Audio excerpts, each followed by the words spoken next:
The hunter reminded the idiot not to forget to turn on the camera, and as soon as filming began, he greeted his dear subscribers. B-class hunter Kang Do-chul greeted viewers on their channel AniRaid. We will raid everything we can. He then explained that today's video would be about hunting a C+ rank monster, the arachnid. Kang Do-chul told viewers that arachnids live in groups, like ants, and that they are arthropods. However, arachnids are completely different from spiders on Earth. For example, instead of attacking their prey, they first spit web at it. Suddenly, the spiders screeched and attacked the group members.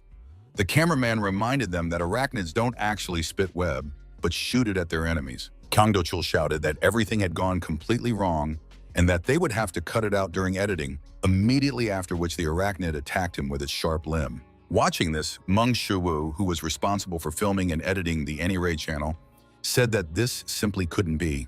Arachnid's original fighting style is not a direct attack, but hunting, which is why they first spit webs at their victims to entangle them. Only then do they inject poison into the immobilized target, causing it to die slowly. For this reason, they would never rush forward. Angered by what had happened, Kang Do-chul deflected the spider's paw and shouted to Meng Shiwu that they would talk about it after the fight. Meng Shiwu tried to respond to Kang Do-chul, but he had already launched his attack. After that, Kang Do-chul began to quickly destroy the arachnids that attacked him, until he had dealt with all the arthropods in the area. Wiping the spider's blood from his face, Kang Do-chul asked the operator what the hell had just happened. After all, he had just said that the arachnids spit out their webs first. In fact, rushing directly at their prey like this would be a last resort for the arachnids. But what if the arachnids were already in a desperate situation where they had nothing to lose? Kang Do-chul called out to his cameraman again, pulling him out of his thoughts. Kang Do-chul grabbed Meng Shiwu by the collar and dragged him over, asking if he was really going to continue acting as if he were innocent. Meng Shiwu apologized for his mistake, but before he could finish, Kang Do-chul hit him and asked if a simple apology could solve everything.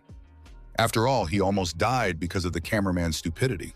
While Meng Shiwu was trying to catch his breath after Kang Do-chul's blow, Kang Do-chul demanded that this moron gather better information about monsters next time. As he left, Kang Do-chul reminded him that this was precisely why people without character like Meng Shiwu were completely useless. Traits, in fact, he is awakened, but the ability he gained after his awakening has no traits.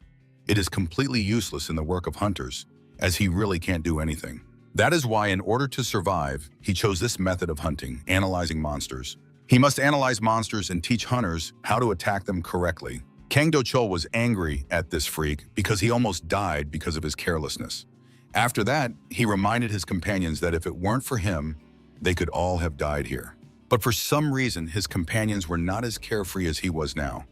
They turned to Do-chul in fear and pointed behind him. Only then did Kang Do-chul feel that something was wrong. Immediately after that, the whole group rushed to escape because an elite monster had appeared before them. The group tried with all their might to escape from the elite arachne, but it was faster. Kang Do-chul tried to reach for his sword to try to wound the monster while running away, but accidentally dropped it.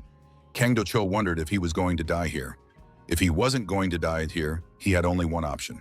He needed bait, and the bastard who had set him up, Meng Shiwu, would be perfect for the role. Turning abruptly, Kang Do-chul kicked Meng Shiwu in the face. Kang Do-chul explained that all this happened because of unreliable information from Meng Shiwu, which meant that he had to take full responsibility. Standing up, Meng Shiwu complained to the son of a bitch about his betrayal. But now he had another problem. The elite monster had already caught up with him and let out a loud squeal. No matter how hard Meng Shiwu tried, he couldn't move his body to dodge. And looking at the approaching spider's mouth, Meng Shiwu wondered, was he really going to die here? His mother called her son by name and told him that he must protect Soa. Remembering his mother's words, Meng Shiwu told himself that he couldn't die here. Grabbing Kang Do-chul's sword, he said that he had to survive, at least for the sake of his younger sister, Soa. Telling himself that he had to survive, Meng Shiwu got to his feet and aimed his blade at the elite monster. Meng Shiwu shouted that he would survive against all odds and rushed into the attack. But before he could strike, something knocked him off his feet and severed the elite arachne's limb. Before Meng Shiwu could understand what was happening, he suddenly saw an unknown man in front of him. Looking at the guy exuding a powerful aura, he wondered who it was. Suddenly, a purple explosion lit up the cave. Immediately after that, another stranger burst in. The guy, exuding dark energy, asked where that bastard was hiding. Spotting his target, he rushed to attack, shouting at the arrogant bastard that he could no longer escape. The two strangers suddenly attacked each other, and Meng Shiwu was less and less able to understand what was happening. Why were these two fighting? When they collided, the two released a huge amount of energy, creating an explosion. Meng Shiwu was amazed to see such power and asked what was going on here. Those who make even Arachne and elite monsters tremble with fear. They were indefinable creatures. At a speed barely discernible to the eye, the two continued to fight, rushing around the cave and causing it to shake. With a kick, the guy with dark energy slammed the other one into the wall. After that, the other flashed and disappeared in a flash. The guy radiating dark energy ordered him to finally stop hiding because he was tired of his antics. To which the other replied that this was not the case because they still had a long way to go before it was all over. Raising his hand, the blonde began to focus his energy into a ball. The gray-haired guy smiled and also began to focus his energy, asking the blonde guy if he was really ready to go all the way. Then they shot each other with their focused energy.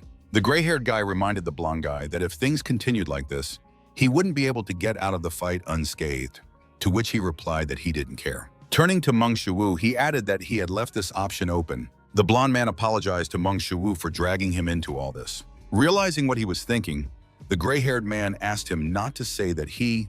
At that moment, the collision of their energies reached a critical mass. Because of this, the energy mass exploded, covering the two unknown guys. Meng Shiwu raised his hands to somehow protect himself from the explosion. But the blonde man said he would leave that to him, and a barrier rose around Meng Shiwu. The fight between the two ended, leaving only traces of destruction behind. After seeing this, Meng Shiwu asked himself again, what the hell just happened? Meng Shiwu stumbled backward but accidentally stepped on a phone. Meng Shiwu picked up the unfamiliar smartphone and wondered where it had come from. Suddenly, a request to confirm a new manager appeared on the screen. After a brief connection check, the manager change was complete. Things were getting weirder, and now this weird smartphone. A bunch of divine silhouettes flashed through Meng Shiwu's mind. After authorization, GodTube launched on the smartphone, welcoming its new manager. Sometime later, at the entrance to the Seabush Rank dungeon, where filming had recently taken place, Kang Do-chul and his companions barely escaped from the dungeon and tried to catch their breath after their escape. Unhappy with what had happened, Kang Do-chul wondered how unlucky he really was. After all, how unlucky did you have to be for an elite monster to appear in a C+ rank dungeon? His minions began to praise their boss because it was only thanks to him that they were still alive. They thought it was a great idea to use that idiot as bait for the elite monster, an idea that only an experienced hunter like their boss, Kang Do-chul, could have come up with. Kang Do-chul reminded his minions that their channel's slogan was, "We will raid everything we can for a reason." Of course, he was prepared for such an outcome. Suddenly, Kang Do-chul heard a scream. Then Meng Shiwu ran out of the cave and shouted the name of that son of a bitch again. Kang Do-chul did not expect Meng Shiwu to survive after encountering an elite monster. Shocked, Kang Do-chul turned around and asked Meng Shiwu how he managed to, when suddenly he saw a fist in front of his face. Reacting instantly, Kang Do-chul blocked Meng Shiwu's punch by deflecting his arm with his elbow. Immediately after that, Kang Do-chul punched him in the face and asked if he had forgotten that he was worthless with his F rank. Kang Do-chul said he had no idea how he survived, then admitted that he was very lucky. Looking down at Meng Shiwu, Kang Do-chul explained that he would be too lazy to look for a new editor if he died. Meng Shiwu asked if he was serious. Did Kang Do-chul really think he would continue working for the guy who tried to kill him? Kang Do-chul leaned on his cameraman's shoulder and reminded him that it was he who tearfully begged to be hired so he could earn money for his sister's treatment. And of course, he generously helped Meng Shiwu, so he couldn't do that to him. He had to repay him for his kindness. In his own words, Kang Do-chul tried to hint that Meng Shiwu should know his place, but Meng Shiwu was not going to put up with it. Meng Shiwu knocked Kang Do-chul's hand off his shoulder. Meng Shiwu picked up the camera and said, "If you can't accept it, then don't miss a thing." That's his habit, and it's all because he was too rude to him. As he raised the camera, Shiwu admitted that he didn't even know if it would help him. That video where Do-chul left him alone as bait, Shiwu asked if he could imagine how many views it would get if he posted it online. Kang Do-chul smiled and sighed as if it were an empty threat, and asked Meng Shiwu if he understood that the elite monster wasn't the only one who could take his life here. Meng Shiwu interrupted Do-chul, saying that he knew he could die here.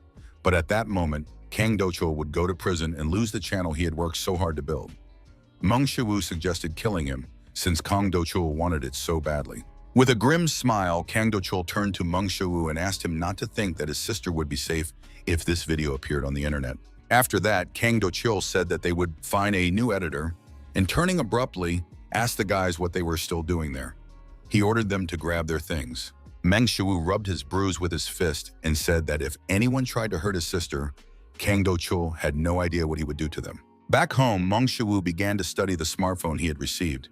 He tried to understand what GodTube was and what the channels of the gods were. As he entered the site, Meng Shuwu thought about a site he had known for a long time. NewTube is a free platform where anyone can upload their videos. Of the many channels on NewTube, the most popular are the Hunters channels. However, at Holy, who bought a holy sword from Hephaestus, was going to try it out on Lucifer. Thor was surprised when he suddenly saw the world serpent and decided to set himself the challenge of subduing it in 12 minutes. Or how a veteran player speeds through this boss. Mythological gods and historical figures. Heroes and legendary personalities. Meng Shuwu wondered, do they really control all of this? And if so, who was that guy in the cave? And why did he give him that phone? It was all too confusing. But if it turned out to be true, if they really controlled channels like on NewTube, Meng Shuwu assumed that in that case, they would start with 1 million subscribers. In that case, it didn't seem so bad. So Meng Shuwu decided to give it a try. Without thinking twice, Meng Shuwu opened Zhuge Liang's video. The reason he left his family for the demons? And subscribed to it. Suddenly, the system notified him that in order to become a member, he could watch and study lectures on S+ rank insight traits. Before Meng Shuwu could understand anything, he had used up one of his 3 subscriptions and obtained S+ rank insight. Meng Shuwu was stunned to see the S+ rank, because S+ only exists as a classification. It wasn't a real rank. The individuals who fought against the Demon Lord, the 13 heroes. People assumed that they had S+ rank traits. And now he had obtained an S+ rank trait just by subscribing to some channel? But that was simply impossible. Looking at his palm, Meng Shuwu thought that if it were true, he would feel something, but he didn't feel any changes. Then Meng Shuwu wondered if it could be that insight improves his observation and intelligence. Because if that's the case, it wouldn't be so easy to notice the difference. Scrolling through his feed a little, Meng Shuwu found a video from user @Hercules, an event in honor of 10,000 subscribers, a free personal training session on how to lift the house of Zeus. Meng Shuwu assumed that after something like this, he would definitely feel at least some difference. So he subscribed to Hercules using up 2 of his 3 subscriptions. Immediately after that, he gained superhuman SS rank strength. Seeing the rank, Meng Shuwu couldn't help but cry out in shock, even hitting the table. After the blow, Meng Shuwu suddenly realized that he had destroyed his laptop. But after what happened, he could at least understand that the features of GodTube were working. The system notified Shuwu that he had used superhuman strength and that his skill had increased slightly, reaching 0.1%. Meng Shuwu still found it hard to believe that he had gained SS rank strength just by subscribing to the channel. Realizing that he didn't understand a thing, Shuwu grabbed his head and started screaming that he just didn't know and he didn't understand. What is this GodTube? Thanks to his diligent thinking, his insight skill also increased to 0.1%. Li Jun was surprised to see the skill and assumed that once he reached 100%, he would be able to fully master this ability. Meng Shuwu finally launched the video with Heracles' personal training. The people of Greece were shocked by what they saw before them. Right before their eyes, the temple of Zeus, along with all its columns, was pulled out of the ground.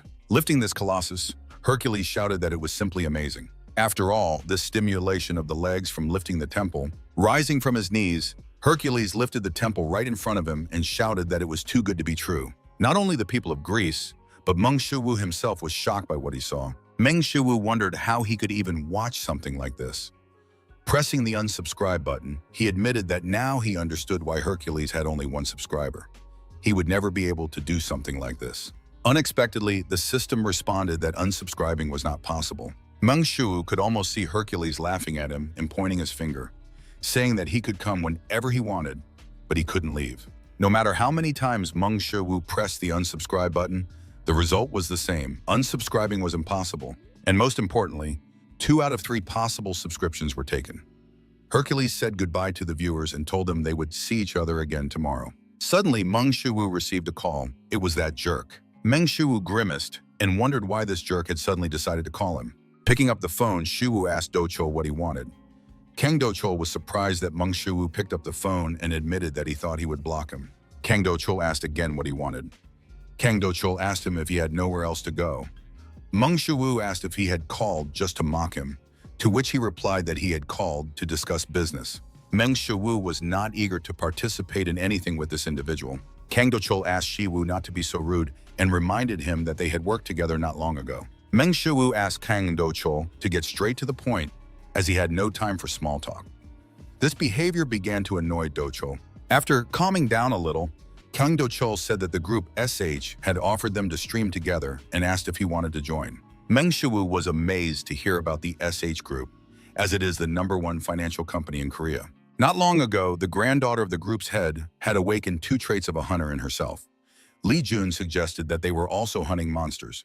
Kang Do-chul suggested that the SH group was expanding its business, so they decided to see what it was like. Kang Do-chul grinned and asked Shiwu what his answer would be, but he suddenly replied, no. Kang Do-chul asked if he was serious, since he was going to pay Shiwu 50,000 for the video. Meng Shiwu was surprised to hear about the 50,000. Kang Do-chul asked if he wanted to join after hearing about his salary. Meng Shiwu replied with a smirk that he still wasn't going to. This began to get on Kang Do-chul's nerves again. Kang Do-chul reminded Shiwu that 50,000 was 10 times more than he usually paid him, and that it was beneficial for both of them. So he asked how much Shiwu wanted. Without hesitation, Meng Shiwu replied, 50 million. Kang Do-chul gasped when he heard the amount and asked if he had lost his mind. Or did Shiwu really think it was worth that much? Kang Do-chul suggested that Shiwu might have guessed that the SH group would pay him a large sum. His insight skill was increased to 0.2%. Meng Shiwu suggested guessing the reason why the SH group was trying to work with Do-chul specifically, rather than with hunters of other ranks. Trying not to smash the phone in anger, Kang Do-chul asked what he would say. Meng Shiwu said that the case obviously involves the granddaughter of the head of the SH group. After all, she recently awakened 2 S-rank traits. Therefore, the chairman of the SH group, Han Tae-san, is not going to sit idly by. He wants his granddaughter to learn the basics of hunting first. But what are the basics for hunters? It's hunting monsters. That's exactly why their channel has managed to gain 2 to 10,000 subscribers and make money.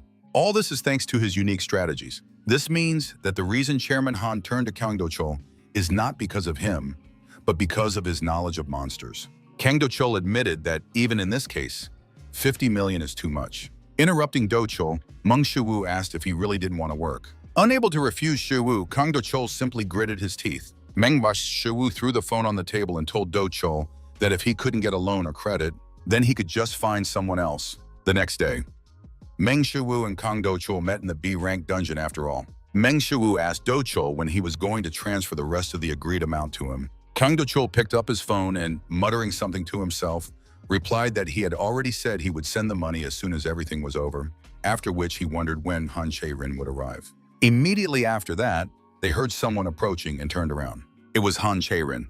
She said she was the Han Chae-rin who had joined their group and suggested they head inside the dungeon. Meng Shiwu was speechless when he saw Han Chae-rin because she was very beautiful. However, it would be very difficult for him to get close to someone like her. Meng Shiwu decided that since he was getting paid, he would just continue doing his job. Going deeper into the B-rank dungeon, the group stumbled upon a huge humanoid monster that exuded an aura of danger. Upon seeing it, Han Chae-rin recognized it as a black troll. Kang Do-chul told Han Chae-rin that she was absolutely right and explained that this monster was classified as a B+ rank monster, but it was more dangerous than other similar monsters because it had regenerative abilities close to immortality. Hunters who are unaware of the dangers of trolls may lose their lives without knowing the weaknesses of such monsters.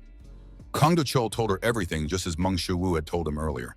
In their case, they need a strategy that all hunters know, which is to tear apart the black troll's body. After that, it is necessary to destroy its heart and cut off its head.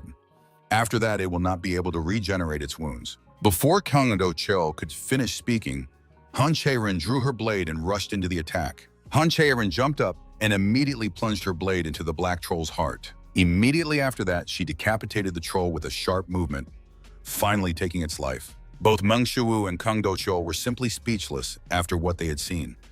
Han Chae-rin admitted that it had been easy. Kang Do-chul laughed and admitted that he had not even thought that she would catch the black troll so flawlessly, with minimal knowledge as expected of an S-rank hunter. Wiping the troll's blood from her blade, Han Chae-rin told Do-chul that he was flattering her. At that moment, Han Chae-rin's sword caught the attention of Meng Shiwu. Pointing at the sword, Meng Shiwu suggested that it was the very sword Aureliana that he had heard so much about. After that, he asked how much such a weapon cost. Looking at her blade, Han Charon guessed that it was worth about 20 billion. Kang Do-chul was shocked to hear the price of the sword, while stars flashed in Shu Wu's eyes. Han Charon said that they shouldn't stop at just the black troll and suggested moving on. 1 hour later, Han Charon said that after killing so many monsters, she had figured things out a little. She also suggested that there were no more trolls in this dungeon and proposed to end the quest. Kang Do-chul took Han Charon by the hand and bowed, saying that she had done a good job while trying to hide his smirk. Charon agreed with him and said she was leaving. Earlier, Kang Do-chul thought this would be a great opportunity to get acquainted with the Hunters Guild, but he hadn't been able to do anything all this time, and now they were going to take 50 million from him, all because of that bastard Meng Shuwu. Meng Shuwu guessed that this was what Kang Do-chul was thinking and even mentally praised him. Suddenly, Meng Shuwu's intuition sounded the alarm. The dungeon suddenly shook and loud footsteps could be heard. Han Charon asked what was going on. Meanwhile, Kang Do-chul was happy to have a chance to fix everything. Not knowing what to say, Kang Do-chul guessed that, judging by its size, it was not an elite monster. Kang Do-chul instinctively trembled, as this monster could not possibly be an elite monster. It was something much worse. It was a boss monster. Discovering humans in its domain, the boss raised its enormous hand. Reacting quickly, Han Charon drew her blade and blocked the boss troll's attack. Realizing that Han Charon was barely coping with this monster, Kang Do-chul suddenly began to feel nervous. Without wasting any time, Kang Do-chul ordered his men to run away and took off himself. At that moment, the boss overpowered Han Charon's defense and knocked her off her feet, immediately following up with another punch. He swung his arm and struck the rock, causing cobblestones to break off and hit Kang Do-chul's men. Even after his friends were behind him, Kang Do-chul continued to run without slowing down. Right now, he didn't care if Han Charon was from SH or somewhere else, because right now he just had to get away from this place. Kang Do-chul mentally shouted to himself that he had to keep running. He was running because he couldn't die here. He had to get away from here as quickly as possible. When suddenly an ominous shadow loomed over Kang Do-chul, the decaying boss suddenly overtook Do-chul and was about to deal with the fleeing enemy. Kang Do-chul stopped and, suppressing his trembling, looked up at the boss. Kang Do-chul quietly said that he was dead. The boss struck, but at the last moment, Han Charon arrived and blocked the boss's attack. But this time, the boss sent Han Charon flying almost instantly. She then crashed through a wall at the other end of the cave. Running up to Han Charon, the boss delivered the final blow to deal with his main problem. Noticing the boss's fist approaching, Han Charon told herself that she had to dodge. Jumping up sharply, Han Charon bounced off the wall and ran along the boss's arm toward his head. Approaching the boss's head, Han Charon took a stance. She quickly landed several blows to the troll boss's neck and head, but her attacks had no effect, and the boss, on the contrary, got an excellent moment to strike Han Charon. With a powerful blow, the boss knocked Han Charon off his shoulder and pinned her to the ground. But Han Charon managed to block the boss's attack and tried to hold on with her last ounce of strength. Watching this, Meng Shuwu realized that they would not be able to defeat this giant. Even if it was Han Charon, it didn't matter that she had 2 S-rank traits, because she was just a novice who lacked experience. They couldn't defeat this boss. There was a choice he had to make right now: leave Han Charon to fight the boss and run away. Otherwise, he would simply perish here. Or he could believe in the SS rank superpower he got from GodTube. But what he doesn't know is how much he has already mastered this power. Suddenly, Kang Do-chul rushed past, nearly knocking Shuwu off his feet. After Han Charon saved him, he came to his senses and rushed toward the exit again. Kang Do-chul decided to save himself, leaving Han Charon to be eaten by the boss.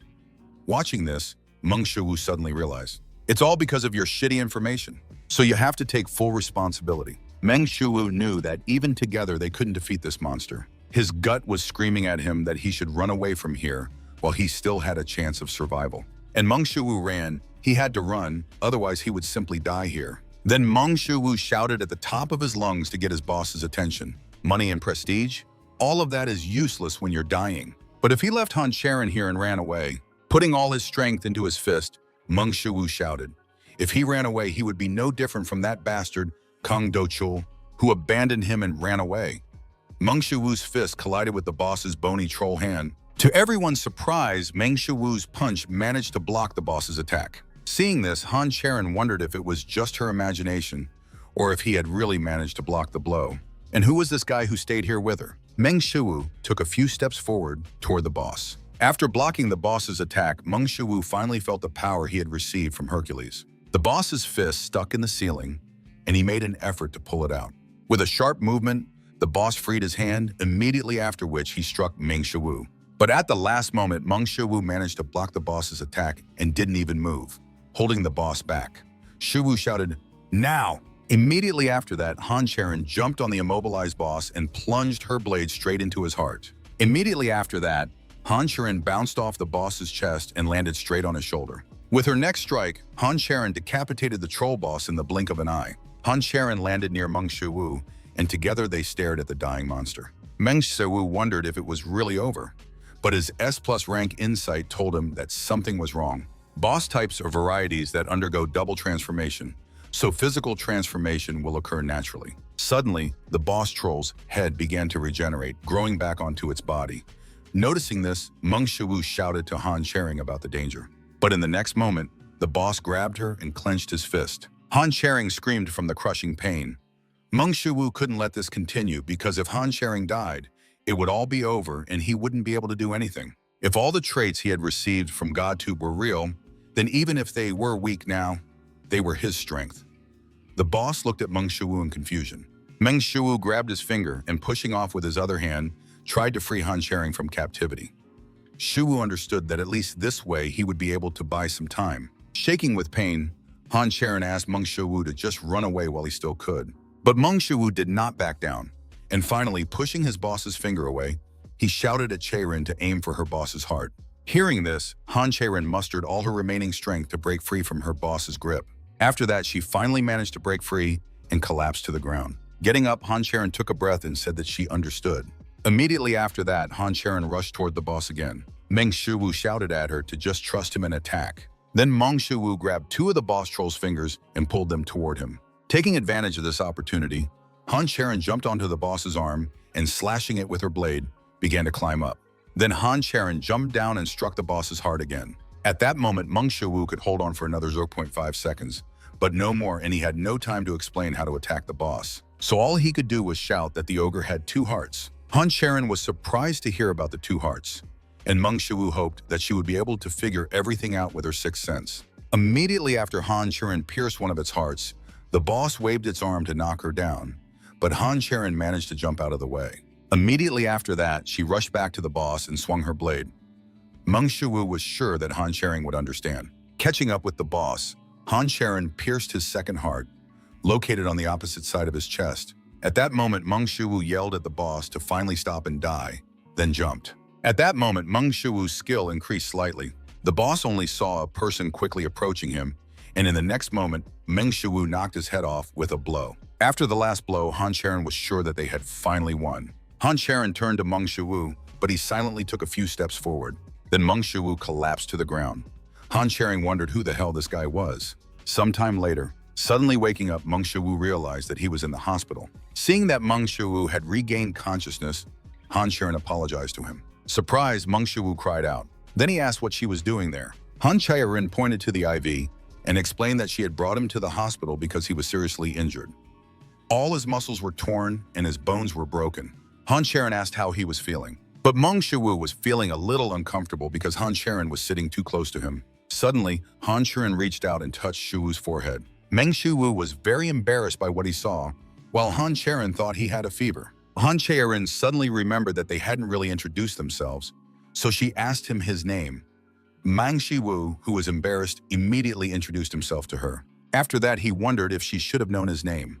After all, she should have found out his personal information when she put him in this hospital room. Han Charon admitted that she wanted to hear it from him, which puzzled Meng Shiwu. Meng Shiwu wondered if Han Charon was capable of reading minds. He had, of course, heard that her S-class trait was a sixth sense. But if that was its effect, then this trait was not unique for no reason. Han Charon suggested that Meng Shiwu must be out of it since he had just woken up, but she still said that she wanted to make him an offer. Han Charon asked if he would like to join her team. Meng Shiwu was surprised to hear this and asked if it was because he had fought the giant. After all, it was. Hearing the doubt in Shiwu's voice, Han Charon asked, what did he think of an annual salary of 1 billion Manhwa? She instantly impressed him. Han Charon continued, saying that in addition to their salaries, they would split the loot from monsters equally. Meng Shiwu trembled with excitement, but he couldn't hold back his grin. It was truly insane. 1 billion won a year and half of the loot from monsters. Han Sharon said that she had also heard that his younger sister was suffering from a blood disease. She then asked if his sister was in their hospital. If so, they would be willing to cover all the expenses and Meng Shiwu would no longer have to pay. After hearing all this, Meng Shiwu suddenly became serious. Meng Shiwu asked what he had done to deserve such a price. Han Sharon asked Meng Shiwu to develop a strategy for all the monsters she would hunt in the future. That night in Meng Shiwu's hospital room, Meng Shiwu kept wondering if he should have really turned down such an offer. After listening to Han Sharon's proposal, he still decided to refuse. Han Sharon said that she accepted his decision and asked him to let her know if he changed his mind. She then reminded him that she still owed him for saving her life, and therefore she would repay her debt by paying for his sister's medical bills. Meng Shiwu didn't want to think that he had refused in vain. Instead, he wanted to believe in the possibilities of God too. The S+ rank insight and SS rank superhuman strength he had gained. GodTube was real, a channel of the gods that easily turned S-class hunters into mere extras. Meng Shiwu decided that he should not hold back this opportunity and immediately accepted the offer. But then there was Soei's incurable disease. At any cost, he had to find a cure. Long ago, she found herself in the middle of a sudden dungeon breakthrough. And since then, she has been suffering from a blood disease, a terrible fate for which there is no cure in the modern world. All they can do is alleviate the symptoms. But with the help of GodTube, if he can get their traits, he will surely be able to cure Soei. The only thing is, the medicinal ingredients used for treatment are very expensive. And since it is a very rare disease, Meng Shiwu said that he would need a lot of money for this. After that, Meng Shiwu took out his miraculously working laptop and added that he now had to finish editing a video worth 50 million won. While Meng Shiwu was reviewing the video footage, something caught his attention, namely Han Sharon's assumption that her sword was worth about 20 billion won. Meng Shiwu wondered what would happen if he created equipment and sold it. In no time, he would be able to collect billions of won, but he only had one subscription left. Well, if he wanted an additional subscription, he would have to register to become a member. And that would cost 1 million. Meng Shiwu had only one answer to that. The only way was to make weapons and study metallurgy. And ad Hephaestus applied for the subscription with a video titled 99 Mjolnirs for Hephaestus, Mjolnir stolen from Thor, an attempt to upgrade it to plus 99. Without hesitation, Meng Shiwu subscribed to Hephaestus. But when he saw the notification, Meng Shiwu's mouth fell open in shock. Subscribing to Hephaestus gave him the SS rank god's metallurgy skill. Hitting Mjolnir with a hammer, Hephaestus said that when improving weapons, one should not be afraid of failure. Bastards have no courage in their time, and they should be prepared for their weapons to be destroyed. Meng Shiwu felt uneasy about Hephaestus' words. Why should he be prepared for the destruction of his weapons? And why do the gods behave this way? As soon as Meng Shiwu asked himself this question, the system notified him that he had corrected his incorrect knowledge of metallurgy, thanks to which the god's metallurgy skill had increased slightly, reaching 0.1%. Sometime later, at the playground near the infirmary, hiding one of his hands behind his back, Meng Shiwu was doing pull-ups on the horizontal bar. Watching him, one of the nurses wondered if Meng Shiwu's body had gotten much better. The second nurse admitted that she didn't know. Meng Shiwu wondered if his body was really that good.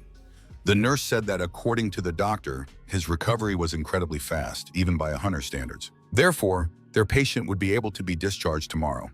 Meng Shiwu was surprised to hear this, as he was being discharged much sooner than he had expected. He would have to train a lot before he could be discharged. The system notified Meng Shiwu that his superhuman strength had increased to 1.01. If he used his super strength too often, his muscle fibers would be destroyed like last time, which meant he couldn't slack off in his training. Suddenly, Meng Shiwu heard his younger sister calling him from behind. Soei said that she had already heard the news that he would be discharged tomorrow. Not knowing how to respond, Meng Shiwu said that it was something like that. Soei said that when he came to the hospital, then she took a breath and admitted that she was very worried because he was in very serious condition. Soei asked her brother if the doctors hadn't said earlier that he would have to stay in the hospital for at least a month, and for some reason he was being discharged after only a week. Meng Shiwu guessed what this silly girl was thinking. She was disappointed that he was being discharged first. Meng Shiwu stroked his sister's hair and asked her not to neglect her treatment just because he wasn't there. Then he told her that she shouldn't worry about money, at least not here. Soei said that she already knew that she was receiving free treatment thanks to Sharon Ani.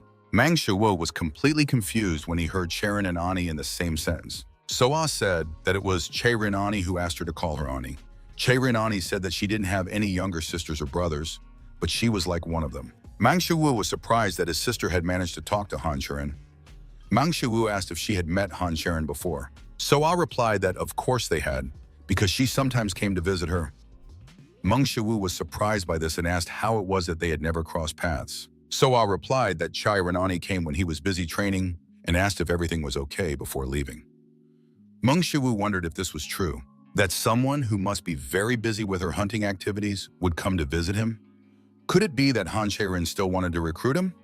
Soa giggled and asked if it could be that Che-rin-ani was doing this because she liked him. Mang Shu-woo replied that he didn't think so, but So-ae said that wasn't true because her appa was popular. Even the nurses and nannies always talked about him. Mang Shu-woo asked So-ae to forget about it. Then he asked her to stop talking about it and asked her to go back inside because he had to go somewhere. So-ae asked where he was going. Mang Shu-woo replied with a smirk that he was going to earn money. Upon entering the dungeon, Mang Shu-woo felt out of place and looking around assumed it was because it was his first time hunting monsters alone. Mang Shu-woo told himself that he needed to calm down, and immediately after that he heard footsteps. An F-rank dungeon, the lair of goblins. Noticing the man, the goblins immediately rushed to attack, forcing Mang Shu-woo to dodge. Although he knew that goblins acted in groups, even so, there were too many of them. One of the goblins struck with a mace, but Mang Shu-woo ducked, dodging the blow. Immediately after that, he tore the goblin to pieces with a single blow. Unexpectedly, after the blow, Mang Shu-woo was splattered with blood.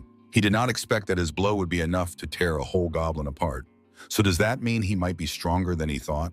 Seeing their kin torn apart, the goblins suddenly trembled and began to slowly retreat. Mang Shu, in turn, began to slowly approach his frightened targets. Mang Shu cracked his neck. Smiling, he invited the goblins to attack him. Sometime later, at the So family's smithy, Mang Shu threw the goblins he had captured on the ground and asked the blacksmith how much he could make from this booty. The angry blacksmith asked, "Make what?" After all, he had asked Shu-woo to bring him ingredients, not some scraps. In any case, he would now teach him how to smelt, so the owner of the smithy, So Palguan, asked Mang Shu-woo to follow him. Hitting the hammer, So Palguan shouted at Mang Shu-woo to watch carefully, because the hammer is not just about strength. So Palguan devoted most of his youth to studying metallurgy, and now, 20 years later, when he was already over 40, So Palguan said that even if you have good materials, it doesn't mean you can easily get A-rank or S-rank equipment. Now he is a talented and passionate awakened with A-rank skill. So Palguan showed how to work with a blacksmith's hammer and handed the hammer to Mang Shu-woo to see how he would work with it. Earlier, the young man told him that his name was Mang Shu-woo, and what was unusual was that he asked him not to make equipment, but to take him as a disciple. He didn't even ask him to join his guild in exchange for rent. He was the first to ask him to lend him the workshop. Out of curiosity, he allowed Mang Shu-woo to use the forge in order to find out what his intentions were. So Palguan asked only to watch this guy with a hammer. Nowadays, people think that metallurgy is an easy skill, like in some kind of game, but it took him 20 years to reach his current level. What's more, this kid had been staring at his phone the whole time. So Palguan assumed that Mang Shu-woo had watched some videos on YouTube and thought that metallurgy was easy, but he was wrong. After a moment's thought, So Palguan opened his eyes and was surprised by what the kid had done.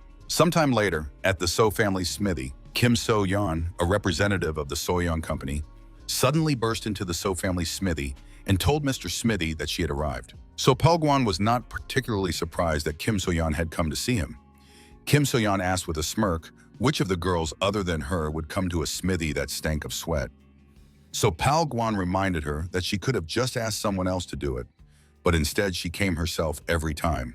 Kim So-yeon reminded him that she was actually dealing with the best blacksmith in Korea, So Palguan, so of course she had to come to him in person. So Palguan noted that Kim So-yeon had already learned to flatter, as befits a businesswoman. Kim So-yeon asked what flattery he was talking about. After all, she was Kim So-yeon, a representative of the So-yeon company, which dealt only in the best products. After that, Kim So-yeon reached into her backpack and said that, in any case, she had brought the ingredients they had discussed. As for the price, Kim So-yeon said that it was wrapped in cloth. The blade was sharp, so he asked her to check it more carefully. Throughout their conversation, the sound of hammers echoed throughout the smithy, which was already beginning to annoy Kim So-yeon. Kim So-yeon said that they had decided to supply, this time it would be equipment for the SH group. The rumble of the blows grew louder, and So-yeon's patience reached its limit. Unable to take it anymore, Kim So-yeon shouted, then apologized for interfering and asked the guy to be quieter as she was trying to talk. Mung Soo-woo lazily agreed with Kim So-yeon. Kim So-yeon was angry at this idiot because she had lost her temper because of him, when suddenly she became curious about what he was doing here. Kim So-yeon picked up one of the blades he had forged and, after examining it, asked what it was. How dare he call this a weapon? So Palgwan asked Kim So-yeon what she thought of the boy's work. So-yeon replied that the blade was blunt and the shape was rough. Then she asked how anyone could even use something like this. So Palgwan asked if that was really the case.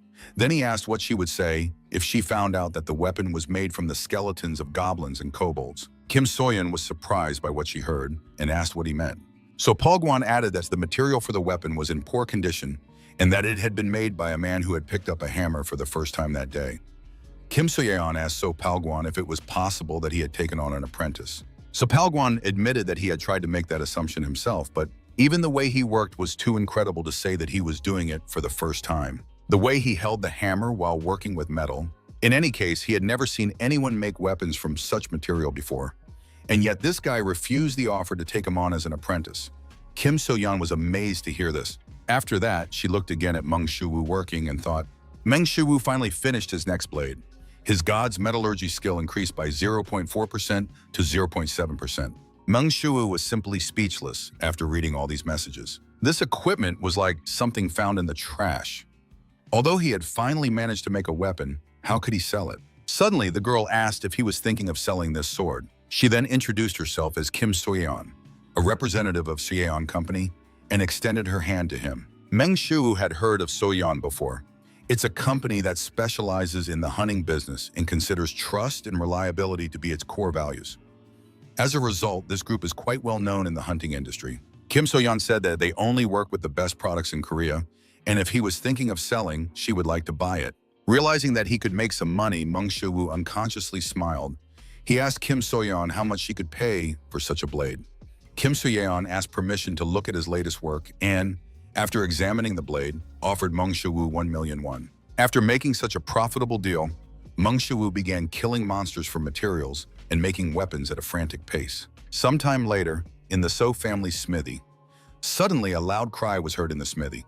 Dancing with joy, Kim So-yeon said it was just wonderful. Kim So-yeon then announced that So-yeon had officially signed a contract with the group SH. Mung Soo-woo assumed that he had done a good job. Kim So-yeon suddenly beamed and shouted that he had done more than just a good job. From meeting delivery deadlines to ensuring the impeccable quality of the equipment. If it weren't for him, they would have had big problems. Kim So-yeon grabbed Mung Soo-woo's hands and said that it was all thanks to him, and if he ever needed anything, he should just ask. She would do whatever it took to get it for him. Kim So-yeon suddenly remembered something and took out her phone and asked Mung Soo-woo to check his account. Mung Soo-woo was surprised by Kim So-yeon's suggestion, but decided to check his account anyway.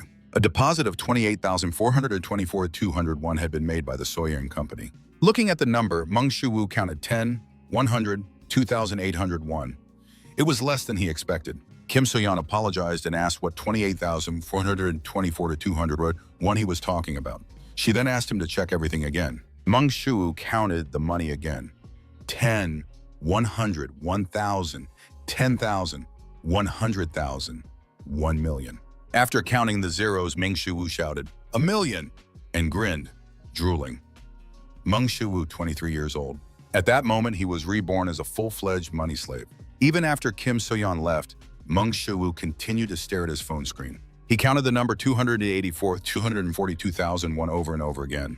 With that kind of money, he could subscribe to GodTube to treat So-ae. He had 3 channels to choose from: Hwa-tuo, the legendary doctor, the divine healer; Hippocrates, the legendary ancient healer known as the father of medicine; and Ho-jung, the best doctor who created the concept of Eastern medicine and is considered the root of Eastern medicine.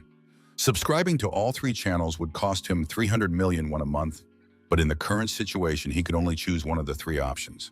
Mung Soo-woo folded his arms and thought about which doctor to choose. But the choice was not so easy, and Mung Soo-woo trembled with tension. Unwilling to endure it any longer, he decided to choose at random, whatever it might be. A short time later, So Palgwan's voice could be heard outside the smithy door. So Palgwan explained to Mung Soo-woo that in this case, there was nothing he could do because fragile materia Those are not easy to polish, so he suggested simply minimizing the polishing.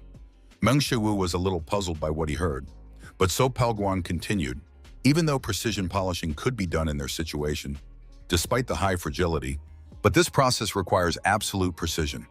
At that moment, the door to the smithy opened, and Kim So-yeon said she was here. The dissatisfied blacksmith asked So-yeon why she kept coming here. Kim So-yeon replied that she kept coming here because of Master Meng Shiwu.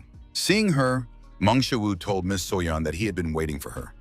Kim So-yeon was embarrassed by such sudden words and asked if he had really been waiting for her. Meng Shiwu reminded her that last time she said she could get everything he needed and handed her a piece of paper, asking if she could get it. Kim So-yeon remembered that this was indeed the case and, giggling awkwardly, agreed to take a look. But after reading the list, she suddenly felt embarrassed.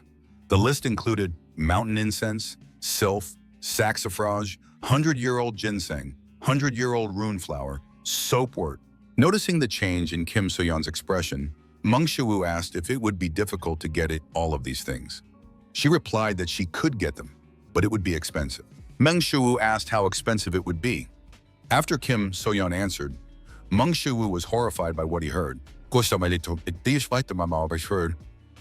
would cost about 300 million won. Fortunately, Kim So-yeon offered him a discount of 20 million won.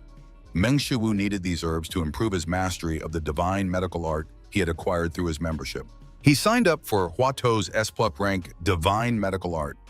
It is difficult to improve his skill level on his own, and since these are medicinal herbs that he doesn't know how to obtain and doesn't know if they are even sold, if it weren't for Miss So-yeon, he probably would never have gotten them. Kim So-yeon asked if she should buy all of this. With a heavy heart, Meng Shiwu answered yes. As a result, he received 284 million won from So-yeon, but at the same time, he gave her 280 million won, and at the end of the month, he would lose his current balance of 4 million won.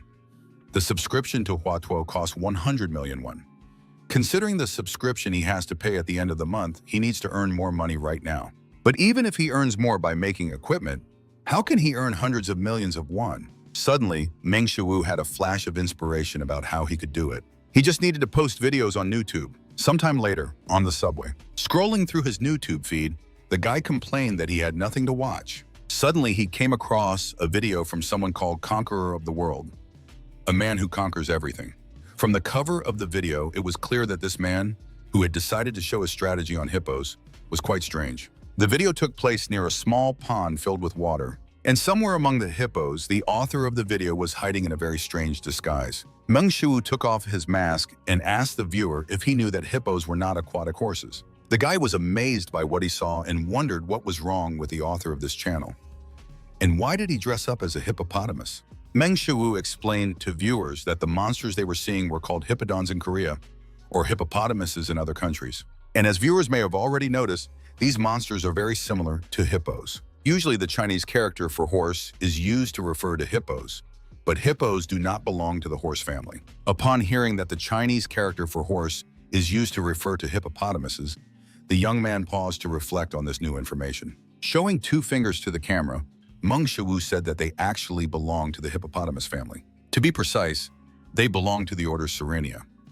If he went into more detail, the viewer would get a headache, so he decided to leave it at that. Meng Shiwu took out a red cloth and offered to show the viewer how to tame a hippopotamus. First, the hippopotamus should be provoked with the red cloth. Cows are not nervous about the color red. The main thing is to excite them. The viewer was simply speechless. He was completely baffled. Meng Shiwu began waving the red cloth and shouting at the hippos to come to him in order to attract their attention. The hippos lazily turned to look at the strange man. But as soon as they saw the red cloth, their gaze suddenly changed completely. Immediately after that, the entire herd of hippos rushed towards Meng Shiwu. Not backing down, Meng Shiwu continued to lure the hippos. And as soon as they got close enough, he said how to defeat a hippopotamus.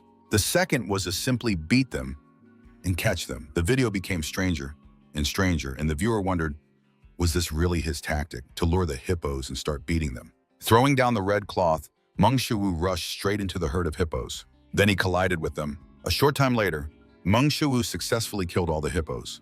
Meng Shiwu gave the camera a thumbs up and asked the viewers what they thought about it. Was it really that easy? Although Meng Shiwu had finished beating the hippos, moments of their collision still floated in the young man's memory. Rice noodles, Meng Shiwu shouted as he hit the first hippopotamus. Buckwheat noodles, he shouted as he hit the second. The guy watched with admiration as the conqueror of the world fought the herd of hippos. And so it continued until he had beaten them all. Meng Shiwu told the viewers that if they found the strategy useful, they should like and subscribe to the channel, and also turn on notifications. Uchiha Chutachi laughed at how crazy this son of a bitch was. A man who came to the English department, Kubin, without knowing English, laughed at how hilarious it was to see the conqueror of the world fighting hippos with his bare fists. A huge number of viewers appreciated the video shot by Meng Shiwu. The video about hunting hippos quickly gained 3,628 views, and 243 people had already subscribed to the World Conqueror's YouTube channel. Meng Shiwu grinned as he looked at the result of his work, because it was exactly the result he had planned to see. In a very short time, 1,243 users subscribed to the Conqueror of the World channel, and the video about hunting hippos had 127,544 views. Quickly scrolling through the feed, Meng Shiwu saw many comments in which people laughed at his video. From what he saw, Meng Shiwu realized that viewers really liked the concept of his previous video. But this time he was only lucky because of the YouTube algorithm, which meant he couldn't keep hanging around low-level monsters forever. And since it had come to that, Meng Shiwu decided he would strike while the iron was hot. As we know, due to their high adaptability, stimulation requires ever-increasing intensity to maintain strong interest. This is his specialty. Ultimately, analyzing monsters and developing strategies is his job. 1 million subscribers is not just a dream. There was just one problem. Suddenly, Meng Shiwu noticed that his nose was bleeding. After that, he suddenly felt much more tired. Trying not to collapse from exhaustion, Meng Shiwu told himself that he had to edit the video. Raiding dungeons and delivering, it's too much. In the end, Meng Shiwu couldn't take it anymore and staggered backward, falling to the floor, then hitting his head on the table. Immediately after that, he fell painfully with his head against the chair. In the end, Meng Shiwu collapsed on the floor. He had been working too hard lately. Sometime later, Meng Shiwu finally regained consciousness. The first thing he wondered was where he was. Then he realized it was the ceiling of his room. Meng Shiwu got up on the bed and, trying to understand what had happened, realized that he had passed out for a while, and his head hurt a lot. In any case, thanks to Hercules' super strength, it all ended with him simply fainting. Meng Shiwu pinched his nose and said he had to quickly edit the video. Then he took out his phone to see how long he had been unconscious. To his surprise, it was already 4:31 a.m. To his surprise, he had been unconscious for a whole day. Meng Shiwu realized that if things continued like this, he would die of exhaustion before he could earn any money. Meng Shiwu decided he needed to hire an editor. Sometime later, at Cafe Eden, Meng Shiwu was selecting suitable candidates while sipping a cold drink. When he wrote the ad, he never imagined there would be so many applicants. Was it because of the high salary? This application was as hot as an audition for an idol. The base salary was 3 million yuan, plus additional incentives depending on the number of views. As expected, money was the best incentive. And that's why he has to choose the person who will bring him the most money. Watching the video of one of the candidates, Meng Shiwu gave him a good rating. The sound effects in the video were appropriate and humorous, and his editing skills were much better than his. But it was already 1:03 a.m. Meng Shiwu was already losing patience. Why hadn't this guy shown up yet? All he knew was that the guy's name was Park Dok-gu. Earlier, he had suggested that the 14th candidate meet him at a cafe at 1 o'clock p.m., and the guy had agreed. The meeting was scheduled for 1 o'clock in the afternoon. Meng Shiwu already imagined a middle-aged man coming up to him and apologizing for being late. Not only his name, but also his manner of speech gave him away as an akusi. But that was even better, because it meant he might be experienced. Meng Shiwu asked Park Dok-gu where he was, but he never read his message. Meng Shiwu assumed it was because Park Dok-gu was rushing here. Therefore, Meng Shiwu decided to wait for him here a little longer. But very soon his patience finally ran out. Meng Shiwu slammed his fist on the table and asked where the bastard was. At that moment, the door to the cafe opened and Meng Shiwu apologized for being late. The girl awkwardly asked if he was Meng Shiwu. It was Park Dok-gu, an aspiring editor on YouTube.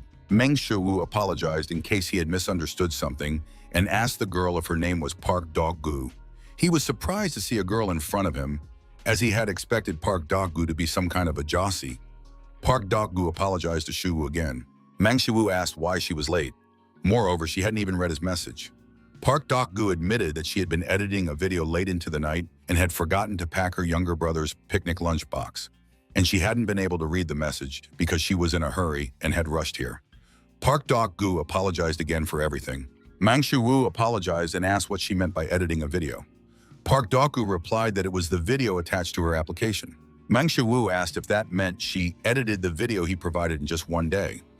Park Doku corrected him, saying that she edited the video not in one day, but in about 3 hours. Mang Shiwoo was disheartened to hear that the video had been edited in 3 hours. Seeing his reaction, Park Doku wondered what was wrong with him. Mang Shiwoo turned to Park Doku. Afraid of being scolded by Mang Shiwoo, she closed her eyes and responded. After that, Mang Shiwoo asked when she could start working. Park Doku apologized, as she clearly misunderstood everything and suggested that she was ready right now. It usually takes him about 8 hours to edit, but 3 hours? If each video takes 3 hours, how much will it cost? Mang Shiwoo said that as he had indicated in the ad, 2 videos per week was the standard, but sometimes he uploads 3 videos, and of course he will pay her extra for that.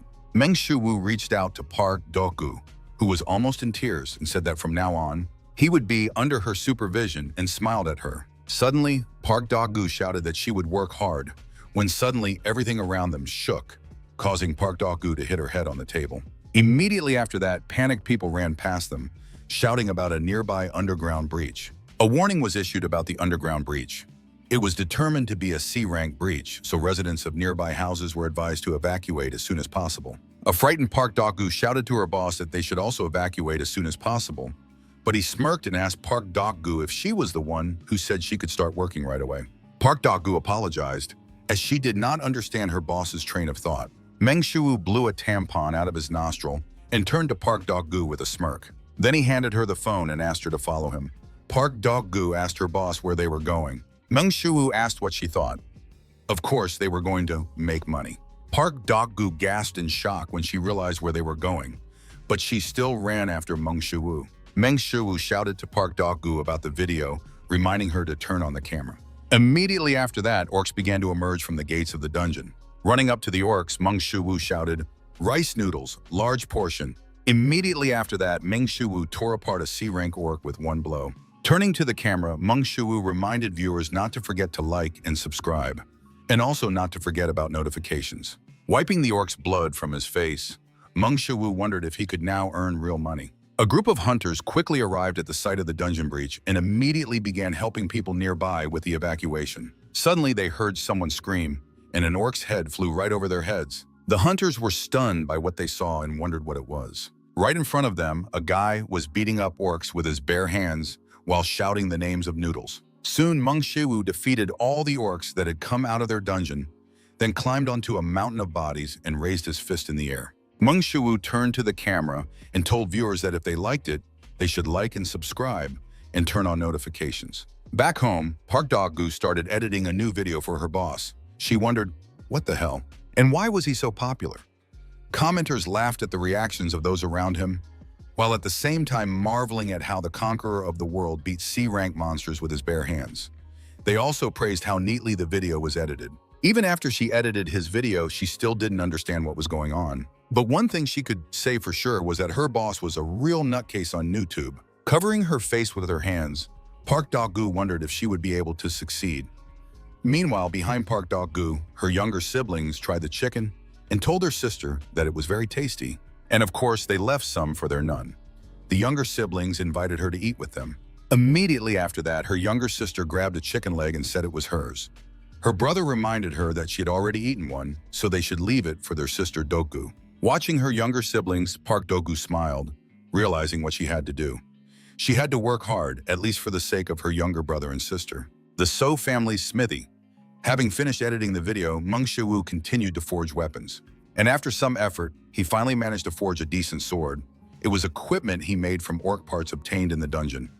Unlike previous swords, this one was made from C-class materials, which meant he could count on it. His divine metallurgy skill was increased by 1.4%, reaching 4.43%. The system commented that he had created equipment of decent quality to give away for free. Mang Shiwoo was not happy with this comment, but he was still very pleased. After all, his metallurgy skill had increased by as much as 1.4%, and considering the speed at which it was increasing, this was simply an incredible number. Kim So-yeon was surprised to see such a blade in Mang Shiwoo's hands and praised him, because the quality of his weapons was getting better and better. So Palgwan, in turn, could not understand how this could have happened. After all, How could a person who started practicing metallurgy less than a month ago achieve such a result? Meng Shuwu chuckled and said that he still had a long way to go, which was true because he had not yet mastered even a tenth of Hephaestus' skills. Kim So-yeon turned to Shuwu and suggested that he was planning to sell the blade. Shuwu replied that she was right and that she surely knew how to sell it, didn't she? Kim So-yeon asked him to just give it all to her and reach for the blade. So Palguan watched silently, not particularly liking what he saw.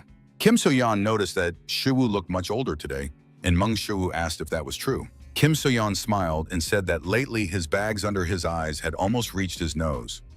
Meng Shuwu chuckled awkwardly when he heard this, after which Kim So-yeon said that she was even confused whether he was a human or a zombie, but now he looked like a human again. In fact, it was all true. Since Doku started editing his videos, he had much more time to sleep, although he was still very busy. Although he had paid extra for the danger that time, he had little money left for expenses and staff. Still, helping with video shooting was not the job of an editor, so he really should have paid her more. Kang Do-chol, who was in charge of all this, was a piece of trash. Shuwu had no complaints about Park Dok-gu's editing skills, since she was trying so hard, and he was very grateful to her. Suddenly, Meng Shuwu remembered that he had forgotten something and asked Miss So-yeon how things were going with the medicinal herbs he had ordered from her that time. Kim So-yeon clapped her hands, having forgotten about it. Immediately after that, she took out a bag and said that she had gotten everything he had asked for. After all, this was Shuwu's first request. Meng Shuwu was amazed at how quickly So-yeon had gotten everything and admitted that it was incredible. Kim So-yeon reminded him that So-yeon's company only sells the best products from Korea. Meng Shuwu wondered what she meant by that. Meng Shuwu asked how much it would all cost. Kim So-yeon checked everything on her phone and replied that the total amount was 212.4 million won. A bunch of zeros and ones flashed through Meng Shuwu's mind. 212 million is a really huge amount. Kim So-yeon said that since it was Shuwu's request, she would give him a discount and set the price at 200 million won, but there would be no discount next time. Shuwu thanked Kim So-yeon for her help. After that, Kim So-yeon asked where he was going to put so many medicinal herbs. Meng Shuwu awkwardly replied that it was for clinical trials. Sometime later, Hwato explained that herbal medicine refers to purified natural medicines obtained from animal, plant, or mineral sources. Its forms are mainly divided into decoctions, powders, tablets, and creams, which are the most common forms. Hwato said that in this video they would talk about herbs. Herbs are natural substances that have medicinal effects, including the roots, stems, bark, fruits, and seeds of plants. Although they are small in quantity, they play an important role as a type of compound preparation. Therefore, when used, specific forms of certain types of can also be called herbs. Therefore, it is incorrect to refer to one fixed form exclusively as herbs. Meng Shuwu wondered what Hwato was talking about. If things continued this way, he would not be able to improve his mastery of the divine art of medicine. The system notified Meng Shuwu that he had gained high-level knowledge, and his insight skill had increased by 1.4% to 8.7%. After watching this video, even that skill had increased. Suddenly, Meng Shuwu had a revelation. To simplify Hwato's words, all of this refers to the study of medicinal herbs used to treat diseases, as well as the study and acquisition of knowledge about their effects. The system notified Meng Shuwu that he had understood the definition of herbal medicine, and that his skill level in the divine art of medicine had reached 0.4%. Meng Shuwu was confused by the fact that he had managed to understand everything correctly. After that, he wondered why Hwato had to complicate everything so much. Having reached 0.4% mastery in the divine art of medicine, Meng Shuwu began to prepare medicine and even managed to prepare a decoction that, according to the system, could be beneficial for his body. His mastery of the divine art of medicine increased by 0.5% to 0.9%. Looking at the decoction he had made, Meng Shuwu wondered if it was really edible, and if it was said to be beneficial to his body, did that mean it could also be harmful? Be that as it may, Meng Shuwu still decided to drink the decoction, quickly lifting the bowl and emptying its contents. It was just a decoction prepared with the divine art of medicine. It couldn't kill him. Meng Shuwu fell to the floor with a crash, spilling all the decoction he had prepared. The worst thing for Meng Shuwu now was how much money he had spent on all this. The price of the herbs was truly enormous. Meng Shuwu suddenly heard notifications and reached for his phone. After drinking the decoction that was good for his body, his superpower increased by 0.01%. This surprised Meng Shuwu, And what was most surprising was that it had been less than 3 seconds since he drank the decoction. Meng Shiwu even wondered if he should lick the remains of the decoction. Sometime later, in the E-rank dungeon, vampire bats are E+ rank monsters from the bat family. There are several reasons why he came here today. First, he came here to shoot a video on the topic, Are Bats Rats? Second, he needs to obtain vampire bat loot to create equipment. And finally, he needs to study the diseases of vampire bats. Since they live in small groups of at least several dozen, or even hundreds of individuals, all kinds of diseases thrive among them. But the most interesting thing is that vampire bats are not susceptible to disease. If bats carry diseases possibly related to blood disorders, then finding out why they are also resistant to them may give him a clue to treating Soei's blood disorder. It won't be easy, but with the divine art of medicine, it is possible. Suddenly, Meng Shiwu sensed something, and it wasn't bats. It was the sound of someone's footsteps. Meng Shiwu jumped higher and hid behind a rock, thinking it would be better to avoid them just in case. But when he saw the source of the footsteps, Meng Shiwu was surprised, because they were Kang Do-chul's servants. But how did they get here? As long as the dungeon was assigned to him by the Hunter Management Bureau, other hunters were not allowed to enter. Of course, sometimes there were coincidences, but could he have accidentally stumbled upon Kang Do-chul's servants? These guys must be around C-class hunters. So why did they enter an E+ rank dungeon? Meng Shiwu assumed that they had come specifically for him. A dungeon is an isolated space without internet or communication networks. This meant that no one would even know if someone died here or not. What should he do now?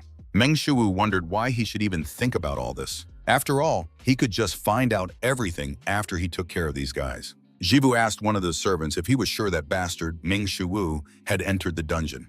Doing replied that he was sure of it. After all, he had seen Shiwu climb inside himself. Then Ji Minchul added that he had also seen him enter. Kim Jivu turned around and asked them why he couldn't see Shiwu. Ji Minchul suggested that he might have already died here. Kim Jiwu recalled that this bastard was actually a completely useless awakened one, even worse than the F-class ones. How could he have decided to go into the dungeon alone with such confidence? Be that as it may, it made their task much easier. Spreading his arms wide, Ji Minchul admitted that he didn't know how Shiwu was with everything else, but at least he was smart. And that meant he had to have come up with a strategy to deal with the vampire bats. Kim Ji-woo asked what else such a talentless guy could do. Do-won noted that after watching that video, he couldn't say that Meng Shiwu trusted only his own strategy. Ji Min-chul asked if he really believed that. After all, anyone could say that it was either manipulation or computer graphics editing, and that was very ridiculous. Ji Min-chul looked around and said that even this place could be a set, not a dungeon. Kim Ji-woo agreed that anything was possible. Suddenly, Do-chul's servants heard a loud "so," immediately followed by something rushing past them. Mang Shi-woo ran behind Kim Ji-woo and asked where Kang Do-chul was now. Kim Ji-woo was terrified because he hadn't even felt Shi-woo's movements. Meng Shi-woo admitted that he hadn't even thought that they would tell him everything like that. Most importantly, he hoped they wouldn't answer him. Taking advantage of the fact that Shi-woo was standing still, Kim Ji-woo jumped aside. Ji Min-chul asked where he came from. Do-yoon asked if he had decided to fight them. Kim Ji-woo asked Shi-woo what a useless idiot like him could possibly do. He rushed to attack in order to finish off this fool. But before he could get close, Meng Shi-woo waved his hand, knocking the sword out of Ji-woo's hand. He then delivered another blow, sending Kim Ji-woo flying. Trying to get up, Kim Ji-woo let out a painful sob. Meng Shi-woo asked himself what he was going to do. He was going to do something like this. Meng Shi-woo kicked Kim Ji-woo in the head while he was lying on the ground. After finishing with Kim Ji-woo, Shi-woo said that he had knocked out and kicked his defeated opponent. Do-yoon and Ji Min-chul were embarrassed by what they had just seen. Ji Min-chul even called Meng Shi-woo a bastard for what he was doing. But in the next moment, Ji Min-chul found himself pinned to the cave wall. Stunned, Do-ying turned to Ji Myung-chul, realizing that things were not looking good for them. Do-ying asked Shi-woo to wait and throw away his sword, promising to tell him everything he wanted to know. But even after hearing this, Meng Shi-woo did not stop and continued to walk towards Do-ying. Do-ying said again that he would tell him everything, but Meng Shi-woo said that he was inclined not to trust the words of a man with intact limbs. After finishing the beating, Meng Shi-woo asked Do-ying if it was Kang Do-chul who ordered them to teach him a lesson, to which Do-ying quietly replied yes. Meng Shi-woo asked if he wanted to be awarded honorary marks. Do-ying lifted his swollen face and asked Shi-woo not to do so because he was telling the truth. Meng Shi-woo asked why Do-chul had done this and why Kang Do-chul was so interested in him.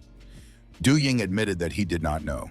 Unhappy with what he heard, Shuwu clenched his fist, and when Du Ying saw this, he shouted that he really didn't know. Meng Shuwu then asked if he knew where Do Chul was now.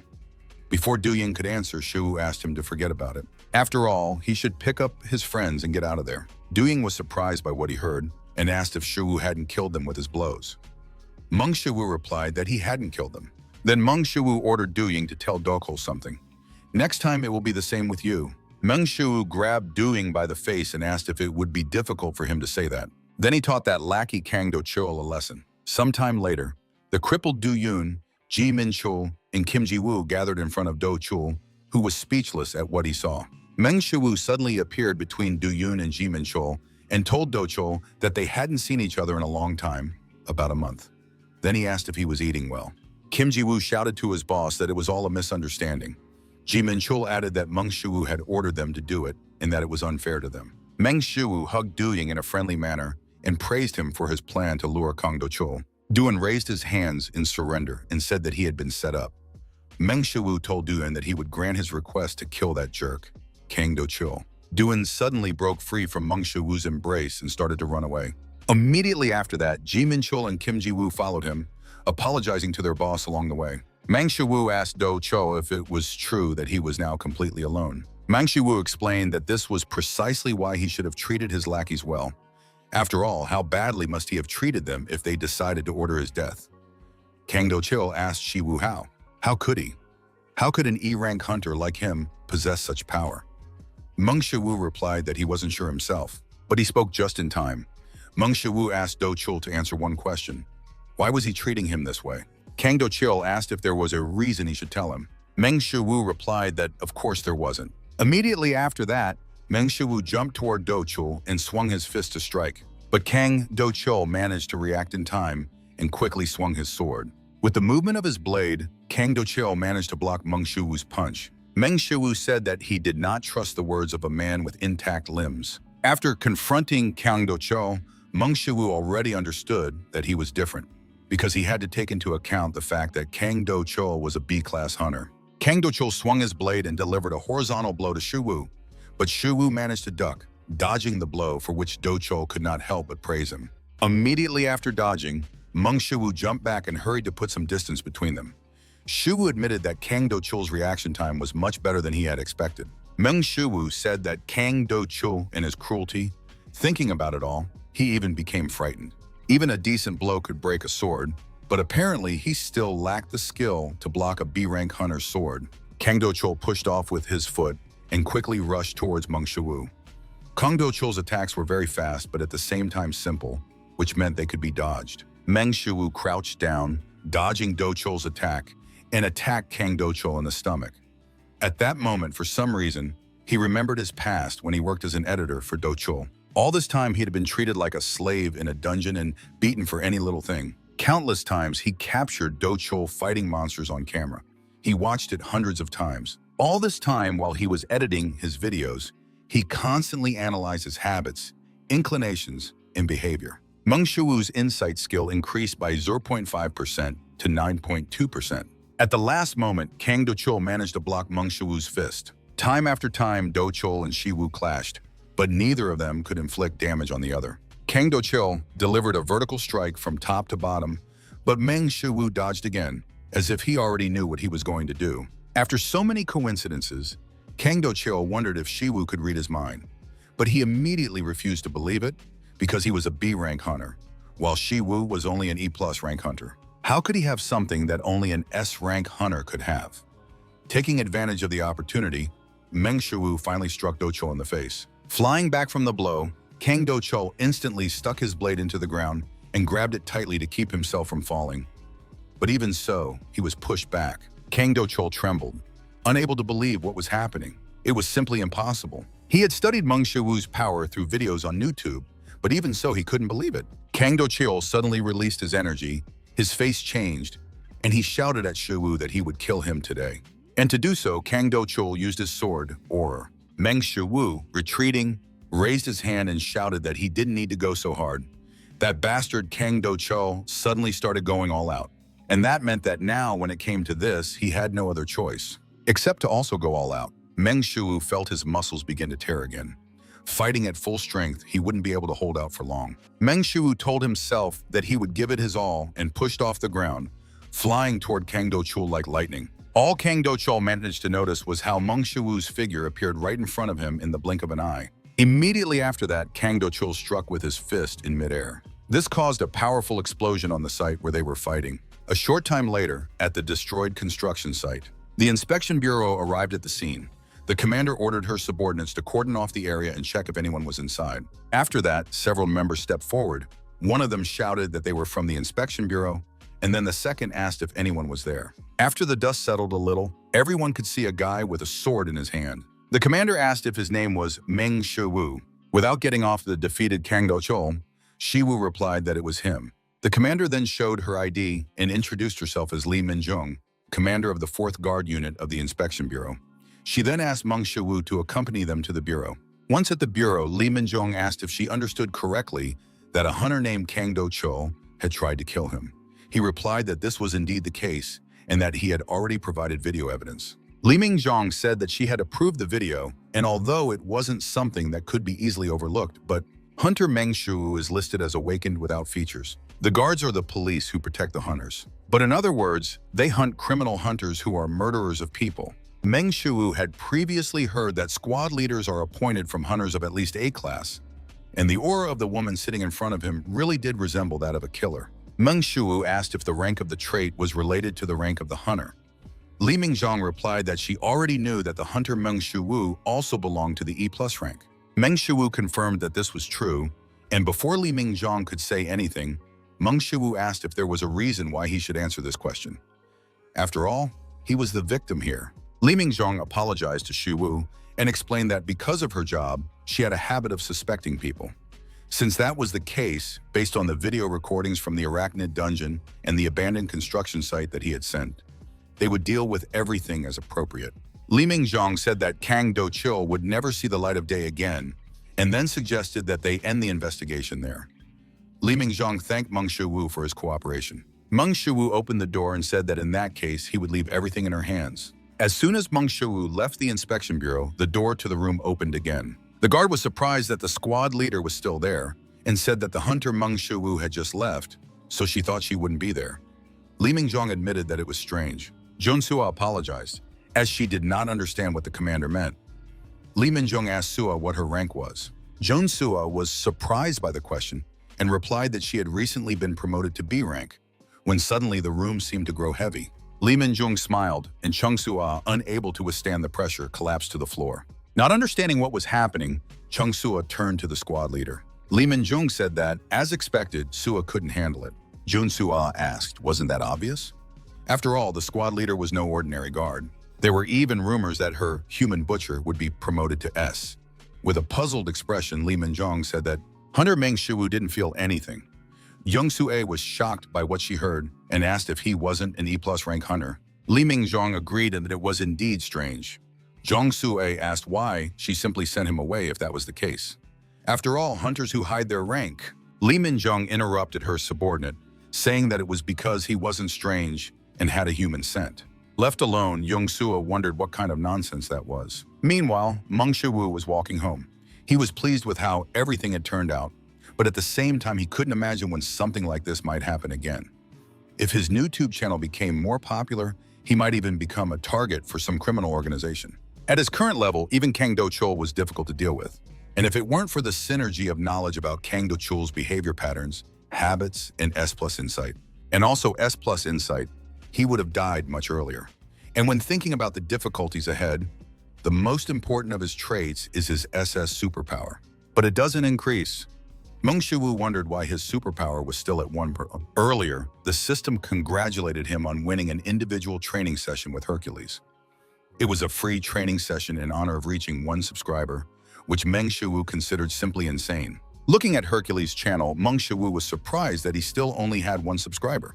And that was, the prize definitely had to be worth it. Hercules was very surprised by what he had just learned. Looking at his only subscriber, he assumed that he was a human being. But how could there be a human being on his channel? Meng Shuwu asked Hercules if that meant nothing would work. Hercules replied that it wasn't quite like that. But if things continued this way, he wouldn't be able to give him a personal training session. Meng Shuwu asked if that meant he wouldn't be able to accept. Hercules said that wasn't the case. As he had already said, he couldn't go where Shuwu was, so he wouldn't be able to conduct a face-to-face personal training session. Meng Shuwu hadn't thought about it before, but how did he connect to GodTube? The blonde guy who left him the smartphone and the white-haired guy he fought. Hercules inserted a loud "but." He said that even if he couldn't fix his posture himself, he could at least teach him. So Hercules asked Meng Shuwu not to worry about it. Since Hercules didn't want to lose his only subscriber, he suggested starting right now, for example, by pulling and tearing off the Minotaur's horns in one fell swoop. He suggested that his subscriber do it right now. Through the camera, Hercules could see Meng Shuwu's body, and at that moment, his body balance was perfectly fine, especially his back muscles. Meng Shuwu asked if he meant his back when he said back muscles. Hercules sighed deeply and explained that by back muscles, he meant the muscles on the back of the body, and the back muscles he mentioned were only one part of them. Hercules shouted that they were armor. The back part was the trapezius muscles, the triceps, the brachioradialis. Meng Shuwu was amazed to hear about so many muscles from Hercules. Having learned about the perfect muscles, Meng Shuwu managed to slightly increase his super strength skill, finally reaching 1.02%. Hercules said that, as he already understood, there are different types of back muscles. And as the subscriber should have already understood, since they are all located on the back, he cannot see them, which often leads to forgetting their importance. Hercules raised his leg and said that these muscles are very, very important. Then he lowered his leg, kicked the ground, and said that they are important for the overall balance of the body. When you need to make bold movements. Meng Shuwu was simply amazed by what he saw and asked what that was. Hercules asked if he had just done that. He then explained that it was called divine martial arts and that he had created it. Meng Shuwu was confused when he heard this. Hercules explained that it was nothing special, but that he had combined all his fighting techniques into one and systematized them. This blow was the one with which he crushed the Hydra. He struck it in the middle of its head, killing it instantly. Be that as it may, the muscles of the back are also important in these techniques, and the lower body is the pillar that supports everything. Hercules turned to his subscriber and asked what would happen if the pillars fell during the construction of a building. Meng Shuwu replied that of course the buildings would collapse. Immediately after that, Hercules shouted that the same thing would happen to the body and then kick the ground again. Meng Shuwu understood that the same thing would happen when his lower body collapsed. The system notified Meng Shuwu that he had learned the physical science of super strength, thanks to which he increased his super strength by 1%. Hercules said that he would talk about an exercise method that would suit his subscriber, and therefore advised him to watch him and repeat the movements. A little while later, Hercules explained to Shuwu that the basics of breathing are to exhale when you lift off the ground. Meng Shuwu mentally acknowledged that this point was much more normal than he had thought. Then Hercules shouted that he didn't care about breathing and other things, but just exhaled. Exhausted by all this, Meng Shuwu asked why. Hercules advised him to look at himself before speaking. After all, it was important for a small fry like him to just do it without asking questions. During his training with Hercules, Meng Shuwu received numerous notifications that he had done a superpower exercise, thanks to which he increased his superpower skill to 1.47%. Meng Shuwu sent a message to the editor that this video would be posted on YouTube. The concept for today's video is speedrun. He leaves the editing to her. The Pak Doku thought her boss was a good person, but a little unusual. Giggling, she wondered what strategy he had come up with this time. Then she turned on the video where her boss was standing near the dungeon. Meng Shuwu, dressed in a bat costume, said "Aloha" to all the subscribers of Conqueror of the World and greeted them once again. He then explained that the person they were seeing on camera was a man who conquered everything in the world. The Conqueror of the World. In the cave that viewers can see behind him, Vampire Bats Live. Knowing that he would be asked, Meng Shuwu asked why he was here. It was all to show new content for the Conqueror of the World channel. This is nothing more than a speedrun raid. Park Doku decided to choose this spot for editing, adding sound and effects. But she couldn't help wondering why he needed to film vampire bats. After all, vampire bats are numerous and live in harsh conditions with poor visibility, which makes speedrun filming difficult. But then again, this way he would be able to attract attention to himself again. Meng Shuwu picked up the phone and said that after investigating, he found out that the current clearing record of 58 seconds was set by S-rank Hunter Yu Hanoi from the Firewitch channel. And today he will try to break that record. A speed-run raid by the conqueror of the world on vampire bats. He would start right now. Park Dok-gu decided to edit the timer for this part. Suddenly, something caught her attention. Looking at the pose the boss was standing in, Park Dok-gu wondered if he had started doing gymnastics. Meng Shiwu shouted "Banquet Challenge" loudly and immediately lowered his leg. As soon as he touched the ground, Meng Shiwu caused a loud rumble and raised a large cloud of dust. Park Dok-gu was stunned by what she had just seen and could hardly believe her eyes. After that, Park Dok-gu wondered if it was even possible to collapse the dungeon. Meng Shiwu slapped himself on the head, reminding himself that he had to collect the ingredients. In any case, the raid was already over. Park Dok-gu wondered in fear what the hell she had just seen. But still, since he was a good person, after checking his phone, Meng Shiwu was delighted with such wonderful statistics. His channel already had 1.4 million views and 6,810 subscribers, and those numbers were growing. Interestingly, even Yu Hana from the Fire Witch channel, with 41 million subscribers, left a comment under the video.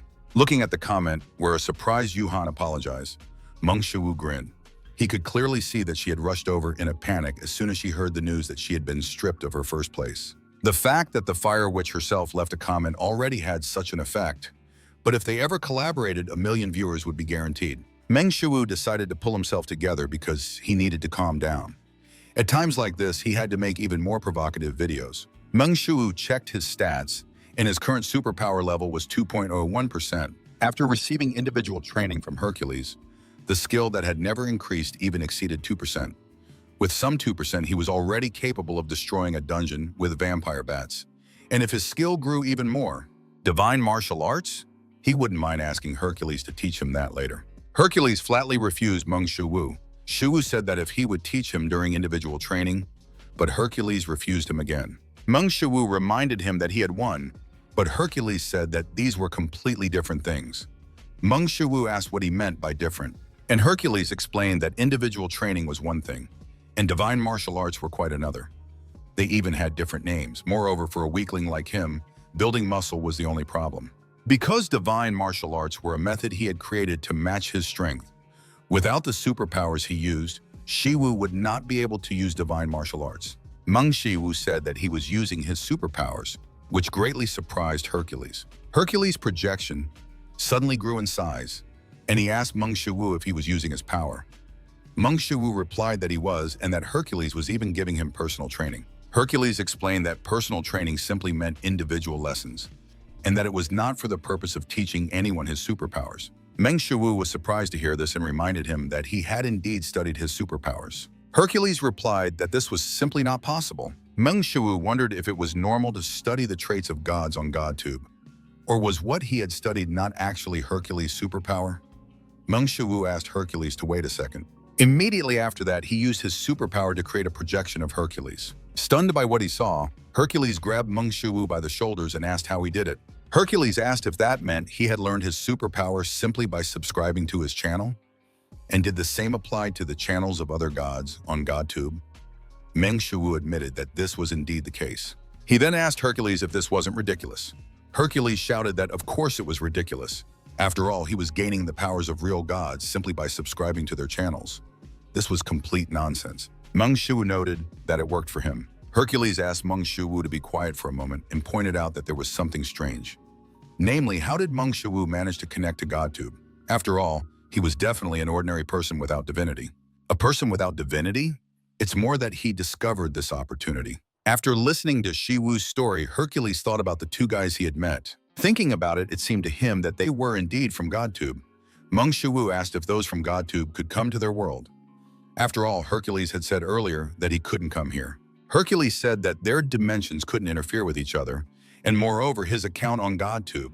Hercules asked if he remembered correctly that Meng Shiwu's account was a manager's account. After all, in that case, one of the guys he met was definitely a manager.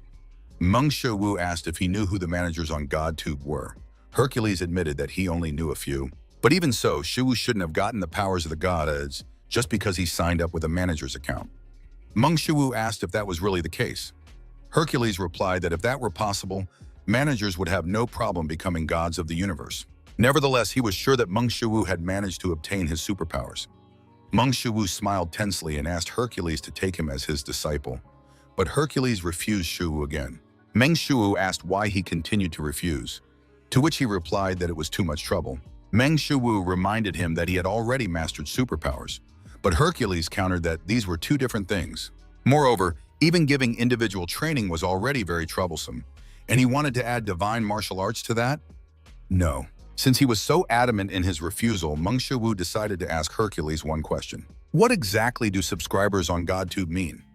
Hercules was puzzled by this question, and after a brief pause, he said that Shuwu could understand it as an element of divinity. Meng Shuwu wondered if that meant that the more subscribers you had, the higher your divine status would be.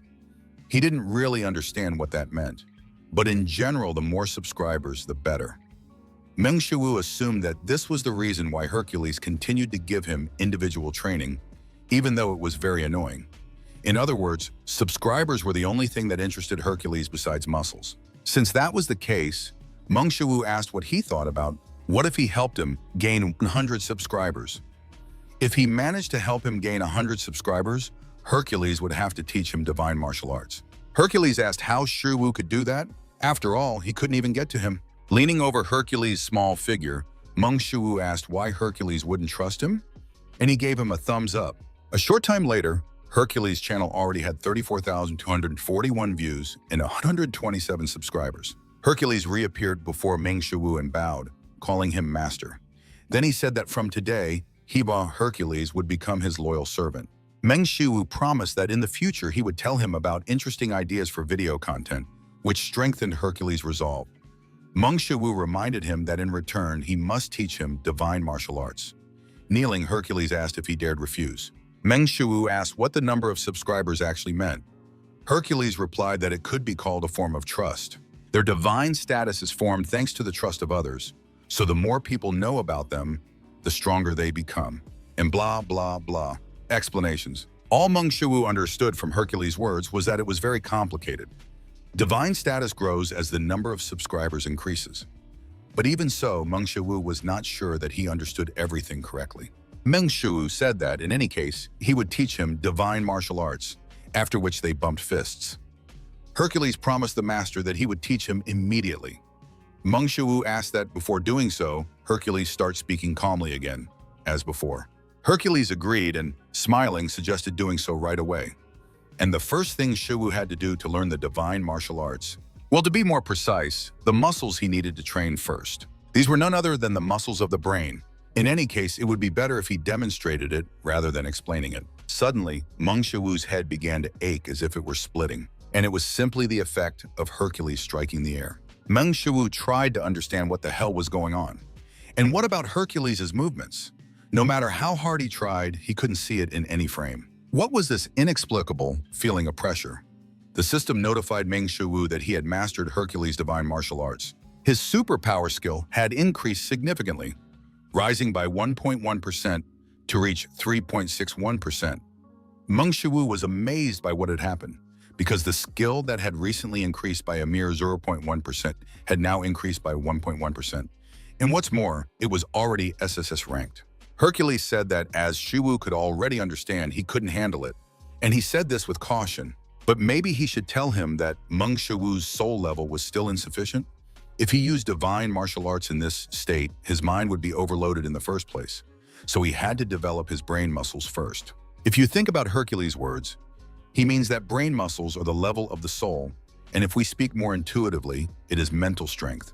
This means that he needs a strong psyche to master divine martial arts. Meng Shuwu asked Hercules if he could have told him about this from the beginning. Hercules said apologetically that since he doesn't talk much. Meng Shuwu interrupted Hercules and asked if he would still be able to learn this. Hercules admitted that normally it would be impossible, but since he was facing Shuwu, Meng Shuwu asked if that was really true. Hercules replied that in his situation, it should be possible. Meng Shuwu asked what he meant. Hercules then reminded Shuwu that he could obtain their power. At that moment, Meng Shuwu understood what Hercules was talking about. If he could obtain the power of gods specializing in mental strength, which could support Hercules' extraordinary strength. Jesus, Buddha, or Confucius? Hercules said that he could recommend Master Confu's channel to Shuwu. Meng Shuwu asked if he meant Confucius. Hercules replied that this was indeed the case. This meant that he had to subscribe to the channel and pay this crazy guy a monthly fee. Looking at his balance, Meng Shuwu sighed, because he only had 153 million won. Subscribing to Huatuo's channel cost him 100 million, but 1 billion a month? Damn it, at this rate, it's absurd and not profitable. So should he do it? Is it really the right decision? Meng Shiwu was not in the mood right now. Kim So-yeon entered the forge and raised her hand to say she was back. After that, So-yeon handed Shiwu the tendons he wanted so badly. Meng Shiwu asked, "How much?" She had previously said that it would cost 1 million won. Kim So-yeon replied that it would cost 113 million won. After parting with another 113 million won, Meng Shiwu thanked So-yeon with tears in his eyes. Kim So-yeon thanked him for using So-yeon's products. Meng Shiwu's current account balance was 40,450,000 won. Kim So-yeon asked Shiwu where he was going to use the ogre tendons. He replied that this time he was going to make equipment. The ogre was an A+ rank monster, which meant he couldn't hunt it alone yet. Still, if he wanted to learn divine martial arts, he would need 1 billion won. This meant that he had to use good materials to make good equipment and sell it. He would also be able to practice so that he could make equipment for himself in the future. Meng Shiwu cried again, thinking about when he would be able to create equipment for himself. Money is his eternal enemy. Be that as it may, Meng Shiwu decided to get started. Returning to the forge, So Palguan felt intense heat and heard the sound of a hammer striking. Approaching Kim So-yeon, So Palguan asked what had brought her there. But Kim So-yeon, shocked by what she saw, did not respond. So Palguan then looked at Meng Shiwu and opened his mouth in shock. Meng Shiwu had finally finished creating the equipment and smiled as he looked at its shine. The system notified Meng Shiwu that he had made a disposable product, thanks to which his metallurgy skill had increased significantly by +5%, reaching 10.43%. Even though he had given it his all, he had only managed to make a disposable product, which did not please Meng Shiwu. As soon as Shiwu finished, So Palguan and Kim So-yeon ran up to him and, amazed by his work, asked him how he did it. Meng Shiwu asked Miss So-yeon how much he could sell it for, which greatly puzzled Kim So-yeon. Kim So-yeon asked if he really wanted to sell it. How much could such equipment be worth? Kim So-yeon admitted that it was far beyond her means, and moreover, none of their customers could afford to buy equipment of this caliber. Meng Shiwu was saddened by this news because there was no point in making this glove if he couldn't even sell it. If he subscribed to Confucius, paid for a subscription to Huatuo, and paid for Soei's medicine, Meng Shiwu asked Kim So-yeon not to worry and just sell the gloves for him because they were disposable items anyway. Kim So-yeon was surprised to hear these gloves being called disposable items. But since Shiwu had entrusted them to her, she promised to do her best. Kim So-yeon told Shiwu that he could leave everything to her, after which she turned to Mr. So and asked for permission to use his name. Kim So-yeon explained that she was thinking of putting the gloves up for auction. Sometime later, in the auction hall, the auctioneer called for the next lot. And the next lot was equipment that even Master So Palguan couldn't help but admire. Hearing this, the surprised guests began whispering among themselves, because everyone knew that So Palguan was a blacksmith recognized by Aurelian. The auctioneer pulled back the cloth and announced that the next lot was a pair of high-quality gloves. The auctioneer explained that these gloves were made from ogre tendons, which made them extremely durable. This meant that there was no need to worry about them accidentally breaking during combat. The auctioneer asked the guests not to be surprised by this, as it was probably due to the fact that they were made from the tendons of an A-rank monster. The appraisal results showed that these gloves can strengthen their owner. As soon as the auctioneer mentioned this, a murmur rose in the hall.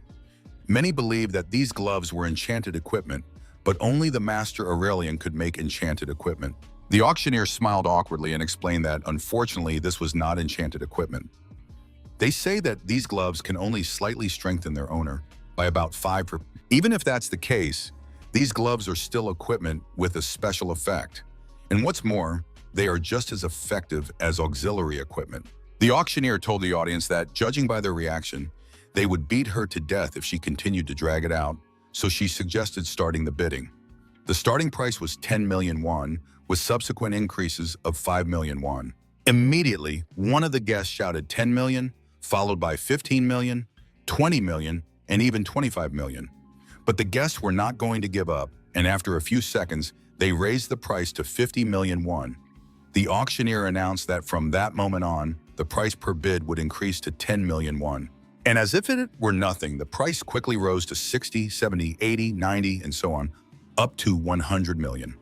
Immediately after that, the price per bid was increased by 50 million won. But even that did not stop the guests, and the price quickly reached 250 million won. A few seconds later, the price of the gloves reached 350 million won, after which everyone suddenly paused. Looking at the guests in the hall, the auctioneer asked if there were any higher bids. Suddenly, one of the guests shouted out a price of 2 billion won. Those present turned around and were surprised to see none other than Han Jae-rin. The auctioneer was horrified at how sharply the price of these gloves had risen. Repeating the bid price of 2 billion won, she asked if there were any higher bids. Immediately after that, a bid of 2.1 billion won was made. The guests were stunned to see who it was because it was Lee Min-jung. Noticing her, people began whispering among themselves, discussing the butcher Lee Min-jung. Han Jae-rin raised the number again and named a price of 3 billion. Gritting her teeth, Lee Min-jung raised the number again and named a price of 3.1 billion won. As if waiting for this, Han Jae-rin named a price of 4 billion won. The auctioneer repeated the last bid of 4 billion won and asked if there were any higher bids. 4 billion times, 4 billion two, and finally sold. The gloves were sold for 4 billion won. Having gotten what she wanted, Han Jae-rin was very pleased. Sometime later, at the So family's blacksmith shop, Meng Shuwoo was trembling with shock, and Kim So-yeon, stunned by what had happened, admitted that she had never even thought that these gloves would sell for so much. For the gloves sold at auction, Meng Shuwoo received 3,600 million won, which was simply insane. The winning bid was 4 billion won, but even after deducting the 5% auction commission and So-yeon's service fee, he still had 3.6 billion won in his account. Unable to contain himself, Meng Shuwoo hugged Kim So-yeon tightly and shouted that he loved her. But Kim So-yeon apologized and asked Shuwoo to stop because he was squeezing her too hard. With difficulty, Kim So-yeon told Mr. Siwoo that she couldn't breathe. Coming to his senses, Meng Shuwoo let go of Kim So-yeon, and while she was trying to catch her breath, he explained that he was probably too excited, but now he was happy to give her something for her troubles. Kim So-yeon refused because Siwoo had already repaid her for her services. And above all, it was thanks to him that their company So-yeon had become a VIP at the auction house, which was more than enough for her. In that case, Meng Shuwoo offered to help So Pagwan, but he refused, saying that he didn't mind because it was Siwoo who did everything anyway. He didn't do anything. Meng Shuwoo decided that he would teach So Palguan to play the Allegro rhythm, which he had recently learned from a video by Hephaestus. He also had a 4-beat rhythm, which should suit him anyway.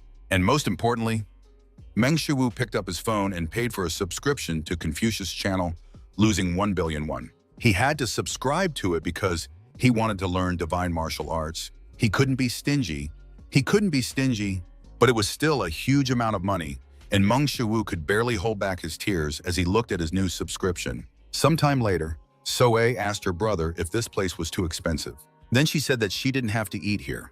Meng Shuwoo explained that they were here because they had to try something like this at least once in their lives. 600,000 won per person? Who cares? After all, he still had 2.6 billion won in his account. Now with his subscriptions to the Huatuo and Confucius channels, he was spending 1.1 billion won on subscriptions. Meng Shuwoo decided to have a drink to take his mind off his monthly expenses for a while. Meng Shuwoo decided to just watch GodTube until their food arrived. Meanwhile, Meng So-ae looked around with interest, as it was her first time in such a place. Meng Shuwoo went to the @Confucius channel, where he immediately saw the description. Although he is slow and unable to speak, he is quick in action, as well as 34,566 subscribers. Meng Shuwoo assumed that 34,566 subscribers was a lot and wondered if all of his students had subscribed to the channel. After all, that meant that school networks existed on GodTube too. Earlier, Hercules said that studying divine martial arts requires brain power, so he thought it would be SSS rank. Considering that it is not combat work, SSS rank means that it is a higher rank than divine martial arts. And since he needs to improve his skill level, he needs to watch the video and understand it as best he can to start with. Meng Shuwoo played the first video on the main page, The Dignity of a Gentleman. In the video, Confucius, relaxing in a garden pavilion, said that a gentleman is a person who cares for and looks after those around him. At that moment, Meng Shuwoo felt it. He felt extremely bored watching this video, but he still mastered the basics of Confucianism, and the level of benevolence, righteousness, propriety, and wisdom of an SSS-ranked gentleman was slightly increased, reaching 0.01%. Hercules asked Meng Shuwoo if he meant that even though he had acquired the brain power of Master Confucius, he had not done so completely. Shuwoo replied that this was true and that he needed to improve his level of mastery. Hercules noted that, as he had said earlier, Divine martial arts were not something that could be used at Shiwu's level. To put it more simply, it was similar to changing the laws of the world. It was not just a matter of using some kind of superpower. After all, Shiwu would draw on mana by concentrating on veins and pressure points. And mana is the source of existence, and in order to use it more actively, he needed an amplifying organ. An organ that projected his intention and facilitated his influence on mana. Eastern gods call it the center of Qi. Looking at Meng Shiwu's expression, Hercules assumed that he found it boring and even wondered, what the hell is he talking about? Suddenly, a flash came from the phone screen, shocking Meng Shiwu and causing him to cover himself. Hercules then poked him in the head and said that he just wanted to learn divine martial arts. He wanted to gain that power, but he didn't want to study all those complicated concepts. Hercules asked Shiwu if he was wrong. Even if Shiwu wanted to say no, he didn't think he could. Meng Shiwu admitted that Hercules was absolutely right. Hercules said that this was exactly what he had expected, and that he had already come up with a way to help him master the divine martial arts more easily. The answer lies in the muscles.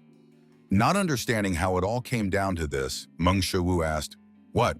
Hercules explained that if the body is in poor shape, the mind will suffer. Meng Shiwu asked if it wasn't the other way around.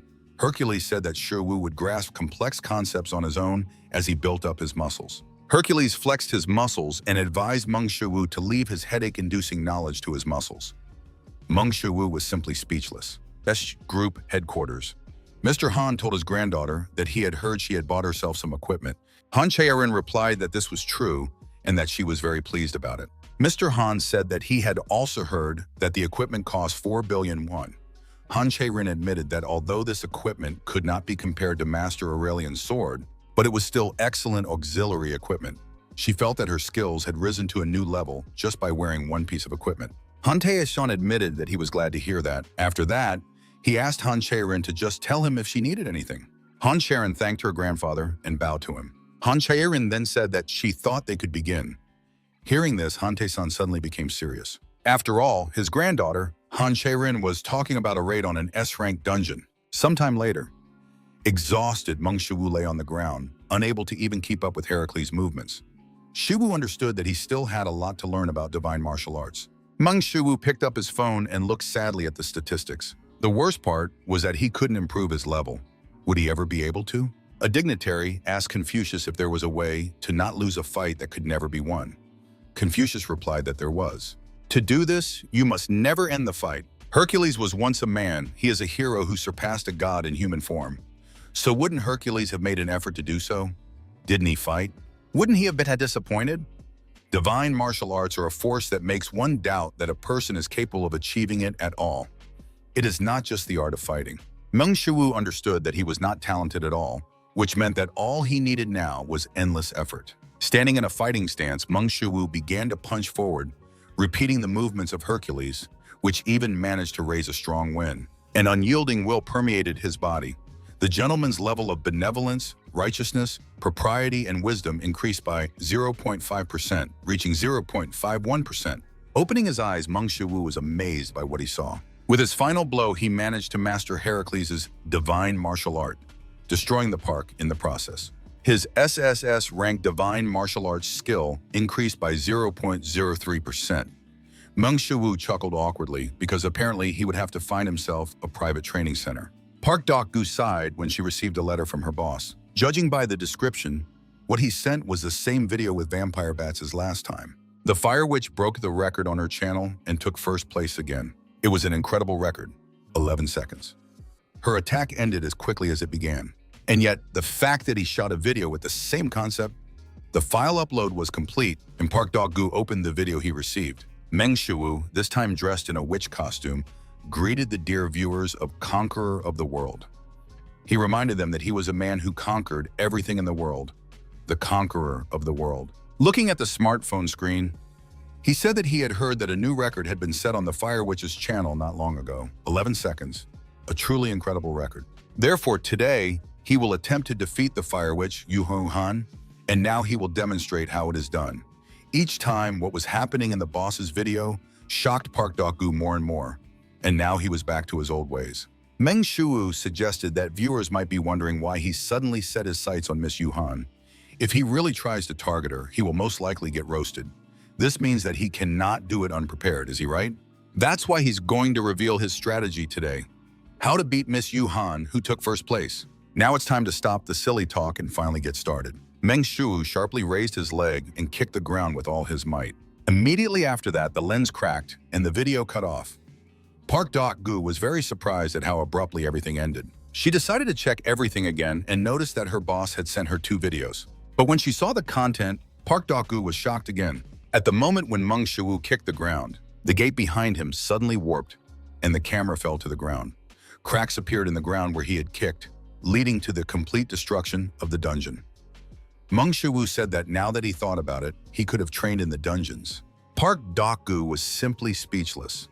She wondered what she was looking at. Then she suddenly trembled at the thought that she had visited it and decided to check the length of the video again. And she was shocked to find that the video was only 4 seconds long. A little while later, Meng Shuwu's new video had already racked up 342,075 views, and his subscriber count had grown to 11,160. Thanks to the divine martial art, the number of comments and views had skyrocketed, and at this rate, earning hundreds of millions might no longer be just a dream for Meng Shuwu. Meng Shuwu was scrolling through the comments under the video when something strange caught his attention. User at Why Are You Crying asked, "Isn't that enough to attack the dungeon where Han Shirin failed?" Meng Shuwu was surprised to hear this news. Opening the comment thread, Meng Shuwu saw people who were surprised by this asking questions on the topic. But Why Are You Crying replied that she didn't know either, as she had heard it somewhere. Meng Shuwu assumed that these were just rumors. The user Go to the sauna and fight wrote that he had checked everything and it seemed to be true, as there were already articles about it online. What a strange nickname, was surprised by this and asked for a link. Meng Shuwu was surprised by what he saw, because if there really are articles about it, what is the future of the SH group after they failed the S-rank dungeon raid? At around 1 p.m. today, it became known that the chairwoman of the SH Hunters Guild, Han Shirin, failed the S-rank dungeon raid. Fortunately, there were no casualties, but many were disappointed by her failure. In particular, the SH group is in a negative mood, as they recently invested heavily in the hunting industry and dreamed of entering the market.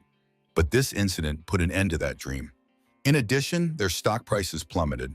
Meng Shuwu searched for information, but nowhere did it say exactly how Han Shirin had failed. After that, Meng Shuwu wondered how this related to him. He threw his phone on the bed. He didn't have time to worry about her because he was busy with his own affairs. Han Shirin could figure it out herself. SH Group Headquarters top floor. As soon as Han Shirin arrived, Mrs. Han suggested that they just see who had decided to visit them. Han Shirin greeted the director of SH, Han Mina.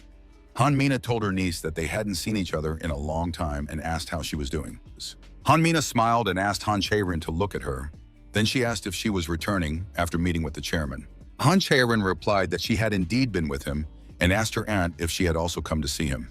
Han Mina said that the chairman had called a meeting of executives. At the moment, SH was in complete chaos. Not only had the stock price fallen sharply, but their investments were also being withdrawn. And it's not just Shirin's fault. In fact, they are to blame for expecting too much from her. As she left, Han Mina told Han Shirin that she could leave. Otherwise, she would have to face her brothers. After that, Han Shirin remained alone in the hallway, lost in her thoughts. Sometime later, after Soo drank Meng Shuwu's new decoction, Shuwu suggested with an awkward smile that the decoction was bitter for her. Meng Soo suggested that this was what punishment felt like. Meng Shuwu was pleased that his S+ rank divine medical arts skills were constantly improving and had already reached 20.47%. After all, this time the decoction was much more palatable than last time. After studying the gentleman's mind, all his characteristics began to improve more quickly. Not only divine martial arts, but also super strength, insight, and even divine metallurgy began to come more easily to him. Insight improved the most among them, reaching 24.8%, as it is related to all his other characteristics. Thinking about this, Meng Shuwu realized that the gentleman's mind did not have an SSS rank for no reason. After Soo drank the decoction, he could already see her complexion starting to improve. This meant that his treatment was truly effective, which made Shuwu very happy. If he continued to improve his divine art of medicine, he was confident that he would be able to cure Soo's illness. The only problem was money, with a minimum subscription fee of 1.1 billion won weighing heavily on his shoulders. The 1.7 billion they won in his account was far from enough to pay for the monthly subscription to Huatuo and Confucius. Meng Shuwu looked at his improved decoction and thought it would be great if he could sell it, but medical preparations cannot be sold indiscriminately without special medical certification. Meng Shuwu decided that he would ask Kim So-yeon about it later. Suddenly, there was a knock at the door. Not expecting any guests, Meng Shuwu wondered who it could be. The person knocking on the door apologized for the disturbance and asked if this was Mr. Meng Shuwu's residence. The man then introduced himself as Kang Min-jae, the personal secretary of Mrs. Han Chae-rin. After Meng Shuwu welcomed the guest, Kang Min-jae explained that the young lady wanted to return to prison. Since Ms. Han Chae-rin wanted to return to prison, Meng Shuwu assumed that she needed his help. Meng Shuwu decided to clarify whether the lady wanted him to come up with a strategy for her. Kang Min-jae confirmed this.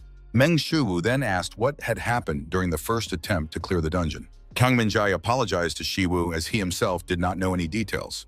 The lady only told him that Meng Shuwu's help was absolutely necessary. Kang Min-jae said that the young lady actually wanted to come in person, but since many people were watching her, Kang Min-jae bowed and apologized to Shiwu and asked if he could talk to the lady. Meng Shuwu could already smell it. It was the sweet smell of NewTube, the joint raid of the World Conqueror and Han Chae-rin in the S-rank dungeon, which would quickly garner millions of views on NewTube. SH Group Headquarters, Gym. Upon arriving Han Chae-rin, Meng Shuwu saw her practicing with a sword, and she was wearing the disposable gloves he had created. During her training, Han Chae-rin didn't even notice someone entering the gym and continued to practice. Kang Min-jae told Shiwu that he would call the lady, but Shiwu stopped him and suggested waiting. Meng Shuwu understood that Han Chae-rin had reached a trance-like state during her training. Training with that level of concentration can be very beneficial, and he could say that because he had recently had the same experience. Kang Min-jae tried to argue with Shiwu, but Shiwu said that although he might have to wait a little, this was a rare opportunity for Miss Chae-rin. Han Chae-rin continued her training, oblivious to her surroundings. Watching this, Meng Shuwu noticed that her movements were definitely not systematic. Meng Shuwu speculated that this was because his understanding had improved after studying S+ Insight in Divine Martial Arts. He could clearly see that what Han Chae-rin was doing was nothing more than random swings of her arms. Moreover, he had heard that she had not learned proper sword technique. One of Han Chae-rin's traits is her S-rank sword talent, but her talent with the sword is overshadowed by her roughness. It's as if Chae-rin can use SS-rank superpowers like him, but she hasn't studied divine martial arts to systematically use that power. In the end, fencing skills based on brute force will show their limitations. If Han Chae-rin can learn proper martial arts, she will be able to grow significantly. The only way for Han Chae-rin to develop is to join the sect as a disciple. But why would Han Chae-rin need to do that? Moreover, the SH group would not even allow her to do so. Meng Shuwu smiled awkwardly as he looked at the secretary. If Han Chae-rin became a disciple of the sect, she would no longer be a member of the SH group. This is a case where a good past is not always useful to a person. Looking at Han Chae-rin's level, Meng Shuwu assumed that she would be able to maintain the martial arts she had learned on GodTube. Among the contenders is King Arthur, the legendary knight of the Round Table from the video Excalibur or Queen Guinevere. The owner of the divine sword Balmung, Siegfried, the first dragon slayer, now gives advice on how to kill dragons. And Zhang Yu, an invader with tens of thousands of men, who caught Liu Bang in a video and forced him to sing a song of the Han Dynasty. Although these people's videos were a little crazy, what if Han Chae-rin could learn their martial arts? But Han Chae-rin can't watch GodTube, which means she won't be able to learn the art of fencing. Suddenly, Meng Shuwu had an idea. Couldn't he just watch the videos himself and then teach Han Chae-rin? Although he would have to pay for a subscription to the channel, he could get the money from Han Chae-rin. It doesn't matter if it's 1 billion or 10 billion, because it doesn't matter to the granddaughter of the SH group. Maybe he could even get a more decent fee for teaching her. 10 billion should definitely be enough. Meng Shuwu has already started drooling at the thought of all the money he could make. After all, this is definitely a great deal involving Han Chae-rin's financial power. There is only one problem. Will Han Chae-rin, an S-rank hunter, take lessons from him, a D-rank hunter? Moreover, he could only teach her what he had already learned himself. Therefore, Meng Shuwu asked himself an important question. Is it possible to teach someone divine martial arts by learning it yourself? And yet, if he decides to give up today, it will all be in vain. Meanwhile, Han Chae-rin finished her training and approached the secretary, saying that he should have warned her that Shuwu was here. Kang Min-jae apologized to the young lady and explained that he had not disturbed her because Mr. Shiwu did not want to interrupt her training. Han Chaerin was a little surprised to hear this. Meng Shiwu stared at Han Chaerin and blushed with embarrassment, which made him unable to say a word. Han Chaerin said that she would go wash up first and left.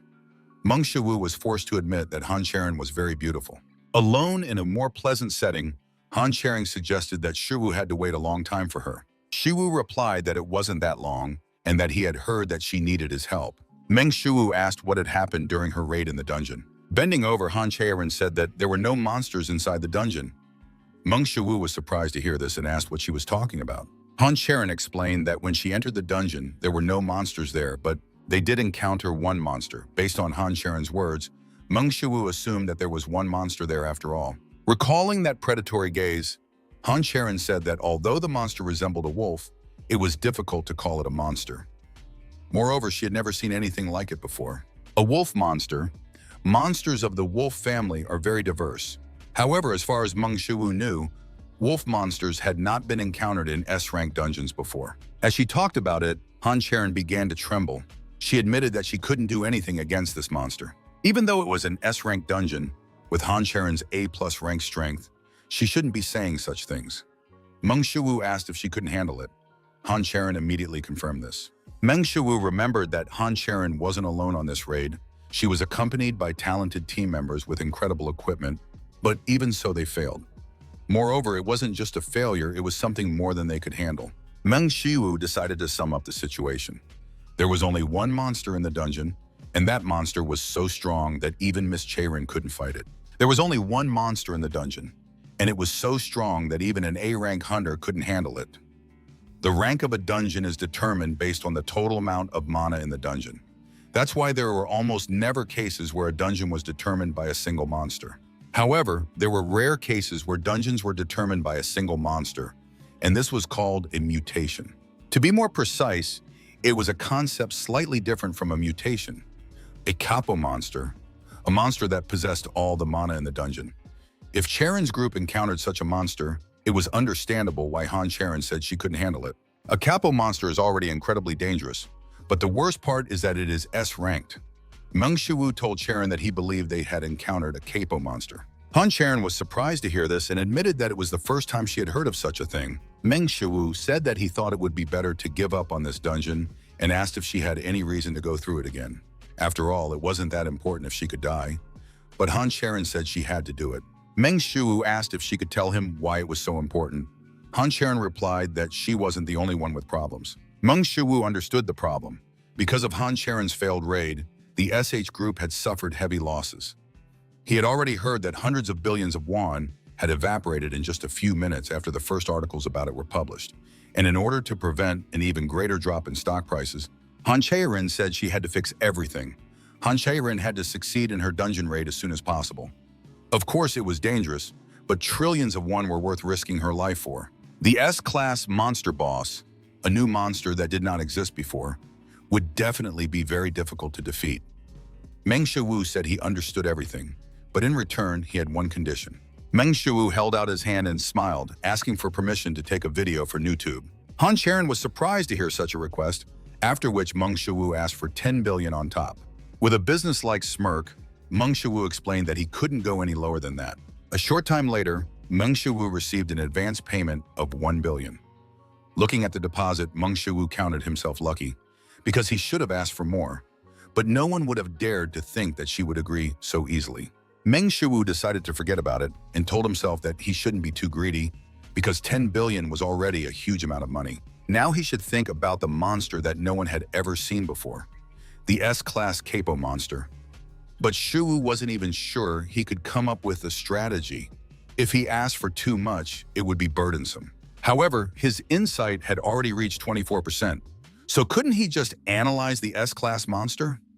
Meng Shiwu told himself that he could do it no matter what. The next day in the S-rank dungeon, Han Chaerin told Shiwu that she would lead him. She allowed him to enter the S-rank dungeon on the condition that she would accompany him. Meng Shiwu understood that it would be very dangerous, and he didn't want to go there alone, but he needed to know what was inside in order to develop a strategy against it. Moreover, since he had superpowers and divine martial arts, even if he wasn't sure he could defeat the capo monster, he was confident that he could survive. Meng Shuwu looked around, and as expected of an S-rank dungeon, its atmosphere was definitely different from lower-ranked dungeons. Han Sharon said that they needed to move on, then led Meng Shuwu in a certain direction. A short time later, still in the same S-rank dungeon, Han Sharon suddenly raised her hand and began to adjust her glove. Meng Shuwu asked if the gloves didn't fit her. Han Sharon admitted that they didn't quite fit. Hearing this, Meng Shuwu asked her permission to adjust them a little. Han Sharon asked what he meant. Meng Shuwu explained that he didn't know who would be using the gloves, so he made them to fit his own hands. Even though they weren't going to shrink, Shuwu assumed that they must be very uncomfortable. Meng Shuwu touched the gloves to adjust them to fit Sharon. Right before Han Sharon's eyes, the gloves began to change, adjusting to fit Han Sharon's hand. Meng Shuwu gave a thumbs up and asked Sharon to consider it a normal favor. Han Sharon asked how he even knew that this function existed. Meng Shuwu replied awkwardly that it was because he had created them. Han Sharon was surprised to hear this and asked if that meant that the person recognized by Master So Palguan himself. Meng Shuwu said that he didn't know about that and that he just worked in the same workshop as him. While Meng Shuwu and Han Sharon were discussing the gloves, a sinister energy began to spread throughout the dungeon. Suddenly, Meng Shuwu and Han Sharon felt a strong pressure trying to pin them to the ground. Turning around, they saw a predator in front of them, radiating incredible danger. The energy of this creature was completely different. This energy was on a completely different level. Han Sharon jumped in front of Shuwu and asked him to step back. At that moment, they encountered an incredibly dangerous monster that they could not even imagine. An S-class capo monster. The huge monster, a wolf capo monster that was the sole master of this dungeon, loomed over Shuwu and Sharon. Meng Shuwu immediately wondered if Han Sharon could defeat this monster. And could she do it if he joined her in battle? But Shuwu immediately rejected this idea because they were clearly not ready for such a thing. Meng Shuwu reminded himself that they had come here only to check what kind of monster it was. Meng Shuwu told himself that they should not fight, and immediately after that, he used Heracles' superpower. Meng Shuwu raised his legs sharply and struck the ground with all his might to blind the monster with a flash. Immediately after that, Shuwu touched Han Sharon's shoulder and shouted that they had to run. As if their lives depended on it, Meng Shuwu and Han Sharon ran as fast as they could toward the exit. Miraculously escaping pursuit, the two of them managed to get out. Trying to catch his breath after what he had experienced, Meng Shuwu attempted to comprehend what had happened. Although he wasn't entirely sure because of the shock, and because he hadn't even attempted to fight the monster, he couldn't accurately assess its strength. But at the very least, it would take the combined efforts of 5 S-class hunters to kill this wolf, and only then would they be able to damage it.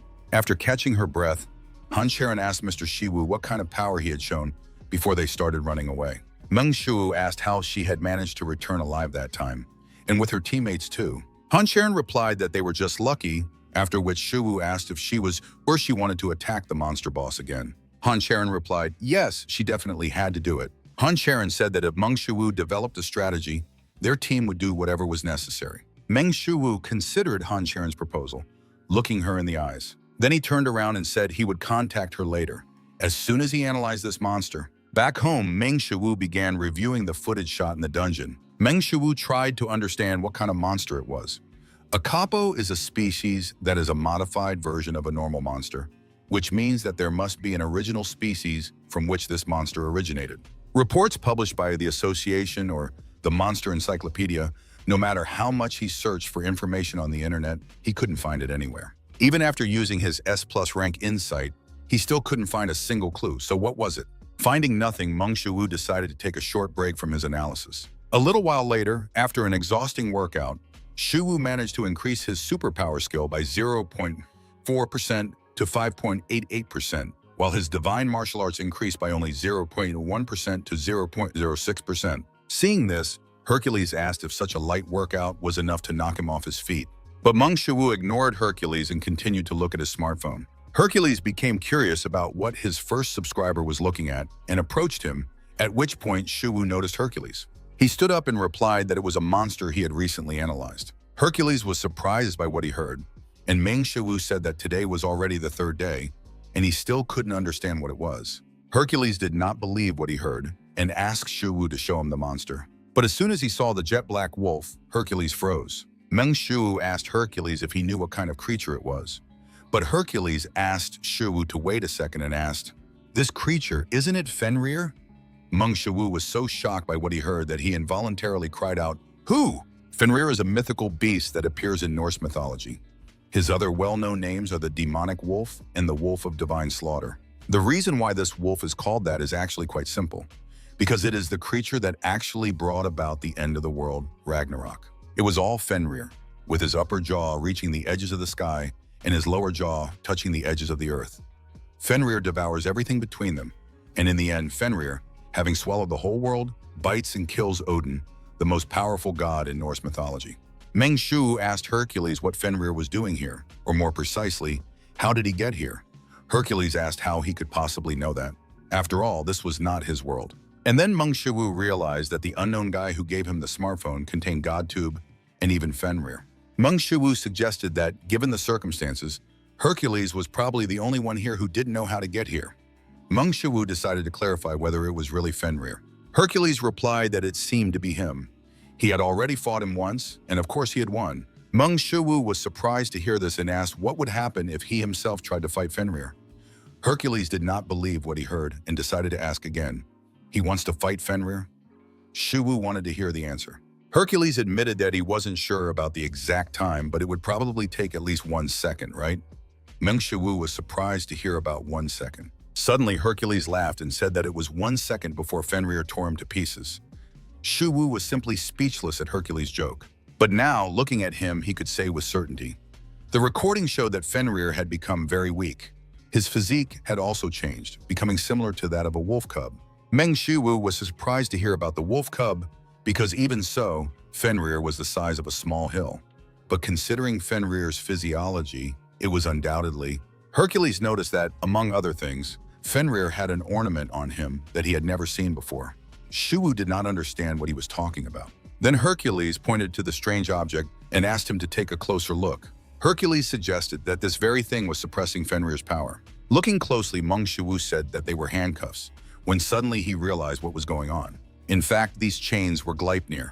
They say that it can never be destroyed by anything that exists in this world. Upon learning this new detail, Hercules said that with Fenrir like this, it would take less than a minute. Meng Shu decided to ask what exactly he meant. Hercules replied that it would take Fenrir less than a minute to tear him to pieces, then laughed again. Continuing to stare at Fenrir, Meng Shu wondered how Fenrir got here and why. And if this wolf really was Fenrir, then they had practically no way. Hercules suddenly interrupted Shu's thoughts, suggesting that he at least tell him about Fenrir's weaknesses. After that, Hercules wondered if he should tell him about it.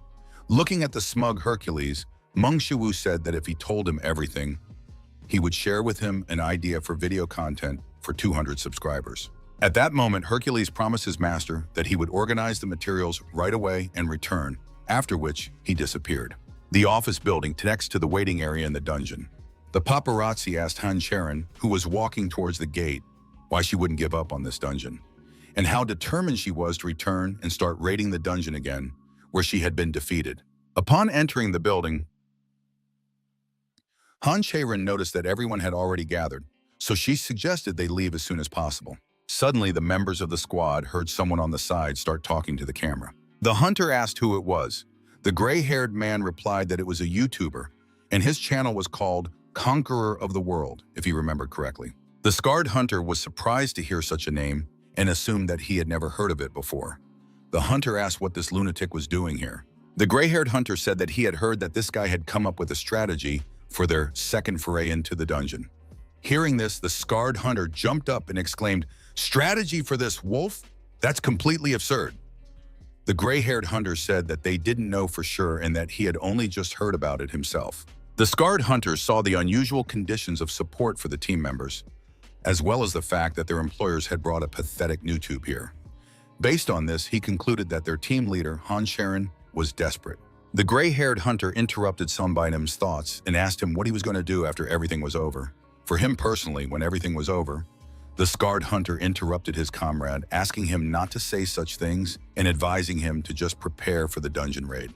A short time later, inside the S-rank dungeon, Han Charon and the group returned to the dungeon and were already hunting for the wolf's soul. Meanwhile, the most frivolous of them, the Conqueror of the World, was telling his subscribers that they were in the S-rank dungeon. He asked his subscribers if they could feel it.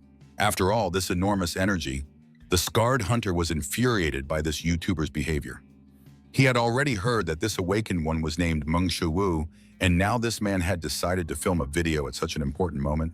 What would happen if the Black Wolf discovered their group because of the shouts of this stupid YouTuber? Suddenly, an ominous shadow loomed over the hunter, causing him to look up in fear. Their group once again encountered a huge black wolf in the S-rank dungeon. Seeing the wolf again, Han Shirin wondered if it was the right decision to conquer this dungeon again.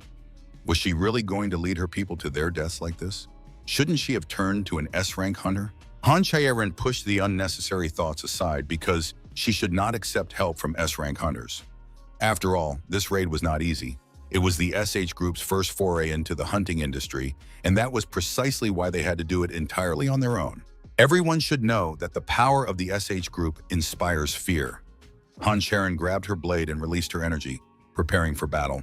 Suddenly, Meng Shuwu walked calmly past her, telling the audience that the monster before them was the legendary mythical beast Fenrir, also known as the Demon Wolf, or the beast that appears in Norse mythology. Meng Shuwu anticipated the audience's question about whether this beast was indeed Fenrir. He smiled.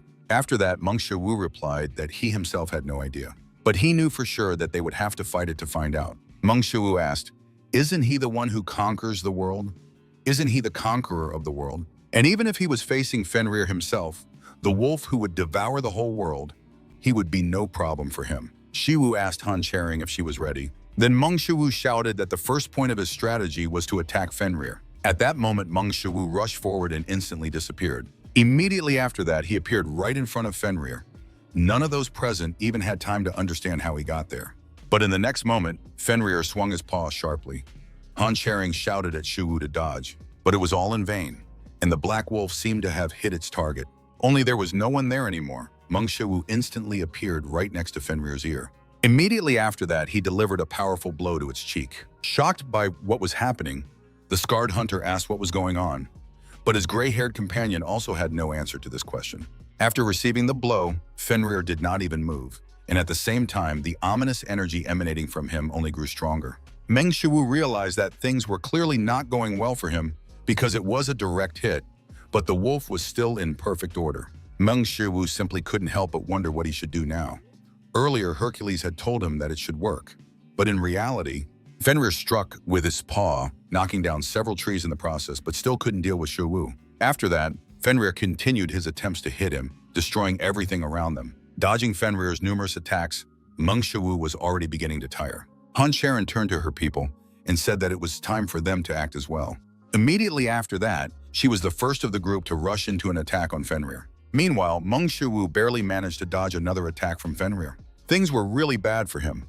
Earlier, he had wondered if this was really the same wolf, but now he could only say that this Fenrir was definitely the real thing. Earlier, Hercules had said that with Fenrir so weakened, their fight should take at least a minute before Fenrir tore him apart, but as practice showed, Shuwu would hardly be able to hold out against him for even 10 seconds. Hercules' strategy turned out to be completely pointless, and in his case, it could only work because he was Hercules. But even if that was the case, Gleipnir, as long as these indestructible chains continue to hold Fenrir back, they still have a chance. It's not so bad if he can't win, but it will be bad if he can't even attack. And most importantly, an arc flashed through the air, and in the next instant, Han Charon slashed Fenrir's jaw, protecting Meng Shuwu from the attack. After being hit, Fenrir momentarily distracted from Meng Shuwu and turned to his new opponent, Han Charon. Suddenly, Fenrir felt something burning his fur forming directly above him. The most important thing was that Shuwu was not alone now. Fenrir looked up and saw a huge ball of fire above him. Even Meng Shuwu was surprised to see this, but thanks to this, he realized that there was a hunter with magic among them. The hunter shouted at Shuwu and Han Charing to be careful, and immediately after that, they launched their attack. Transforming into a powerful beam of fire, the flames rained down on Fenrir. From the intense heat, Fenrir roared loudly to dispel the magic. But the magicians did not stop and struck Fenrir again with their magic. Suddenly, Fenrir raised his muzzle to the new sphere of flame and simply began to devour it. The mages were amazed that this wolf had actually swallowed their sphere. He simply took it and ate it. At that moment, all the hunters could see that Fenrir was invulnerable to their attacks. The gray-haired hunter shouted to the members of the squad not to retreat, after which the scarred hunter ordered them to prepare for battle. Meng Shuwu told Han Sharon that if they looked closely, they could see the shackles holding Fenrir back. Then he asked if Charon already knew this fact. If these shackles could hold Fenrir, then they could attack him. Han Charon nodded, showing that she understood what he was talking about. Immediately after that, she rushed towards the Black Wolf, and together with the members of the squad, began to restrain Fenrir with attacks. Meng Shuwu took a deep breath and exhaled, trying to concentrate his energy.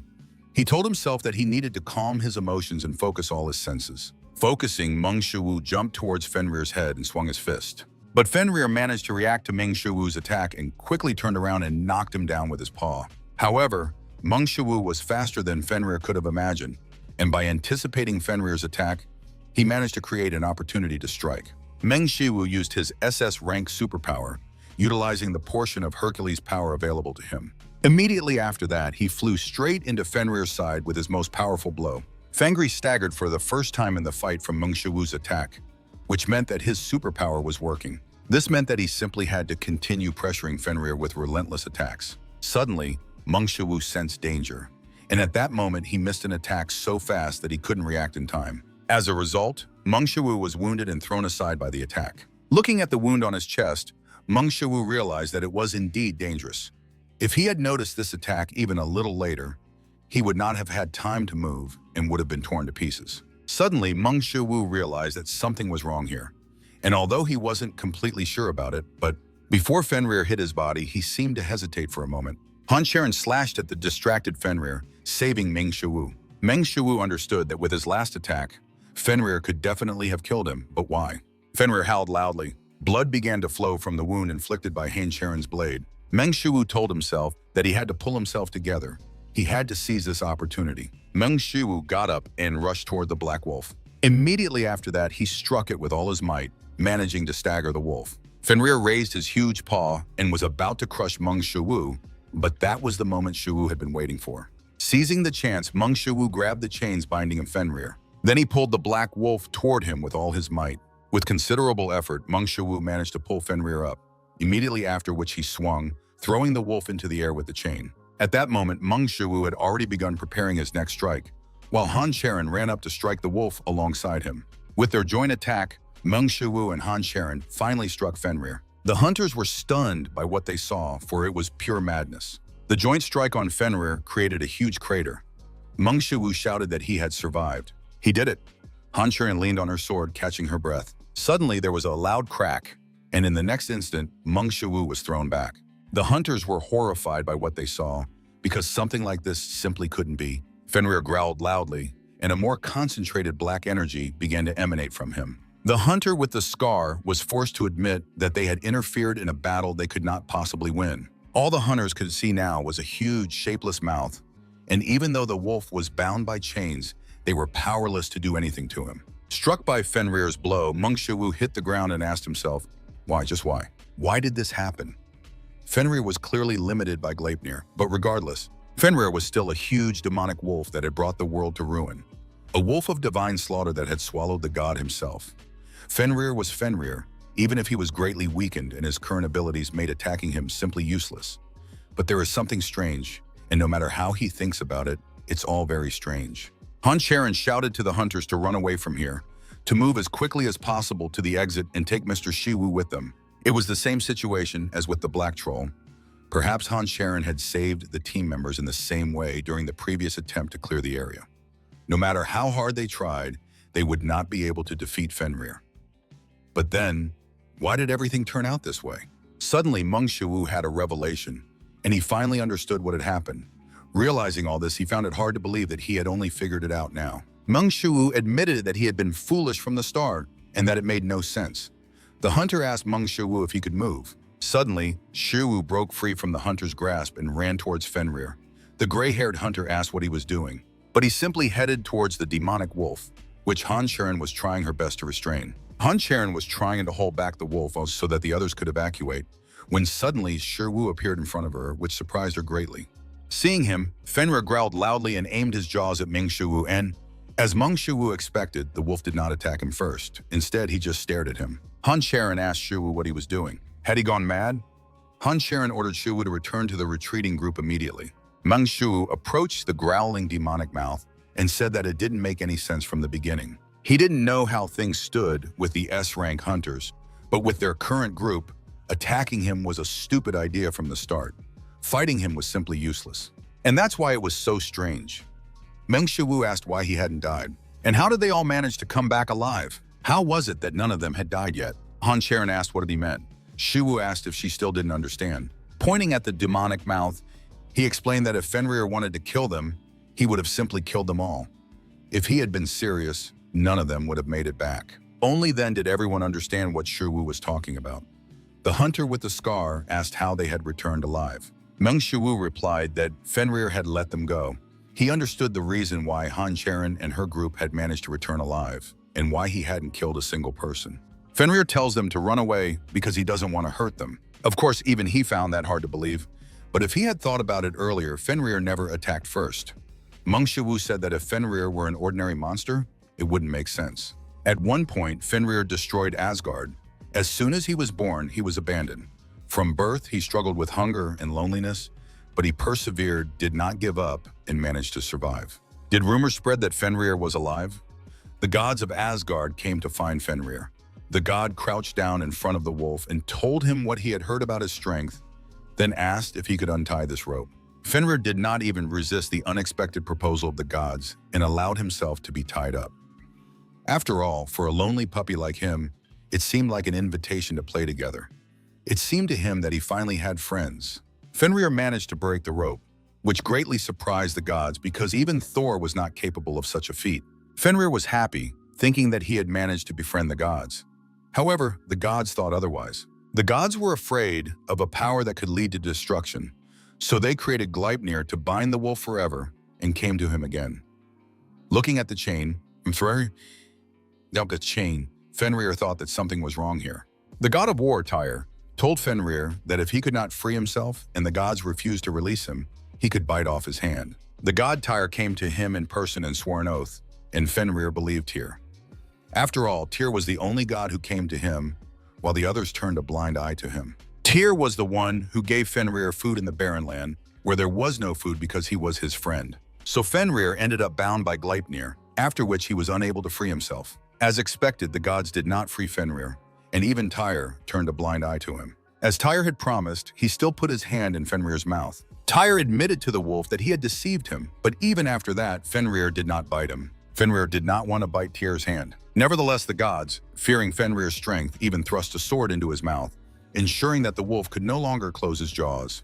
Thus, Fenrir was to remain chained until Ragnarok, just as lonely as before, in endless pain. After Ragnarok began, the madness of Ragnarok overwhelmed Fenrir, and he devoured the entire world and tore the gods to pieces. But even so, Fenrir was unable to kill Tyr. Even when Fenrir's mind was consumed by madness, Fenrir did not forget Tyr. After all, he was his only friend who returned to his abandoned essence, a friend who gave food to a starving creature. Even at that moment, Fenrir considered Tyr his friend. Perhaps it was naive and foolish of him. In mythology, Fenrir was definitely not a wolf worthy of being called a demonic wolf. Meng Shiwu said that Fenrir did not want to harm them. The hunters were shocked by what they heard from Meng Shiwu and asked if he really wanted them to believe it. After that, Han Sharon reminded Shiwu that they still had to deal with Fenrir. After all, if they neglected the S-rank dungeon and it broke through, there would be no turning back.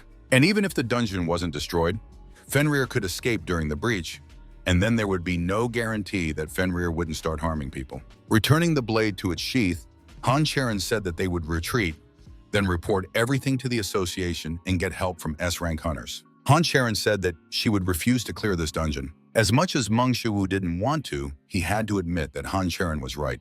To prevent a possible disaster in the future, they had to kill Fenrir. Although he didn't know why Fenrir was here, Meng Shiwu wondered if Fenrir had been abandoned again. In mythology, the end of the world is called Ragnarok, and Gleipnir was cut off, allowing Fenrir to escape.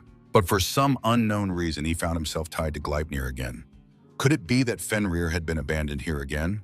What if this dungeon was used as a barrier to lure Fenrir into a trap so that he couldn't escape to another place? As in the myth, he was abandoned as soon as he was born so that he could die here a lonely death. This also explains why the dungeon's rank was measured as S rank. Only the mana of the dungeon in which Fenrir is imprisoned was measured, not Fenrir himself. The power capable of replacing the weakened Fenrir in the trap was measured as S rank. Han Sharon told Meng Shiwu that it was time for them to return, but he only bowed his head gloomily. Meng Shiwu understood that there was nothing he could do about it, and that with his current powers, he could do nothing for Fenrir. As he began to leave with everyone else, Meng Shiwu thought that if they left like this, it would all be over. Fenrir had no intention of hurting people, and even if he killed himself by the time they returned, he would not pursue them, because it would be foolish, just like in the myth. Everything would end as soon as they left the dungeon. Meng Shiwu gritted his teeth. Even if he was Fenrir, in such a weakened state, he would not be able to resist a squad of S-rank hunters. All they had to do was gather the S-ranks and clear out the dungeon. And if Fenrir was weakened and bound like he was now, they could definitely attack him. That would be enough. He can't put people in danger, can he? All they need to do is get rid of Fenrir. And even if they leave like this, there won't be any problems. All they need to do is live as before, return to their daily lives. He would make equipment again and shoot videos on YouTube to earn money. He would study GodTube so that he could cure So-A. That's all. That's all he can do, but even so, why can't he back down even one step? Surprised that Shiwu had turned around, Han Sharon turned to him. Suddenly, Meng Shiwu sped up and ran towards Fenrir. Han Sharon asked in surprise what he was going to do. As soon as Meng Shiwu approached, the wolf stood up on its paws and howled. Meng Shiwu then noticed that Fenrir was slowly bleeding from the wounds they had inflicted. Fenrir was an abandoned wolf. Fenrir had never harmed anyone. He didn't dare to hurt anyone, even when he himself could have been hurt. But in the end, he is a monster in the dungeon and a demonic beast that threatens people, and therefore they must get rid of him. They cannot let him live, and unfortunately, there is no other way. The legends of GodTube never give up under any circumstances. They did not lose even those battles that were impossible to win. They did not give up even if the fight never ended, because they overcame the impossible and ultimately became heroes. And if they have no way out, they would create one. Meng Shiwu told Han Sharon with a smirk that he would destroy this dungeon. Han Sharon couldn't believe what she had heard, so she asked Shiwu what he... Suddenly, a powerful energy began to emanate from Shiwu. Ultimately, the whole problem lies in this dungeon. After all, it is a barrier that restrains Fenrir. The dungeon must be destroyed, because if he destroys the dungeon itself... Han Sharon explained that this was impossible, because destroying the dungeon meant destroying space, and only a god was capable of that. It was simply impossible. Summoning such a level of power was still extremely dangerous for Meng Shiwu's body, but he cannot stop. He cannot do it. A river does not drink its own water. Trees do not eat their own fruit. The sun does not shine for itself, and flowers do not smell good on their own. Meng Shiwu said that gentlemen do not think only of themselves, and he really speaks like a scholar. Meng Shiwu could only laugh because no one recognizes this, and he can't even make money from it. But still, if you don't get angry even when others don't recognize you, aren't you a gentleman? A gentleman does not get angry, even when the world does not recognize him. Meng Shiwu is not sure how things are with gentlemen, but in the modern world, it is enough that you are not called an idiot. But for some reason, he just wants to be a decent person.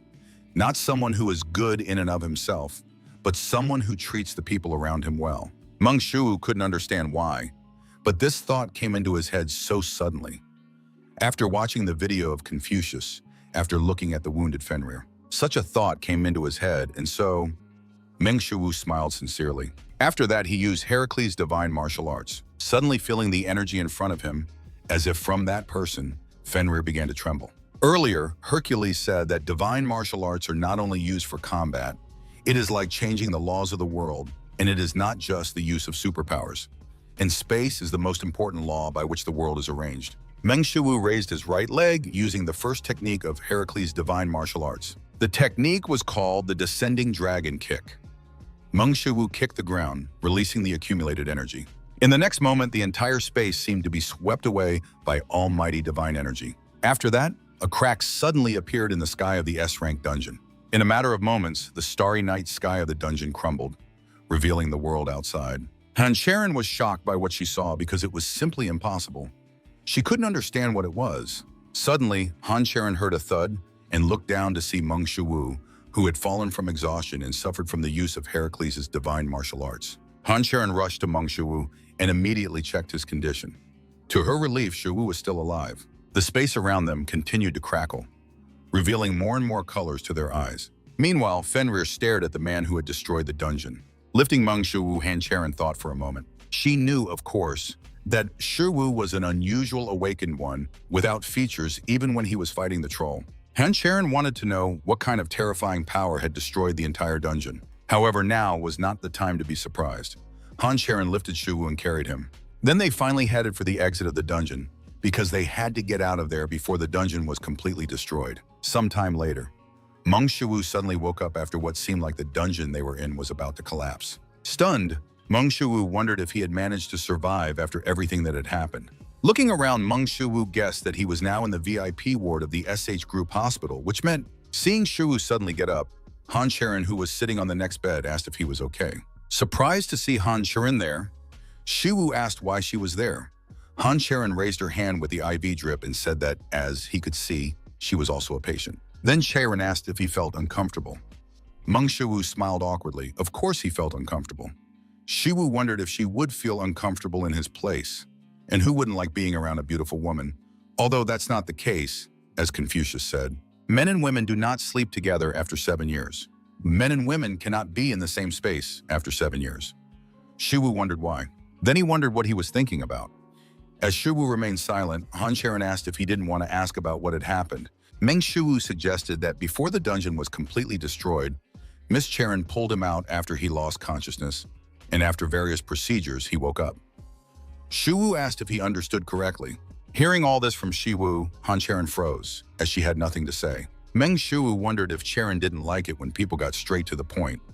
Han Charon confirmed that, as he had said, the dungeon had been destroyed. As a result, the S-rank dungeon was declared cleared. Meng Shiwu admitted that this was good news. Suddenly, he remembered the main thing and asked what had happened to Fenrir. Han Charon admitted that she wasn't entirely sure, but if he meant the monster wolf, she saw it leave at the very end.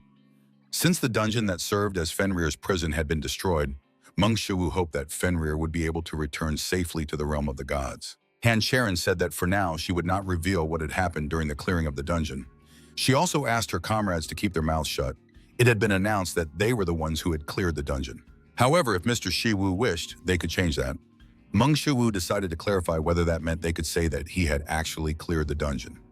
Han Charon replied that that was indeed the case. Meng Shiwu suggested telling everyone that Han Charon had cleared the dungeon, which surprised her. After a short pause, Han Charon asked if there was a reason why he was hiding his power. Meng Shiwu asked what she meant by hiding his power. Who? Him? That was nonsense. And if that were really the case, he wouldn't even have created a channel on YouTube. Han Charon was speechless because of her mistake. Meng Shiwu said that although he had no intention of hiding his power, given the situation, right now it was necessary for them to have SH recognized as the group that cleared the S-rank dungeon. So they would simply say that Han Charon was the one who conquered the dungeon. Han Charon inserted a but and hesitated to continue. Meng Shiwu assumed that Han Charon was doubting her abilities and wondering if it was really possible to announce this, even though she didn't have the skills to clear an S-rank dungeon. Meng Shiwu reminded Charon that this dungeon was special and told Miss Charon that she was quite capable of clearing S-rank dungeons. Han Charon asked if he was trying to comfort her. Shiwu replied that he was simply stating the facts. There was a brief silence between Han Charon and Shiwu. Then Han Charon smiled and thanked Shiwu. Meng Shiwu suggested putting this conversation aside and asked if that was all she wanted to say. Han Charon replied that it wasn't all and said she wanted to ask something else. Han Charon asked if he would like to work with her. Sometime later, Meng Shiwu admitted that this was pure madness. Even seeing it all on his smartphone, Meng Shiwu could hardly believe it. After all, after the destruction of that dungeon, all of his attributes had increased significantly. His insight attribute increased by 11.7% to 36.5%. His super strength increased by 13.1% to 18.98%. His divine martial arts increased by 9.3% to 9.38%. And his gentlemanly wisdom increased by 3.1% to 3.61%. Not to mention 1.3%, his super strength only increases by 0.4% every day. And yet, after what happened, his super strength increased by as much as 13%, which was surprising.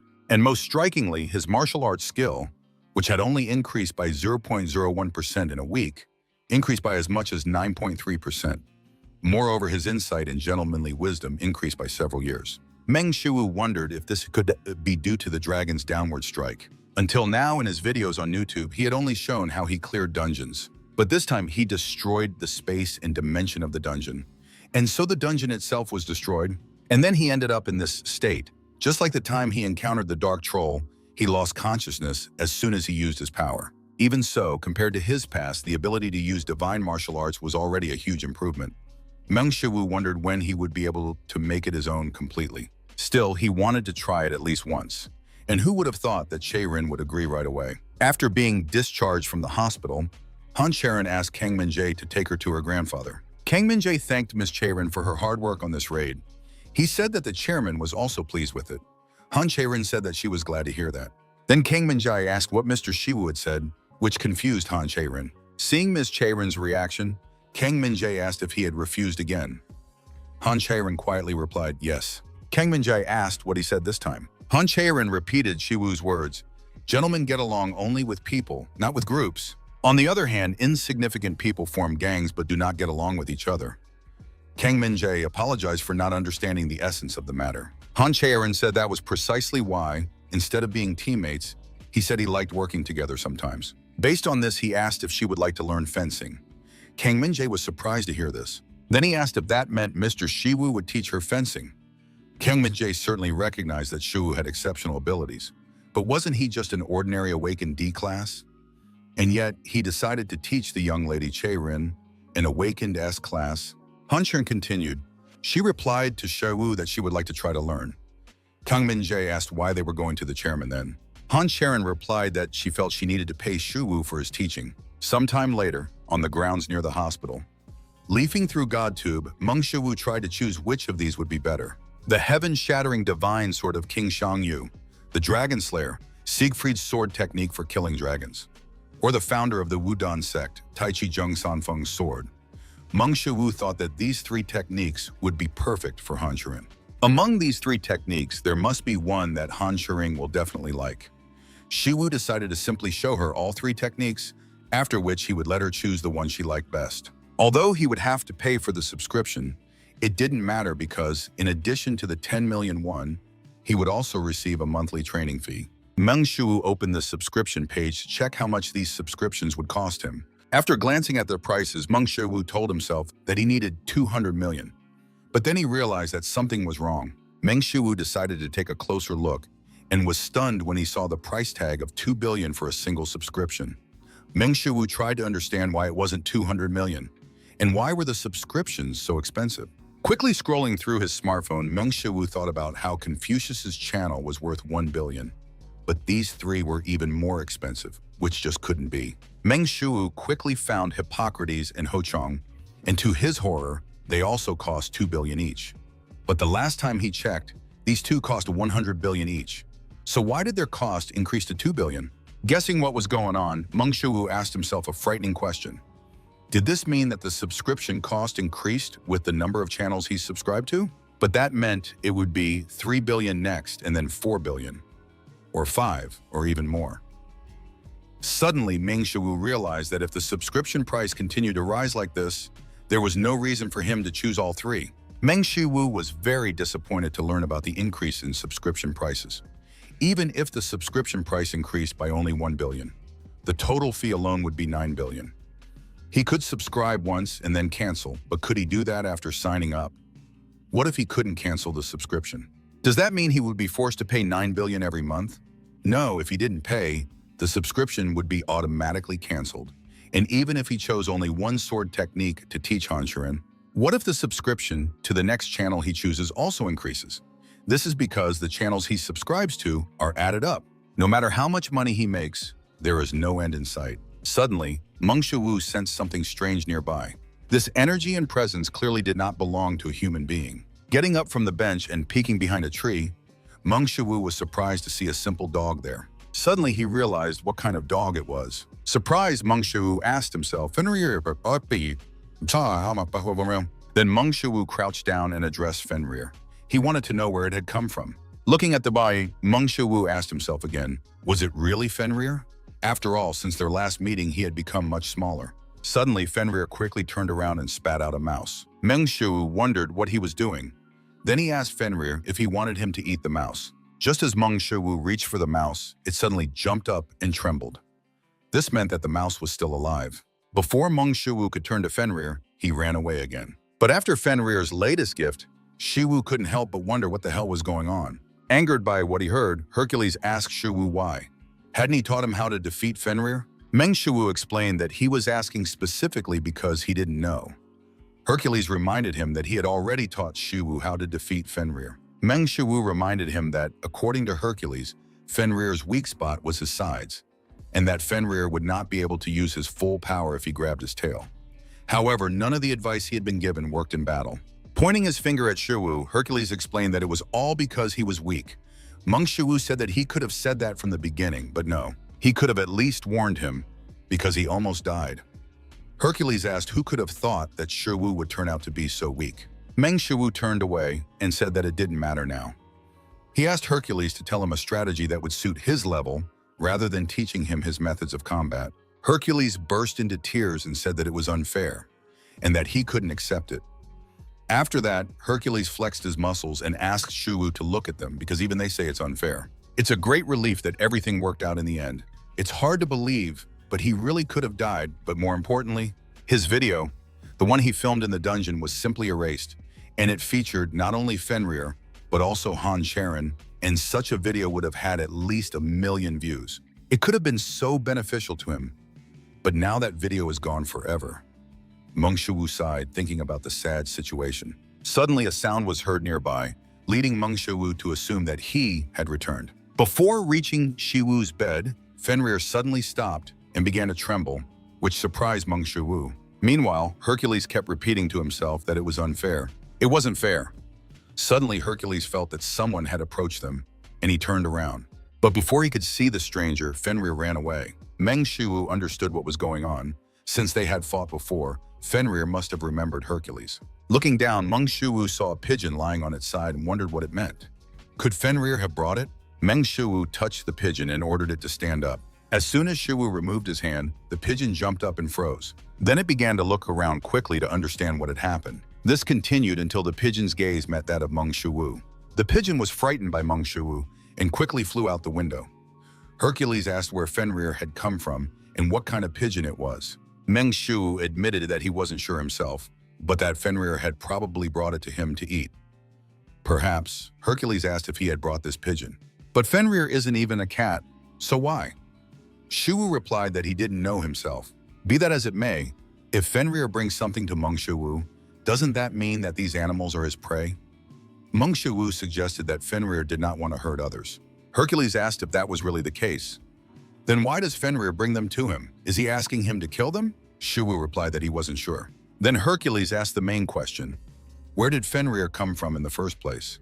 And why does he bring him animals? Meng Shiwu told Hercules how he understood what Fenrir wanted to convey to them and how he destroyed the S-rank dungeon. Thanks to this, Hercules roughly understood what was happening. But even so, there was something he couldn't understand, namely, why did Fenrir appear in his dimension?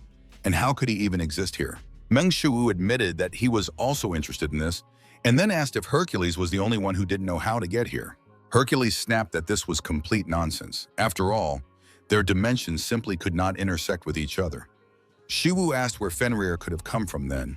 Hercules was unable to answer. Meng Shiwu came to the conclusion that it was true that Hercules was the only one who didn't know this.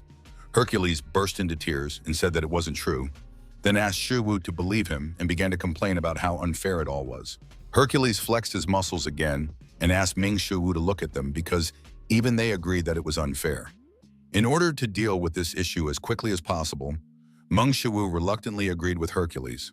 Be that as it may, Hercules wondered if this meant that Meng Shiwu had managed to survive after using the dragon's downward strike.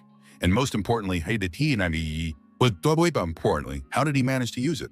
Not knowing how to respond, Meng Shiwu replied that he had simply been lucky. But Hercules couldn't agree with that, because his dragon's descending blow couldn't be used by simply relying on some kind of luck. Since they had mentioned it, Meng Shiwu asked Hercules why he didn't teach him the next technique. Hercules replied that it wasn't really that difficult, but shouldn't Meng Shiwu give him something in return? Shiwu replied that he understood what he meant and promised to give him the content for the next video for Heracles' channel on GodTube.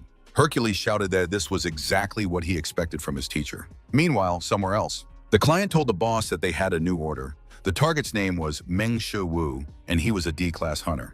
The boss slammed his glass on the table and ordered the girls to leave them alone. They quickly left, obeying the boss's orders without question. The boss grinned broadly and asked, "Is he really a D-class hunter?"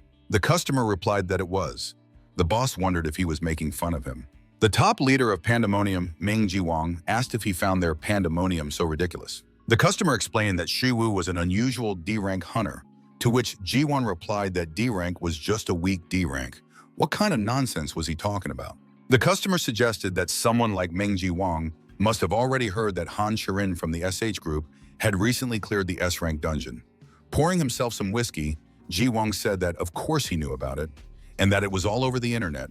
The customer said that Meng Shiwu was also involved. Meng Jiwang decided to clarify whether he was talking about that damn piece of trash with a D rank. The customer admitted that he didn't know the details, but Meng Shiwu was the one who helped Han Shirin. Meng Jiwang asked what the order was. The customer told him what he needed so they could check it out. How they would fulfill the order was not important. More importantly, it was a VIP order. Upon hearing this, Jiwang apologized, saying he couldn't fulfill it, and took a sip of whiskey. Then he said that it was all because Li Minjung had made his move. The customer was surprised to hear this and asked if he was talking about the human butcher from the inspection bureau. Meng Jiwang said that he didn't know what exactly she had found, but she had been causing them a lot of trouble lately. The customer asked if the head of Pandemonium was worried about a simple security guard from the inspection bureau.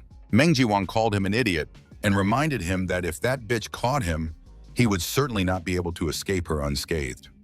Moreover, a new branch manager had recently been appointed in Korea, and he didn't want to create unnecessary problems for them right away. The customer was surprised to hear about the new manager in Korea and asked him not to mention that he was a manager at the SCAR level. The key figures, called Pandemonium leaders, are divided into 5 levels: tear, fracture, crack, scar, and bruise. Rumor has it that the head of Pandemonium, whose identity is unknown, killed one of the 13 heroes. Red Shadow, a person who can survive working with the Red Shadow, getting away with only scars, can become a leader at the SCAR level. So does that mean there is now someone at the SCAR level working in Korea? Meng Jiwang confirmed this and asked no one to spread the word. After agreeing, Meng Jiwang continued drinking whiskey. After a short pause, the customer promised to help them with the inspection bureau. Meng Jiwang was surprised to hear this. The client also promised that they would help Pandemonium establish itself in Korea. In other words, they would help the new branch manager establish himself in this position. That was his proposal. Moreover, it was an excellent opportunity for Meng Jiwang to earn his favor. Meng Jiwang noted that in this case, it was not a VIP order, but a super VIP order. He smiled broadly and asked what the conditions were. The customer asked that they not kill Meng Shiwu. Meng Jiwang crushed the glass and said that, in other words, he was allowed to cut off his limbs. Sometime later, after training, his super strength increased by 0.4%, while his divine martial arts increased by 0.105%. Thanks to this, Meng Shiwu was able to understand that training in his wounded state greatly slowed his progress. But at least his stats were still increasing. Suddenly, an object landed right at Shiwu's feet, and that object was none other than a stunned rabbit. Meng Shiwu couldn't help but wonder where Fenrir had gotten this rabbit. Or to be more precise, where could Fenrir have gotten a rabbit in the middle of the city? Several days had passed since then, and Meng Shiwu believed that Fenrir would soon calm down. However, the next day, Meng Shiwu discovered an entire deer. And the day after that, Fenrir brought him an eagle. Meng Shiwu was afraid to imagine what Fenrir might bring him next. And how the hell did he catch all this stuff? Could it be that next time he would find a bear next to him? Sometime later, at the hospital, Meng Shiwu opened the door to the ward, and to his surprise, the door hit something. Looking at this something, Meng Shiwu cried out in shock because this time Fenrir had indeed brought him a whole bear. Looking into Fenrir's satisfied eyes, Meng Shiwu could hear, "I hope you like it." Meng Shiwu realized that he would have to take action before Fenrir did something even worse. A week later, at Meng Shiwu's house, upon entering the house, Shiwu told So-A that he was back. So-A was surprised to see Appa so soon and asked if he was feeling well. Meng Shiwu replied that he was fine and waved his hand, explaining that it wasn't such a serious injury. But in reality, he would have died right there in the dungeon if Han Sharon hadn't taken him to the hospital. Meng Shiwu said that it was more important to ask So-A how she was feeling. Had she been taking his medicine regularly and not skipping any doses just because he wasn't around? So-A turned away and said that she didn't do such things. Meng Shiwu asked if she had taken herbal remedies without missing a single dose. Upon hearing about herbal remedies, So-A clutched her mouth and stomach, trying to suppress her nausea, and said that just thinking about them made her stomach churn. Meng Shiwu felt slightly awkward, as So-A was still not well, which meant that he needed to improve his mastery of the divine art of medicine. Meng Shiwu remembered that he wanted to ask So-A something, which piqued his sister's interest. Meng Shiwu asked if she happened to like puppies. So-A wondered why he suddenly decided to ask about this. Then, So-A saw a puppy peeking out from the doorway and asked if he had brought them a puppy. Meng Shiwu felt awkward and tried to come up with some kind of explanation. Suddenly, So-A said how cute the puppy was and started playing with it. Meng Shiwu advised her to be careful with it. So-A was surprised by what she heard and asked why. Shiwu asked, what if it bites her? So-A did not take Shiwu's words seriously and asked who this puppy could hurt with his little paws. His little sister did not yet know that if this puppy bit, the world would collapse. So-A asked what the puppy's name was. Meng Shiwu replied, Fen. But noticing the ominous look, he couldn't finish. Since her brother wouldn't tell her the puppy's name, So-A offered to choose a name for him herself. Shiwu allowed her to choose the new name Fenrir. So-A then turned to the puppy and asked, how about the name Chernish? Meng Shiwu was a little surprised at this name for Fenrir. So-A asked if Shiwu liked the name. Meng Shiwu admitted that he didn't particularly like it, but when he saw Fenrir's ominous gaze again, he couldn't finish his sentence. Meng Shiwu wondered if So-A had any idea how to name people. So-A asked Chernish if he liked his new name. Noticing how he began to wag his tail, So-A was convinced that she had chosen the right name. But Meng Shiwu was completely confused by this. Did Fenrir really like the name Chernish?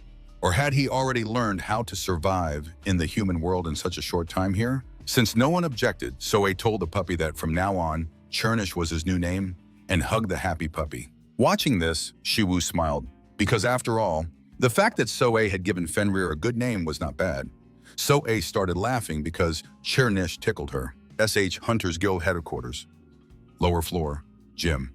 Meng Shiwu apologized for being late. Sitting down at the table, Han Charon suggested that they start by signing a contract, as she had promised. With the deposit deducted, it should come to 9 billion. Charon decided to clarify, is that correct? She then asked Shiwu to check his account, as the money should have already arrived. Meng Shiwu picked up his phone and, seeing 9 with 9 zeros, confirmed the transfer. Now his balance was 10,614,130,500 won, or 10.6 billion won. That's a whopping 10.6 billion won. With that money, a family of 4 could live for 207 years. As for the tuition fees they had discussed earlier, Han Chae-rin asked if he would mind if she watched him wield his sword before they continued their conversation. Of course, Shiwu agreed and said that she could watch first and then decide. In fact, Meng Shiwu himself was not entirely sure how much to charge Han Chae-rin, and he did not even know how much he wanted to pay him, so it would be better if Han Chae-rin decided for herself. Once they started the demonstration, Meng Shiwu asked if he could borrow a training sword. After he took out the sword, Meng Shiwu said that there are only 3 sword techniques that he can show her now. Han Chae-rin was surprised to hear about the 3 techniques, and Meng Shiwu explained that he had chosen the ones that might suit her, but that it was quite difficult for him to choose just one. That is why he wants Han Chae-rin to choose the technique that she likes best.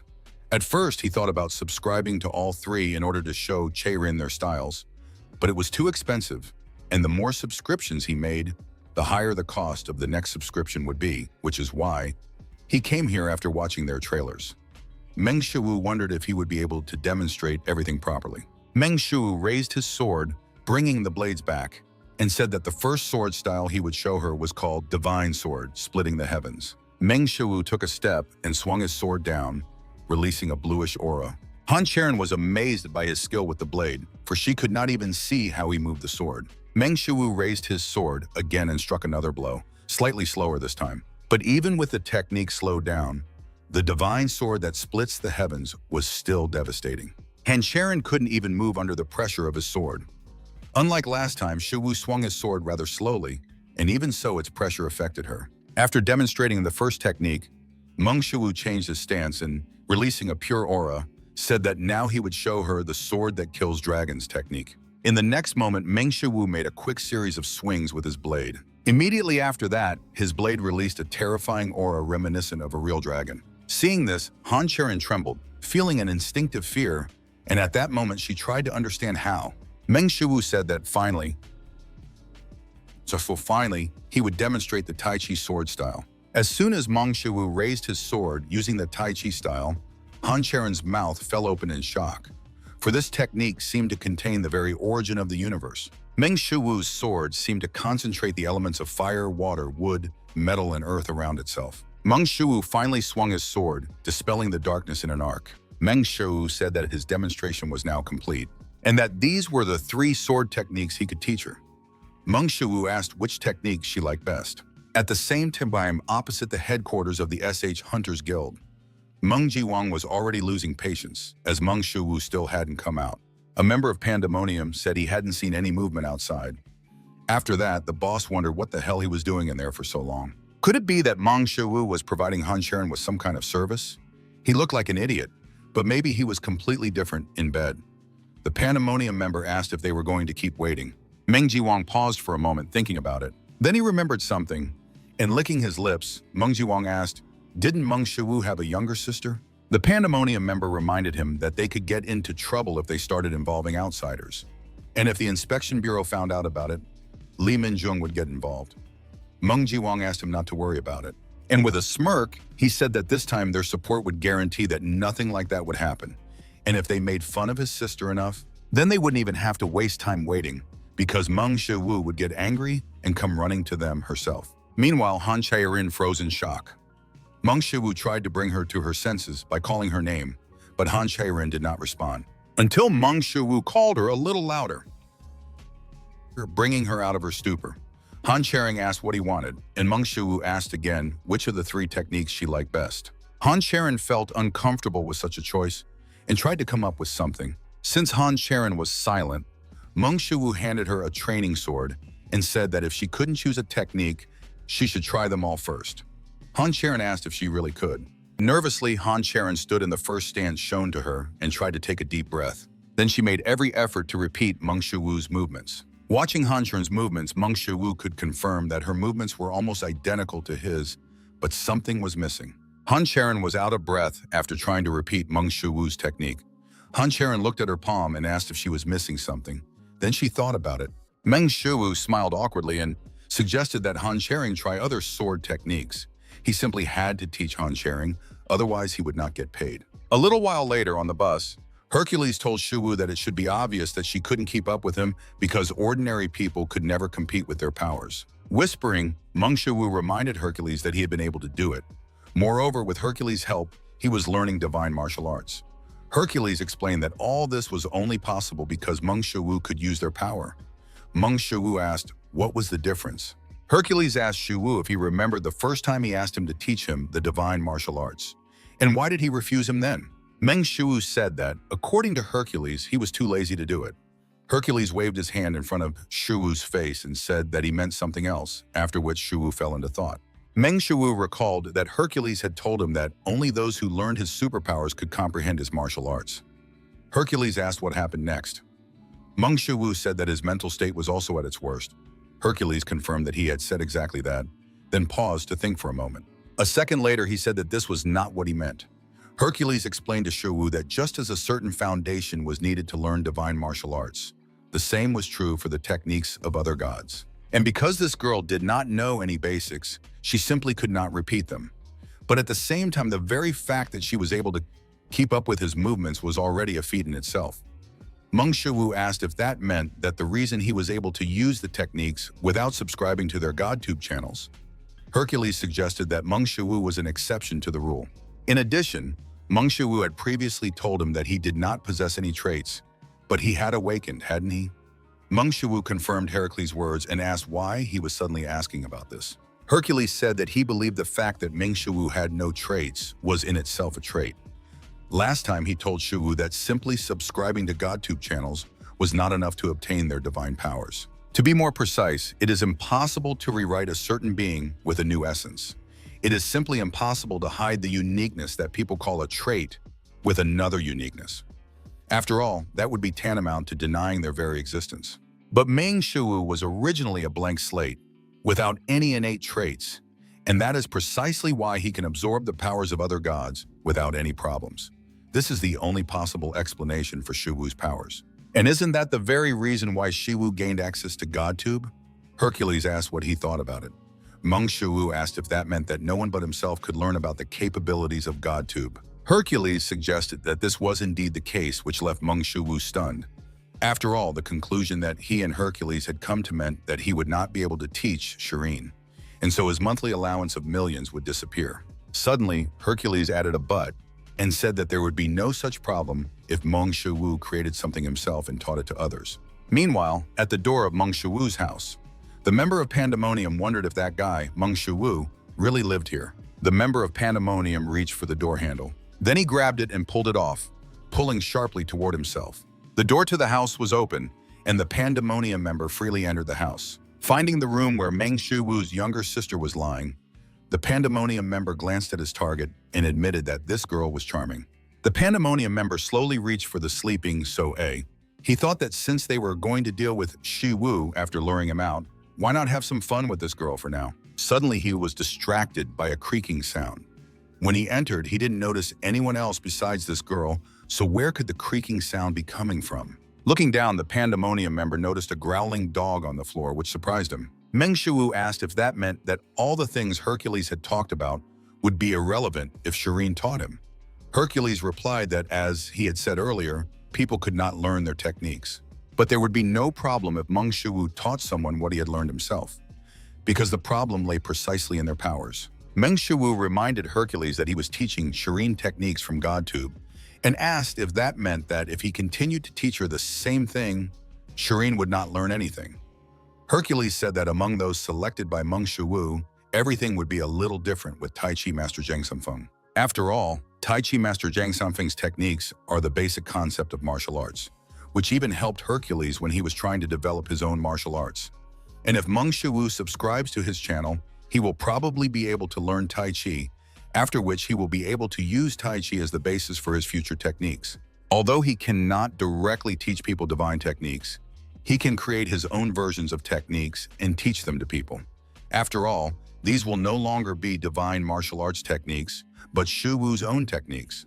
In other words, Meng Shuwu will act as a filter. Meng Shuwu asked if this meant that by studying Tai Chi, he would be able to incorporate divine arts into his training. Hercules immediately confirmed this. Meng Shuwu thought about it.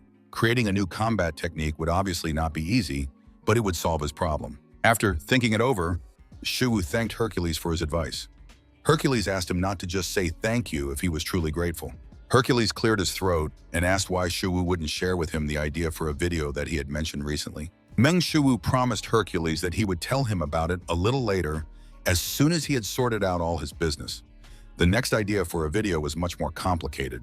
Hercules told Sir that there was no problem with that, and soon the bus door opened. Walking home, Meng Shuwu thought about how creating a technique would obviously not be an easy task, but still, just learning divine martial arts was difficult in itself. The main question was how he was going to create a chi-based technique for Han sharing. When he reached the door, Meng Shuwu froze after discovering that the door handle had been broken off. Meng Shuwu flew into a rage because someone had broken into the house where his sister was. Without wasting any time, Meng Shuwu rushed into the house and immediately headed for So-A's room. Running into his sister's room, Meng Shuwu saw that she was still sleeping peacefully. He breathed a sigh of relief, relieved that So-A was safe, when suddenly Shuwu heard a dog barking. Fenrir had defeated the intruder and was wagging his tail happily in front of his master. Looking at the criminal, Meng Shuwu wondered who this man was who dared to break into his house. Meng Shuwu thanked Chernish for protecting So-A and began to pet him. He had never seen this man's face before, but judging by his aura, he was no ordinary person, but an awakened one. Meng Shuwu had no idea why he had broken into his house, but the criminal clearly did not mean them any good. Meng Shuwu lifted Chernish and thanked him again for saving his sister, then apologized to Fenrir and asked if he could keep an eye on the house for a while longer. Chernish barked, saying he was ready to protect So-A. After that, Shuwu suddenly became serious because it was time to deal with the intruder.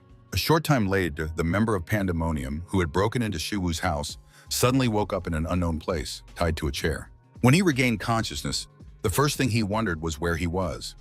Meng Shuwu asked if he had regained consciousness so quickly. The Pandemonium member cried out in surprise when he heard Meng Shuwu's voice and asked how he had managed to. Hearing his name from the criminal's mouth, Meng Shuwu realized that he knew his name.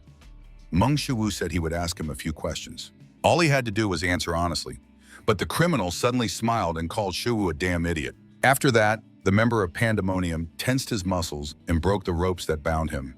He asked Shuwu if he really thought that something like this could restrain him. Meng Shuwu put his hand on the criminal's shoulder and said that he had clearly not come here with good intentions. Just as the Pandemonium member was about to stand up, Meng Shuwu pressed down on his shoulder, causing him to cry out in pain. But it didn't last long, because a second later, Meng Shuwu covered his mouth with his other hand. He continued to press down on him with his strength and aura. Causing him incredible pain. Meng Shuwu ordered the criminal to be quiet because if Soe woke up, he would kill him without asking any questions. Suddenly, Meng Shuwu remembered something and punched the awakened man in the chest. Then Shuwu grabbed him by the shirt, pulled him closer, and told him that he was not the kind of person who would take the word of someone who still had all his limbs. Then there was a loud crunch. Sometime later, in another part of the city, the members of Pandemonium who were guarding the territory were surprised to see a man nearby. Meng Shuwu came out to them and threw the body of their beaten comrade on the ground. Meng Shuwu then turned to the members of Pandemonium and asked where Meng Jiwang was. The bald man asked what the bastard was talking about. His comrade replied that he was just talking nonsense. The Pandemonium member asked the stranger to calm down and just go home, then grabbed him by the shoulder and said that otherwise something would happen to him. The Pandemonium member asked if he had any idea who Meng Jiwang was. Either he would get lost somewhere or he would lose his life. Meng Shuwu asked again, where was Meng Jiwang? The Pandemonium member became enraged because he was ignoring his words and asked if he wanted to be beaten up. Suddenly, Shuwu grabbed him by his clothes and asked where he was. The Pandemonium member ordered the guy to let him go immediately and grabbed his arm. But to his surprise, the guy was strong enough to nullify his efforts. Meng Shuwu struck the Pandemonium member with all his might. The other members of Pandemonium wondered what was going on. They asked if he knew who they were. They attacked the cocky young man who was overly confident in his skills. Meng Shuwu raised his leg and kicked the asphalt. Immediately after that, he stood in a fighting stance and punched forward, knocking one of his opponents back. Immediately after that, he knocked out the second one, grabbing him by the face and throwing him aside. Stopping in front of the last enemy, Meng Shuwu looked him in the eyes and asked where Meng Jiwang was now. Hunter Inspection Bureau, Seoul Branch. Jung Suo called out to the commander and reported that Pandemonium had made its move.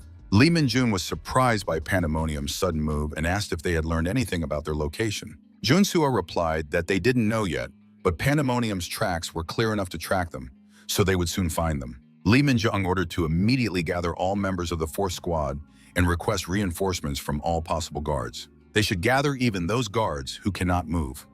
Accepting the commander's order, Jung Suo ran off. Just as Lee Mingjong was about to leave, someone stopped her and apologized for disturbing her in the middle of her duty. The deputy said that they had received an urgent assignment and that apparently Commander Lee Minjong would be very much needed there. Lee Minjong apologized and said that she would not be able to help with this. After that, the deputy said that it was a special order from the chief.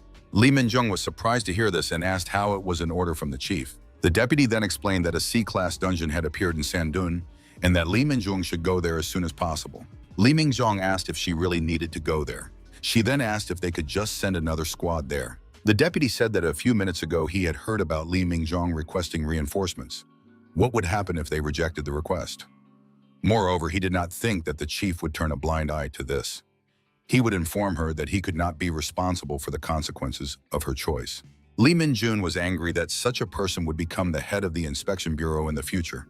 Gritting her teeth, Lee Min-jun growled that she didn't care whether she was fired or not. The deputy shouted at Commander Lee Min-jun, but she ignored him and said he could do whatever he wanted. Meanwhile, Meng Shuwu met with a large group of Pandemonium members. The Pandemonium members didn't understand what this bastard was doing here and wanted to teach him a lesson for his arrogance. Of all these people, about 100 would be awakened, judging by their unusual appearance. Although this battle would not be easy, he had to teach them a lesson for daring to touch So-A. If he dared to let them get away with it, he would show weakness, and these bastards would start up again, then target her once more. That is why he must destroy them all. These people are like wild animals, devoid of any sense of morality, acting more instinctively than rationally. He simply must instill fear in their souls, so deeply that it is imprinted in their very bones. The mere mention of his name should terrify these people.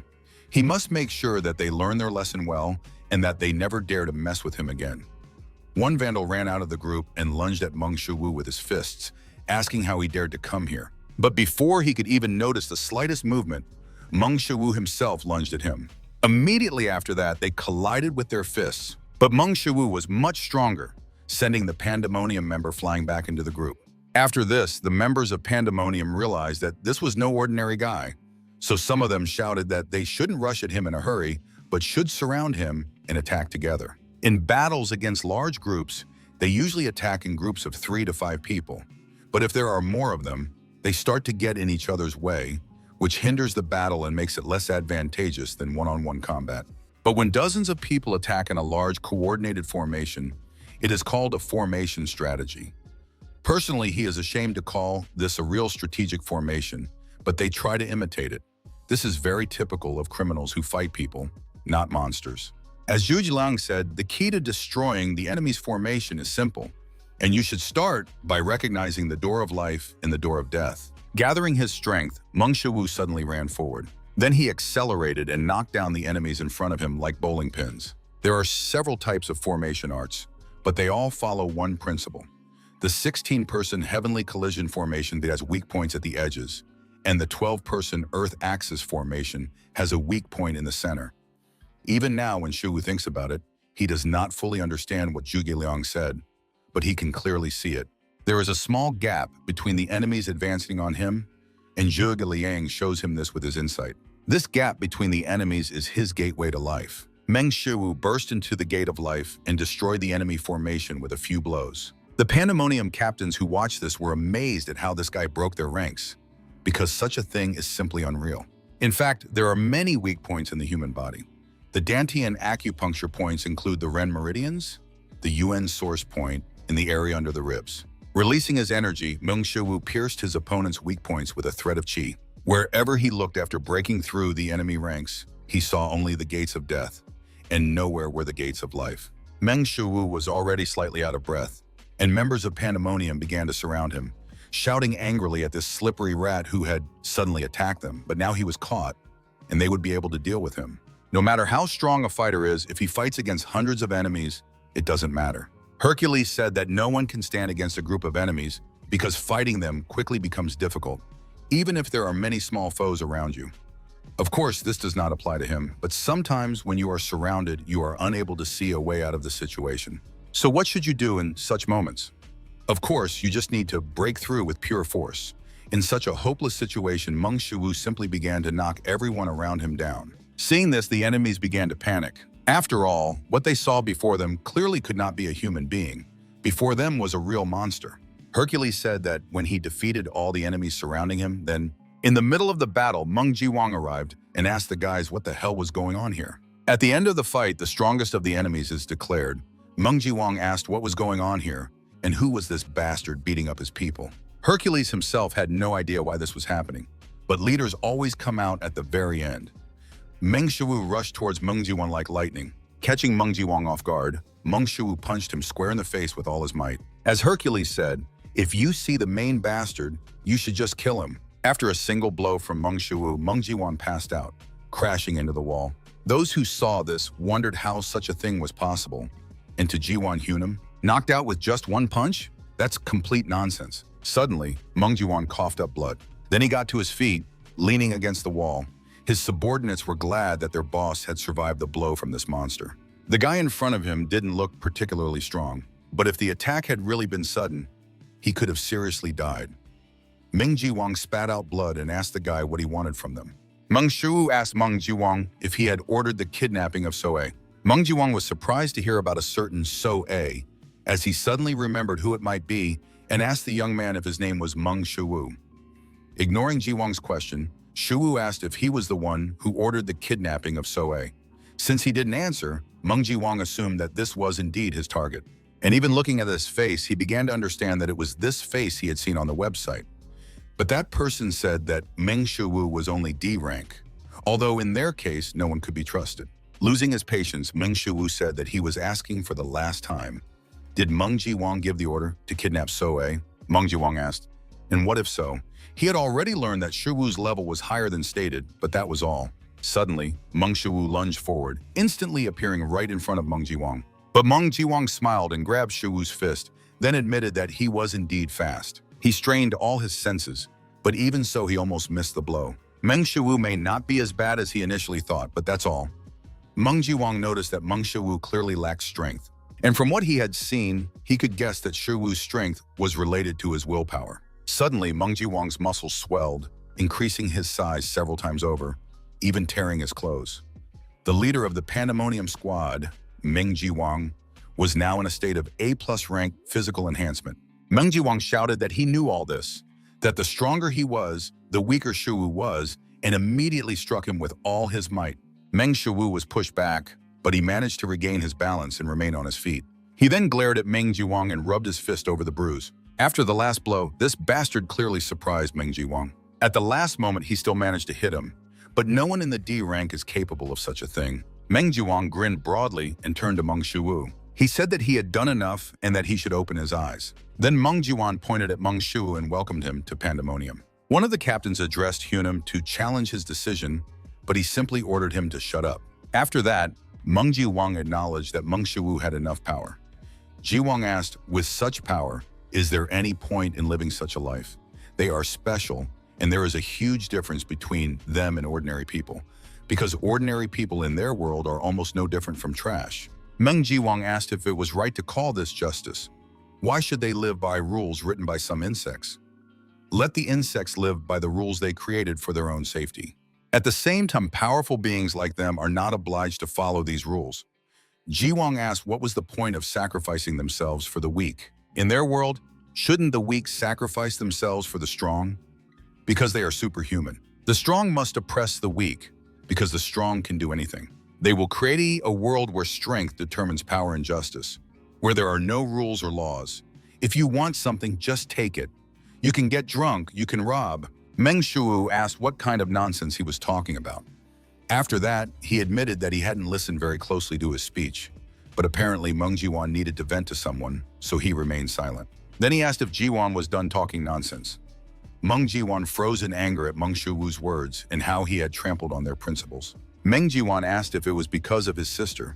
After all, giving in to such feelings was simply foolish. Meng Shiwu became curious as to why it was foolish. Meng Jiwang explained that if a person is controlled by personal attachment, then that person is weak.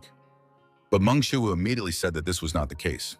In fact, it meant that he was human, and not a stupid animal like Jiwang. Meng Jiwang exclaimed that it was all nonsense. He then admitted that he had given Shiwu a chance because he was impressed by his abilities. But since Shiwu was willing to sacrifice his life like this, then he'd better not regret his decision later. Suddenly, Meng Jiwang's muscles began to grow even more, and even his golden chain couldn't withstand it. Meng Jiwang raised his huge fist and told Shiwu that he couldn't defeat him. Immediately after that, he swung his fist forward with all his might. Suddenly, something unimaginable happened that shocked even Jiwang. For some reason, instead of simply crushing Meng Shiwu, he was thrown back. What the hell just happened? And when? Before Meng Jiwang even had time to notice, Meng Shiwu was already close to him. Meng Jiwang shouted that he wouldn't fall for it twice, and reacting at the last moment, he suddenly attacked Meng Shiwu, who had suddenly approached him. But Meng Shiwu managed to deflect Meng Jiwang's powerful blow with his own strike. Meng Jiwang couldn't understand what had just happened. Had he really lost to the strength of this bug? But that was impossible. Taking advantage of the moment, Meng Shiwu immediately rushed forward and delivered a powerful blow to Meng Jiwang's stomach. The pain knocked Meng Jiwang unconscious for a moment. At that moment, he realized that he had been wrong all along because Meng Shiwu was not stronger than him. Meng Shiwu was in a completely different league, and the power he had just demonstrated far exceeded what he had at the beginning. With his last blow, Meng Shiwu threw Meng Jiwang back. Realizing that he had lost, Meng Jiwang raised his hand with his last ounce of strength and pointed at Shiwu, saying that Pandemonium would not let this go. Did he really think they would just leave him alone after what he had done? Meng Shiwu suggested they try it, if they dared, because if he had to, he would personally destroy their Pandemonium. Meng Jiwang was stunned by what he heard and, barely suppressing his trembling, asked if he really thought he could wage war against them. And all this alone? Meng Shiwu released his aura and advised Meng Jiwang and the other members of Pandemonium to open their eyes wide. Then Meng Shiwu took a step forward, ready to end it all. The members of Pandemonium were terrified by the pressure they began to feel and by what awaited them. Focusing on using his superpower, Meng Shiwu smoothly raised his leg. Meng Jiwang suddenly trembled even more, because what he was now seeing and feeling was clearly not fake. After all, this was a power that surpassed anything a human being could ever achieve. Meng Xiu took a deep breath and used Heracles' divine martial art. Form 1, the Descending Dragon Strike. Upon arriving at the scene, Li Mingzhu asked what the current situation was. One of the bureau employees replied that in fact, it was rather difficult to explain, so it would be easier if the captain took a look for herself. By the time they arrived, all the members of Pandemonium were already in this state. Li Mingzhong asked if they were all unconscious, to which he replied that not all of them were unconscious and asked what to do with them. Li Mingzhong said that first of all, they had to identify them all. And as soon as the unconscious ones woke up, they would also have to check their identities. They had to check if they had any convictions for murder, rape, causing physical injury, or assault resulting in second-degree mental trauma or higher. If any of them had a criminal record, they should be killed on the spot. The bureau employee said he understood everything. After that, Li Minzhong turned to Zheng Su-ah and ordered her to help the others. A little further on, Li Minzhong suddenly noticed someone unusual lying at her feet. It was Meng Jiwang, one of the high-ranking leaders of Pandemonium. Victory over this man would not be guaranteed. Even if all the members of the 4th Inspection Team attacked him, and even if she intervened in the fight, therefore, Li Mingzhu couldn't help but wonder what the hell had happened here. Meanwhile, Meng Shiwu, who had fled the battlefield, was busy treating himself with needles. Thanks to the practices of acupuncture, his mastery of the divine art of medicine increased by 3.3%. After completing the process, Meng Shiwu breathed a sigh of relief and complained that his body was killing him. When would he recover from this? Using the Descending Dragon Strike against a human was probably excessive, but he tried to restrain his power and used much more force than in Fenrir's dungeon. If he had used the same level of power here, none of them would have survived. Anyway, he now has much better control over his divine martial arts. And after using them last time, his skill increased by plus 1.6%, breaking through the 10% mark and reaching 11.03%. But it wasn't just his divine martial arts. His skill and other attributes had also increased. Even so, he still had a long way to go. In addition, that red-haired bastard from Pandemonium was definitely very strong. He cannot even be compared to the insignificant Kang Do-chul. He suddenly declared war on the global criminal organization, and it is likely that sooner or later they will make themselves known again. But he is not going to sit idly by because they dared to harm So-A. First, someone hired these criminals to kill him, and to lure him into a trap, they targeted So-A. And if he hadn't brought Chernish home, Meng Shiwu stretched and said to himself that Chernish was probably watching over So-A vigilantly right now. If so, then he should at least give Chernish a reward. The boss was shocked by the report he heard, because how could someone suddenly defeat Meng Jiwan? And who could it be? The secretary replied that it was Meng Shiwu, an awakened D rank. The boss was amazed that a lowly D rank had done such a thing. The leader of Pandemonium, rank Scar, Ojuwan, asked if he was trying to tell him that a high-ranking leader of Pandemonium had somehow been killed by a low-level hunter. Fearing punishment from the boss, the secretary said that the information had not been fully confirmed. But the boss immediately turned to him and asked, did he dare to report unverified information to him? Unable to withstand the pressure, the secretary collapsed and blurted out that there was an inspection bureau there. Ojuwan asked what he wanted to tell him about the inspection bureau. The secretary made every effort to get up and said that they couldn't confirm it because the guards from the inspection bureau had taken control of the scene. There were survivors among their people, but for some reason they were mentally unstable. Ojuwan asked what made him think it could have been that guy, Shiwu? To which he replied that right before this incident, Jiwang had received an order. The target of that order was Meng Shiwu, and while he was working on it, this whole situation unfolded. Ojuwan asked if Shiwu had not been caught after all, to which he replied that he had not. For some lowly D rank to suddenly defeat a high-ranking leader, even if Shiwu was the ultimate target of the mission, it could have been just a lucky coincidence. He could believe it if the inspection bureau was behind this incident, and if it was someone like Li Minjun, the human butcher, then it would be entirely possible. Ojuwan was told that several of the Pandemonium members who had been rescued were completely unstable, but they showed a clear reaction when they heard the name Shiwu. Ojuwan asked what kind of reaction. He replied that they suddenly began to tremble with fear, which showed how shocked they were. Ojuwan suggested that he had instilled fear in them.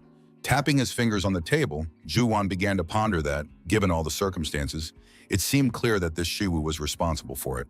In that case, it could be that he was not lower than D rank, but for some reason remained at that rank. In addition, he single-handedly destroyed Pandemonium and the criminal world in Seoul while concealing his identity. Finally, he was the target of a request sent to their organization. A smile involuntarily spread across Oh Ju-won's face in anticipation. Was he warning them? That arrogant bastard. The secretary asked if they should track down Meng Shuwu. After that, Oh Ju-won ordered him to immediately inform everyone in Pandemonium to keep a close eye on him. Normally, they would have tracked him down and eliminated him immediately, but with the inspection bureau involved, the situation becomes more complicated.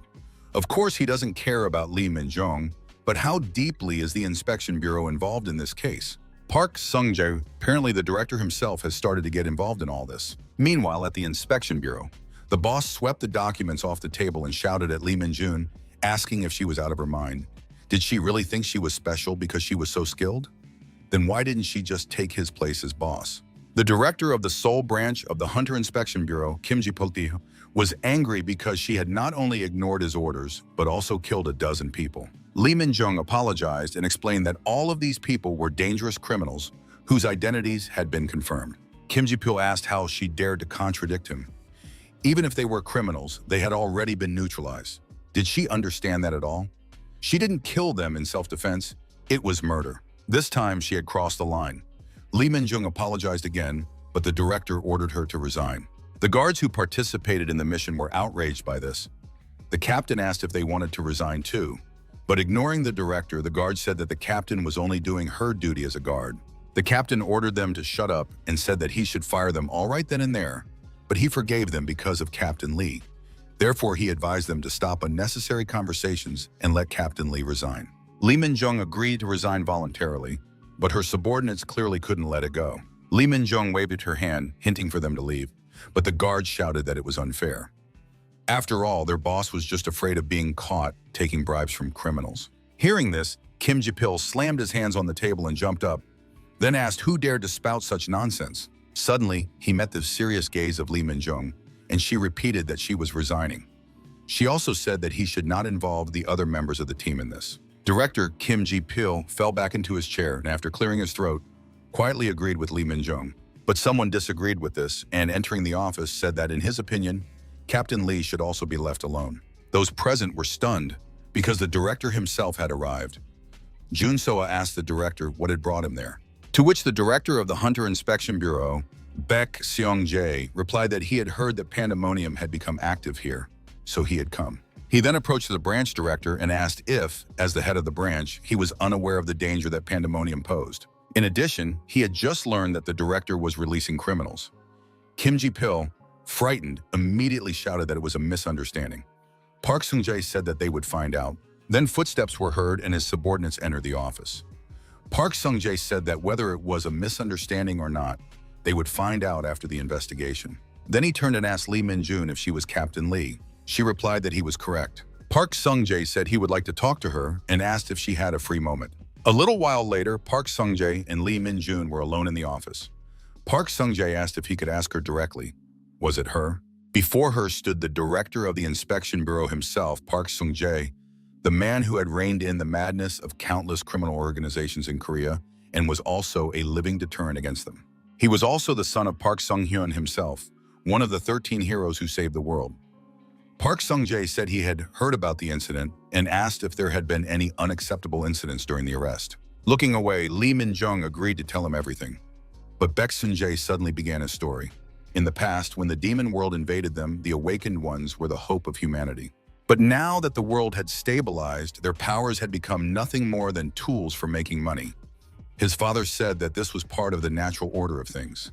He had fought for this for decades because he wanted this world more than anyone else.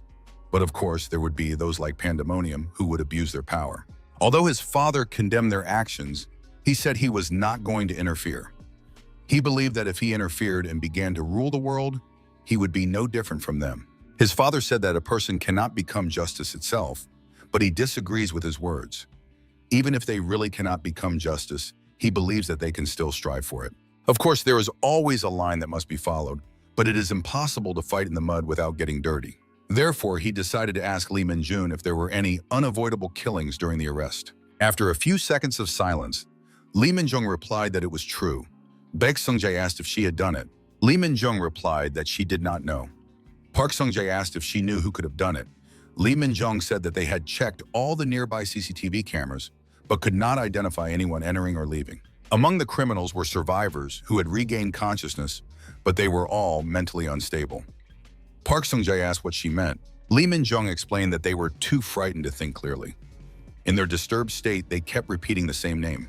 Park Sung-jae asked if he understood correctly that it was the name of an S-rank hunter. Lee Min-jun replied that this was not the case. It was not an S-rank hunter, but a lowly D-rank. Meng Shiwu asked Chernish if he liked it, to which he replied with a joyful bark. At about that moment, Soa woke up and, noticing her brother, remarked that he had woken up quite early today. Meng Shiwu asked if she had slept well today. If Soa had seen the door handle after waking up, she would have found it strange. But fortunately, he managed to fix it, and his divine metallurgy skill increased by plus 0.1%. Meng Shiwu was very grateful to divine metallurgy because, as it turned out, it was not limited to just making equipment for battle. Now that he thought about it, Meng Shiwu wondered what would happen if something like this happened again. Even with the fact that So-A was protected by Chernish, there was still a chance that something would go wrong. Suddenly, it dawned on Meng Shiwu, maybe he should just build his own house. If he built a new house using Hephaestus's divine metallurgy, he could provide his sister with the highest degree of security against dungeon break-ins or intrusions by unauthorized persons. The only problem was where to build the house.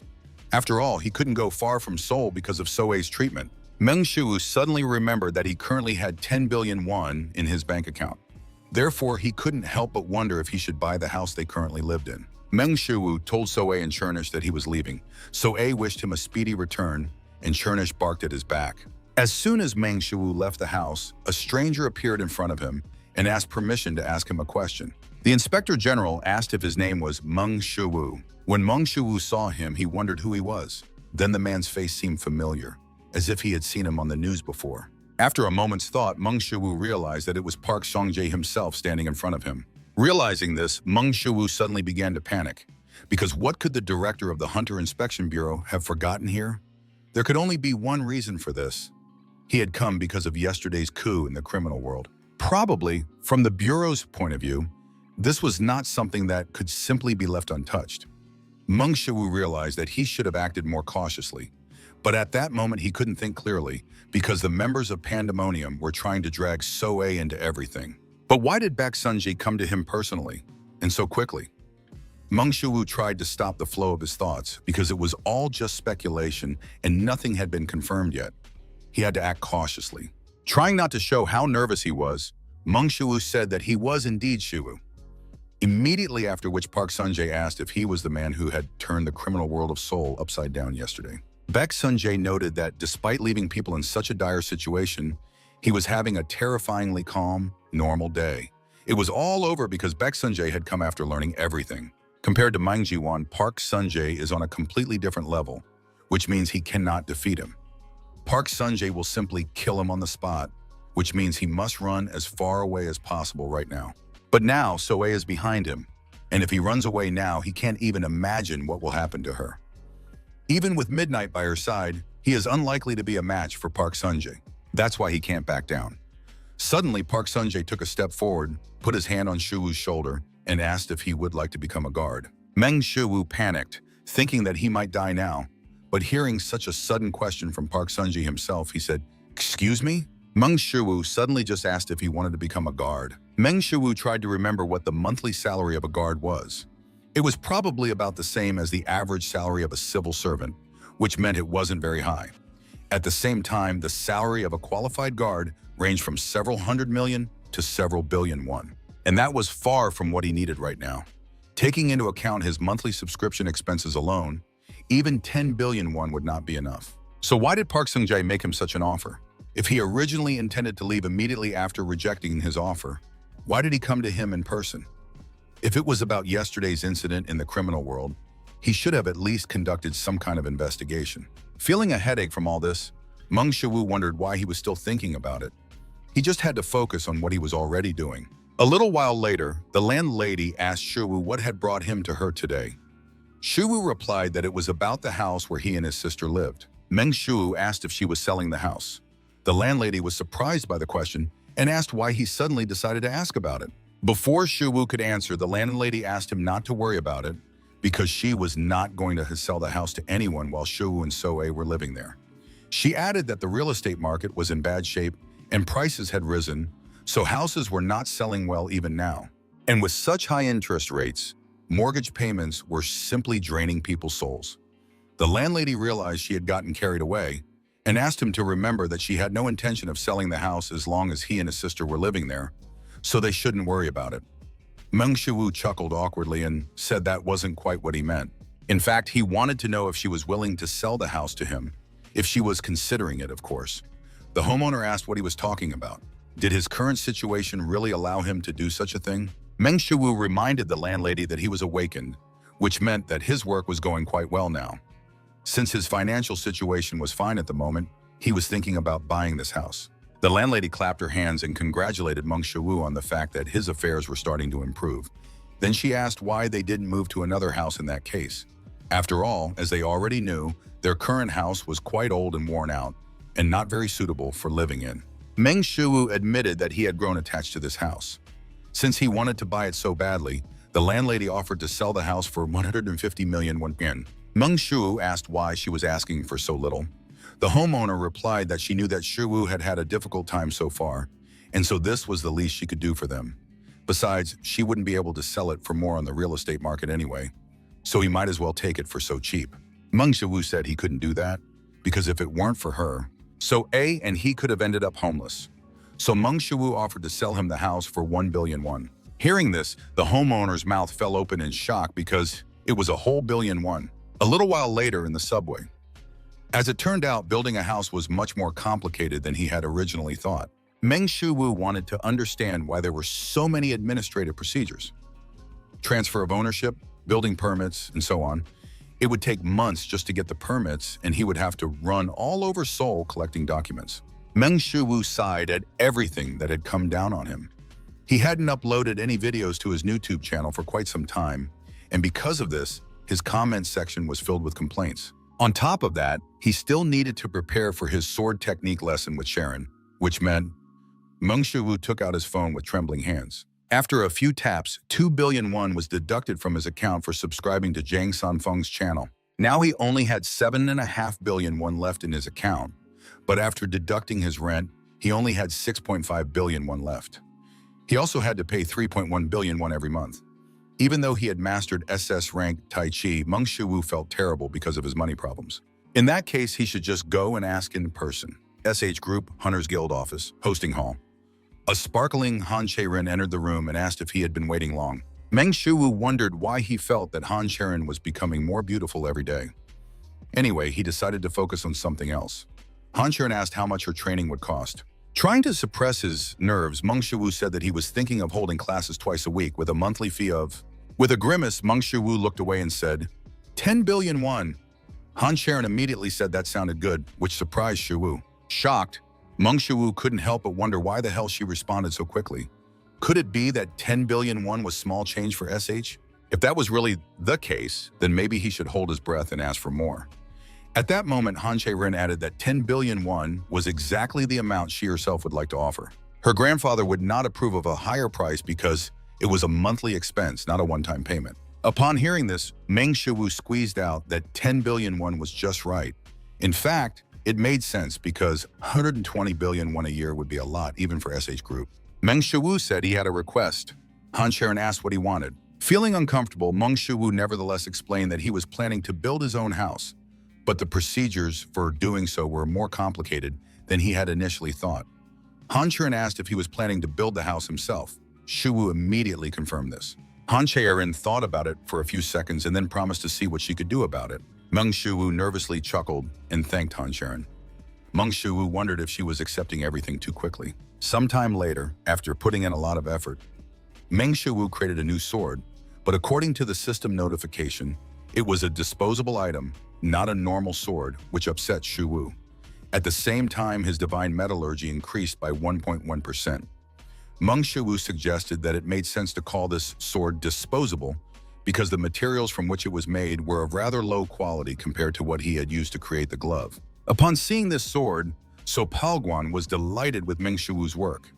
Noticing how his skills had improved, So Palguan asked if he had been training all the time they had not seen each other. Even he himself did not know that it was possible to do something like this. Earlier, he had handed over all administrative procedures to the Che-rin family, which meant that all that remained was Kim So-yeon suddenly burst into the smithy and greeted So Palguan. He asked what had brought her there today. Then he remarked that they hadn't seen each other in a long time. Kim So-yeon replied that she was just passing by and decided to say hello. Then she told Shu-woo that they hadn't seen each other in a long time and asked how he was doing. With a heavy heart, Meng Shu-woo said that both had happened. Kim So-yeon became interested in this, after which Shu-woo said that, in fact, everything that Meng Shu-woo had been through recently flashed through his mind, and he said that nothing really happened. Kim So-yeon said she understood. Then she said that if he ever needed help, he could turn to her. Meng Shu-woo said that since she had mentioned it herself, Shi-woo suddenly leaned in and asked if he could ask her for a favor. Kim So-yeon was taken aback by his suddenness. After that, Meng Shu-woo said that it wasn't really that serious. He wanted to ask if she could get some building materials for him. Kim So-yeon was taken aback when she suddenly heard about the building materials. She acknowledged that it was no problem and asked why he suddenly needed them. Meng Shu-woo replied that he was planning to build a house. Kim So-yeon thought about the fact that Shi-woo was planning to build a house, then asked him to wait a little and not to tell her about it. That he was planning to build the house himself? Meng Shu-woo awkwardly replied that this was indeed the case. Kim So-yeon said that she already knew that he was skilled at making equipment, but building a house was a completely different matter. Meng Shu-woo handed her a sheet of paper and said that these were all the materials he would need. Seeing the list, Kim So-yeon noticed that these were not building materials at all. Suddenly, it dawned on her, and she asked, was he really planning to build a house using monster parts? Meng Shu-woo confirmed her guess and explained that he was planning to turn his house into equipment. In the park, Park Seon-jae asked Captain Park how everything went. Park Tae-min, captain of the regional investigation team of the Hunter Inspection Bureau, replied that Ju-won was not taking any action. Most likely he was trying to hide it because he was very cautious with the CEO. Park Sung-jae asked if that was really the case. Then he took a sip from the can and said that in that case he was out of luck. Park Sung-jae asked Captain Park what he was looking at. Was it because he had taken a drink for himself? Park Sung-jae came to the conclusion that Park Tae-min also liked it. Interrupting Park Tae-min, he asked why he had let him go.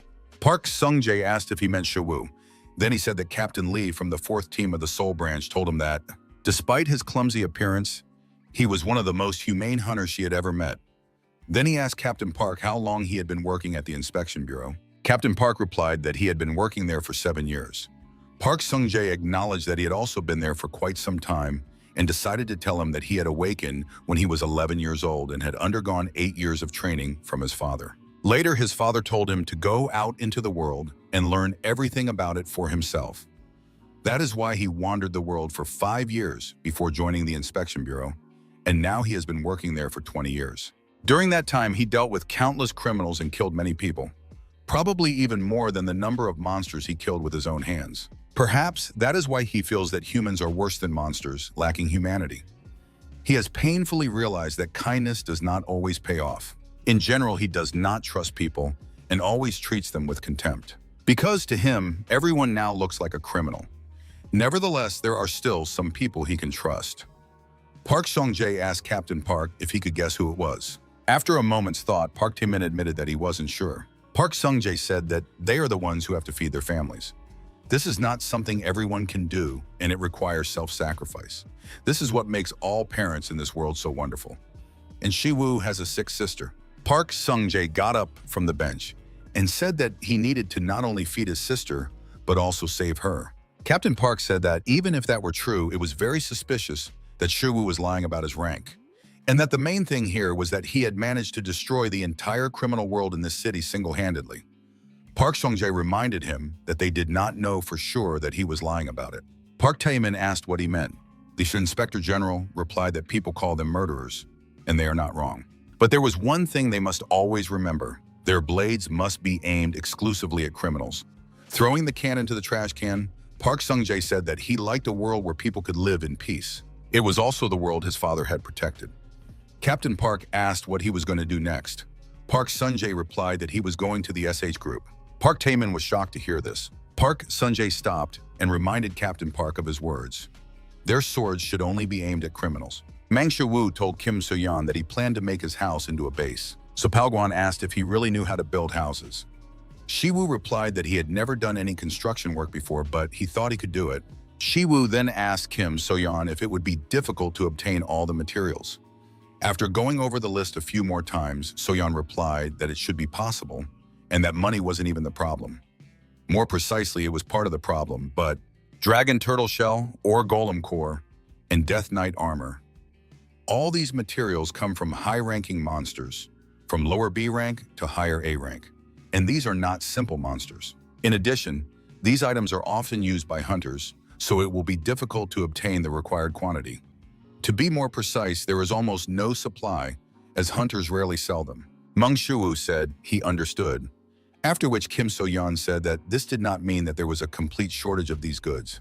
It might be possible if he planned to pay extra. Kim So-yeon took out her smartphone to check everything and told Shiwu that he could buy everything at 3 times the market price, which meant he would need to spend about 3 billion won. Meng Shuwu was struck by lightning when he heard about the 3 billion. Fortunately, he already had the money he received for teaching Sharon, so it shouldn't be such a big problem, but Kim So-yeon added that even so, it would not be easy to get everything. Meng Shuwu thought about how to deal with this. Of course, he could lower the quality of the materials, but he didn't want to build the house carelessly because it would protect Soe. Meng Shuwu asked if she could gather as many affordable materials from the list as possible right now. Kim So-yeon promised to do her best. The main problem was the low number of offers from hunters who did not sell their prey. Meng Shuwu suddenly had a thought. Since he is also a hunter, doesn't that mean he can also gather materials in the dungeon? However, the monsters he needed to hunt were at least lower B rank, and the problem was that he was still a lower D rank hunter. Therefore, it was obvious that he would simply not be granted a hunting permit. So maybe it was finally time to raise his rank? There are 2 main ways to raise his rank. First, he can achieve success in hunting and gain recognition for his skills. Second, he can apply for a review to have his rank changed immediately. Initially, the first method was the only option for hunters. But with the advent of the rare phenomenon of awakening, the second method became available. This literally means second awakening. The second awakening may lead to the awakening of a new characteristic or enhance an existing one. The exact reason for the awakening is still unclear, but it does happen sometimes. Thanks to this, hunters can obtain a new rank after reassessment. Meng Shuwu took out his smartphone to check his current characteristics. His insight had reached a 41.9% mastery, super strength 21.48%, divine medicine 8.7%, divine metallurgy 18.03%, Heracles' divine martial arts 11.03%, and gentlemanly wisdom had reached 4.11% mastery. He simply could not afford to waste any more time. Satisfied, Meng Shuwu continued his work in the forge. Returning home, Han-mina assumed that pigs had already learned to fly, since her niece had suddenly decided to visit her. Han Chae-rin admitted that they really hadn't seen each other in a while. Han-mina asked if that was true, but be that as it may, this time Chae-rin did a great job, for which Han-mina praised her. Han-mina thanked her niece for bringing stability back to their company. Han Chae-rin said that she was just doing what she had to do, but that the company's stability was thanks to their director and her hard work. Han-mina was forced to admit that Sharon hadn't changed at all. She then asked how long Sharon planned to call her director. Han Chae-rin fell silent for a moment, then said that she had come today to see her as Director Han, not as her aunt. Smiling, Han-mina thought about how Chae-rin used to be such a sweet little girl when she was younger. Her brother died, leaving this child alone. In a wealthy family, being a member of the family means being a rival. Therefore, after the death of Chae-rin's parents, she was subjected to constant control from an early age. So it was no surprise that her personality had changed so much. If her father, Chae-rin, her brother had been there, she wouldn't have been able to survive either. And although she couldn't help Chae-rin when she was younger, now things are different. Han-mina took a cup of coffee and asked what she wanted to talk to her about. Han Chae-rin replied that she wanted to build a house and asked if she could borrow the name of the construction company, SH. This surprised her aunt. Han-mina asked if she was going to build a vacation home or something similar. Han Chae-rin replied that this was not the case. She just wanted to build a house. Han-mina was shocked to hear this. Was she uncomfortable in her current home? In that case, she simply couldn't stay out of it. Han-mina promised that she would talk about it with the president of Shea Construction, and then said that if they did without subcontractors and started construction right away, they would be able to build everything as quickly as possible. Han Chae-rin said that someone else would be building the house and that they just needed the name of the company. Upon hearing this, Han Mina nearly choked on her coffee in shock. Meanwhile, Meng Shiwu arrived at the waiting room for the retake exam at the Seoul branch of the Hunter Management Bureau. Right in front of him walked a guy who could hardly believe that he was only F rank, but still such a thing was possible. In most cases, people ask for a review because they don't want to admit their low position. It couldn't be. It was simply impossible. He thought so too. Awakened by the magical resonance from the dungeon breakthrough, he took the assessment, partly hoping that he had managed to awaken an A or even S rank trait in himself. But for some reason, his result didn't even have a trait. He was the most ordinary person who could hardly be called even F rank. Remembering this, Meng Shiwu smiled because this time everything was completely different.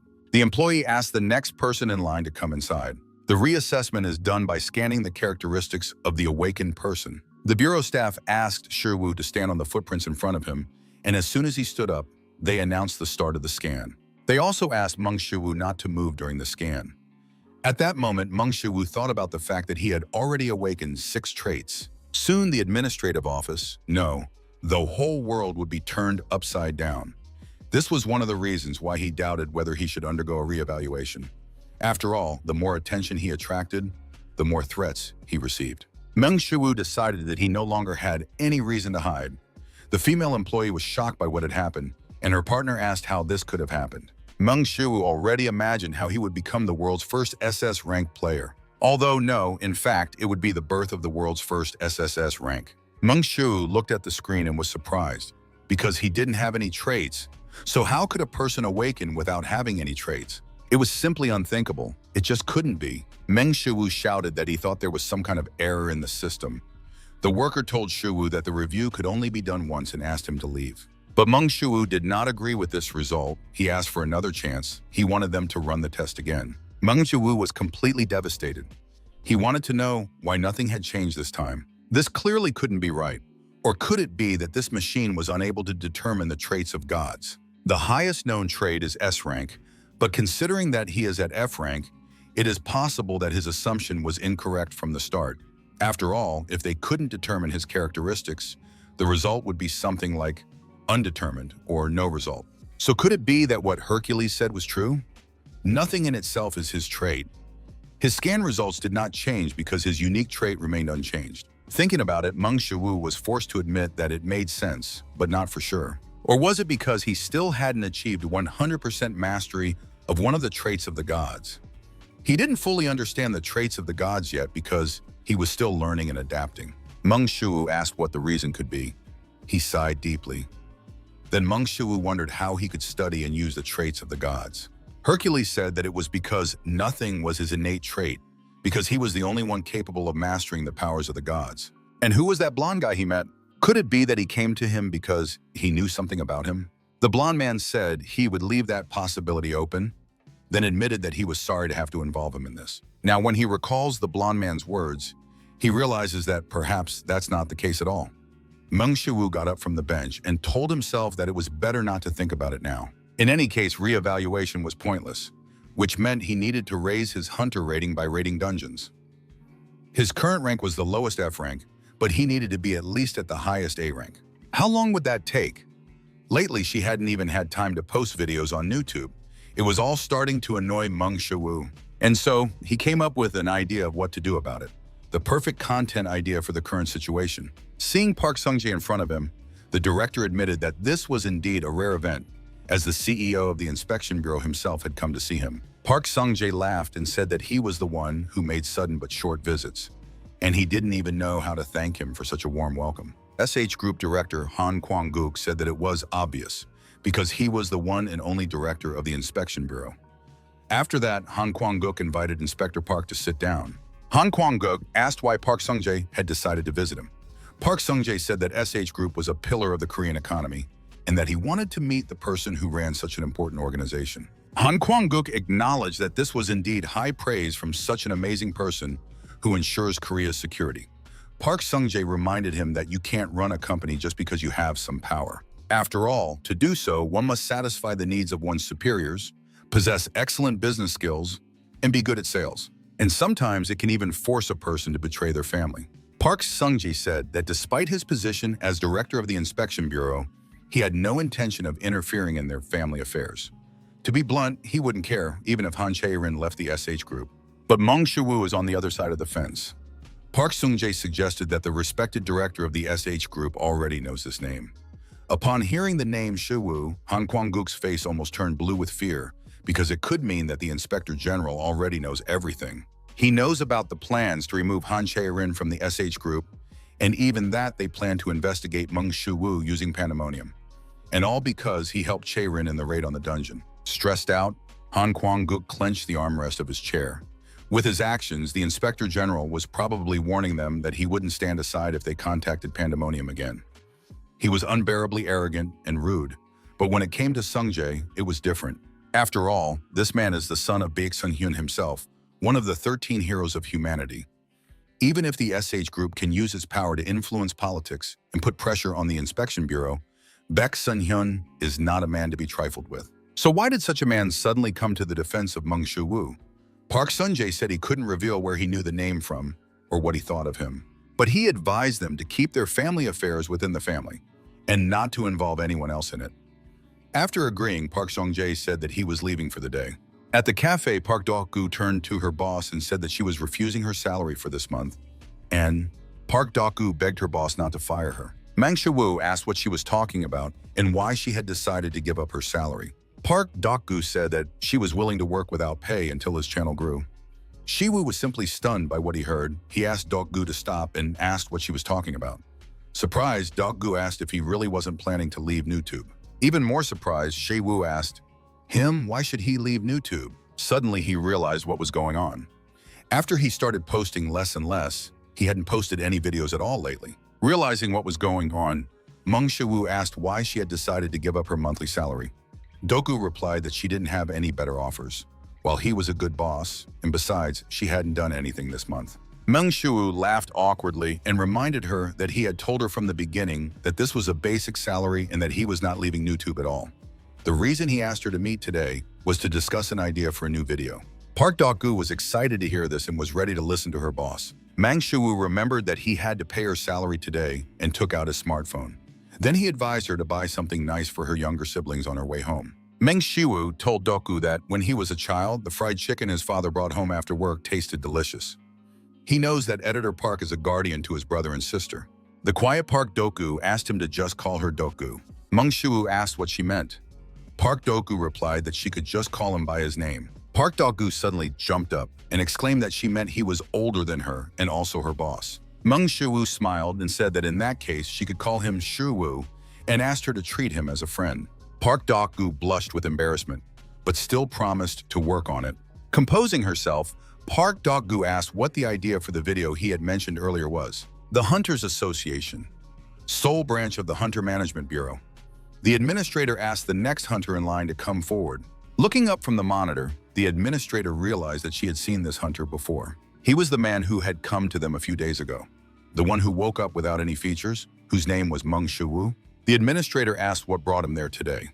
Meng Shiwu sighed and said that he had come just to check the criteria for evaluating rank effectiveness. The administrator asked for Shiwu's ID card, after which she saw that he was a lowly D rank. He woke up with a rank lower than F rank, but now he is already a low D rank hunter. Of course, this is not particularly impressive, but it is impossible. But this is probably the best result he can achieve. Ultimately, effort cannot overcome the lack of natural ability gained through traits. The administrator said that the criterion he needs to move up to C rank is to show results from clearing 200 D rank dungeons. On average, hunters make about 3 dungeon raids per week, so it will probably take a little over a year. After clearing 200 dungeons, he will be able to request a rank assessment, after which they will issue a dungeon specifically for the rank test. The administrator asked if he wanted her to clarify anything. Shiwu replied that it was not necessary, except that he wanted to check how many dungeons he had cleared so far. The administrator replied that he had cleared 16 D-rank dungeons and that he had 184 dungeons left. If he wanted to go to a dungeon today, would he like her to assign one to him? Shiwu asked her to do so if possible. The administrator then asked what type of dungeon he preferred. Shiwu replied that he had no particular preference, but he would like it to be as close to the Hunters Association as possible. After checking the database, the administrator said that the closest upper D-rank dungeon was a 5-minute walk away. The administrator was uneasy about this dungeon because the upper D rank was 2 levels higher than the lower D rank of this guy. Therefore, she wondered if he would be okay. Shuwu said that this was what he needed and that he would take it. The administrator explained that the dungeon was just past the intersection, 2 alleys away. Shuwu thanked her and hurried away. The administrator wished him luck and all the best. A little while later, the administrator asked the next hunter to come to the counter. The administrator asked what brought him there today, but then she realized it was him. The administrator was surprised to see the hunter Shuwu again and asked why he had returned so soon. Suddenly, she realized what was going on because he had returned in less than 10 minutes. No wonder she had thought at the time that the upper D-rank dungeon would be too much for him. The flustered administrator apologized to Hunter Shuwu, but to her surprise, Shuwu complained about how inconvenient it was to return to the Hunters Association and asked if she could assign him several dungeons at once. Park Dok-gu asked Shuwu what this new idea for content was that he had mentioned earlier, and Shuwu brilliantly explained that he was going to jump to A rank in just 1 month. Park Dok-gu was surprised to hear this and asked, "A rank?" Meng Shuwu said that the title of the video would be How to Become an A-Rank Hunter in a Month. Meng Shuwu asked the administrator if she could assign him several dungeons at once. He took out a crystal from the dungeon and said that at least 50 dungeons would be desirable. The Hunter Management Bureau, Korean branch, an employee of the bureau ran at full speed to the manager. The manager asked why he was in such a hurry. Had an S-rank dungeon been destroyed? After catching his breath, the employee said that a cleaner had arrived. The manager was stunned by what he heard and asked how many the cleaner had cleared. 10, 20? The employee replied that the cleaner had cleared 150 dungeons, which shocked the manager. The manager said that was simply impossible, and hadn't they said that the man had been awakened without any traits when they conducted the assessment 2 days ago? The employee replied that his rank was the same even after the reassessment, and that at this point, shouldn't they report it to the inspection bureau? After all, he could be an illegal awakened one. Suddenly, another employee came running in shouting that the dungeon cleaner had submitted a request to transfer to C rank. The manager asked how. He believed that the condition for promotion to C rank was clearing 200 dungeons, but a minute ago he had heard about 150 cleared dungeons. The manager suggested at least submitting an application to the bureau. Immediately after that, the subordinate shouted that they had already contacted them. The Hunter Inspection Bureau, Korean branch. Young Suo reported to Captain Lee that the Management Bureau was requesting cooperation. A hunter had appeared who had risen from lower D rank to lower C rank in 3 days, and they wanted them to investigate it. Captain Lee asked who it was. Young Suo replied that the hunter's name was Meng Shuwu, which surprised Captain Lee. Lee Min-jung thought that with such results, it could be called an awakening. But in that case, he would normally have to go for a reassessment. But at the same time, he is rising in the rankings based on his achievements? That means he can't go through a reassessment. That leaves only one possibility. Shuwu gained his power through illegal means, such as black magic. But would he go that far? Lee Mingjong turned to Erin. She asked if she knew of any awakened ones who had gained power through black magic. Erin replied that of course she knew. Black magic differs from ordinary magic in that it operates on different energy principles. Ordinary magic uses mana, which connects the rules of mental dimensions and physical space. When these rules of measurement, such as the rules of 3-dimensional and 4-dimensional space, are rearranged, it leads to the performance of magic. For example, a sudden burst of flame or lightning appearing out of nowhere is because these rules are being rearranged. Therefore, magic is essentially a rearrangement of the rules of space. Not wanting to listen to all this any further, Lee Min-jung asked Erin to just get to the point. Erin said that in short, black magic feeds on negative feelings. In particular, emotions such as joy, anger, sorrow, fear, love, hatred, and desire. Black magic feeds on these emotional desires, becoming stronger as the emotions intensify. But the more a person burns their emotions, the faster they lose their mind. And ultimately, those who seek power through dark magic, they lose their human form and turn into monsters consumed by violence. Captain Lee asked how they could identify such people. Erin replied that she would understand as soon as she saw one. After all, you don't need to study magic to sense that something is wrong with a person. Lee Min-jun thought about something. She had heard that the director had recently met with Shuwu and even offered him a position as a guard. If the director himself had made such an offer. Lee Mingju smiled as she thought about it. After that, Lee Mingju ordered Jung Soo-ai to tell the management office that they should not worry about Shuwu. Lee Mingju began to glow when she thought about this man, Meng Shuwu. After working in the forge for a short time, the system informed Meng Shuwu that he had created trash, and his divine metallurgy skill he had increased by 0.1%. Meng Shiwu was amazed that the system even called it trash. After all, what he had created was very different from ordinary equipment. Meng Shiwu assumed that this was because he was creating something from building materials, the quality of which was significantly lower than that of his usual equipment. But even so, he was beginning to understand how it all worked. Meng Shiwu smiled awkwardly because the first thing he did was something that was considered the main cause of environmental destruction. But now the worst thing he can do is trash. Suddenly, Meng Shiwu realized something, because that means he still had time before he could raise his hunter rank and before Soyeon took the building materials. That meant he still had time to improve his skills to a level sufficient to build a decent house. Now he had only one question. Had Soyeon managed to find the materials he had asked for? At that moment, a voice said, "I'm here," at the entrance to the smithy. Meng Shiwu was a little puzzled by how perfectly Kim Soyeon sometimes appeared. Kim Soyeon said that, as she had expected, Meng Shiwu was also here. Meng Shiwu asked Soyeon how the search for building materials was going. Hearing this, Kim Soyeon suddenly frowned, then admitted that it was very difficult. She had previously asked her brother to help her with this, and they had even managed to find something, but it was very difficult.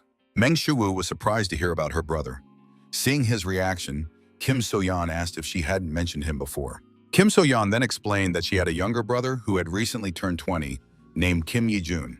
He had awakened and was currently working as a hunter, so she had asked him to find some materials. Meng Shiwu felt uneasy after hearing this, because he had requested materials that were far from ordinary. These materials are obtained from monsters that are at the lowest B rank, which makes them difficult even for him to find. Shiwu asked what rank her brother was. Kim Soyeon proudly replied that her brother was now a B rank hunter. But his trade is the highest A rank. Meng Shiwu was amazed to hear this and even admitted that it sounded very impressive. Kim Soyeon awkwardly explained that her brother was still inexperienced and often got injured, but his trait was super regeneration, so she wasn't too worried about it. Meng Shiwu was surprised at the trait Soyeon's brother had. Soyeon added that his ability to regenerate is enhanced and, from what she has heard, he is capable of regenerating even severed limbs like a troll. Kim Soyeon smiled broadly and asked Shiwu not to worry.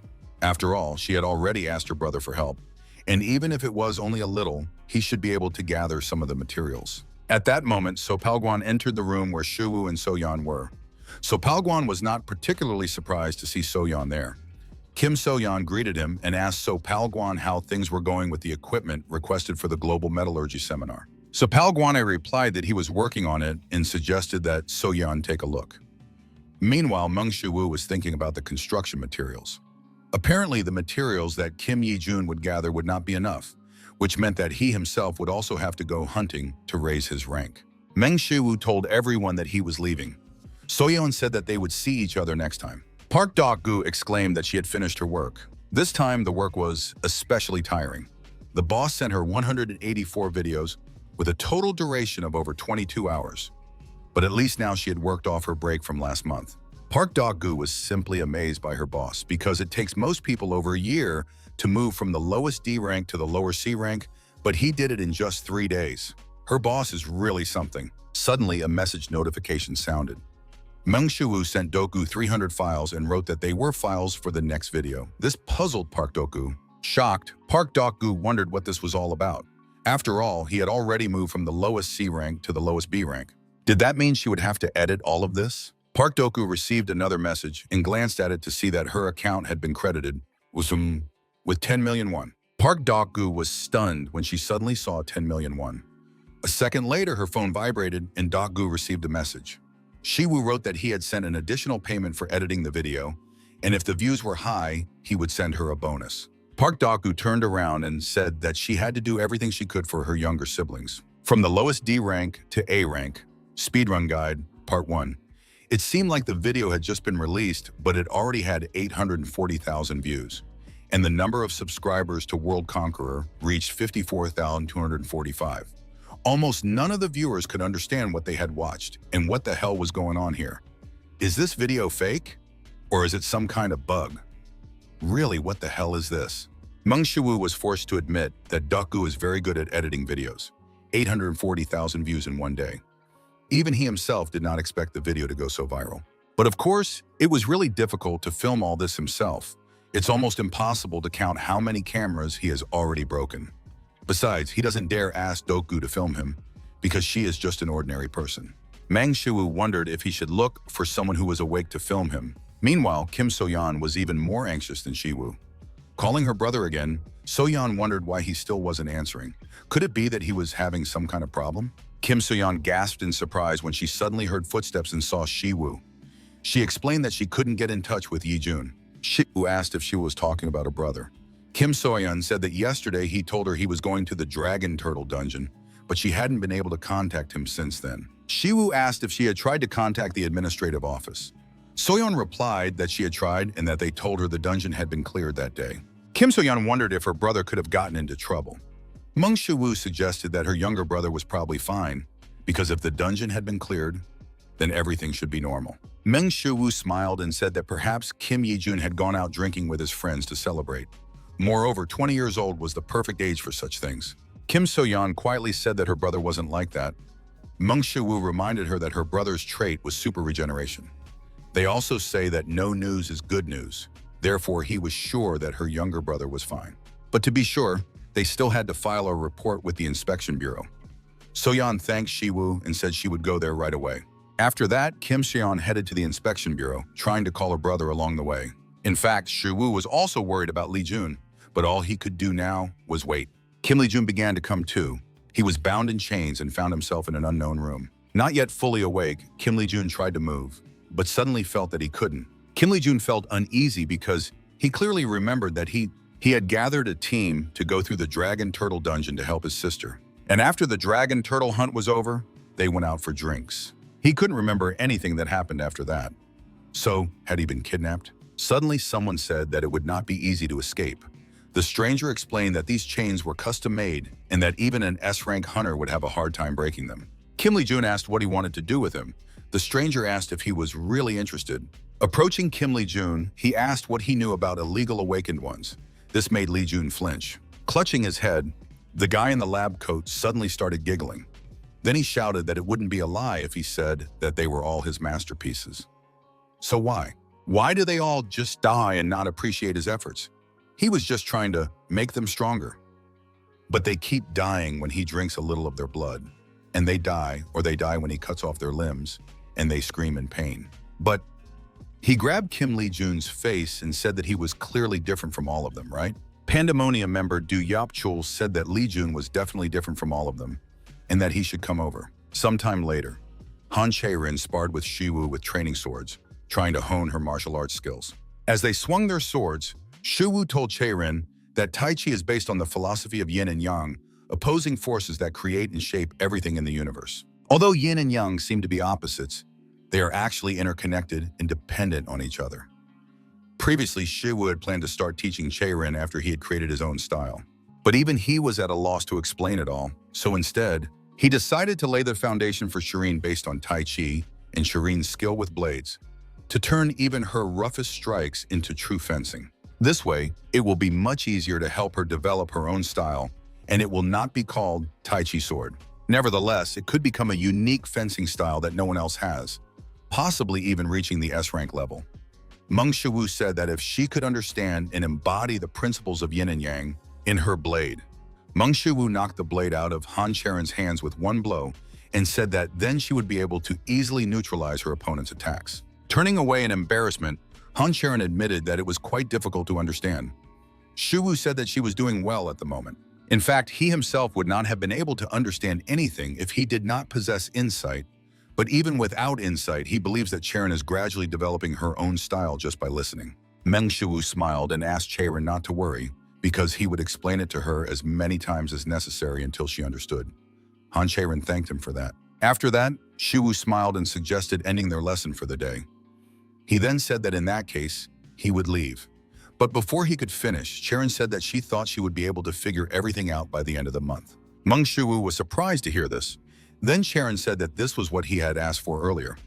Mang Shiwoo wondered what he had asked for, then suddenly remembered. Shiwoo asked if she was talking about the building permit. Chae-rin nodded in confirmation, after which Shiwoo thanked her for it and said that she hadn't done anything at all. Mang Shiwoo had nothing to say in response to did nothing at all. because that could only be true for Charon. Shiwoo wondered if SH was really above the law in Korea. Just 1 month. It was the perfect amount of time. By then, he would have finished preparing the necessary building materials. Jun Sua entered the captain's office and reported that they had received a missing person report for Kim Ye-jun. Captain Lee asked if there was anything new. Jun Sua said she should take a look at it first and handed her the sheet. It was a list of the group members who had entered the dungeon with Kim Ye-jun. Glancing over the list, Lee Min-jun noticed that they were illegal awakened ones. Jun Sua said that, to be more precise, all of those hunters were suspected of illegal awakening, except for Ye-jun. Lee Min-jun suggested that they were deliberately pursuing Kim Ye-jun, then asked why he. Before her boss could finish, Sua said that she had heard that Ye-jun's special ability was super regeneration. Super regeneration allows him to regenerate even lost limbs. Lee Min-jun tensed up when she heard this because it meant, with a certain disgust, Sua said that this was most likely the case. Ye-jun had been kidnapped for human experimentation. Meanwhile, near the dungeon, Meng Shiwu still couldn't get in touch with him. Could it be that he was training? In any case, he had to tell Hercules about that idea for the video. He had been too busy lately, so he couldn't contact him. Meng Shiwu chuckled awkwardly, remembering that he had even ignored some of the messages about training sessions. Meng Shiwu hoped that he wasn't angry with him. In any case, he would be able to share the idea for the video even if Hercules decided to contact him personally. Right now, he should deal with these lower B-rank ore golems. Meng Shiwu took a deep breath, thinking that Zhang Sanfeng's Tai Chi power was based on a different foundation than Hercules' superpower. The 3 key elements of martial arts: mind, chi, and body. The wisdom of a gentleman from the teachings of Confucius applies to the mind. Hercules' super strength is related to the body, and Zhang Sanfeng's Tai Chi corresponds to chi. With his eyes closed, Meng Shiwu raised his hand and struck forward with his palm. This caused the ore golem that had approached him to shatter into many pieces. Qi is the power used by the awakened. It is the life force that exists in all beings of nature in the universe. To use this power, a purification process is necessary, and its effectiveness can vary significantly depending on how the process is carried out. What allows the body to accumulate qi without the need for purification is Tai Chi. Meng Shiwu struck with his fist. Suddenly, a beam of energy flashed through everything in its path. The dust raised by his blow blinded Meng Shiwu for a second. But when he opened his eyes, he saw the corpses of suddenly killed monsters lying on the field in front of him. Looking at this, Meng Shiwu could hardly believe that he had managed to do this with just one Tai Chi strike. Moreover, his Tai Chi had increased by 0.7% to 1.7% mastery. His super strength had increased by 0.8% to 22.28%, and his gentlemanly wisdom had increased by only 0.2% to 4.31%. Meng Shiwu was already looking forward to what would come of this. Earlier, Hercules had told him that Tai Chi would help him greatly, but as it turned out, help was an understatement. There was just one problem, namely the feedback from the combination of Tai Chi and superpowers, which made his hands shake so much. In his current state, it was practically impossible to activate his superpowers in Tai Chi. But as a rule, Tai Chi should be beyond human capabilities. He was very lucky in this regard. Meng Shiwu smiled broadly with anticipation, for he did not expect that the art of divine medicine of Huatua would be so useful to him. He said that mastering the art of divine medicine would allow a person to attain a divine body. It was like the rebirth of a caterpillar into a butterfly.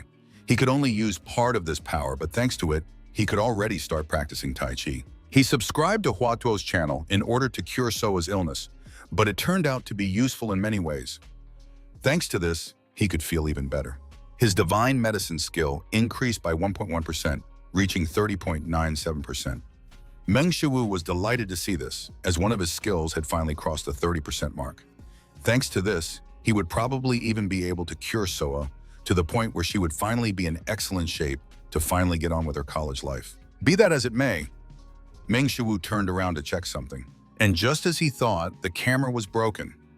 He needed to find someone to take videos as soon as possible. Saddened, Meng Shiwu wondered if divine metallurgy could be used to create an indestructible camera.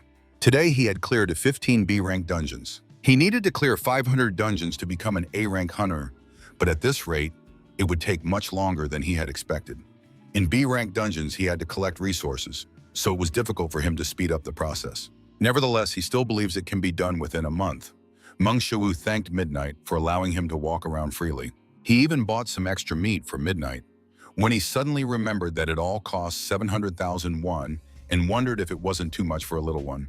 He spends about 2 million won a day on food alone, which amounts to about 60 million won a month. And that's not even the membership fee for GodTube subscriptions. But for Midnight, it literally means nothing. On the other hand, it may mean something. As soon as the door to the house opened, Soa said that Shuwoo had finally arrived, and Midnight barked at him. Meng Shuwoo asked Soa if she was feeling well. Soa replied that she was, of course, and then added that Shuwoo had a guest. Meng Shuwoo was surprised to hear this because who could his guest be, especially at such a late hour? Asking who it was, Meng Shuwoo peeked around the corner. He could have been anyone, but he certainly did not expect to see Li Mingjong here. Li Mingjong said she had been waiting for him. Quickly preparing himself for a conversation with Li Mingjong, Meng Shuwoo gave Midnight some meat and sat down at the table. After that, Li Mingjong watched in fear as the fearsome, demonic puppy devoured all the meat like a black hole. Watching this, Li Mingjong was simply speechless. From the outside, it was quite entertaining to see. He had previously thought that the human butcher was cold and emotionless, but as he saw for himself, even she was capable of being puzzled by something. Meng Shuwoo asked Li Mingju what had brought her here. This instantly brought her back to her senses. Meng Shuwoo wondered why she looked so astonished. Li Mingjong cleared her throat and first apologized for visiting them so late. Then she said that she had come to share information about Kim Yi-jun. Soa turned to her brother, sensing the sudden change in the atmosphere. Meng Shuwoo stood up and said that, judging by her appearance, he could assume that the news was clearly not good. Therefore, he suggested that they discuss it outside. After listening to Captain Li Minjun, Meng Shuwoo was shocked by what had happened, and he asked if Kim Yi-jun had been kidnapped to be used in experiments. Li Mingjong replied that this was most likely the case. In the past, having been awakened without a trace, he himself had subjected himself to various experiments. Although these experiments were legal, his body was destroyed and physically mutilated. But just imagine what illegal experiments on humans could do to a person. Even with super regeneration, there is a high risk that it could break him mentally. That means he has to find him as soon as possible. But Meng Shuwoo asked Captain Li Mingju why she had come to him specifically. Li Mingjong replied, "Pandemonium. There is a device that criminals use to avoid being recognized. This magical device can even erase traces captured on surveillance cameras. The one used by Pandemonium is high quality and can even fool S-rank hunters. This is why the Inspection Bureau couldn't find Pandemonium. But a few days ago, an extraordinary incident completely destroyed Pandemonium and the entire criminal world of Seoul. This was done by an unknown person, just suddenly on a random day." Li Minjun said that in cases of missing persons, there is such a thing as a golden hour. After this time has passed, the chances of survival for people in kidnapping cases become minimal. However, the family members of the missing person do not think so. Until the very end, they believe that their loved one is still alive and that he will definitely return someday. For a guard from the Inspection Bureau, this is humiliating and degrading, but Li Mingju bowed and asked Meng Shuwoo for help. Meng Shuwoo found it hard to believe that Li Mingjong could go so far, especially since she has no connection to Yi-jun. Perhaps it is his insight, but he definitely senses Li Mingjong's emotions. Her shame, her pride, her regret as a guard, and above all, her sincere request as a human being. Meng Shuwoo asked Li Mingjong if she could stay with Soa until he returned. A little while later, returning to the street with Midnight, Shuwoo said that he was counting on him, and Midnight barked in response. According to the information provided by Li Mingjong, this should be the entrance to the Dragon Turtle Dungeon that Kim Yi-jun raided 3 days ago. After the raid with his group, he was last seen in a bar, which he visited with other members of the group. That means it would be best to start the investigation from this place. But any possible traces of his scent, most likely they will be too faint. That is why he is here now. Meng Shuwoo assumed that Midnight didn't just pick up scents like a dog. That was probably how he found him at the SH Group Hospital back then. Midnight probably senses residual energy or magical waves. He couldn't be sure. But if his assumption is correct, then such traces would be more noticeable here, in the dungeon, than in the bar. Finally catching the trail, Midnight straightened up, pointing the way. Meng Shuwoo asked Midnight to lead him along the trail. Meanwhile, in the blood-soaked room, Kim Yi-jun screamed in pain from the experiments. Do Yop-chol told Kim Yi-jun that he, taking the chainsaw away from Yi-jun's shoulder for a second, Do Yop-chol said that he was absolutely the best. Pale and broken, Kim Yi-jun wondered how long. How many more times would he have to endure this pain before it all ended? And should he endure this pain until it ended? Would it ever end? He had already reached his limit, and if he just closed his eyes, he would finally be able to free himself from this pain. Noticing the look in his test subject's eyes, Do Yop-chol turned to him and said that he couldn't die here. Then he ordered Yi-jun not to die, because if he died, he would have to use his sister to continue the experiments. As soon as Yi-jun heard this, his will to live returned. Soyeon, his only sister. Struggling to overcome the pain, Yi-jun asked how he could dare. If he so much as touches her. Do-yeop-chul explained that if Yi-jun died, he would simply have no other choice.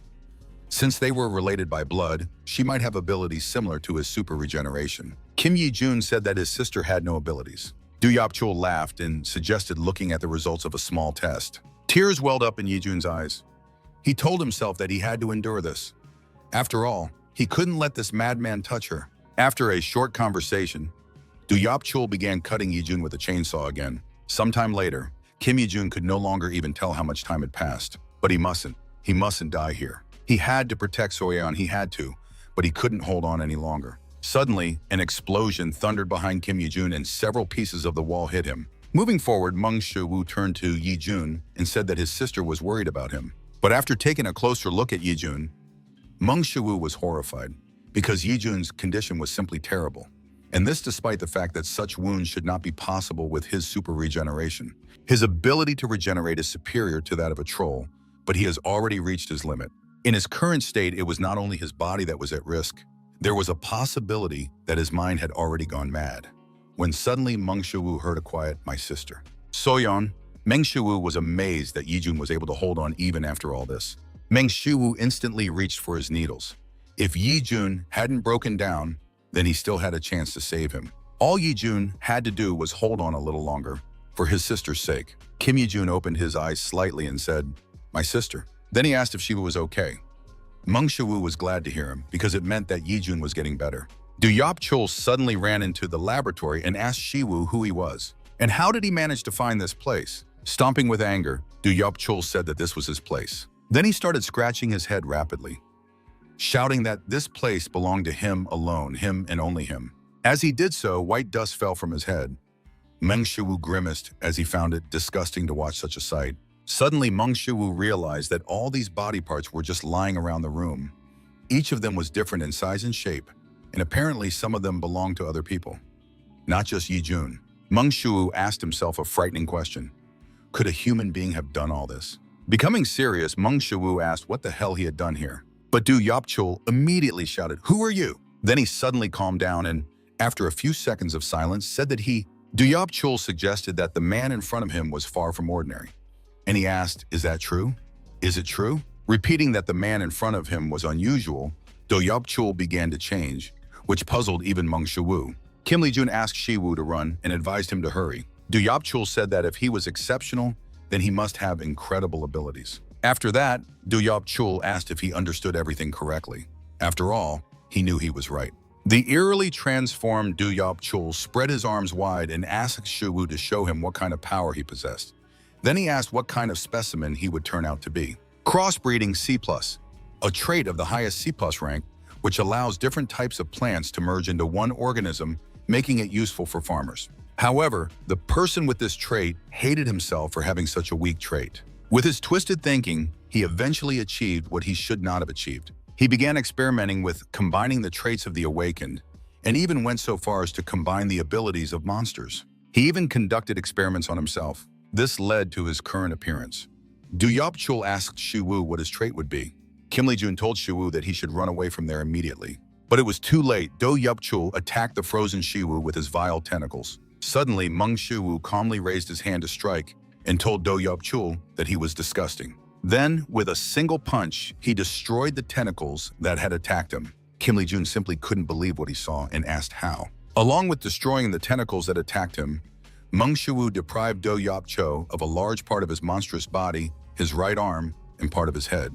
Suddenly, the pieces of flesh scattered around the room began to gravitate toward Do-yeop-chul, restoring his body. Meng Shi-woo was surprised to see this madman regenerate, but in the next moment, he refused to consider it regeneration, as it was something more. Having restored part of his head, Do-yeop-chul asked who he was. Moreover, he had just seen a remarkable trait. He possesses incredible power, but at the same time, he remains a simple human being. While he himself is different, he is a being that stands above all of humanity. And that means that such human weaklings shouldn't even dream of catching up with him. He is unattainable to all of them. With that said, Du Chul swung his huge arm back, and with all his might, he charged it into Meng Shiwu. Kim Lee-jun yelled at Shiwu to dodge the attack. In turn, Du Chul shouted that it was too late to run. With all his might, Du Chul's huge hand struck the spot where Meng Shiwu had been a moment ago, leaving him no chance of survival. Kim Lee-jun narrowed his eyes sharply, realizing that he was about to die, but he was simply blown away by a strong gust of wind. Opening his eyes, he was surprised to see his savior stop Du Chul's fist. Even Du Chul himself refused to believe it. Du Chul wondered if he was really being overpowered, and this despite the fact that his strength came from the ogre's genes. Refusing to believe it, Du Chul shouted that this simply could not be. But Meng Shiwu once again deprived Du Chul of a part of his body with a wave of his hand, preventing him from shouting any further. Suffering from another blow, Du Chul asked how this was even possible. And in the next moment, he noticed Shiwu, who had appeared out of nowhere, already preparing to attack his main body. Surprised, Du Chul turned to Shiwu and asked what the hell he was doing. But instead of answering, Meng Shiwu simply struck with Tai Chi, tearing Du Chul to pieces. Kim Lee-jun was amazed by the power his savior displayed time and time again. He asked how he managed to defeat this monster. Although the question was wrong, because in reality, this man was the monster. After destroying Du Chul, Meng Shiwu quickly destroyed the pieces of his body so that he could no longer recover. Du Chul said that this was simply impossible. Gathering himself into a semblance of a face from the pieces of his body, Du Chul reminded Shiwu that he was an ordinary person, so how could he be so strong? Du Chul suggested that he had been gifted with power from the very beginning, and that he had always been powerful. But he, in turn, hates such people, despises Shiwu for it, and wants to tear him to pieces. Du Chul said that powerful bastards are always like that. They act like they are the best and take everything for themselves.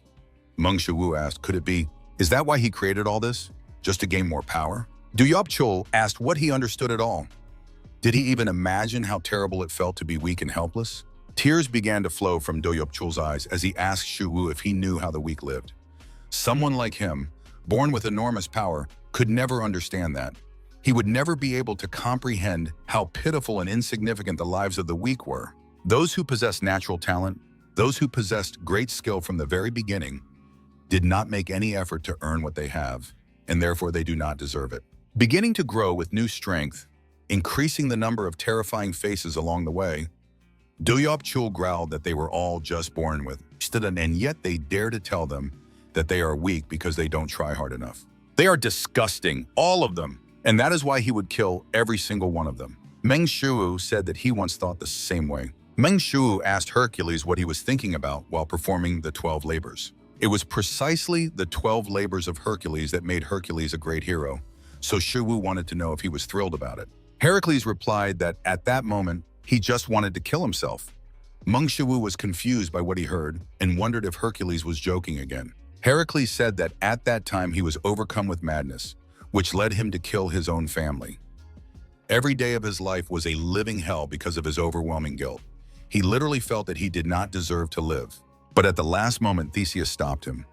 He said that there was no point in correcting his mistakes through suicide. That is why he accepted those trials, not for some great ambition or because of his determination. He accepted the trials to atone for his sins. It was incredibly difficult. He was close to death so many times that he could hardly count them. And every day he thought only that he could not continue and that he should just give up.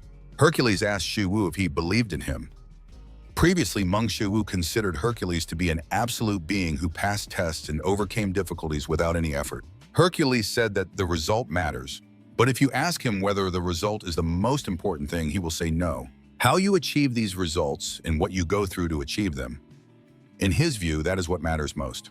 Reaching for the skin of the Nemean lion's head, Hercules said that they say he was able to perform 12 labors because he is Hercules, and that he was able to achieve such heights because he is a powerful being. Appearing before Shiwu without his mask, Hercules reminded him that no one is born great, and that there are only great trials. Greatness and success are not as complicated as many people think. Of course, everyone has their own difficult situations. Some may even say that their circumstances make challenges impossible to solve or overcome, and that is true. But these two things are not related to overcoming difficult circumstances or situations. They all boil down to one thing, and that is why it has to be you. It doesn't matter if it's childish or absurd. The main thing is that it's yours. Hercules asked Shiwu to always remember this. When you strive to achieve something, The thousands of reasons why you can't do it are not important. The only reason why it has to be you is the one that will take you where you want to go. Smiling, Hercules said that standing here just as he is where all the greatness lies. Strength and weakness are not determined solely by innate abilities. Meng Shuwu told Do Yop-cho that there was no need to focus on the results they saw before them. After all, he was just looking for excuses. Transformed into a whirlwind of flesh and blood, Du Yop-chul screamed as he devoured the spattered blood and flesh. Meng Shuwu took a deep breath, concentrating the mind of the Confucian gentleman, Tai Chi Jiangjiang Sanfeng, and the superhuman strength of Hercules, bringing these powers into harmony. The monster roared, trying to attack Shuwu and Li Jun with its blood, but failed to break through the Qi shield. Raising his fist, Meng Shuwu used the second form of Heracles' divine martial arts, and striking forward with his fist, he used the super strike that destroys the sky. Meng Shuwu's blow destroyed everything in front of him, even turning the world white. Seeing the world painted white, Kim Li-jun couldn't understand how such a thing was even possible. After using the second form, Meng Shuwu was hit with recoil, and the pain from his strike was no joke. The recoil from using Tai Chi with 2 more divine traits was so strong that he planned to avoid using divine martial arts in conjunction with Tai Chi. But that bastard's nonsense was already starting to annoy him. Looking at his hand trembling with pain, Meng Shuwu admitted that he couldn't believe he had succeeded. Normally, if he had done this, he would have fainted immediately. Kim Li-jun tried to say something which caught Meng Shuwu's attention. Shuwu asked if he could move on his own. Li Jun apologized because he didn't immediately understand what he meant. But after a second, he replied that he could move. Moreover, he believed that his body was almost completely healed. Kim Li-jun then tried to move, rattling his chains, and explained that it was because of these chains that he still couldn't move. Lowering his gaze, Kim Li-jun said that he had heard that even an S rank would have difficulty breaking these chains. Meanwhile, Meng Shuwu reached for the chains. Hearing the clanking of the chains, Kim Li-jun asked what he was going to do. But before he could finish, Shuwu had already broken free from the chains and asked if he could move now. Li Jun asked what he meant. Immediately after, he looked at the chains that had been restraining him, which had disappeared somewhere, and said that he could now. Kim Li-jun laughed, then asked Shuwu who he was. In fact, Meng Shuwu had been waiting for a long time for Li Jun to ask him that question.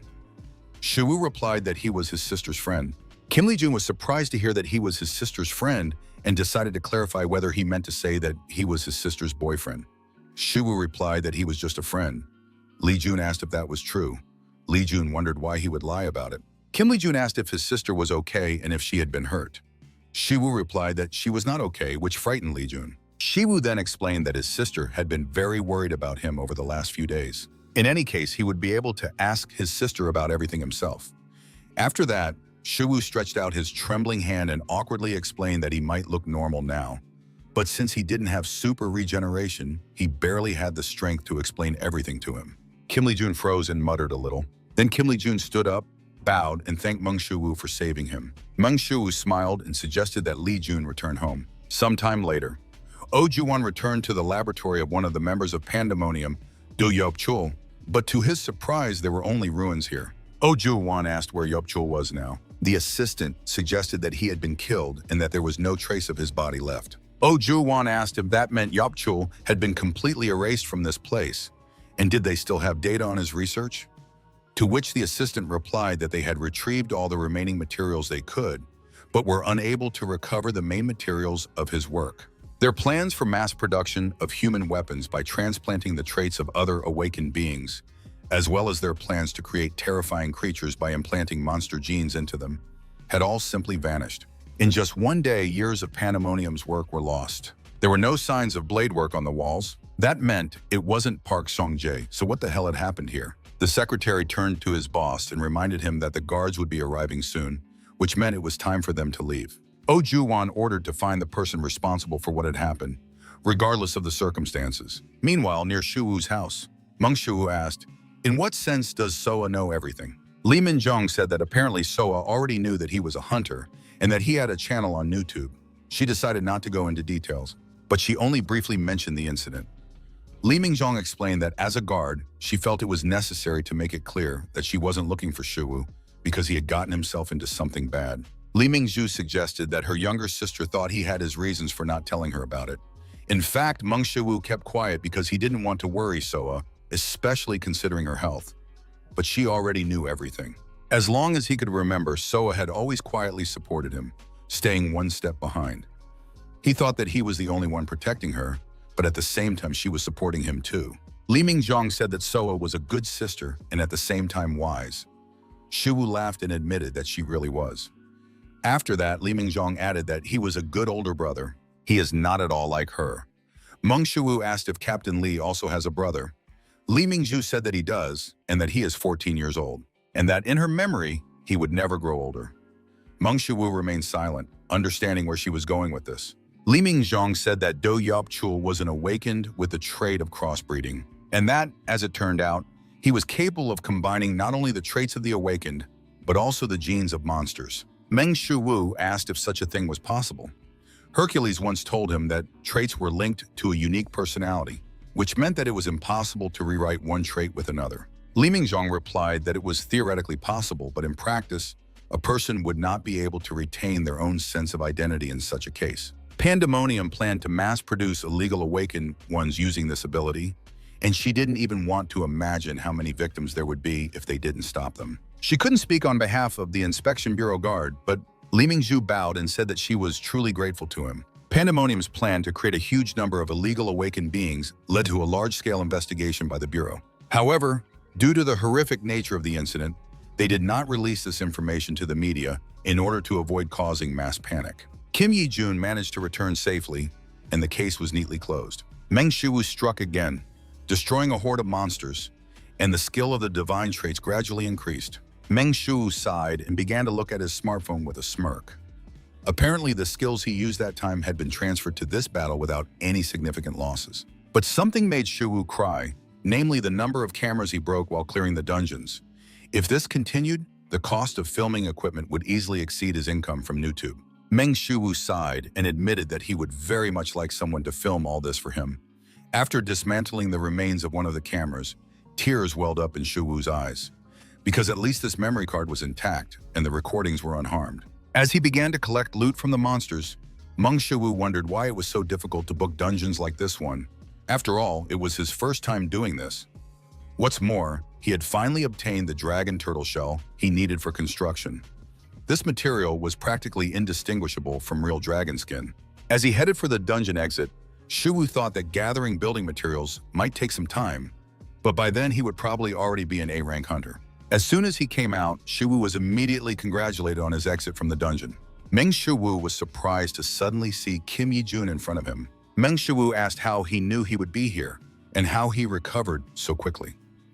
Kim Yi-jun replied that he found out where Shuwu was from the management office, which puzzled him even more. Kim Yi-jun explained that they had not given him a direct answer.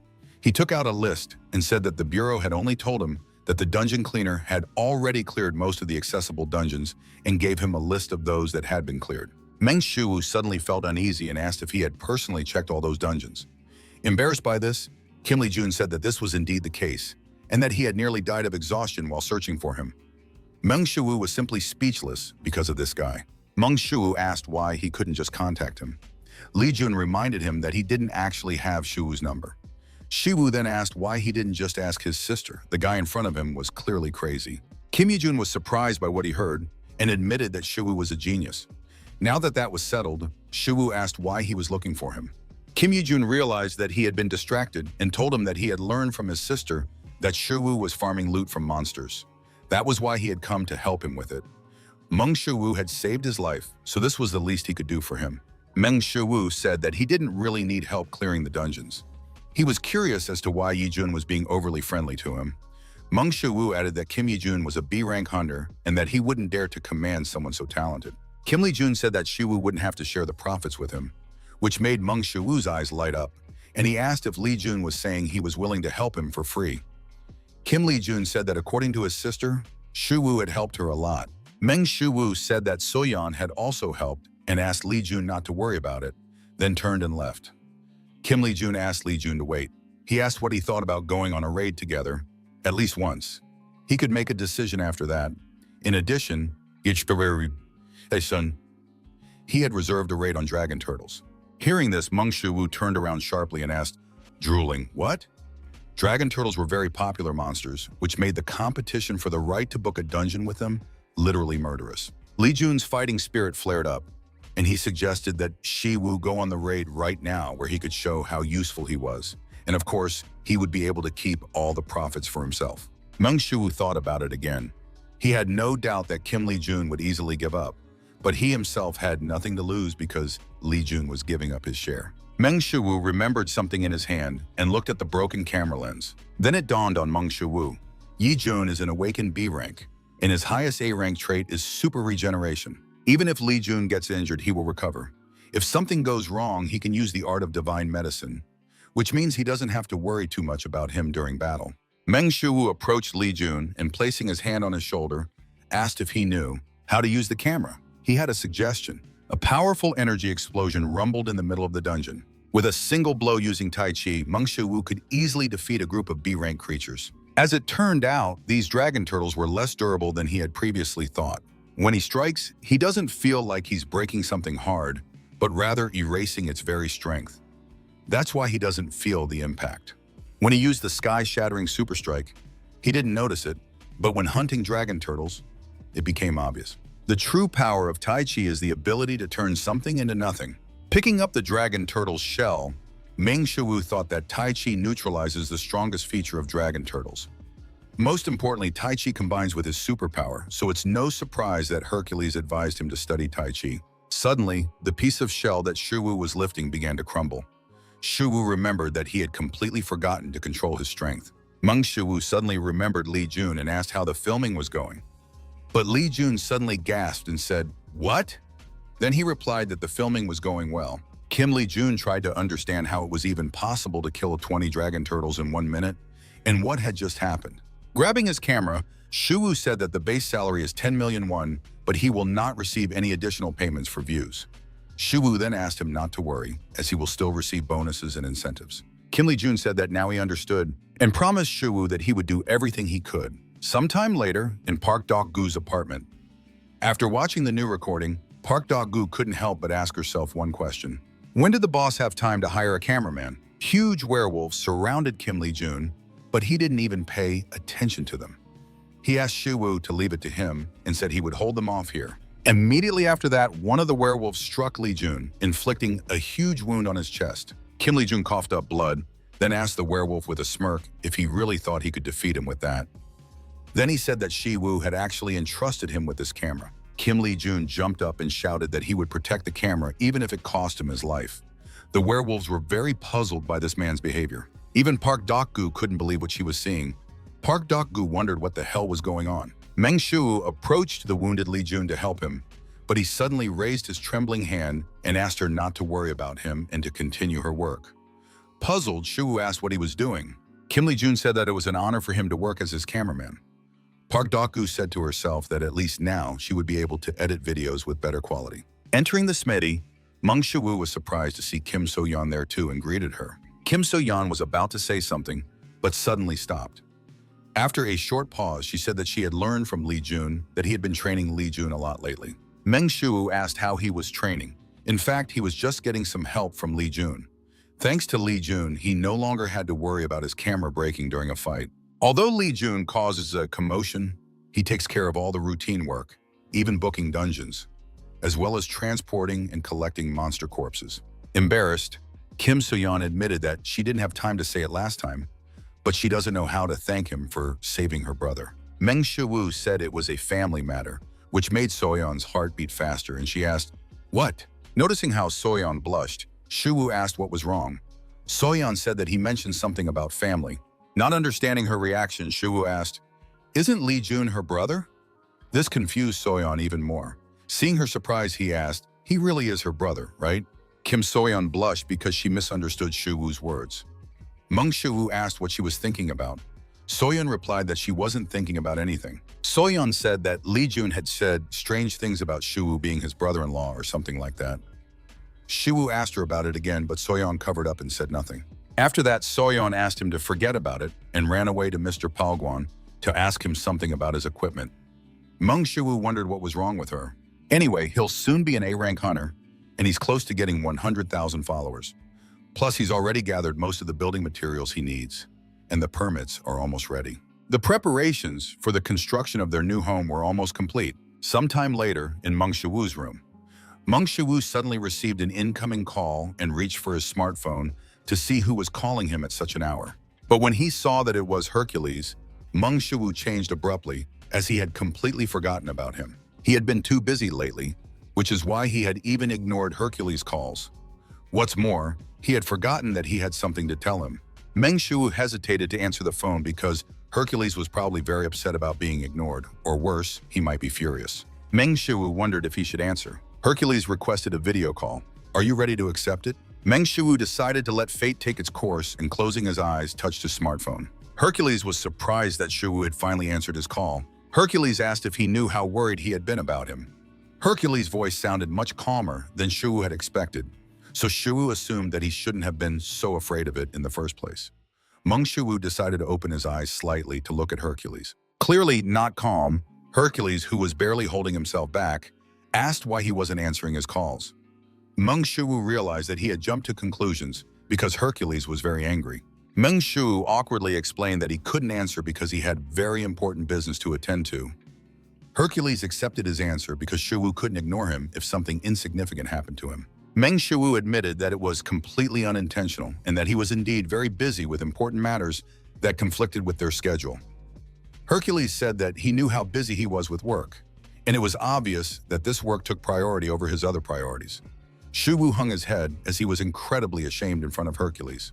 Hercules said that he understood why he hadn't said anything to him all this time, but during that time his number of subscribers had dropped to 90.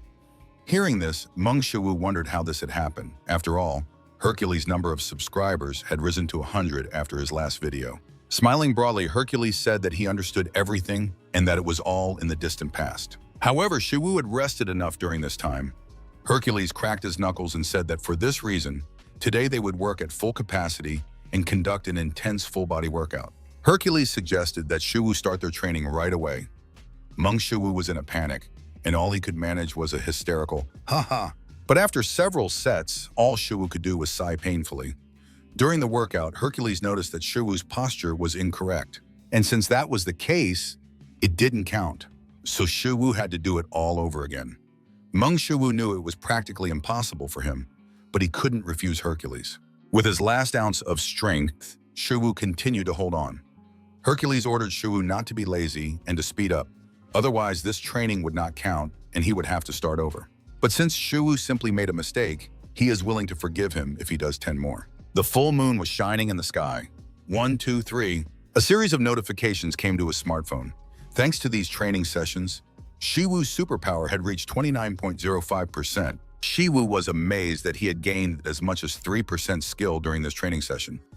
He could literally feel a whole new level of power coursing through his body, as if a new force was erupting from within. And this power did erupt, because Meng Shiwu vomited due to excessive strain. He couldn't take it anymore, and this was no joke. If things continued like this, he would seriously end up in the afterlife. The best option now would be to use Tai Chi with Heracles' divine martial arts to simply die on the spot. Hercules noticed that Shiwu had relaxed too much and leaned over to remind him that his training session was not over yet. Hercules asked who had allowed him to stop training. Had someone threatened him with a knife or something else? Now Shiwu was sure of it. Hercules was really trying to kill him, and he would do it by tearing his muscles apart. Probably this bastard with a lion's skin did not want to let him go alive today. Satisfied with himself, Hercules explained to Shiwu that they were just getting started. Clapping his hands, Hercules said that 3,000 burpees awaited them, when suddenly Shiwu shouted stop at him. After catching his breath, Shiwu reminded him that he actually had an idea for a new Hercules video. The next morning, the Egyptian pyramids. The Sphinx suddenly flew up to one of the pyramids. The Sphinx landed on the top of the pyramid, where Hercules was already waiting for her. The Sphinx was shocked to see Hercules there and asked why. Why was he there? Was he looking for her? Hercules replied that he wasn't looking for her for anything serious, because he had only come to challenge her to a riddle contest. The Sphinx shuddered when she heard this and decided to ask again, "A riddle contest?" Hercules smiled and said that was exactly what it was. But he wanted to make the game a little more interesting. He proposed adding a new rule to the game. Hercules asked, "What do you mean a riddle contest?" To which Shiwu replied that Hercules would compete with the Sphinx. And if he remembered correctly, there was a video related to this topic on the Sphinx's channel. The first subscriber to solve the riddle will receive a pass for a lunch with Cleopatra, the greatest beauty of Egypt. Cleopatra herself is not the answer to the riddle. Shuwu asked if he knew that no one had yet been able to answer the riddle. Hercules asked if he really thought he could answer the riddle correctly. Shuwu asked, "Why not? After all, it's just a riddle." Hercules reminded him that the Sphinx's riddle would not be so easy to solve. And anyway, did Shuwu know that even Thoth, the god of wisdom, had lost to the Sphinx? After her long-ago defeat by Oedipus, the Sphinx had become completely obsessed with riddles. Meng Shuwu was surprised by what he heard and asked, "Really?" But that was even better for them because by defeating someone like her, Hercules would be able to attract enough attention to reach a new level of popularity. Hercules' eyes lit up, even though it was his headdress, and he asked if that meant Shuwu had a plan for how he could defeat Cleopatra. Shuwu honestly replied that he had no idea. Hercules was puzzled by what he heard. Meng Shuwu reminded him that even Thoth, with his omniscience, had failed to defeat the Sphinx, so how could they do it? An angry Hercules said that he would now do 5,000 burpees. Meng Shuwu added sharply, however. Victory was not their goal in the competition. Hercules asked what he meant by that. Meng Shuwu said that this did not mean that they had to win, because their true goal, they must obtain high-quality content that is sure to go viral. Hercules suggested that the Sphinx make the riddle competition more interesting by adding a new rule. The Sphinx was surprised to hear this and asked what he meant. Hercules explained that for every wrong answer, the loser of the round would receive 1 blow. Hercules asked her what she thought of this rule. The Sphinx shuddered because it was not a rule but a death sentence, as Hercules' blows were strong enough to smash her to the ground. Hercules smiled and suggested that the Sphinx ask him 2 riddles, after which he would ask her 1 riddle. He then asked if that would be fair. She could simply give the correct answer to his question and strike him again. Or was the almighty Sphinx afraid that she would lose to him in riddles? The Sphinx froze to think about it, and after a few seconds, she quietly agreed to compete with Hercules. Then she descended from the pyramid. This competition was her golden opportunity to beat this muscle-headed man. Hercules praised the Sphinx for daring to play the game with him and suggested they begin. The Sphinx said that her first riddle would be, still a little nervous, the Sphinx asked what is born in the ocean, dies when it returns to it, but lives when it leaves it. Hercules thought for a moment and after a short pause answered, "A whale." The Sphinx then said that the correct answer was salt. After Hercules lost, the Sphinx froze. Hercules asked why she was just standing there. He beckoned her with his hand and said she could strike him. The Sphinx trembled, trying to understand whether she could really strike Hercules. What if he got angry and tore her to pieces immediately after the blow? Hercules asked the Sphinx to hurry up and said that rules are rules. The Sphinx did not understand what she should do, but she decided to do it anyway. The Sphinx closed her eyes and swung her paw, striking the muscle-bound man. Hercules coughed up blood, then complained about the dust from the Sphinx's attack. He was clearly furious, which made the Sphinx's heart sink, and she was about to run away. In a panic, the Sphinx reminded him that he had agreed to this himself and that this blow was part of their game. But to her surprise, Hercules spat out blood and asked who was arguing with her. Then he asked the next question. As it turned out, he really wasn't going to take revenge on her for this blow, which was just wonderful. And so the Sphinx decided to ask Hercules the next riddle. Regardless of clothing, my true color is always visible. Only one color, but no size, so what am I? After a moment's thought, Hercules replied, black clothing. The Sphinx smiled and said that the correct answer was shadow. Realizing that Hercules would not break the rules of the game and strike her back, the Sphinx decided not to hold back this time and hit him with all her might. And so the Sphinx swung her paw again, but this time with all her might. After being struck by the Sphinx, Hercules began to bleed. Hercules asked if he understood correctly that it was his turn next. A little nervous about how much force she had used, the Sphinx confirmed that this was the case. She understood that all she had to do was answer Hercules' question correctly. Hercules asked if the Sphinx knew about centaurs. Then he posed a riddle. When a centaur is expecting a child, which of its halves grows a belly? Because of Hercules' riddle, silence hung in the air. The Sphinx was completely confused. Hercules asked if she really did not know the answer. The Sphinx panicked and asked Hercules to wait and give her time to think. The upper part of the body is human, and the lower part is horse, but neither part of the body has the appropriate organs. So which part is it? Hercules asked if she had no idea. The Sphinx shuddered as this was true and nervously asked Hercules to wait. She still couldn't believe that there was a riddle she couldn't solve, but that was impossible. Hercules cracked his neck and smiled broadly, then suggested she simply guess. After that, he asked if she was ready to take the blow. The Sphinx screamed in fear and immediately flew away. She realized that she was about to die, and there was not even the slightest doubt about it. The Sphinx asked Hercules, "So what is the answer?" But she did not hear an answer, after which Hercules suggested that the Sphinx strike him. The Sphinx was stunned by what she heard and asked why. Hercules reminded her that if she did not know the answer, she had to take the blow. That was their deal. The Sphinx asked why she had to strike him. Suddenly, she understood what was going on, which made the Sphinx very angry. Hercules replied that she had understood correctly. He said there was a riddle, but he never said he knew the answer. The Sphinx began to fly away from Hercules, begging him to spare her, for she did not want to die. Energy began to circulate around Hercules. Then he said that since she was not making the first move, he would. Then he would make it himself. Heracles' divine martial art, Form 2, Super Strike, destroying the sky. The system notified Shuwu that he had acquired knowledge of Heracles' perfect divine martial art. In fact, even Shuwu felt a little creepy after seeing this power. Suddenly, the system notified Shuwu that his mastery of Heracles' divine martial art had increased by 0.1%, which surprised Shuwu as he had advanced simply by watching the video. The idea for the video was really successful, and Hercules' subscriber count increased from 90 to 783. @Chiron wrote in the comments that it actually depends on which part of the body is used, so both options are actually correct.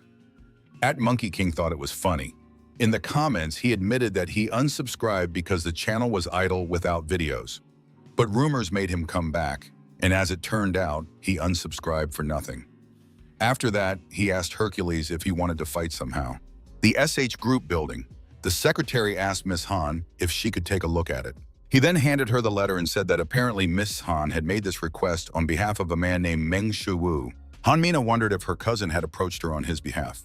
She then asked the secretary what their relationship was. The secretary admitted that they had not been able to confirm the exact nature of their relationship, but it seemed that Miss Han was spending some time with Shuwu about 2 or 3 times a week. They also meet on the 4th floor in the SH Group Hunters Guild office.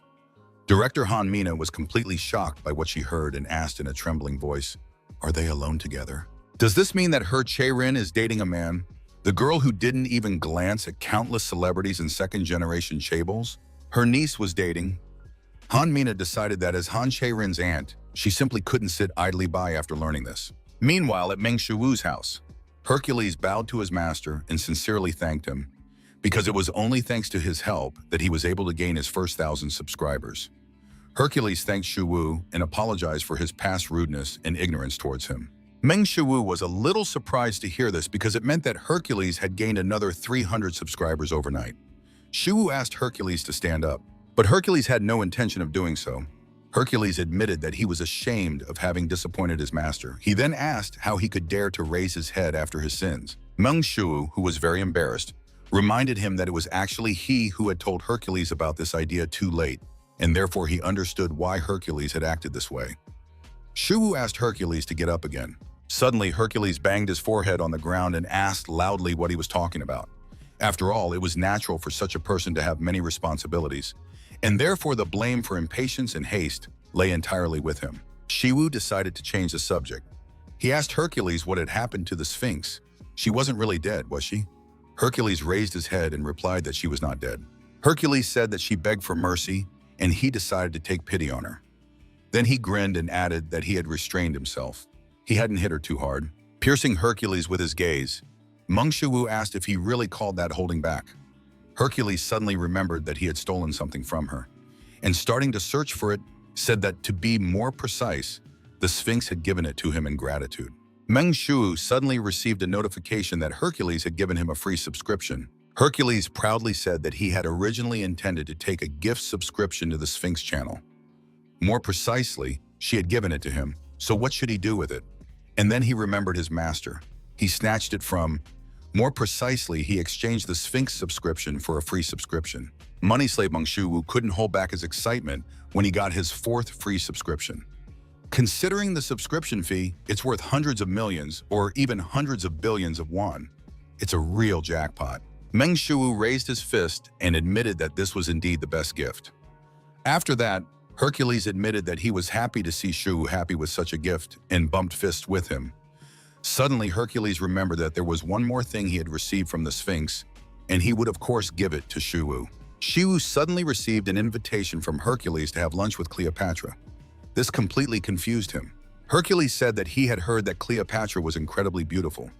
Then he became embarrassed because, according to rumors, Cleopatra's beauty was comparable to that of Aphrodite herself. Hercules asked why Shuwu didn't meet her sometime, but Shuwu just giggled hysterically, breaking out in a sweat. What the hell was going on here? Sometime later, in the restaurant, bringing the food, the waitress awkwardly said, "Here is your order," after which Shuwu thanked her. In fact, Shuwu himself was terribly embarrassed by this, and he wanted to know how it had come to this. Upon arriving at the restaurant, Cleopatra greeted Shuwu. Shuwu couldn't believe he was having a virtual dinner with Cleopatra. Seeing him, people would think he was crazy, and they were indeed whispering about him behind his back.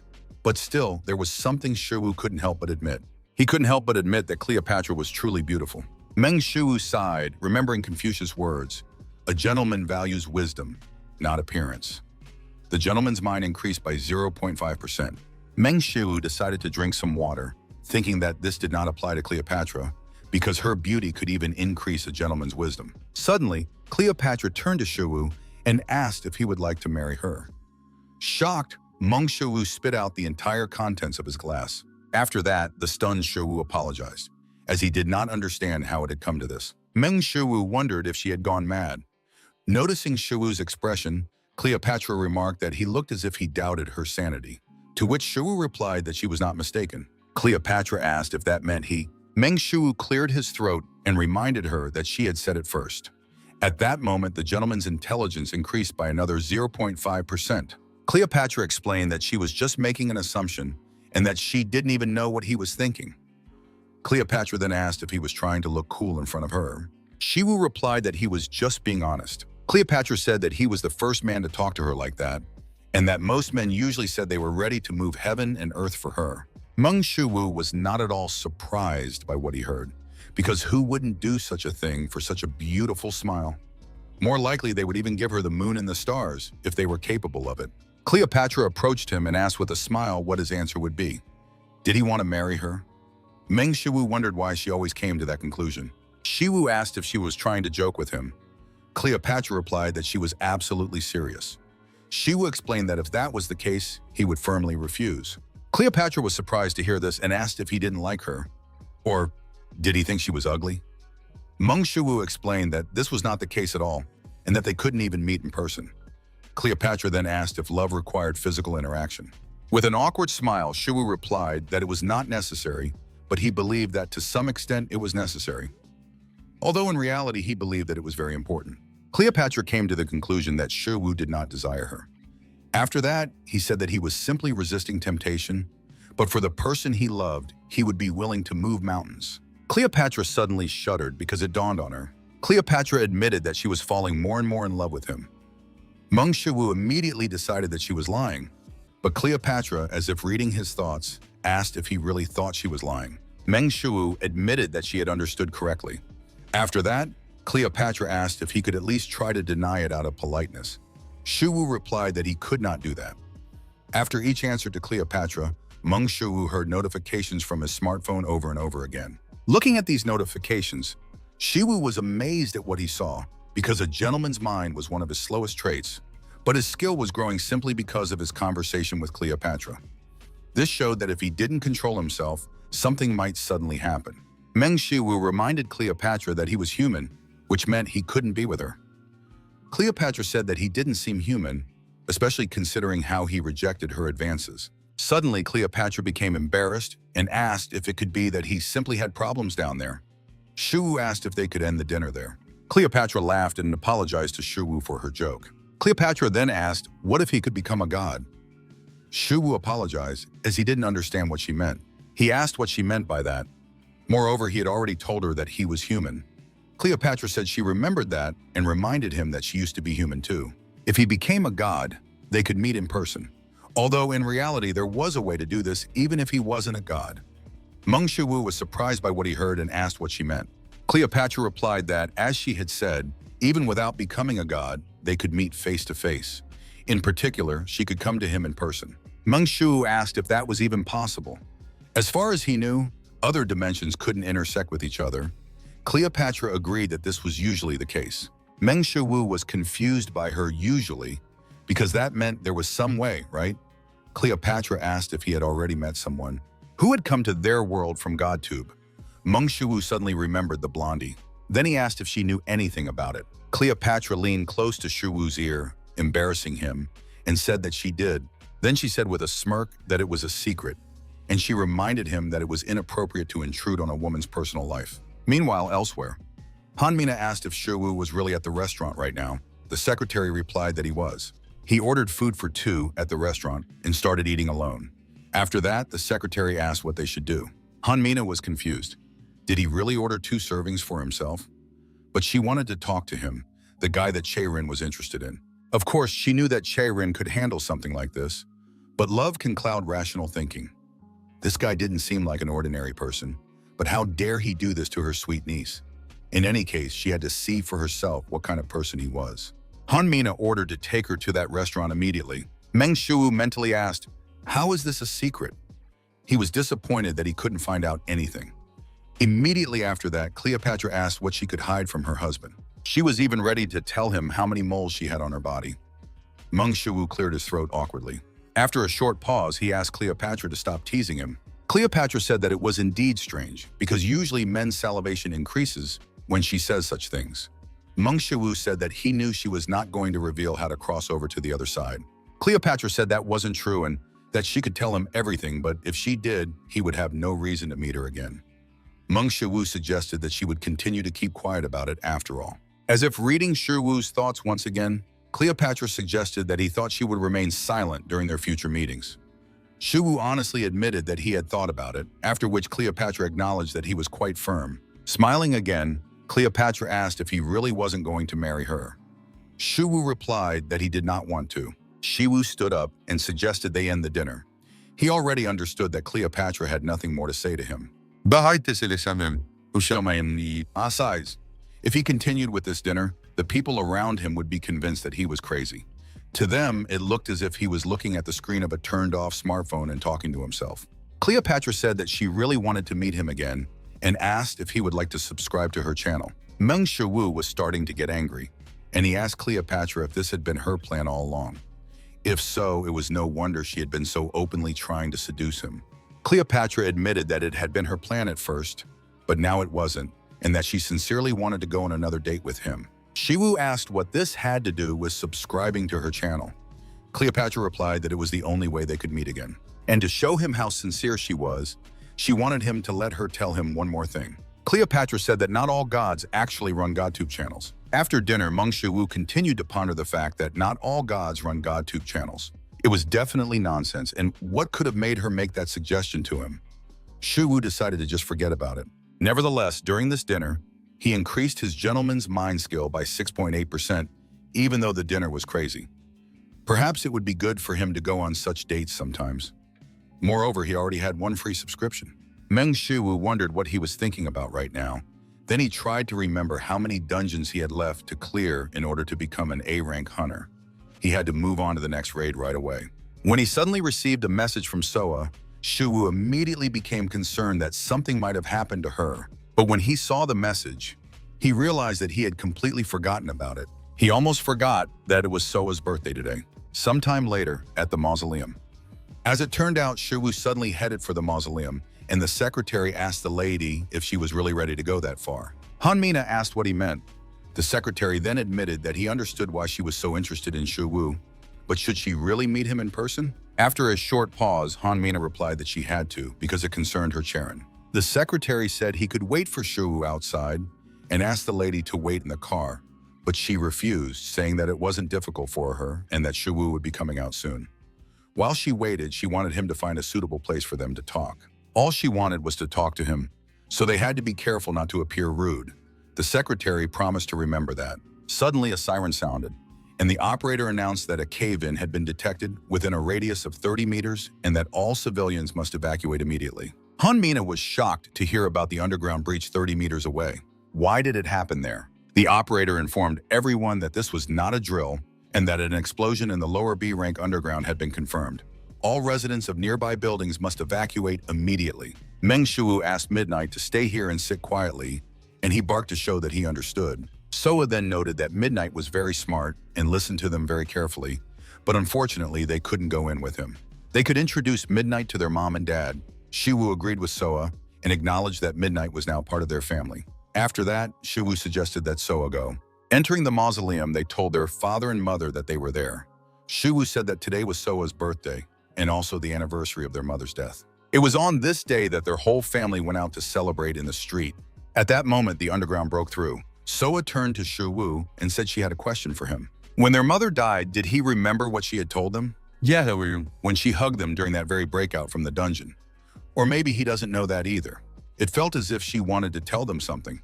Of course, Shuwu remembered it. He promised that this memory would stay with him even on his deathbed. However, Shuwu agreed with Soa and said that he didn't remember those words either. Suddenly, a siren sounded, and the operator announced that it was not a training alarm and that an explosion in the lower B-rank dungeon had been confirmed. There are phenomena caused by the distortion of dungeon magic, leading to two main results.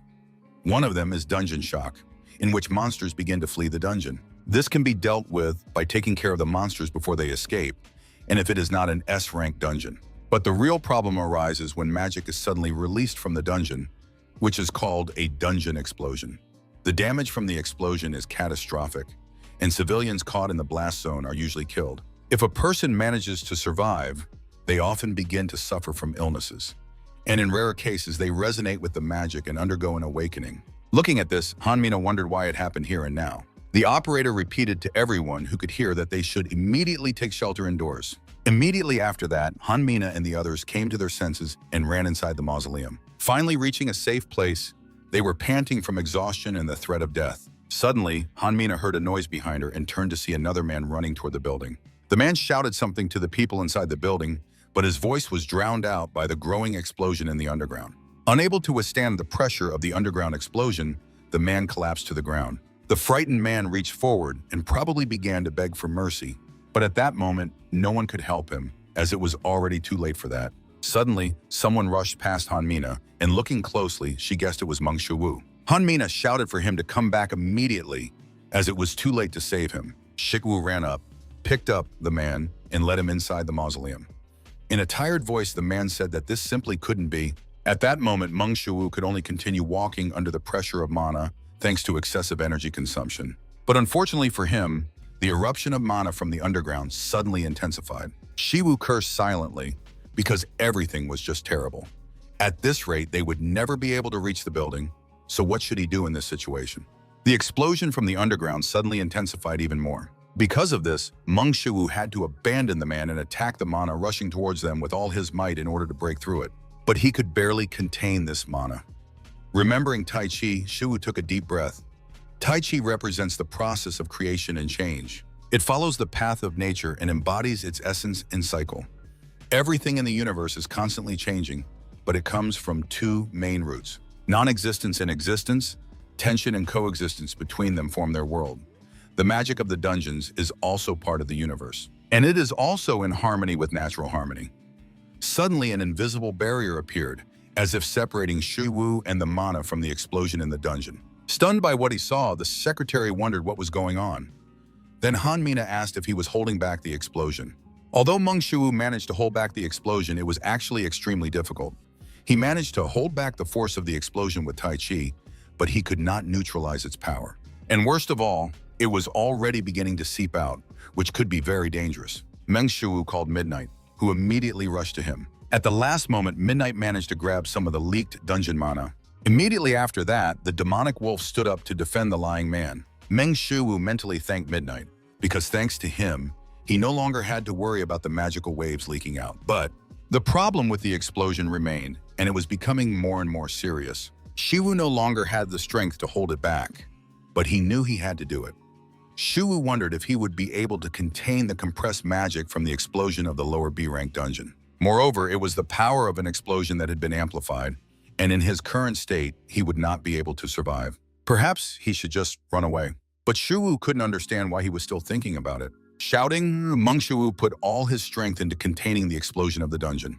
And soon the explosion in the dungeon stopped. Hanmina simply couldn't believe what she was seeing, and the secretary wondered if it was even possible. Suddenly, another person ran past Han Mina, and a tearful Soa rushed to her brother. Soa tried to help Shuwu, and at the same time, the rescued man behind her managed to get up.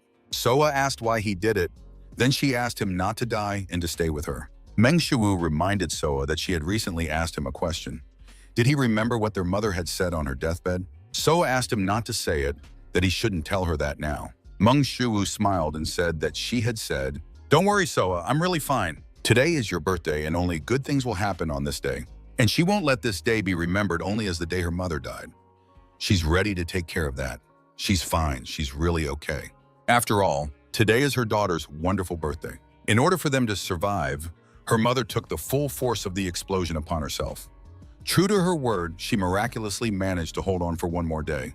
And the day after Soa's birthday, she breathed her last breath. However, it still turned into the anniversary of her death, because in their country, death anniversaries are celebrated one day before the actual death. He believed that his mother wanted Soa's birthday to be remembered as anything but the day of her death. Meng Shuwu said that this was what she had said before she died. After that, Shuwu turned around and pointed at the man, saying that he, with tears in his eyes, he kept repeating that this couldn't be, because today was his daughter's birthday, and that he mustn't die. Calling out to his daughter, he hoped that she would forgive him for this. Meng Shuwu admitted that this was why he suddenly thought of their mother. He couldn't turn a blind eye to it. After saying this, Shuwu's body suddenly went limp. As soon as Shuwu woke up, he immediately heard the question, "Are you finally awake?" Meng Shuwu laughed to himself because he was back in the SH Group hospital, which meant that he had lost consciousness in the mausoleum after all. Getting out of bed, Meng Shuwu assumed that Sharon had saved him again. But to his surprise, it wasn't her. Shuwu asked the woman who she was. Then Shuwu looked around and noticed that something was different this time. This time, it wasn't the VIP suite he was usually in. The layout and size of this room suggested it was a VIP room or something similar. The woman said she was Shireen's aunt, Han Mina. She then said that she had gone to the mausoleum to find him because she needed to discuss something with him. Han Mina asked if he didn't want to ask what was going on. Then she laughed and said that people usually ask about that, or why they are here. Meng Shuwu smiled awkwardly and said that this was not the first time he had been in such a situation. Suddenly, Meng Shuwu remembered something important and asked Han Mina where his sister Soa was now. Han Mina bitterly said that she was too shocked by what had happened and that she had lost consciousness shortly after he fell. Concerned about Soa's health, Meng Shuwu suddenly jumped up and asked how she had lost consciousness. Where was Soa and was she okay? Han Mina said that Soa was fine and that she was now in the next room where she was being treated, and most importantly, that she was recovering quickly. Hearing this, Meng Shuwu was able to breathe a sigh of relief. Suddenly, Shuwu remembered something else and asked if she had come to him to discuss something. Han Mina said she agreed. Meng Shuwu was surprised to hear this and asked, "Agree to what?" Thinking about it, Han Mina laughed and said that she was talking about his relationship with Sharon. Then she asked if she was right in thinking that he was dating her. Remembering his training sessions with Sharon, Shuwu replied that you could say that was the case. Shuwu thought about how it was indeed true, since they met twice a week for fencing lessons. But why did Han Mina suddenly decide to ask about it? Han Mina said she agreed with that. Once again, Shuwu felt that something was wrong because he couldn't understand what she had just approved of. Suddenly, it dawned on him. Han Chae-rin is part of the family that owns the SH Group, as well as one of the key figures managing the company. Teaching Chae-rin fencing cost her 10 billion won a month, and she could definitely oppose investing their budget in something so expensive. Meng Shuwu awkwardly thanked Han Mina for agreeing to this. He assumed that she agreed because she decided that he was suitable for teaching her niece. Smiling, Han Mina said that she supported it, but her brothers might be against it. Meng Shuwu told Han Mina that he completely understood. He understood that her brothers might also object because of the family budget. Han Mina warned Shuwu that it would not be easy to get the chairman's approval. Shuwu was surprised to hear this and said that he thought Sharon had already gotten his approval. Han Mina was shocked to hear this. Had he really given her permission? Shuwu replied that she had clearly told him that she had received permission from her grandfather. Han Mina was very surprised to hear this and wondered when her niece had managed to do this. After that, she decided that she shouldn't interfere in their personal affairs after all. Looking at Han Mina, Shuwu couldn't understand why she was reacting so strangely.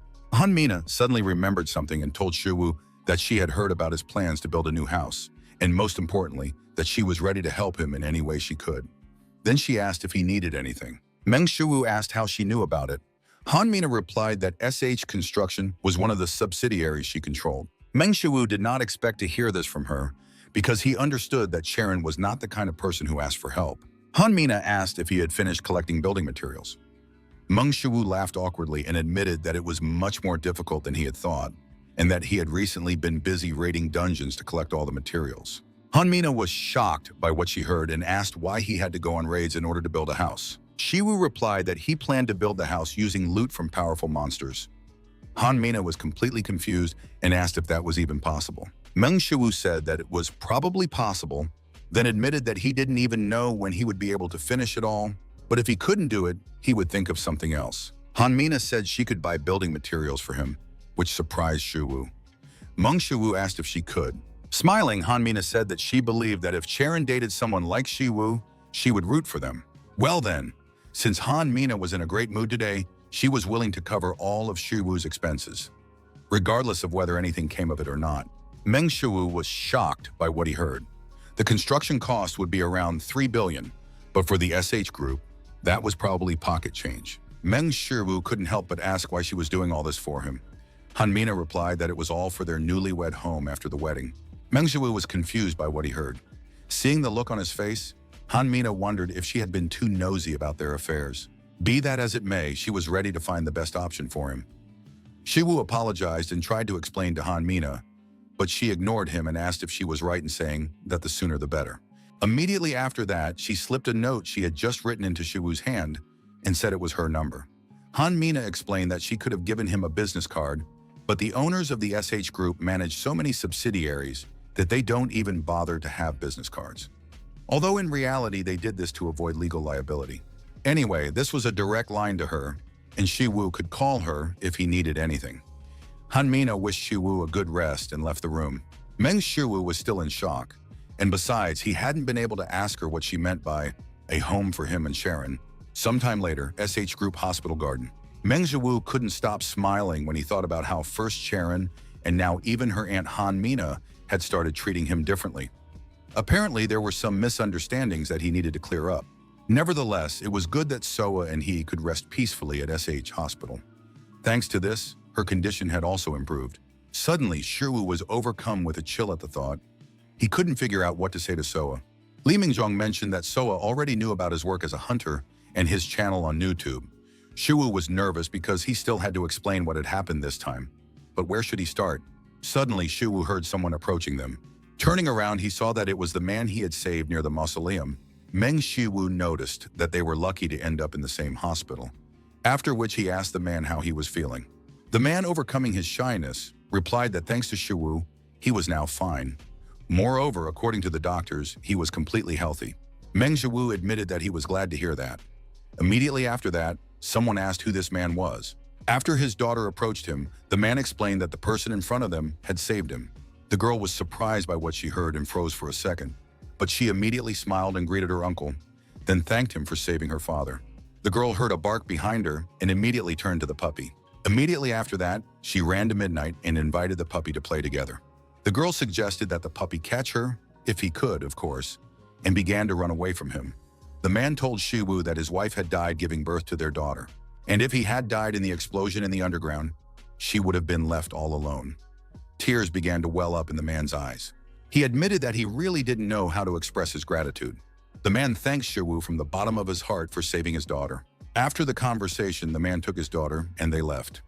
As they were leaving, the girl told the puppy that they would see each other again. But watching her leave, Midnight began to feel sad. Soa decided to turn to Shiwu. She told him that last night she had had that dream again. The same dream about the day their mother died. Usually in this dream, she looks very sad, as if she has something important to tell them, but she can't. But this time, everything changed and her mother said, "Thank you." When she asked what she was thanking her for, her mother simply repeated Shiwu's words. Soa said that she thought their mother was no longer going to visit them. Meng Shiwu agreed with Soa, then smiled with relief and admitted that it would be nice if she came by at least sometimes. Soa said she knew, and that mom had left first. But now everything was fine, and even if she was a little sad, she had him, and of course, Midnight.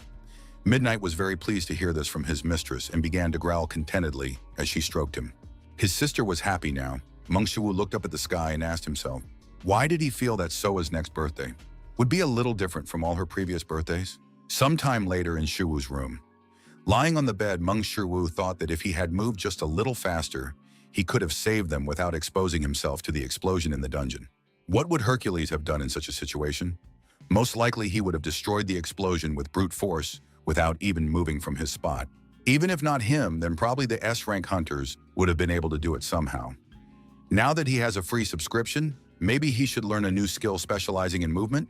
After a moment's thought, Shiwu decided that he should ask Hercules about it. The phone rang, and a moment later Hercules picked up the receiver, breathless and exhausted. He asked the master if he had called him. Meng Shiwu asked what was going on. Had Hercules just been training? Taking a few breaths to catch his breath, Hercules said that today was the day he had managed to break all his personal records in the 3 main types of lifts, which was why he had been a little late in responding to the message. Meng Shiwu was surprised that Hercules had suddenly canceled his big day to answer the call. Was this guy really that loyal just because he had helped him with the Sphinx video? Meng Shiwu decided to ask Hercules how much he could lift. Hearing this, Hercules was very upset.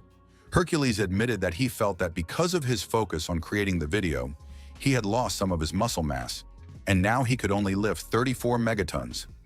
Meng Shiwu was stunned by Hercules' words and asked again, just to be sure, 34 megatons. Meng Shiwu wondered, isn't a megaton equal to the energy of 1,000,000 tons of TNT? Does that mean that when Hercules does a pull-up, it's comparable to a 34-ton TNT explosion? It was practically unthinkable. Meng Shiwu asked if he had disturbed him at an inconvenient time. Suddenly, Hercules' mood improved greatly, and he began to show off his muscles and said that if the master called, he would come running immediately. Shiwu was uncomfortable hearing this, so he asked Hercules to stop calling him master. Hercules immediately refused and asked how he could do that. Shiwu admitted that it made him feel uncomfortable. Upon learning this, Hercules cleared his throat and agreed to stop calling Shiwu master. He would start behaving more casually with him. After that, Hercules asked what Shiwu needed. After listening to Shiwu, Hercules thought for a moment. Then he said that he couldn't really recommend that Shiwu learn specific movement techniques or footwork. Then Hercules asked Shiwu if he wasn't already learning his divine arts. After all, they included footwork and whole-body movement techniques. If he tried to learn another style, it could ruin what he had learned from the divine martial arts. Hercules made Shiwu think about this. He could not give it up under any circumstances, and perhaps he should simply refuse to learn a new movement technique. Suddenly, Hercules interjected with his "however" and said that if it was just a simple increase in speed, then everything should be fine. Meng Shiwu asked Hercules about a simple increase in speed, and he explained that the muscles needed to strike a blow were not limited to the muscles of the arms alone. It all starts with the lower body, then the waist, the shoulder muscles, and so on. It's all about the importance of muscle synergy. While divine martial arts refine and systematize general body movements, simply put, if Shiwu learns a trait that only increases speed, it will not interfere with his mastery of divine martial arts. In fact, it may even improve their effectiveness.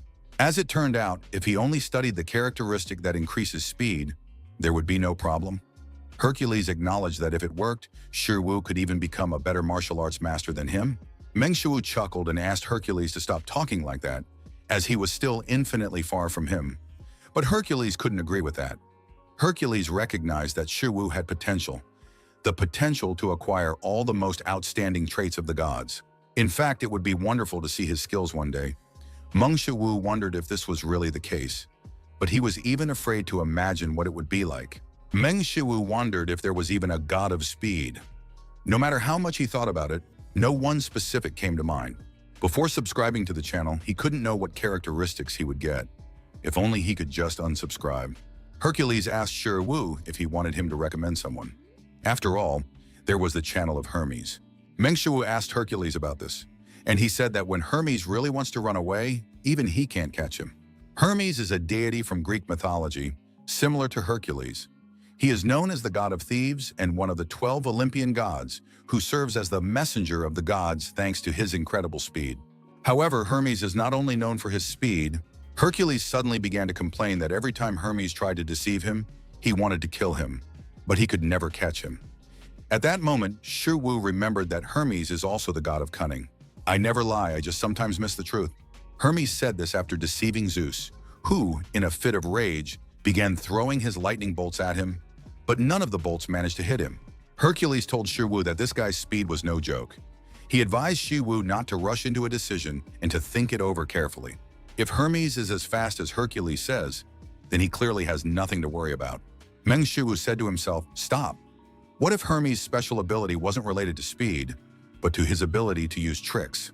In any case, if everything goes wrong, he'll just make Hercules give him another free subscription." Meng Shiwu decided to press the subscribe button, and as soon as he did, Meng Shiwu learned the SS Plus rank super speed trait.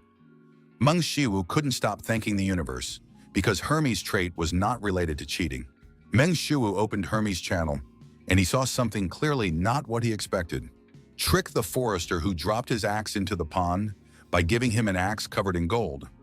Pranking Solomon, who is his real mother, and also turned into Hera to make Zeus pay for his infidelity. Still, Shiwu was right, because Hermes' channel is completely flooded with videos about deception. Watching these videos, he clearly won't be able to improve his skills. It looks like he needs to use super speed himself to improve his level. The garden of the SH Group Hospital. After resting in the clinic, Meng Shiwu literally felt his body get much better. Meng Shiwu decided to check how fast he could become when using super speed. Shiwu checked his smartphone and made sure that at the moment his super speed skill level was only 0%. This meant that it was a great opportunity to measure his maximum speed more accurately. Breaking away from the ground, Shiwu rushed forward at full speed, leaving a trail of flashes behind him. After a short run, Meng Shiwu was out of breath.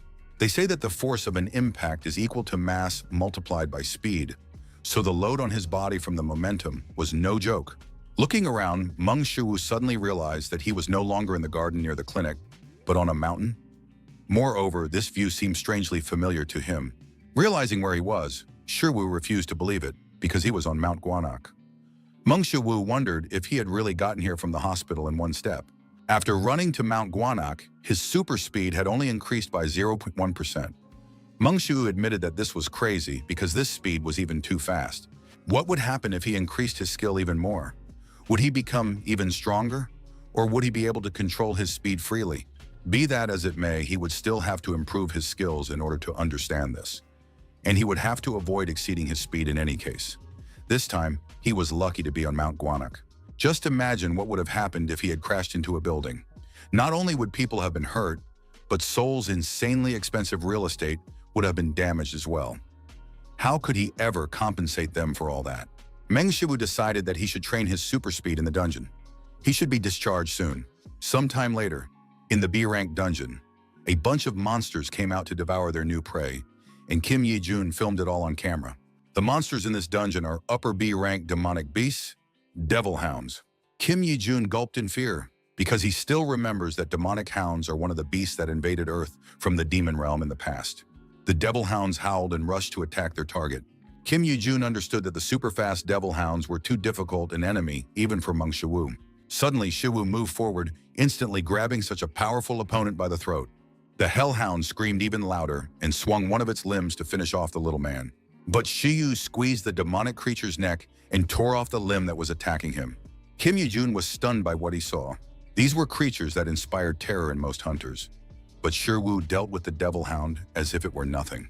Meng Shiwu slammed the hound into the ground with all his might, then immediately rushed to the next hound and instantly finished it off. Kim Yi-jun's hands trembled. He asked what the hell was going on here, and why was Shiwu's speed many times faster than that of the devil hounds? In the next few moments, Shiwu dealt with all the devil hounds that had attacked them. After that, Shiwu carefully dusted off his hands. He turned to the frozen Kim Yi-jun. Meng Shiwu held out his hand and asked with a smile, "Did you film all of this?" The system notified Shiwu that he had increased his super speed skill by 0.28%, bringing his current skill to 0.38%. Shiwu was very pleased with the results of his super speed. As his skill improved, not only did the speed limit he could reach improve, but so did his ability to freely control that speed. He was already very fast, but could he really become even faster? Meng Shiwu even felt a little uneasy, because if he reached the maximum level of skill, he might even surpass Hercules. Be that as it may, Meng Shiwu asked what he should do in this situation. Kim Yi-jun bowed and exclaimed that he was very sorry about it. They would never be able to fix footage of this quality that had already been shot. Even editing wouldn't help. Everything was so blurry that he couldn't see anything at all. Meng Shiwu suggested that the problem was that it was becoming increasingly difficult for Yi Jun to keep up with his current super speed. Meng Shiwu decided that he simply had to improve his skills as soon as possible, as he didn't want to shoot all the footage at a slow speed. Looking at the sobbing Kim Yi Jun, Meng Shiwu thought that he could make him train a little more when he had free time. However, since Yi Jun's characteristic was upper A rank, he should be able to reach a level where he could at least perceive super speed. Meng Shiwu smirked. Hercules once said, "Your mind suffers when your body is weak." If he pushed him hard enough, he would understand this himself. Meng Shiwu asked Kim Yi Jun what he thought about him starting to train him, when suddenly a message came to Shiwu's phone. And most importantly, he didn't recognize the number. The stranger introduced himself as Park Jae-gon, president of SH Construction. He got Shiwu's contact info from Director Han and said that all the building materials he requested were ready. He wanted to confirm, as expected from SH Group, they had already finished buying all the rare materials. Finally, the moment had come for him to start building his new house. But how did they get his number? He remembered giving it to only one person, which meant they got it from Che Rin.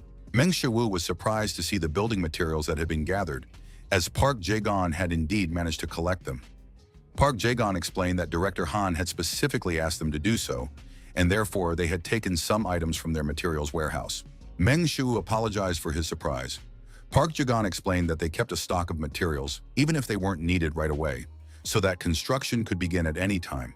Meng Shiwu acknowledged that it was quite logical and that it was no surprise how quickly they were able to get everything. Park Jae-gon said that he had heard that Shiwu was going to build using only monster body parts. Shiwu said that this was precisely his plan. Park Jae-gon then acknowledged that using monster parts would undoubtedly make the structure more durable, but that the building needed to be more than just durable. Meng Shiwu said that if it didn't work out, he would simply change it.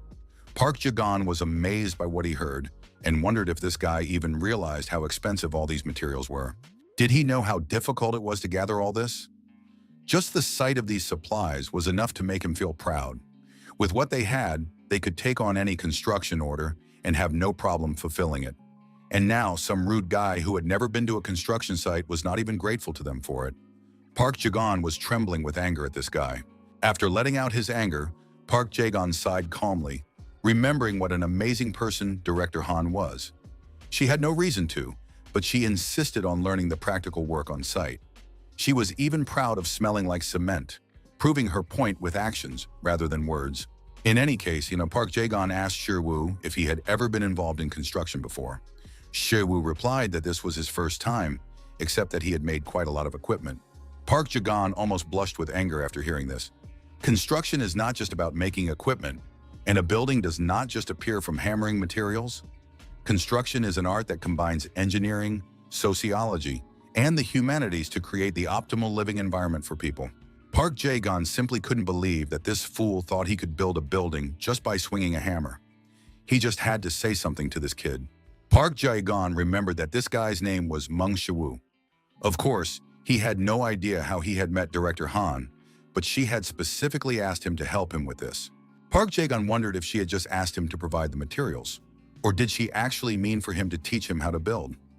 Park Jae-gon approached Shiwu and asked if he had a blueprint for the future house. Meng Shiwu awkwardly replied that he had something like that, immediately after which Park Jae-gon asked if he had assessed the land on which he was building, to which he replied, "Sort of?" Park Jae-gon explained that this was not something that could be done so carelessly.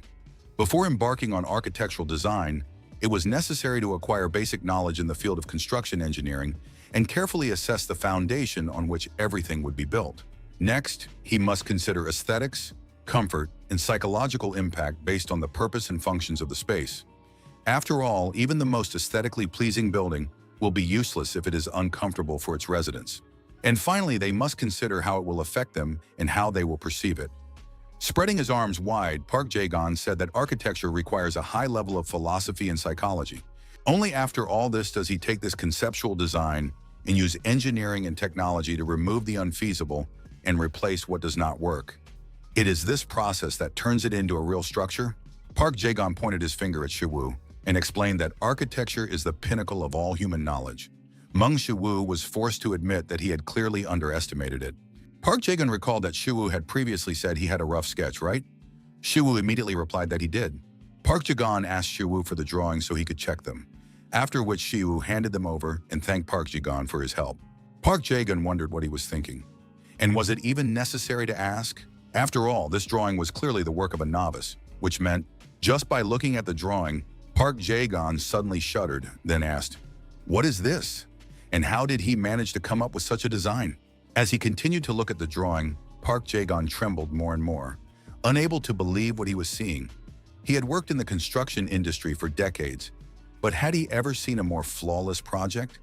What he was seeing now was a masterpiece, embodying the highest level of all disciplines. Park Jae-gon decided to ask Shiwu for clarification. Was he a hunter? Immediately after, Shiwu added that he also ran a channel on YouTube. Park Jae-gon assumed that since he was a YouTuber, he ran a channel related to construction. But to his surprise, Shiwu replied that it was a channel related to the craft of hunting. Park Jae-gon wanted to hit himself on the head. He told himself that a drawing was just a drawing, and that it was just a representation of a project on paper. Park Jae-gon waved his hand and said they would start immediately. Park Jae-gon understood that turning fantasies into reality was a completely different matter, which meant that Shiwu's work on site would probably be somewhat ridiculous. Climbing higher, Meng Shiwu shouted down that he understood. A second later, he struck with all his might, completely shattering the structure. Meng Shiwu began to brush the dust from the broken building off himself. Meanwhile, Park Ji-gon froze in shock. He tried to understand, since when could an entire house be destroyed with just one punch? Immediately after that, Meng Shiwu lifted the heaviest steel beams, which shocked Park Ji-gon even more, because he had no idea that a person was capable of lifting them. Meng Shiwu suddenly remembered that Hephaestus had said that first you had to dig up the ground. Using the divine martial arts of Hercules, Meng Shiwu raised his leg to perform the first form of the descending dragon strike. With a single blow to the ground, Meng Shiwu completely dug up the area he needed. Park Jae-gon was horrified, because just a few seconds ago, Shiwu had mentioned digging up the ground. But he didn't say that the entire foundation had to be demolished. Of course, he knew that hunters possess superhuman strength, but could a person really be that strong? Meng Shiwu said to himself that everything was ready, which meant that next he should. It seemed as if Meng Shiwu had simply moved, but in that instant, he had driven all those steel beams into the ground with his strength. Park Jae-gon could no longer bear it. He told himself that he had to leave immediately, before he completely lost his mind next to this guy. As soon as Park Jae-gon turned around and headed for the exit of the construction site, Kim Yi-jun arrived and informed Shiwu that he had come to help. Meng Shiwu asked Yi-jun to help him carry some materials. Kim Yi-jun replied that he would do everything and tried to lift one beam, but after a second, he realized that something was wrong. Somehow, he couldn't lift the beam. Kim Yi-jun refused to lose to a steel beam, and shouting, he put all his strength into moving it. Because Yi-jun shook the beams, heavy steel beams fell on him, pinning him to the ground. Hearing the noise, Meng Shiwu ran to the fallen beams and asked what had happened. Was he buried? In response, he heard only cries of pain. Meng Shiwu asked Yi-jun, "Can a B-rank hunter really be so weak? That means he really needs to train." While Shiwu was clearing the debris, Yi-jun continued to moan in pain. After freeing Yi-jun, Shiwu asked how badly he was hurt and offered to examine him. Meng Shiwu wondered if it was really that bad. Yi-jun's entire right side, from his shoulder to his ribs, was completely bruised. Meng Shiwu told Yi-jun that it wasn't so bad, then asked if he could just regenerate it. In response, Yi-jun only growled in pain, to which Shiwu replied that he shouldn't act like a child. Kim Yi-jun cried because of what had happened and because of the pain. He asked what he meant. After all, despite his abilities, he still felt all the pain, and he thought he really needed to see a doctor. Shiwu asked if it was really necessary. After all, he could just regenerate it. Kim Yi-jun cried out that he couldn't do that, because if his body healed while it was still incorrectly assembled, then Yi-jun cried out softly as he felt something pierce his back. After inserting needles into certain places, Meng Shiwu was convinced of the situation. After finishing the therapy, Yi-jun was suddenly enveloped in green energy. Shiwu asked, "Can you regenerate now?" Kim Yi-jun couldn't believe what was happening, so he asked Shiwu what he had just done. Meng Shiwu explained that an imbalance in the body means that the energy channels are blocked, and in order to deal with this, he pressed on the acupuncture points to clear them. Kim Yi-jun asked what acupuncture was and what energy channels were, but Shiwu said that was all he needed to know. Now he would rather get back to work. Shiwu told Yi-jun to rest and regenerate. Suddenly, Shiwu stopped and asked Yi-jun if he would be okay if his limbs were stretched a few more times. He could heal him immediately, so it wouldn't be a problem if they broke a little more. Kim Yi-jun didn't understand what he was thinking and asked what he meant. Grabbing the beam, Meng Shu said that since it had come to this, he could make Yi-jun even stronger. This was a lesson that Kim Yi-jun would not be able to learn anywhere else. Kim Yi-jun was frightened by what was about to happen and wanted to run away, but Meng Shiwu with the steel beam was faster. Grinning maliciously, Shiwu said that he was doing it for Yi-jun. Shiwu's divine medicine improved by 0.7% to 33.27%. Sometime later, Meng Shiwu said that they would be done with everything soon. He originally thought it would take at least 2 weeks, but it only took 3 days. Kim Yi-jun begged Shiwu to spare him. Shiwu noted that this time only his right arm was injured.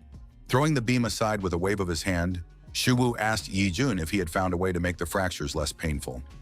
Kim Yi-jun burst into tears and told Shiwu that he thought he was going to die. Meng Shu quickly inserted needles into Yi-jun's acupuncture points. After Yi-jun's regeneration process accelerated, he remembered that he had not been able to help Shiwu with the construction. Meng Shiwu explained that by doing so, Yi-jun was helping him and gradually getting better.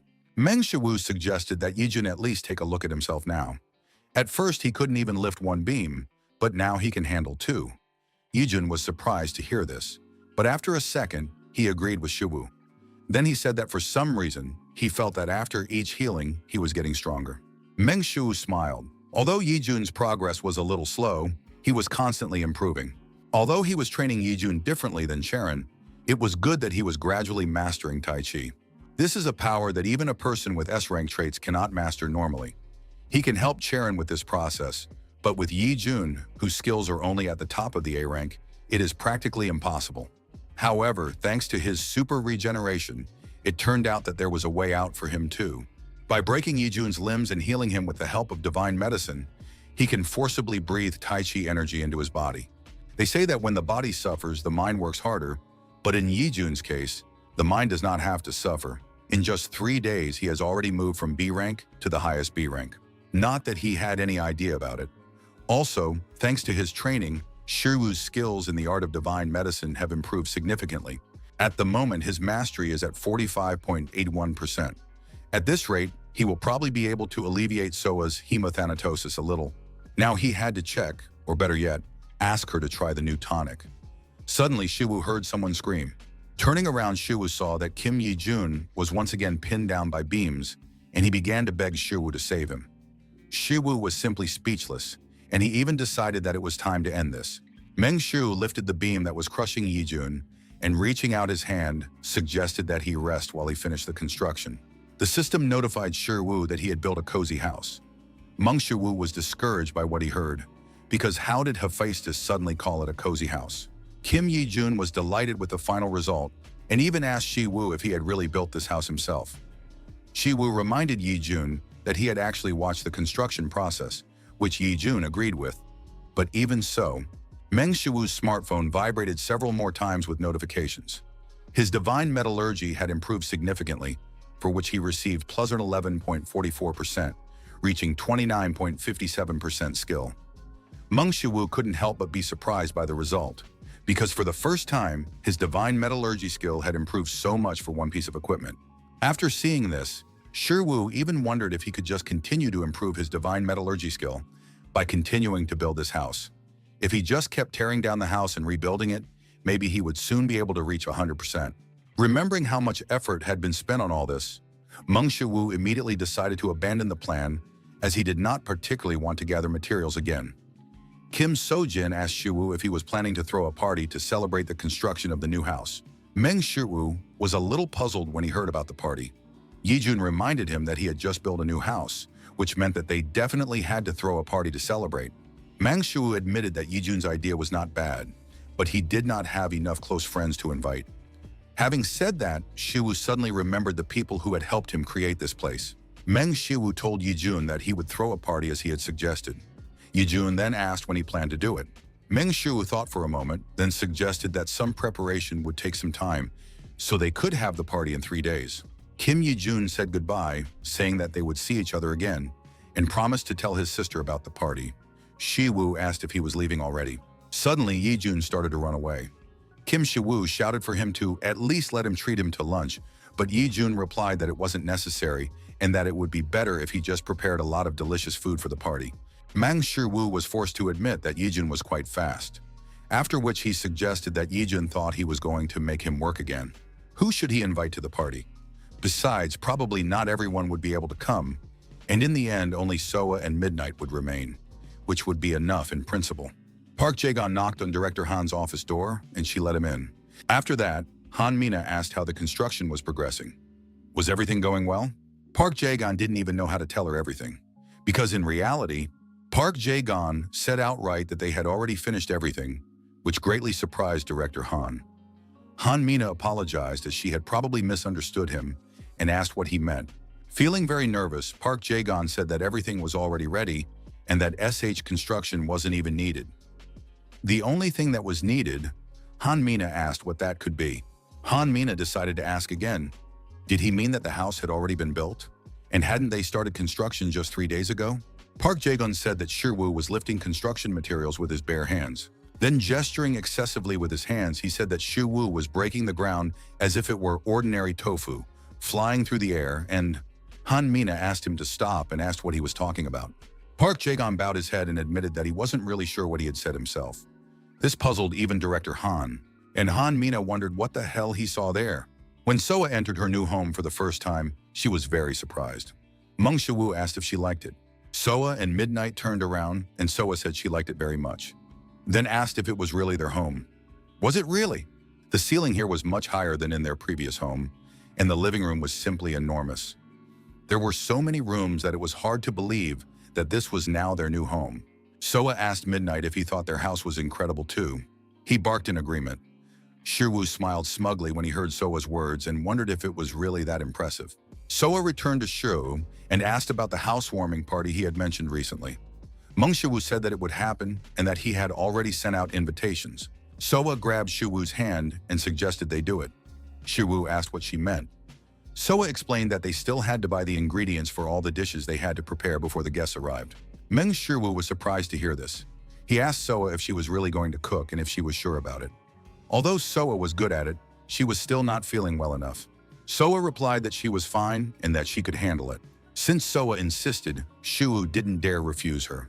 Moreover, probably due to the treatment at the SH clinic, her complexion already looked healthier.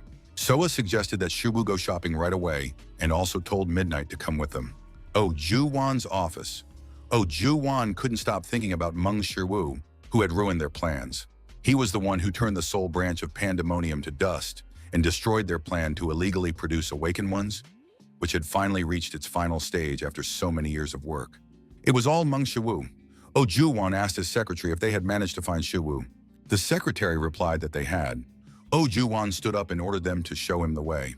The secretary flinched at this and asked if he meant to say that he would personally go after him. He then tried to stop his boss by reminding him that if he intervened directly, the inspection bureau would notice, which would make it very risky.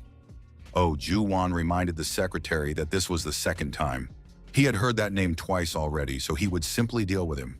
One of Oh Ju-won's subordinates entered the office and asked the boss to leave everything to him. The leader of Pandemonium, Joe Buckshon, asked his boss why he would take out a blade that kills ogres for some orc. Oh Ju-won replied that he was not someone who could be dealt with so easily, and that it would be better for him to deal with him personally, leaving no room for error. Joe Buckshon said that since that was his decision, he would stay out of it. However, it seems they have a problem with the cult. Oh Ju-won asked what he meant. Joe Buckshon asked who knows. Then he reminded him that investigators from the Inspection Bureau ultimately have a keen nose for problems. Oh Ju-won released a little power, pressing Joe Buckshon with his aura, after which he said that he would let this little play on words slide, but only this once. Struggling to stay on his feet, Joe Buckshon apologized to his boss. And almost suffocating from the pressure, Joe Buckshon said that the cult's actions had become too dangerous and that while they were looking for victims for resurrection, Baek Sun-jae had already figured out their intentions. Oh Ju-won was furious when he heard about Baek Sun-jae and even stopped pressuring Joe Buckshon. After that, he said that the cult tried to hide it because Baek Sun-jae personally intervened. That is why he came to the boss today, because only he is capable of stopping him. In fact, the plan to illegally produce the Awakened was only preparation for what the cult is preparing. Therefore, Oh Ju-won is certain that the Red Shadow is also monitoring their actions. Oh Ju-won grabbed Jo Buk-chan by the shoulder and said that Meng Ji-wang had also been defeated by Meng Shi-woo. Then he asked if he could really take care of him. Jo Buk-chan asked not to even compare him to Ji-won and asked his boss to just leave everything to him. Meng Shi-woo was amazed by what he saw when he entered the hall. Their table was literally covered with food. Soa reminded him that guests were coming, so she had to do her best. Meng Shi-woo asked if she thought she had gone a little overboard. Soa replied that it was better than nothing. Midnight approached Shi-woo with a bowl and growled to show that he also wanted to eat. Suddenly, Meng Shi-woo remembered Midnight eating meat. If he fed Midnight, there would be no food left for the guests. Meng Shi-woo apologized to the puppy for not being able to feed him. Midnight became sad and fell to the floor with his bowl. In order to cheer him up, Shi-woo promised that he would cook something for him separately and headed to the kitchen. Midnight barked happily at him. Soa asked Shi-woo when the others would arrive. Meng Shi-woo replied that he had asked them to come for dinner, so they should be here soon. When suddenly a notification popped up on his smartphone. The smartphone reported that an unauthorized object was approaching their house. Meng Shi-woo assumed it must be one of their guests. As soon as Shi-woo opened the door, Kim So-yeon and Kim Ye-jun greeted him. Shi-woo asked why they had brought so many things with them. So-yeon replied that it was a housewarming party, so they couldn't come empty-handed. Upon entering, Kim So-yeon was very surprised by what she saw and asked Shi-woo if he had really built it all himself. Kim Ye-jun said he hoped they weren't late. Shi-woo told him they had arrived just in time. Kim Ye-jun was pleased to hear this, admitting that he had been worried they would be late because So-yeon had been getting ready for what seemed like an eternity. Kim So-yeon was embarrassed by this and shouted that she wasn't worried. What was he talking about? Kim Ye-jun reminded his sister that she had taken a very long time to get dressed and that it was probably only because they were going to see Shi-woo. Kim So-yeon laughed and hit her brother with all her strength, telling him to stop joking because she hadn't done anything like that. Kim So-yeon asked Shi-woo not to pay attention to Ye-jun's words, as her brother was not in his right mind. Meanwhile, Kim Ye-jun, with his last breath, wrote his sister's name in blood so that everyone would know who was to blame for his death. Kim Ye-jun asked if she had started calling him crazy just because it embarrassed her. Kim So-yeon ordered her brother to shut up and began beating him so badly that he could no longer say such things. Soa entered the room, greeted her brother's friends, and said she was glad to see them there. Then she introduced herself to them. Kim So-yeon was surprised to see her and asked if she was her biological sister. Soa immediately confirmed this. So-yeon said she was glad to see her and introduced herself as well. Suddenly, Ye-jun jumped out in front of her and shouted how pleased he was to see her. He then proudly announced that he was the closest person to her brother, the most courageous of men, Kim Ye-jun. So-ah was a little surprised by his behavior, but she greeted him anyway. Kim So-yeon wanted to punch him, but suddenly she noticed a strange puppy. Kim So-yeon was very happy to see the puppy there and shouted how cute it was. Midnight got scared and immediately ran away from So-yeon. Kim So-yeon was simply stunned by how the puppy ran away from her. Meng Shi-woo remembered that Midnight was the same when he first met Soa. Coming to her senses, So-yeon remembered something and said that Mr. Palgwan would not be able to come to them today. At the moment, he was buried in work on a report that he would present at a seminar.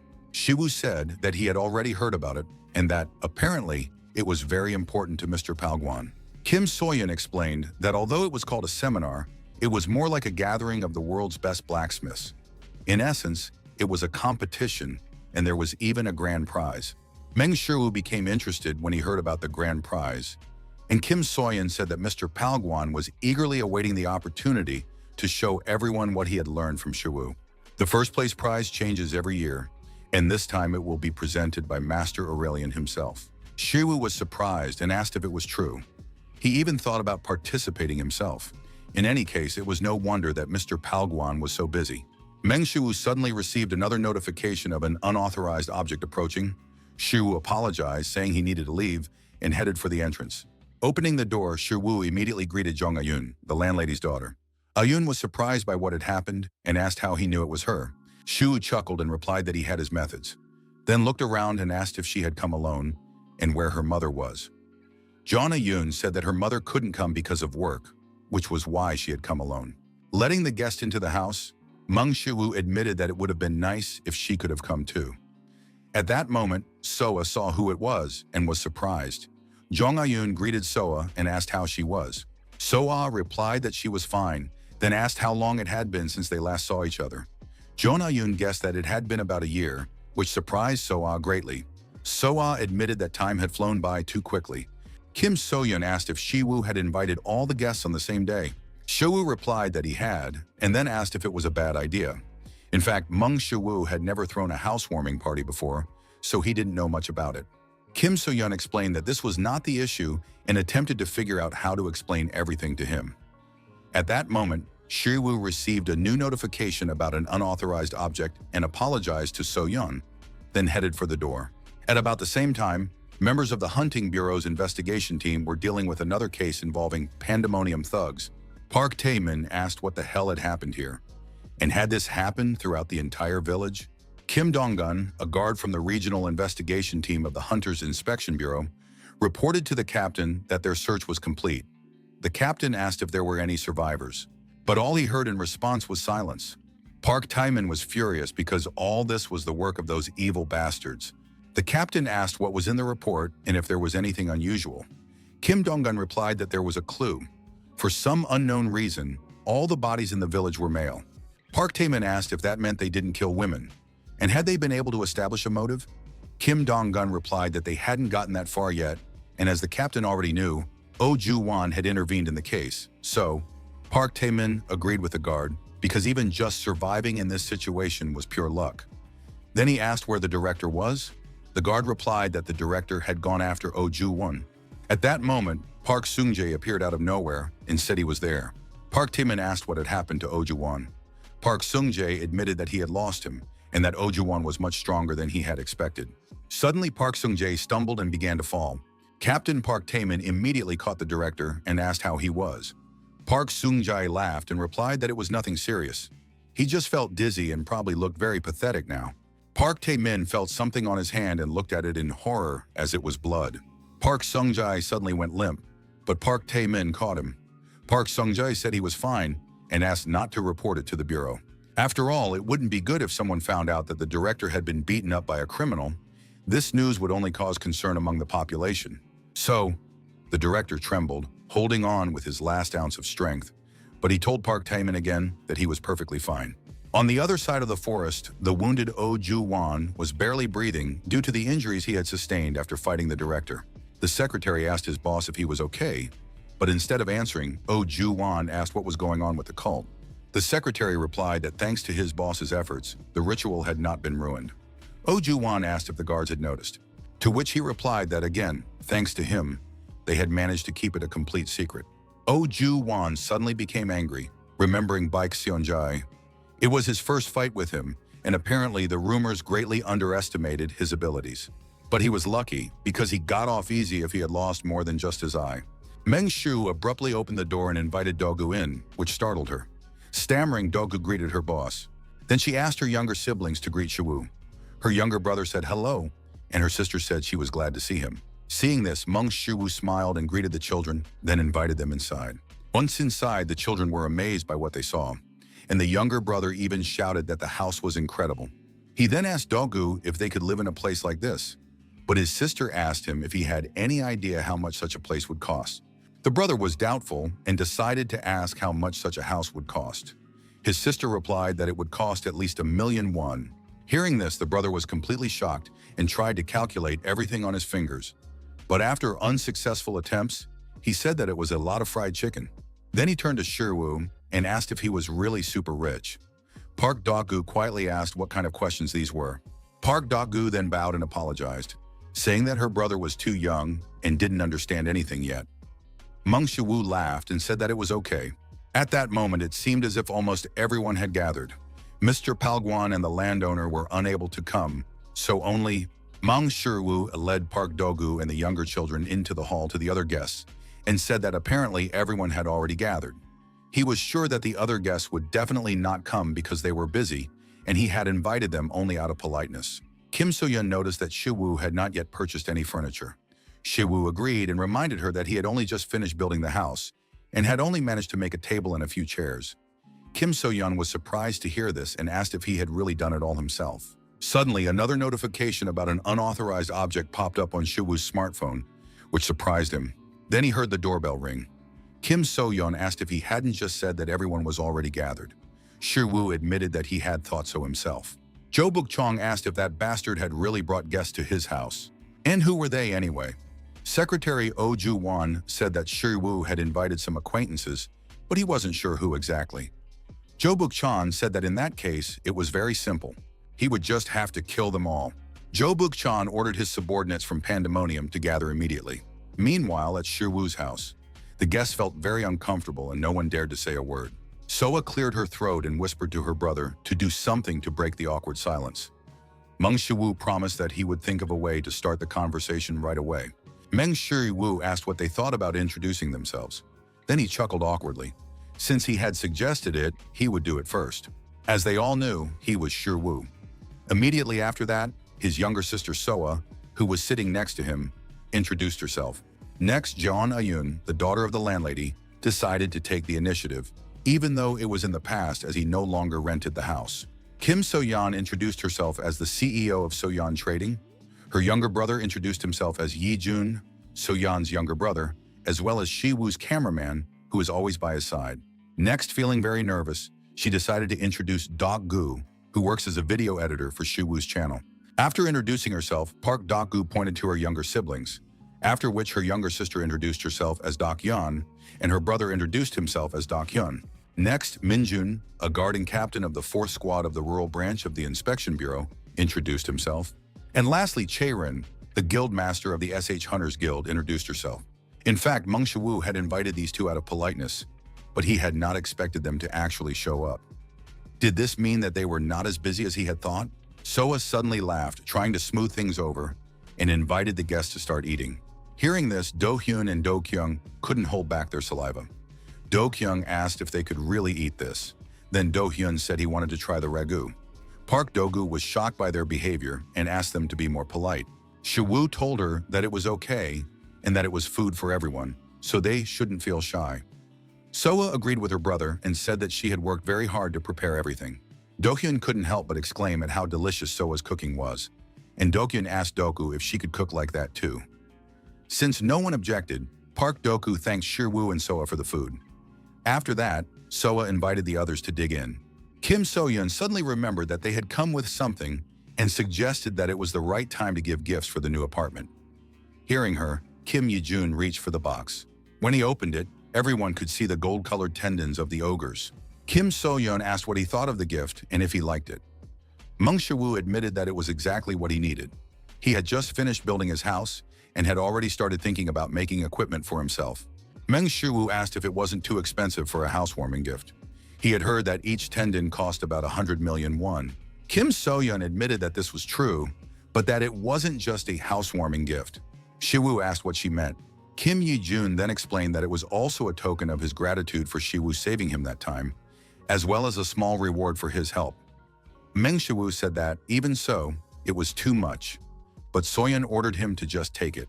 Jeon Ayun admitted that compared to this, her gift seemed inadequate, so she brought So-ah a GED workbook and documents for talent-based admission, as she thought she should already start preparing for university. Ayun told So-ah that she would personally help her prepare for the GED exams, so she wished her to study hard. So-ah thanked her friend and said she was the best.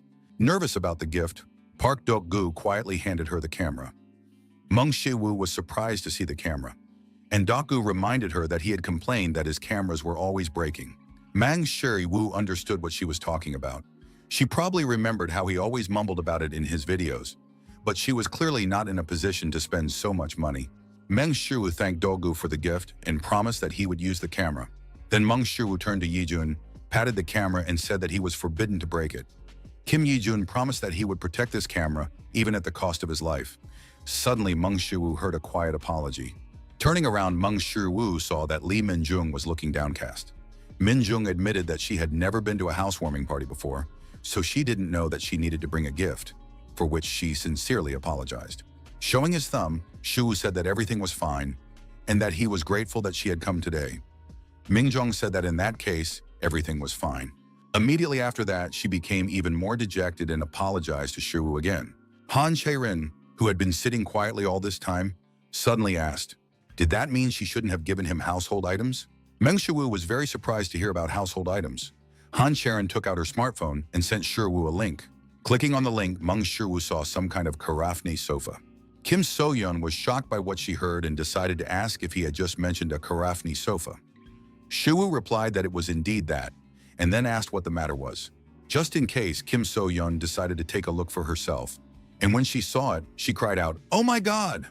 Then she shouted that Chae-ren was also giving him a Harry Wotton wardrobe. Mung Shiwoo asked if they were really that expensive. So-yeon replied that expensive was an understatement, as each one cost billions of won. Hearing about the billions, even Shiwoo was shocked. Shiwoo asked how furniture could be so expensive. So-yeon noted that, aside from the price, it was very difficult to find. Karafni only produces 10 pieces a year, and there are currently only 1,000 Harry Wotton cabinets in the world. In addition, she had heard that they are sold exclusively to WWeb customers at the main SH department store. Mang Shiwoo asked Chae-ren how she managed to get them. Chae-ren replied that Director Han was in charge of the State Department store and that she had personally chosen these gifts. Kim So-yeon whispered to Shiwoo that if it were her decision, she would choose either the sofa or the wardrobe. Mung Shiwoo admitted that it sounded like a good idea. Han Chae-rin asked why, since the gift was everything she had thrown away. The room suddenly fell silent. Everyone was too shocked by what was happening. Lee Min-jun, who had come without a gift, was particularly hurt by what she heard. Meng Shiwoo decided to clarify, was that really all? If she really had everything on the list, then it was. Storage cabinets, chairs, tables, a robot vacuum cleaner, a refrigerator, a washing machine, a dryer, a dishwasher, a TV, a stereo system, an iron, a toaster, a chest of drawers, a display cabinet, beds, blankets, pillows, rugs, bedspreads, and even a deep fryer. Han Chae-rin confirmed that all of this was indeed a gift. After that, she looked at the astonished faces of those present with bewilderment. Sometime later in the store, Mung Shiwoo said to himself that he still couldn't believe that Chae-rin. Was this really how the SH group operated? And who even gave gifts like this for a housewarming? Shiwoo realized that Han Chae-rin lived in a completely different world. Suddenly, Mung Shiwoo froze because if you think about it, she couldn't have bought all this as wedding gifts, could she? Aunt Sharon mistakenly believes that he is dating her. Apparently, this misunderstanding was already getting out of hand. Shiwoo decided not to think about it for now. After all, it's just Director Han's delusion, which means it's not his problem. Suddenly, Shiwoo heard a notification sound from his smartphone. Taking out his smartphone, Mung Shiwoo saw a warning about an unauthorized object near the house. Shiwoo assumed it was Mr. Palguan or the landowner. Suddenly, the system announced the presence of aggressive magical waves and that the system was switching to emergency mode. At that moment, Shiwoo saw a powerful explosion at the site of his house. A short time ago, people from Pandemonium gathered at Shiwoo's house. Looking at this house, Jo Buk-chan couldn't help but notice that this son of a bitch, Meng Shiwoo, lived in a nice house. Jo Buk-chan ordered the thug to destroy the house. The thug approached the wall and punched it with all his might. But for some unknown reason, the wall did not budge. Jo Buk-chan asked his subordinate what he was doing there. The thug tried to explain that he was but Jo Buk-chan didn't want to hear any excuses. He asked if he was serious. He was ashamed to think that such idiots were members of Pandemonium. Jo Buk-chan put his spear behind his back and ordered his subordinate to get out of the way. Jo Buk-chan knew that the bastards from the inspection bureau would rush over as soon as they heard the noise. But that wouldn't matter if they solved the problems before they arose. Jo Buk-chan swung his spear. As a result, there was an explosion that could be heard throughout the neighborhood. When he was done, Jo Buk-chan turned away from the ruins and ordered his men to finish it quickly. But for some reason, his subordinates were very surprised. One of them turned to Jo Buk-chan, and then the thug said that the door. Jo Buk-chan asked what they were talking about and turned around to see that the door was almost intact after his attack. But how could this be possible? Suddenly, the door opened and Lee Min-jun came out of the house. Min-jun said that it was actually quite bold to commit crimes in such residential areas. The members of Pandemonium were surprised to see the inspector, known in Seoul as the Human Butcher, here. Jo Buk-chan asked why this bitch was here. Lee Min-jung said that ordinary criminals would not dare to commit crimes so openly, which meant that they had come here for some purpose. Lee Min-jun asked, are they bastards from Pandemonium? Kim Yi-jun followed Min-jun out. He asked what was going on and if these were Shiwoo's guests. But Jo Buk-chan was most surprised when he saw the next hunter. It was Han Chae-rin. What was she doing here? Without a doubt, it was Han Chae-rin from SH Group. The big guy asked Jo Buk-chan what they should do. Things were really bad because in South Korea, you can't mess with SH Group. But now there was no turning back. Jo Buk-chan ordered everyone except Han Chae-rin to be killed. Immediately after that, his men rushed into the attack with their swords drawn. Kim Yi-jun looked around and wondered what was going on. The thug from Pandemonium almost cut Ye-jun down with his sword, but at the last moment, Lee Min-jun jumped in front of him and attacked the thug. Lee Min-jun told Yi-jun that they were thugs from Pandemonium. Yi-jun was shocked to hear about them and wondered what the hell this criminal organization was doing here. Lee Min-jun replied that they didn't have time for a detailed explanation. Immediately after that, Lee Min-jun rushed towards the approaching enemies. Pushing off the ground, Lee Min-jun jumped up and swung her blade behind her back. And when she landed, she instantly killed one of Pandemonium's thugs. Kim Yi-jun froze as he watched Lee Ming-jong fiercely dealing with all these thugs. On the other hand, Han Chai-rin also did not stand still and killed 2 thugs with 1 blow. But in the next moment, she bypassed all her opponents and launched a series of attacks, getting rid of the entire group. Watching the battle, Jo Buk-chong could only hear the dying screams of his subordinates. As it turned out, these fools were not even capable of dealing with 2 hunters. Well, since that's how things are, Jo Buk-chong grinned because he hadn't had a chance to have some fun in a long time. Suddenly, Lee Min-jun sensed danger and turned around to see a spearhead flying toward her. At the last moment, Lee Min-jun managed to repel the enemy's attack. Jo Buk-chong was surprised that she had actually managed to stop his attack.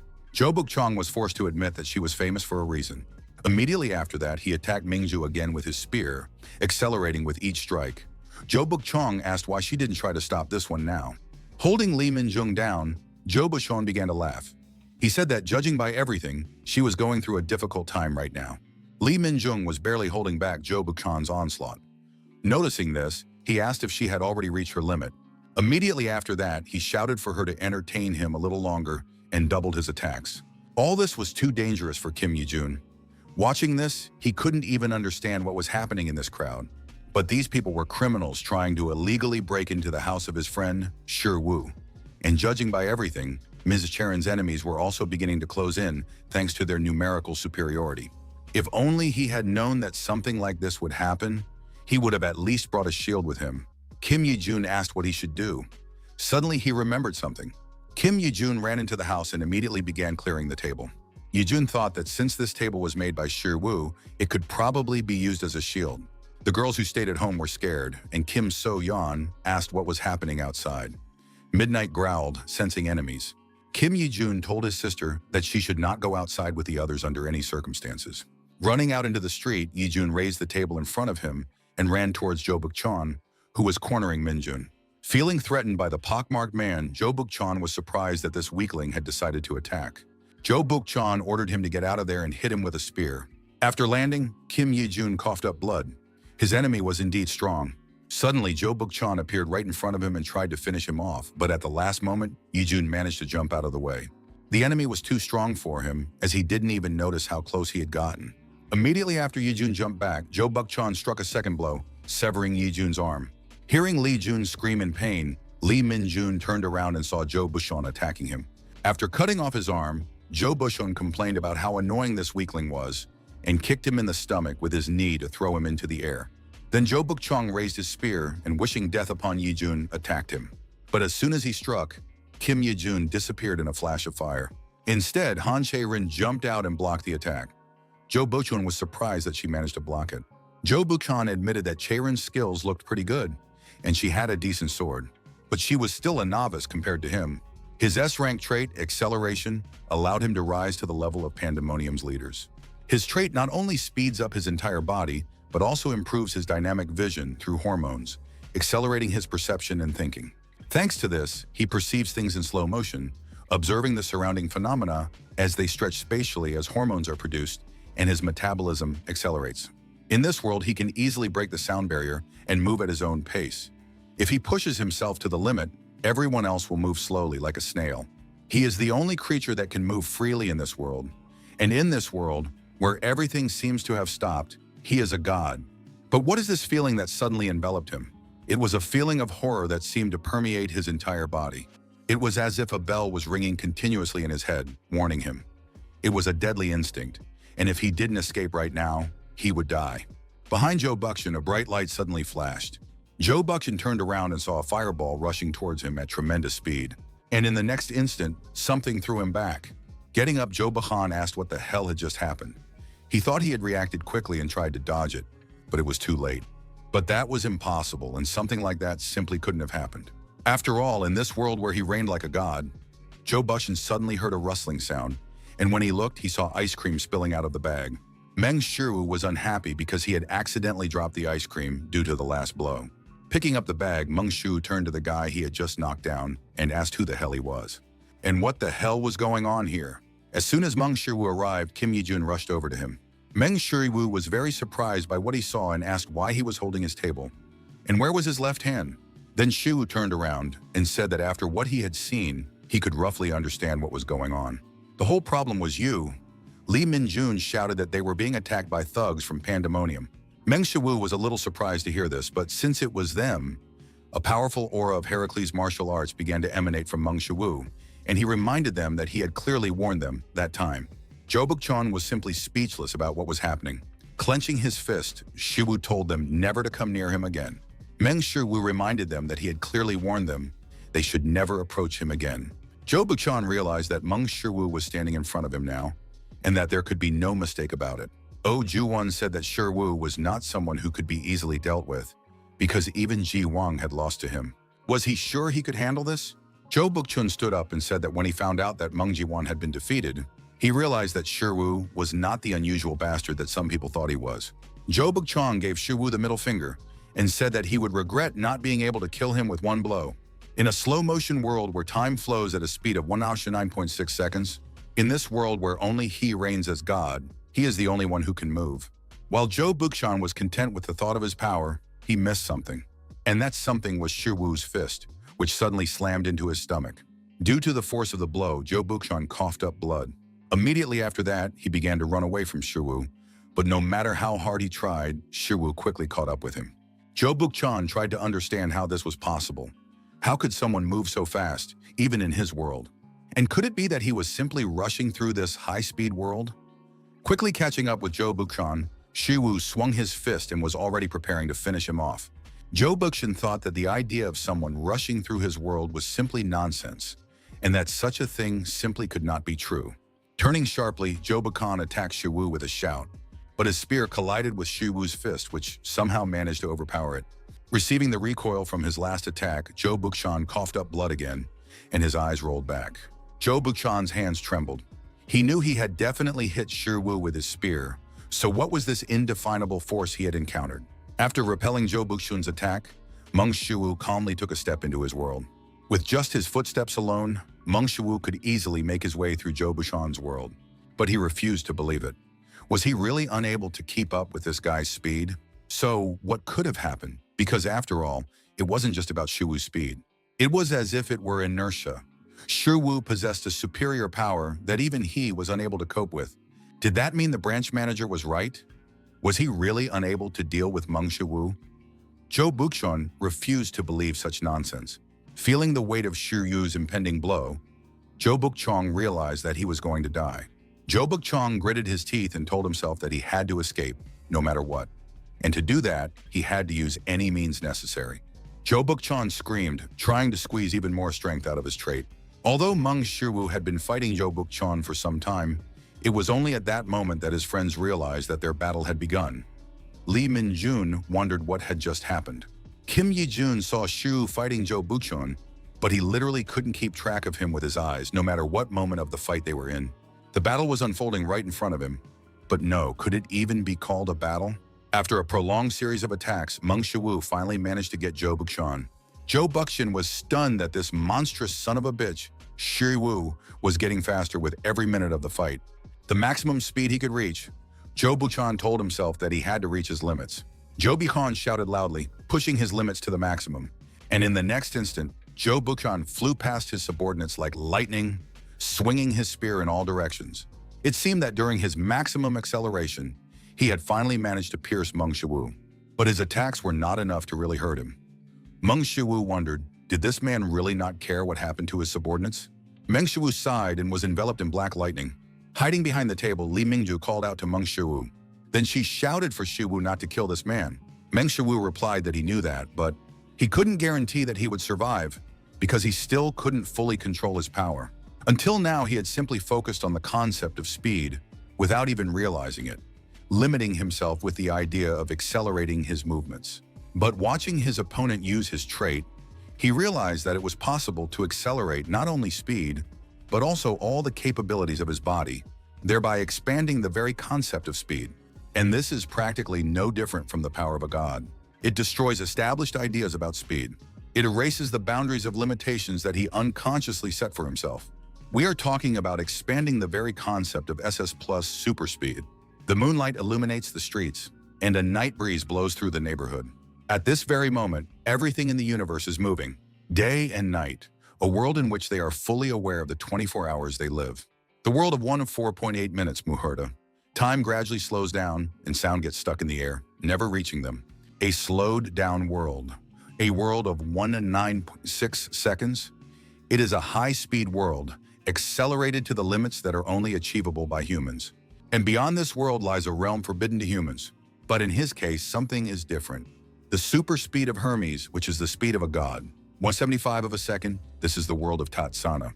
Upon entering the world of Tatsana, Meng Shiwu finally found what he was looking for, and immediately rushed after Zhou Buchon, who was trying to escape from him. Sensing the approaching danger, Zhou Buchon realized that he was in trouble. Zhou Buchon yelled at Shiwu that he was a monstrous bastard, and turning sharply, stabbed him with a spear. But to his surprise, the spear shattered, and a green flash rushed towards him. In the next moment, Zhou Buchon was struck, knocking him out of the slow-motion worlds. Thanks to his journey through the slow worlds, Meng Shiwu increased his super speed skill by plus 8.9%, reaching 9.28%. Meng Shiwu wondered if this could be because he had touched the world of Tatsana. Moreover, to some extent, he became able to control his super speed, and thanks to this, he would finally be able to avoid harming those around him. Even so, he was only approaching 10%, which was far from his maximum speed. Now Meng Shiwu could understand why Hercules could not catch Hermes when he tried to escape. Meng Shiwu suddenly remembered something, and with a wave of his hand, stuck a dozen needles into Zhou Buchon so that he would not die. After all, he managed not to kill this guy with his blow, even though he didn't really want to. Stunned by what had happened, Li Mingzhu admitted that even though the leader of Pandemonium was on the verge of death, trying to hide her shock, Minjung admitted that Shiwu had done an excellent job. Shu said that in fact, she was the one who did an excellent job here. Meng Shu thanked Minjung for protecting everyone while he was away.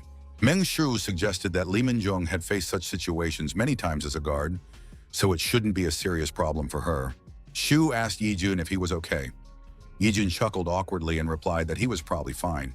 After looking him over, Shiwu said that he looked normal and noticed that his arm had also returned. And Meng Shiwu wondered if Charon was really okay. Although she looked fine on the outside, this was probably the first time she had encountered such a situation.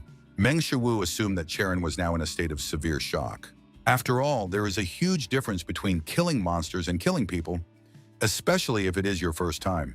Although Han Charon is famous as an outstanding genius, she always looks stoic, like a robot devoid of emotion.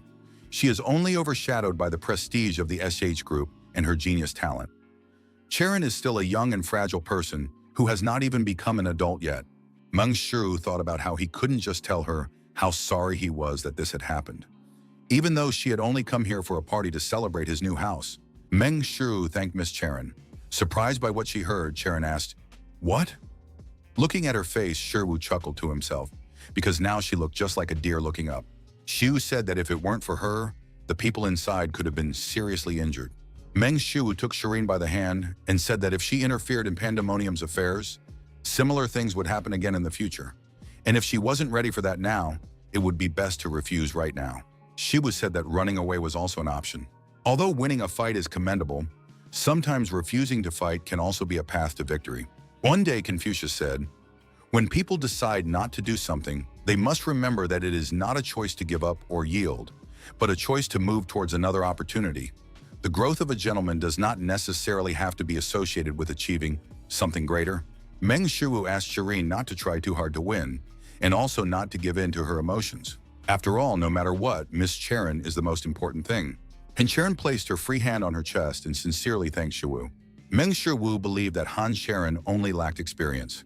If she did not break down and become discouraged when faced with obstacles, she would have the potential to one day become a hunter who transcended the world. Until then, his role as a mentor was to help her grow safely. After all, that was the only way he could earn 10 billion won a month. Shiwu said he was grateful to her, Soon inspectors from the bureau arrived at the scene, and the housewarming party came to an end. Fortunately, the invited guests returned home without any injuries or damage. In the end, those bastards from Pandemonium couldn't even break through the front door of his house. Miss Minjung and Miss Charon, along with Yijun, also held back the thugs. And even if they hadn't, Midnight could have dealt with them on his own. He was grateful to them, but he felt sorry for dragging them into all this. Lee Minjung called Sua and asked if they had finished checking the identities of these guys. Jung Sua reported that they had completed the identification and that all of these people had been confirmed as members of Pandemonium. In addition, there was a bounty on each of their heads. One of the guards suddenly noticed that one of them was still alive. What should they do now? Park Taemin asked what he meant by what to do. They should just kill them. Meng Shiwu was confused by what he heard. The guard asked if they really had to do that. Park Taemin replied that if they left these thugs alive, they would return to their old ways. Innocent people would become victims in the future, so it was better to get their hands dirty with blood right now. The guard asked if the team leader agreed. Taemin replied that he did. After hearing this, Meng Shiwu finally understood why the guards were called human butchers.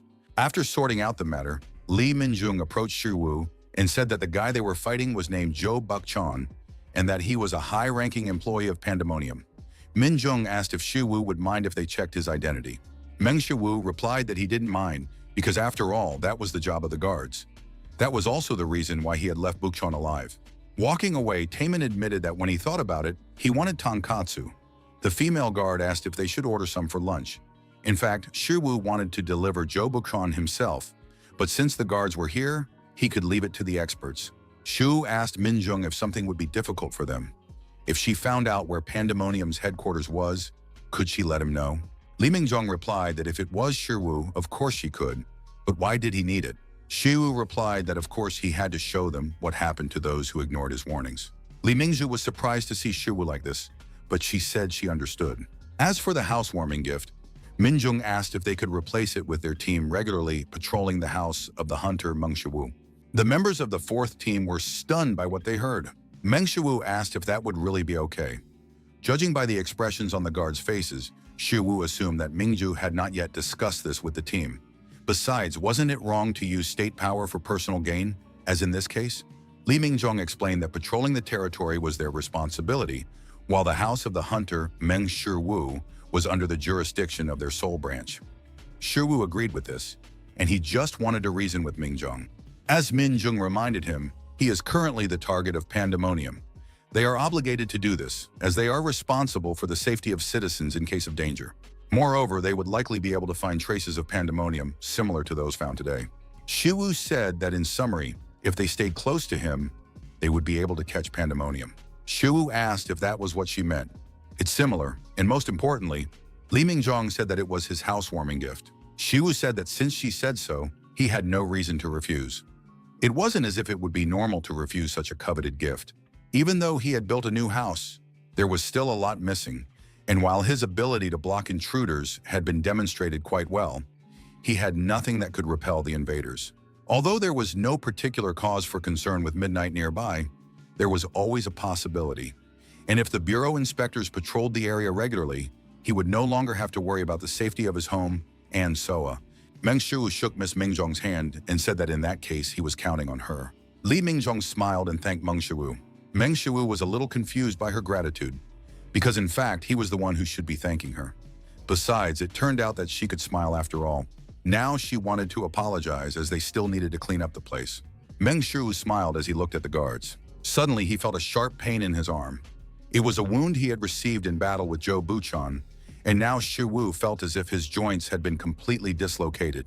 The executive director of Pandemonium, Jo Buchan. As it turned out, he was much stronger than Shiwu had expected. The rank member he had faced that time, Meng Jiwang, was insignificant compared to him. It would seem that there was only a one-level difference between a tear and a fracture, but the level of skill was like night and day.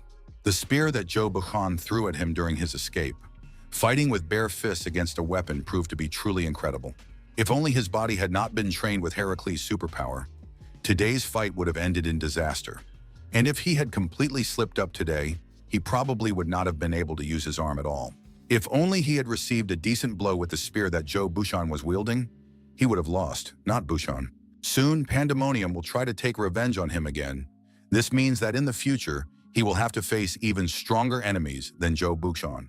He is gradually reaching his limits, fighting enemies with his bare fists. This means that the time has finally come to make equipment for himself. The human body is weak. It has teeth, but they are not sharp enough. It has claws, but they are not strong enough. So they chose, thanks to weapons they cut and stabbed using wood, which is harder than their nails. They picked up stones from the ground and threw them, stones that are harder than their bones. They also overcame their physical shortcomings by seeking them elsewhere, which gave them an advantage over most animals. They could hunt animals that they could not previously defeat. Humans finally managed to reach the top of the cruel wild, freeing themselves from the shackles of the food chain and rising above predators. That is why we can say with confidence that the types of weapons that accompany human history are also quite diverse. So why shouldn't he do it? Staring at the hot coals, Shirwu tried to figure out what exactly he should do. The most standard option was definitely gloves, because he was better at martial arts than weapons. As he expected for Heracles' divine martial arts, the best equipment would be something that could strengthen the body. Once he had decided what to do, Shirwu decided to start making gloves right away. The material he used to make gloves last time was ogre tendons, but the main difference now is that his current skills in divine metallurgy had increased nearly 6-fold since he made the gauntlets. Even if he used the same materials as before, the end result would be as different as night and day. Squeezing the red-hot ogre tendons, Meng Shiryu began to hammer them. The fragility and viscosity of the material, he had to find the perfect balance.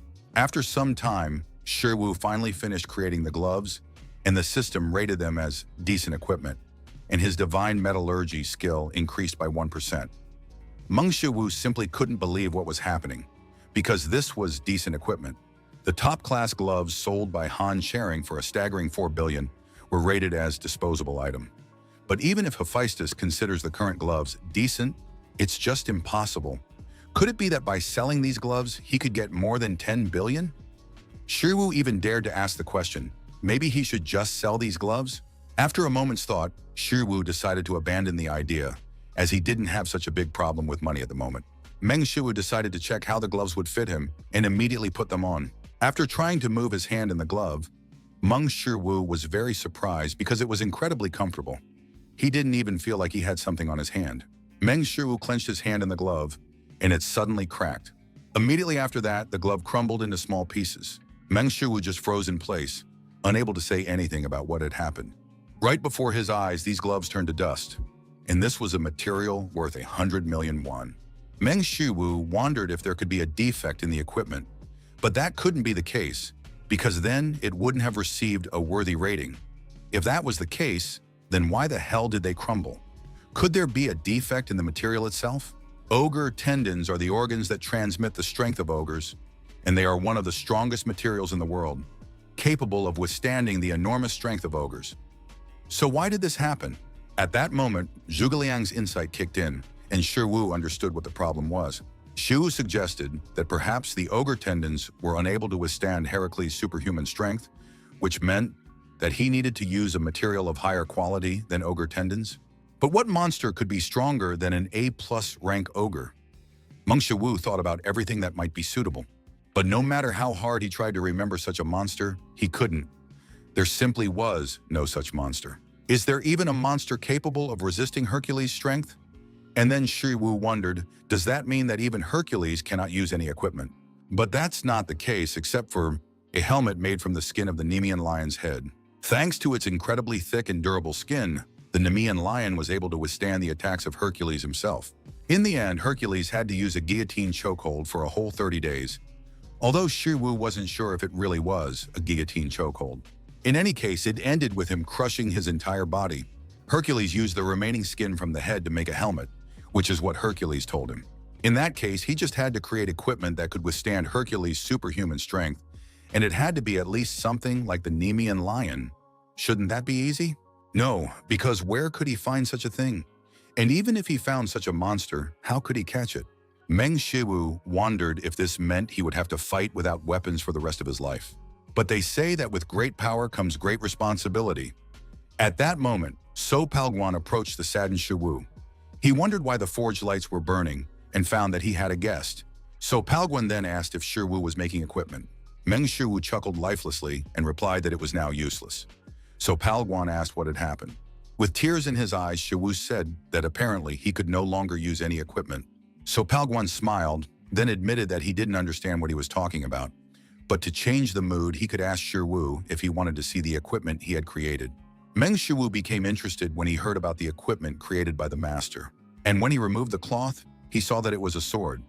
As he expected from Master So Palguan, his basic skills were truly impressive. In addition, he even used the Hephaestus technique that he had taught him. Shiwu acknowledged that it was a wonderful sword and that Master Palguan's words reassured him. Meng Shiwu suggested that this sword could have been ordered by someone important, perhaps even an S-class hunter. To which Palguan replied that this was not entirely true, as this sword was material for a future seminar. Meng Shiwu was surprised to hear about the seminar. Suddenly, he remembered that this was the same blacksmith seminar he had heard about from Suyun, and apparently Master Palguan wanted to present this sword at the seminar. Shiwu said that this competition now seemed more important to him than he had previously thought. So Palguan confirmed that this was true, as it was the most prestigious competition for craftsmen in the world. He then suggested that if Shiwu participated, he would surely win. Shiwu asked if he could participate too, so Palguan didn't even know how to put it simply. He explained that in order to participate, he would have to join the World Blacksmiths Association, have a blacksmith qualifications certificate, and dozens of other necessary documents. And above all, he would need a production-related trait. Meng Shiwu was forced to admit that, apparently, this was not for him. The whole problem was that Shiwu was registered as an awakened person without a trait. Shiwu suddenly remembered that the winner would receive a prize and asked Palguan about it. Palguan confirmed this, but said that the prize was not the main thing here. It was a kind of symbolism. Moreover, this time the prize was useless, as it was a prize offered by Master Aurelian himself. Meng Shiwu apologized for his misunderstanding and asked again if he had just said that the prize chosen by Aurelian himself was useless. What kind of prize was it? So Palguan replied that the prize was orichalcum. Orichalcum is a metal discovered after the 5th Industrial Revolution. Due to its extreme durability, it is almost impossible to destroy. In addition, it is easier to recognize in its raw form than in its processed form. In that case, it is definitely a useless prize. No matter how great orichalcum is as a metal, it is just trash if it cannot be purified. Shiwu had even heard that Master Aurelian himself was unable to purify orichalcum. Shiwu asked, "What is the point of offering something as the main prize that you yourself cannot refine?" So Palguan chuckled and said that, as he had said earlier, this prize was a kind of symbolism. Shiwu already understood that this was a seminar attended by blacksmiths from all over the world, and he also knew how skilled blacksmiths from other countries were. But with such a level of quality, Mr. Shiwu might have a chance to win. Suddenly it dawned on Shiwu, metal that is virtually impossible to destroy due to its extreme durability. It was also a metal that no blacksmith in the world could refine, hence its name, divine metal. Most importantly, the process of refining orichalcum. He had seen it before, because Mjolnir, forged by Hephaestus, was made of orichalcum. Moreover, with Hephaestus' divine metallurgy, it should also be possible. At the moment, his divine metallurgy has reached 30.57% mastery. With that, he should be capable of doing it. Hephaestus had made countless pieces of equipment for the gods using orichalcum. If only he could get his hands on it. Shiwu decided that he must obtain orichalcum at any cost. However, he cannot participate in the seminar, but he cannot give up either. What if he participated on behalf of the master? Shiwu immediately rejected this idea, as Master Palguan would not allow it, but what if he just helped the master win? Zhuge Yang's insight helped Shiwu get on the right track. Meng Shiwu turned to Master Palguan. He asked the master what he thought about making a deal with him. A little while later, so Palguan raised his hammer again, but Shiwu immediately said that he was doing it wrong, and that he had already told him how to do it. Pointing to the metal, Shiwu explained once again that Palguan should strike the hammer along the grain, thus maximizing both the strength and quality of the finished product. Palguan grumbled, as he was already tired of this, and asked if he should do it that way. Then he started hammering the metal again. Meng Shiwu could no longer contain his anger. He asked the master to take a closer look and said that the metal fibers had been completely knocked down. So Palguan tried to understand what was wrong and asked, pointing to another spot. Meng Shiwu said that it was a little closer and asked if he really couldn't see it. So Palguan explained that it was difficult for him to see it, after which Shiwu explained that it was because he was only looking with his eyes. Palguan asked what he should use to see it. Shiwu replied that he should use his senses, that he should try to read the structure of the metal using his senses. So Palguan was puzzled to hear this and admitted that it was difficult. Shiwu told him that it was because he had never done it before. He would not have told him about it if Palguan were an ordinary person, but he had already awakened, so he should try. So Palguan closed his eyes and touched the metal. Meng Shiwu asked if he could feel it now. So Palguan replied that he could feel something, but not very strongly.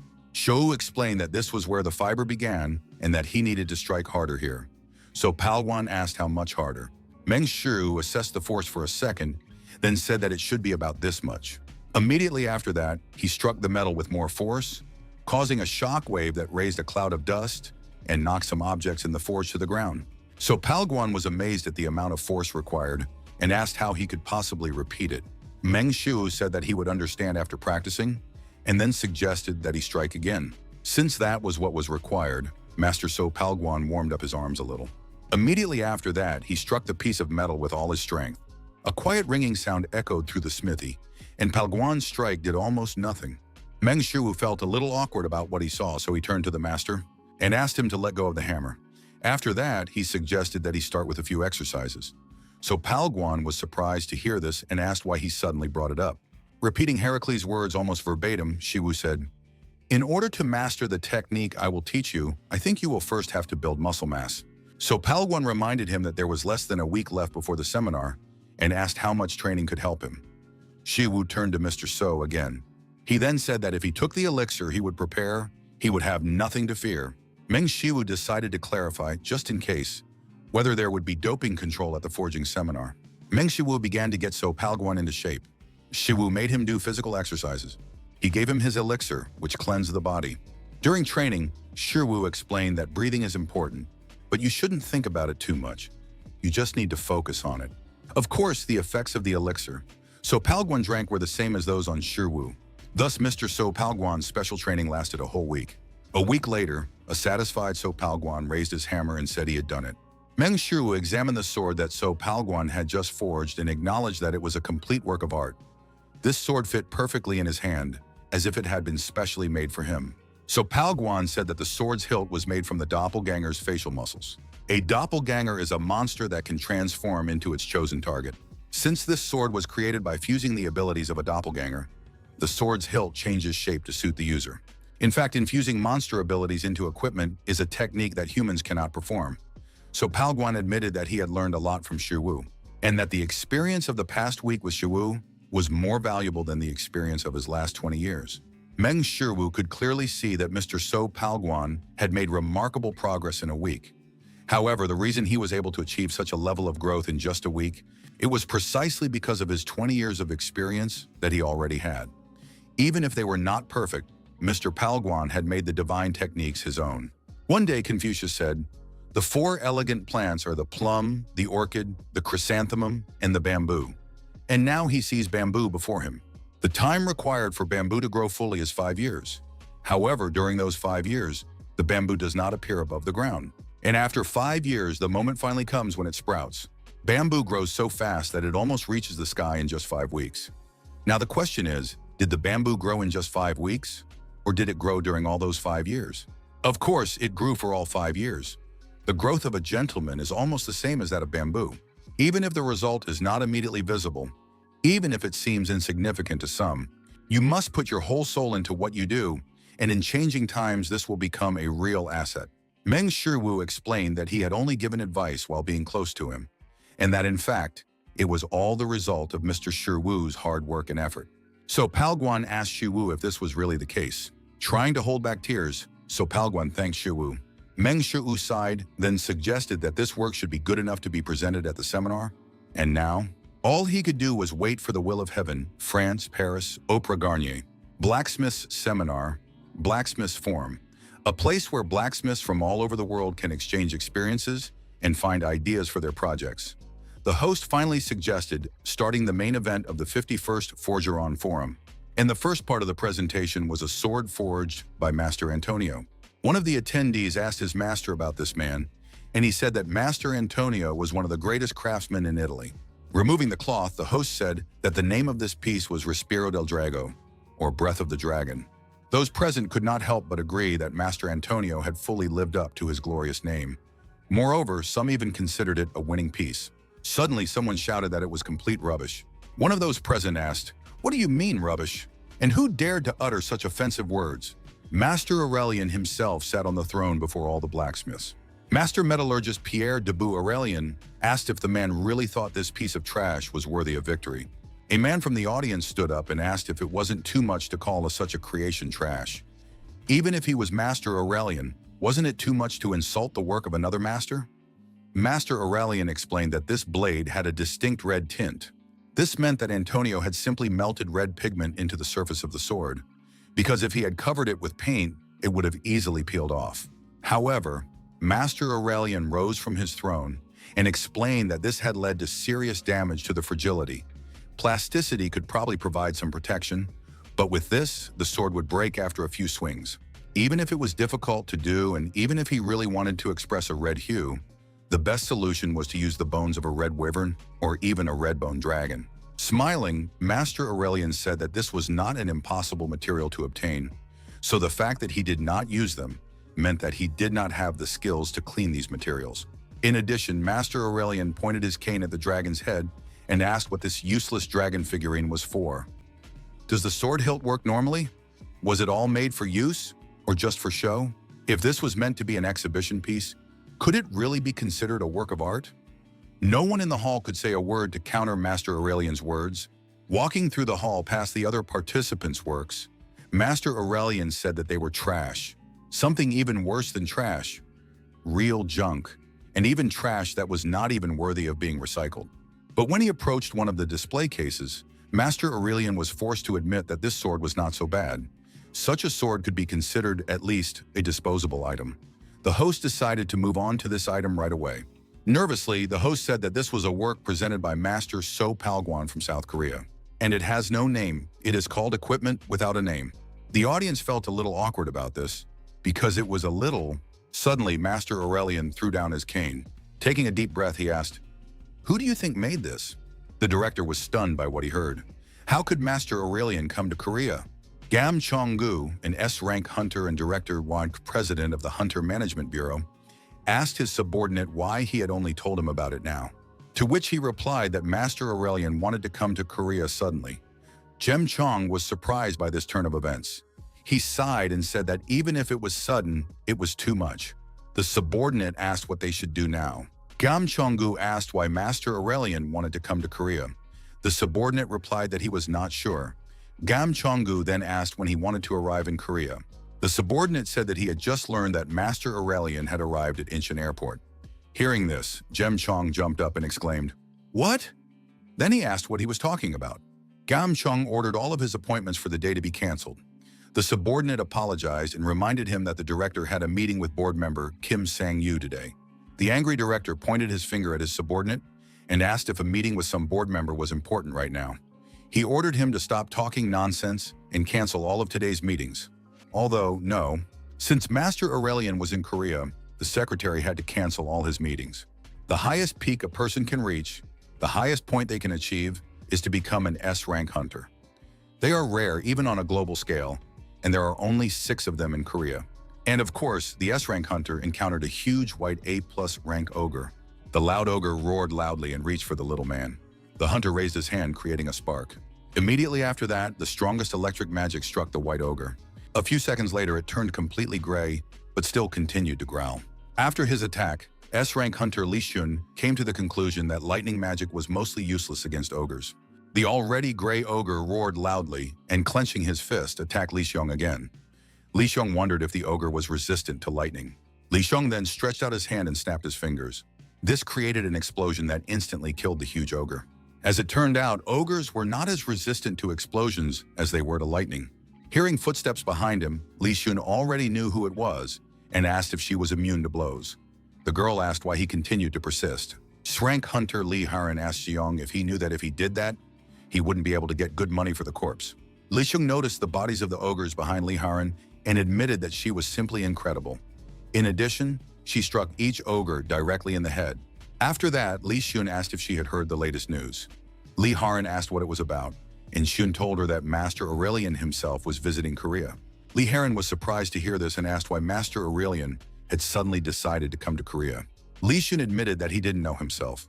Besides, he had only heard about it before coming here, but he didn't know why. But perhaps he was here because of Han Charon's equipment. Lee Haran asked what was so good about Han Charon that everyone kept talking about her. She was just a rookie who hadn't even reached S-Class yet. Lee Xiong reminded her that they were all young once. Even Haran was in S-Class from the beginning. Lee Haran asked if he was taking Charon's side. Xiong replied that he was just stating the facts. Lee Xin then asked Haran if she had feelings of inferiority. Lee Haran was getting quite annoyed and asked if he was trying to compare her to Han Charon. Did he really think she felt inferior to that child? Lee Xun asked, "Is that not the case?" To which she replied, "Absolutely not." Lee Xun asked, "So last time, you didn't say that you didn't like Han Charon getting Master Aurelian's weapon?" Lee Xun explained that it was because that was the case. She then asked why it was only made for Han Charon. Lee Xun pointed out that she sounded as if she felt she wasn't good enough. An enraged Lee Haran asked who wasn't good enough here. She was just annoyed that such an excessive item had been given to some newbie. It's damn annoying. Lee Xiong thought for a moment and asked, "So what is it then? Envy or jealousy?" Lee Haran said that this was exactly why she didn't want to associate with all kinds of magicians. Lee Haran asked Xiun if he was jealous of Yu Han and felt envious. After all, he was always compared to her because she was also a magician. Li Xin replied that he didn't think Hannah was more stunning than him. Then he asked, "Is this also called jealousy?" Li Haran complained again that it was completely useless to talk to mages. Having said that, Li Haran suddenly turned around and started to leave. Li Siyun was surprised by her abrupt departure and asked where she was suddenly going. Without turning back to the mage, Li Haran gave him the middle finger and said it was none of his business. Li Xin wondered if, since Haran was ready to leave behind the monsters she had been hunting so diligently, she would probably meet with Master Aurelian, and that perhaps not only Haran, but other S-rank hunters might also want to see Master Aurelian. Li Xiong wondered if he should go too. Then he laughed and admitted that it would be nice if Master Aurelian could make him a staff. SH Hunters Guild Building. Underground Training Room. Meng Shiyu and Han Charon were practicing during another training day. Han Charon jumped off the ground and shifting her sword from the block, prepared to attack Shiwu. Watching this, Shiwu couldn't help but admit that it looked quite dangerous. Therefore, Shiwu used Tai Chi, simultaneously losing his blade. With dangerous intent, Han Charon thrust her blade forward, and just before her blade reached Shiwu, he used Heracles' superpower and counterattacked. In the next moment, Shiwu hit Charon with his blow, sending her flying backward. After flying across the entire training room, Charon crashed into the wall and fell to her knees. Realizing that he had gone too far, Shiwu turned to Charon and asked if she was okay. And Charon struggled to reply that she was fine. Meng Shiwu asked for permission to take a look and help Charon up. Seeing the wound on Charon's shoulder, Shiwu apologized and admitted that he didn't want things to go that far. Although it wasn't a fracture, Shiwu could clearly see that Charon's shoulder was completely swollen. Probably because of her fierce attack at the end. He had somehow used his superpower without even realizing it. But even if he had managed to hold back half of his power, Charon was still not okay. Charon looked at her shoulder and repeated that she was fine. Then she said that she had fought with the intention of killing him. Shiwu felt a little awkward about this, because it was all because he had caught Zhou Buxian last time. Apparently, Han Charon believes that even if she gives it her all, she won't be able to defeat him. Doesn't she trust him too much? After all, it's not easy when such a rare genius attacks you with all his strength. Meng Shiwu asked Charon to freeze for a moment so he could help her with her injury. He understood that it was still 10 billion won a month to pay for her education. Besides, what else could he do for her? Divine Medicine increased by plus 3.1% to 48.91%. After a brief silence, Han Charon admitted that it was incredible. However, from Charon's expression, Shiwu could tell that she did not look surprised at all. But in fact, he also finds it surprising. Why did his skill increase by 3.1% in one go? After all, his skill would increase that much if he cut and sewed Yi Jun's limbs about 1,227 times. Meng Shiwu wondered if it could be because of Charon's heavenly fighting body constitution. The human body is a small universe. Each person carries their own universe within them and, accordingly, has different characteristics called body types. And among all these numerous types of physiques, there are some exceptionally outstanding innate ones. The body of extreme yin, the body of extreme yang, the body of three energies, the body of 5 elements, the body of lunar yin, the body of the god of death, the body of a heavenly demon, and others. Among all these talents, there is a physique called the body given by heaven, and that is the heavenly fighting body, a physique that harmoniously contains all the energies of the universe and is capable of accepting the power of Tai Chi without any difficulty. Meng Shiwu was curious as to why Han Sharing was so good at handling the power of Tai Chi. Perhaps it was because she was born with the constitution of a heavenly fighting body. In that case, treating Han Sharon meant treating a heavenly fighting body, and that meant that even simple work with a divine body was already an excellent experience for him. Taking out the needles, Shiwu told Chiron that making an effort is good, but overdoing it doesn't always end well. Han Chiron promised to remember that. Suddenly, Shiwu remembered something and asked Chiron when her S-class promotion evaluation was. Chiron replied that it would be in a month. Currently, the hot topic in the Korean hunting industry is the story of Han Chiron's promotion evaluation to S-class. Everyone wanted to know if Han Chiron would become the 7th S-class awakened one. From the incident at his housewarming party to this evaluation, Han Chiron had become even more passionate. To the point of excess, Shiwu asked Chiron to take care of herself and try not to get into trouble until then. Chiron quietly agreed, twirling her sword in her hand. In any case, even if he told her about it, she probably wouldn't listen to him. Meng Shiwu said that in that case, he would end today's class at that point. Han Chiron asked if he wanted to go with her, which puzzled Shiwu. Shiwu asked, "Go together? Where?" Could it be about her promotion? Han Chiron approached Shiwu and said that wasn't what she meant. She then told him that Master Aurelian would be arriving soon. Meng Shiwu did not expect this to happen. He asked Chiron why Master Aurelian was coming here so suddenly. At that moment, Zhuge Liang's insight kicked in, reminding Meng Shiwu of the blacksmith's recent seminar. If Master Aurelian was coming here, did that mean Mr. Palguan had won? After all, that meant he would soon be able to obtain orichalcum. Meng Shiwu immediately decided that he was mistaken, because that simply couldn't be the case. Only a few days had passed since the shipment was sent, and as he had heard, the evaluation period lasted 2 months, so he was probably coming to meet Chiron. He probably wants to check Chiron's sword before her evaluation for promotion. In the end, Shiwu refused to let Chiron meet Master Aurelian together. And at that point, he said goodbye to Chiron. It would be a waste of time for a master blacksmith or anyone with SS-ranked divine metallurgy to go there. Meanwhile, at one of Pandemonium's bases, the manager of the Korean branch of Pandemonium, Moon Tai-bom, was clearly interested in the news of Master Aurelian's arrival. At the entrance to the headquarters of the SH Hunters Guild, Master Aurelian got out of the car and, speaking in French, told Chiron that they hadn't seen each other in a long time. In the same French, Chiron agreed that it had indeed been a long time, after which she asked why he had come. Master Aurelian asked what significance his prosperity would have if he were a simple blacksmith. Khan Chiron noted that even after so much time, he remained the same, after which she said that they had prepared food for him. Chiron assumed that after such a long journey, Master Aurelian must be hungry, so she invited him to join them. But he held out his hand and refused, saying that he had already eaten. But what was important now?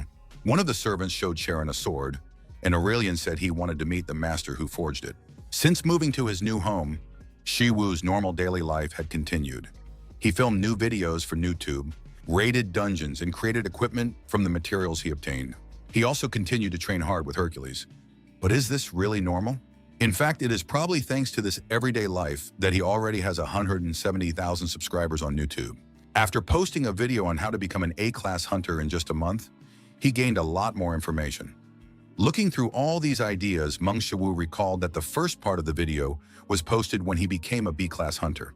He had made countless raids into the dungeons, so it was no surprise that the speed of video editing couldn't keep up with him. Thinking about how Park Doku was going through all this, Shiwu said that he definitely had to raise her salary. He also heard that he even had a fan cafe. But wasn't it previously called the Puzzle Club? Apparently his YouTube channel was doing great, and he would probably soon become a top-class hunter as well. In addition, his training with Hercules was also going well.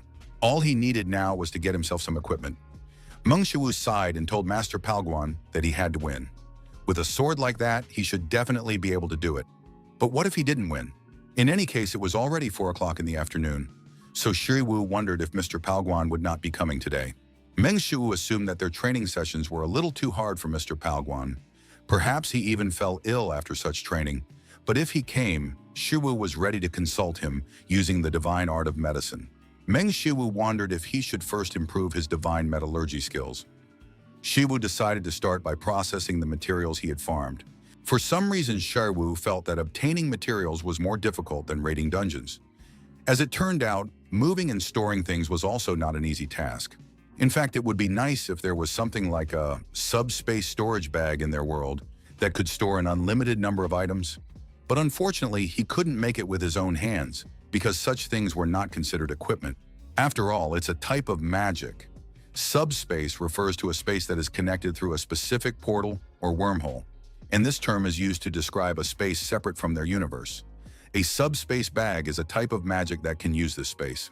And in the end, even Hephaestus himself was unable to create one. Spatial magic is also a type of magic that only high-level mages can use. However, Hermes' super speed greatly enhanced the power of Heracles' divine combat abilities. Hercules described it as a power that surpassed even his own.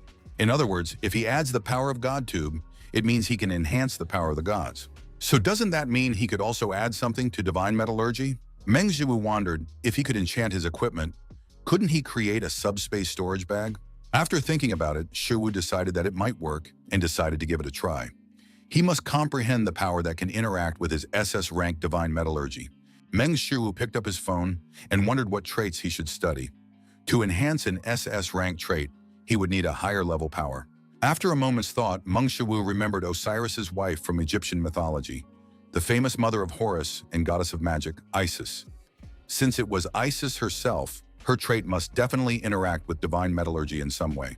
However, he needed to understand which trait he could study, and it would be great if he had another subscription now. The trait he needed had to be related to magic, but he had no idea how. Shiwu could, of course, ask Heracles about it, but he probably only knows how to destroy magic. Meng Shiwu decided that in order to understand anything, he should first watch a video from the Isis channel. At that moment, Shiwu suddenly heard the bell ringing at the door to the smithy. When Shiwu turned around, he was surprised to see that it was Shireen. Meng Shiwu asked Sharon why she was there, when suddenly he saw someone more interesting. Following Sharon, Master Aurelian entered Sopalguan's smithy. Meng Shiwu asked why she and Master Aurelian had come here. Looking at Master Aurelian, Shiwu mentally noted that he looked exactly like he did on television. Hancharan asked Shiwu what he was doing here. He replied that he actually worked here. Hancharan was surprised to hear this. After thinking for a moment, she remembered that Shiwu had told her about it when he was helping her adjust her gloves in that S-rank dungeon. Meng Shiwu said, "Anyway, why is Master Aurelian here?"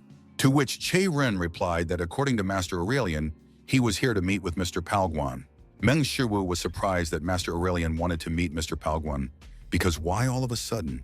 One of Master Aurelian's servants showed a sword, and Charon said that according to Master Aurelian, the person who created this sword was So Palguan. At that moment, Shiwu understood what was going on.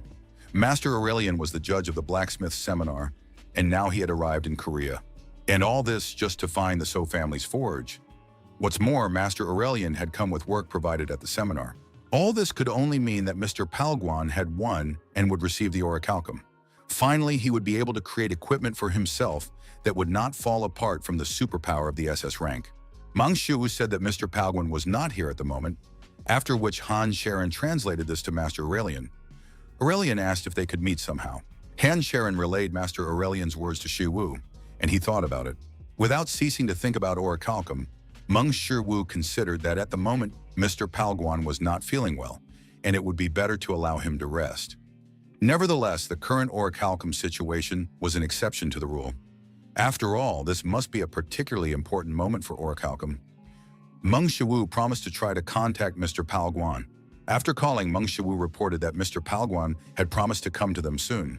Han Sharon translated everything to Master Aurelian, who thanked Shiwu. Han Sharon told Shiwu that Master Aurelian was grateful to him. After that, Sharon began talking to the master about something.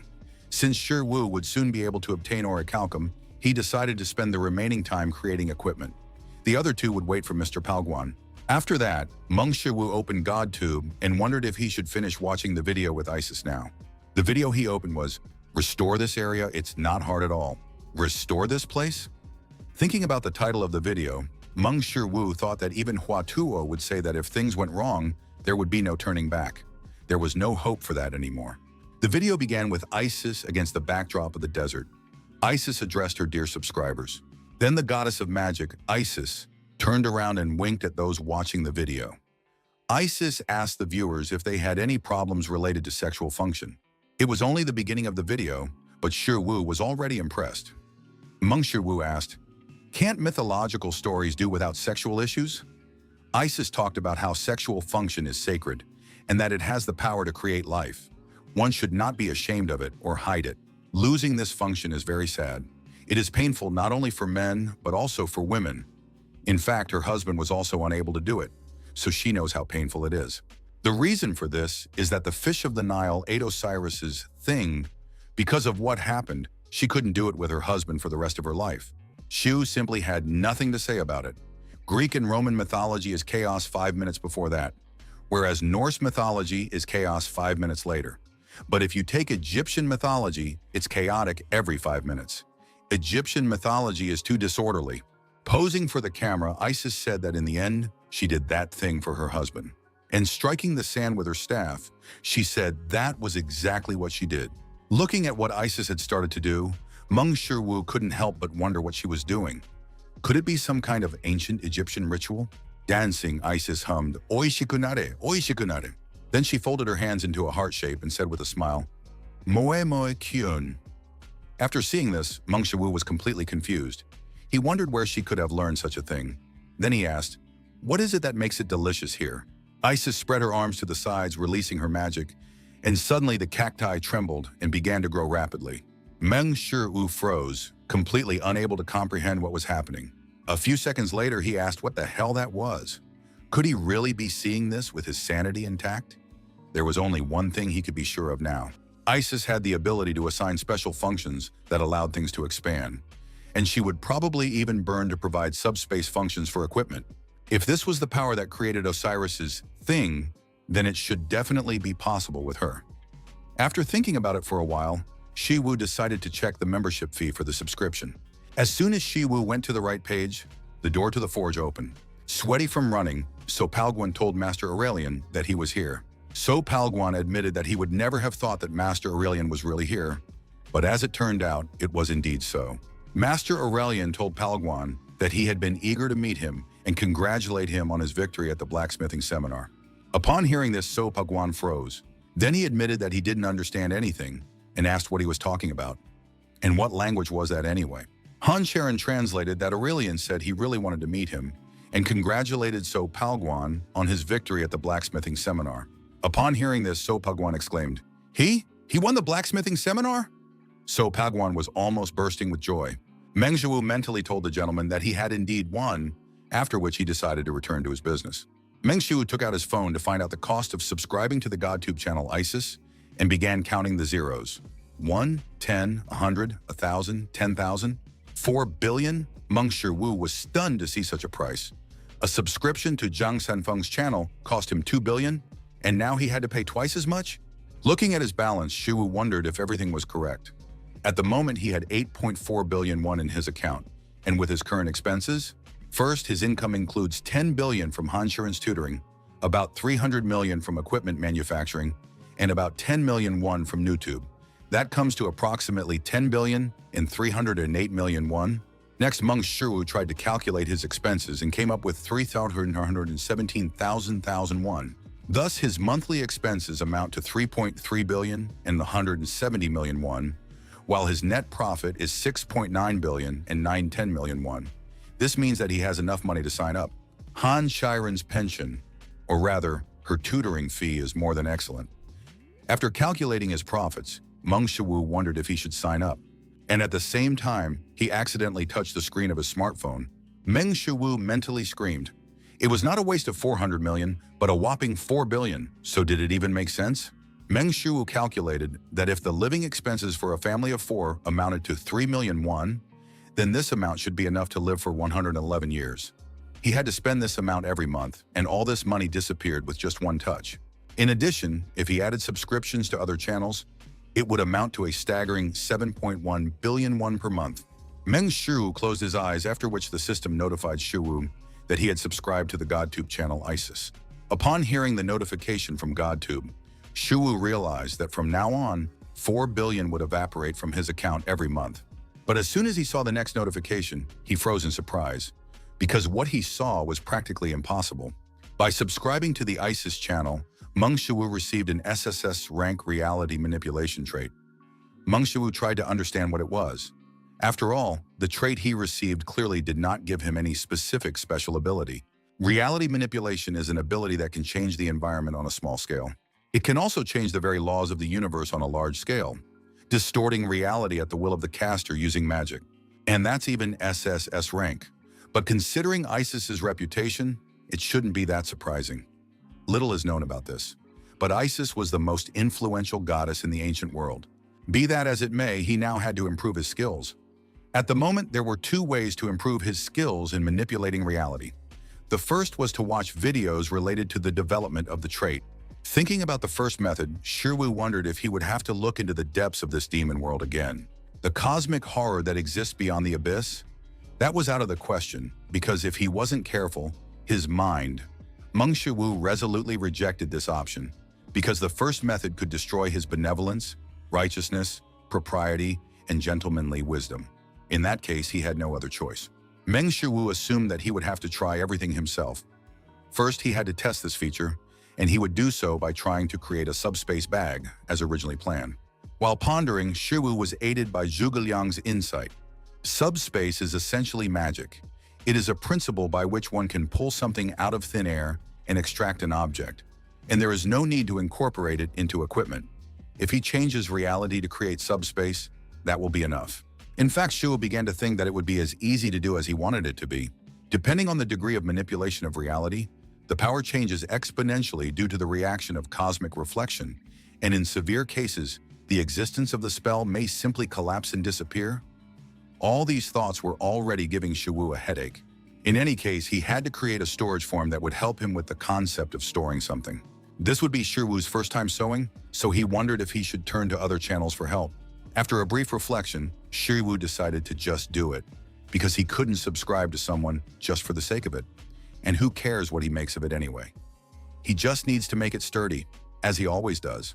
Meanwhile, Master Aurelian told So Palguan that the strength and power of this sword, as well as its perfect balance, which does not exclude fragility from all this, the most impressive thing is, looking at the blade, Aurelian said that it was the hilt, because every time he saw it, he felt a thrill. It even seemed to him that the shape of the hilt changed depending on the user. But how was that even possible? Master Aurelian believed that the quality of the sword made by Mr. Palguan was truly the best. However, he could create a sword of a similar level himself, but at the same time, he could say with confidence that he could not make it any better. And that was because of one thing, the hilt. A hilt that changed shape depending on the user. In fact, it would not be an exaggeration to say that he had come all this way for this. So Palguan said that he used the facial muscles of his doppelganger to create the handle.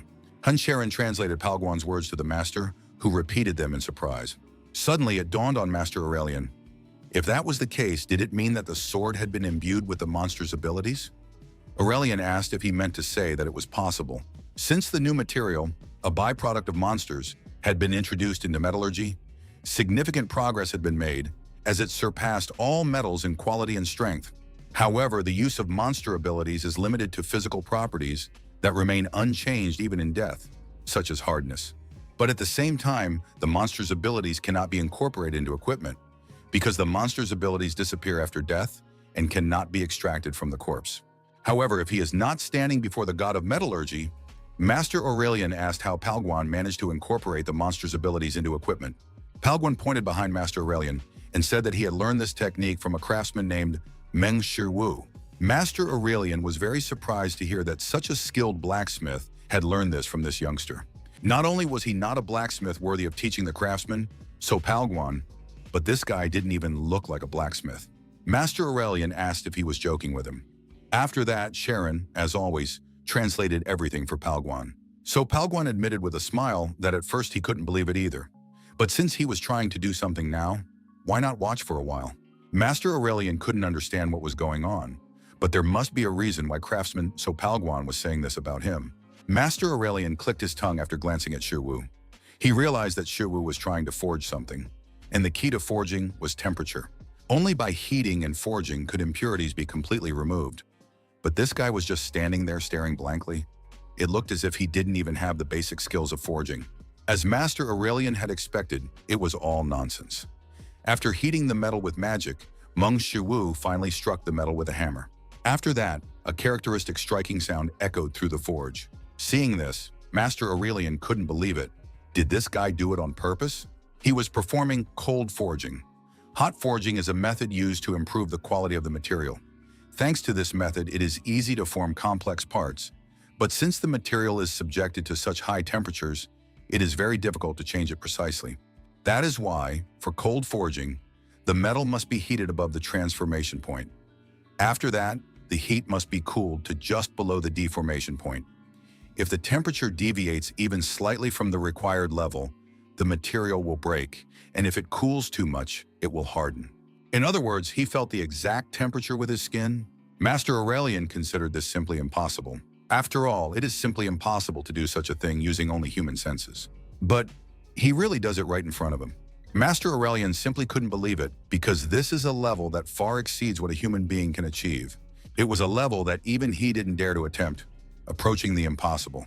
The system notified Shiwu that he had created scrap metal, and his divine metallurgy had improved slightly.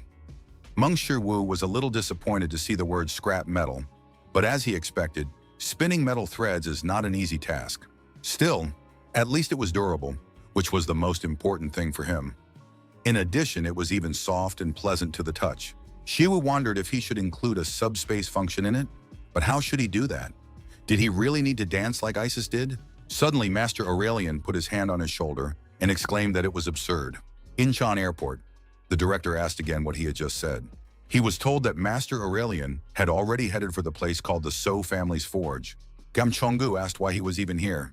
In any case, they should go to him immediately. Since they did not know where he would go next, they should ask the staff at the nearest office to track his location. At that moment, a woman passed by Jem Chong.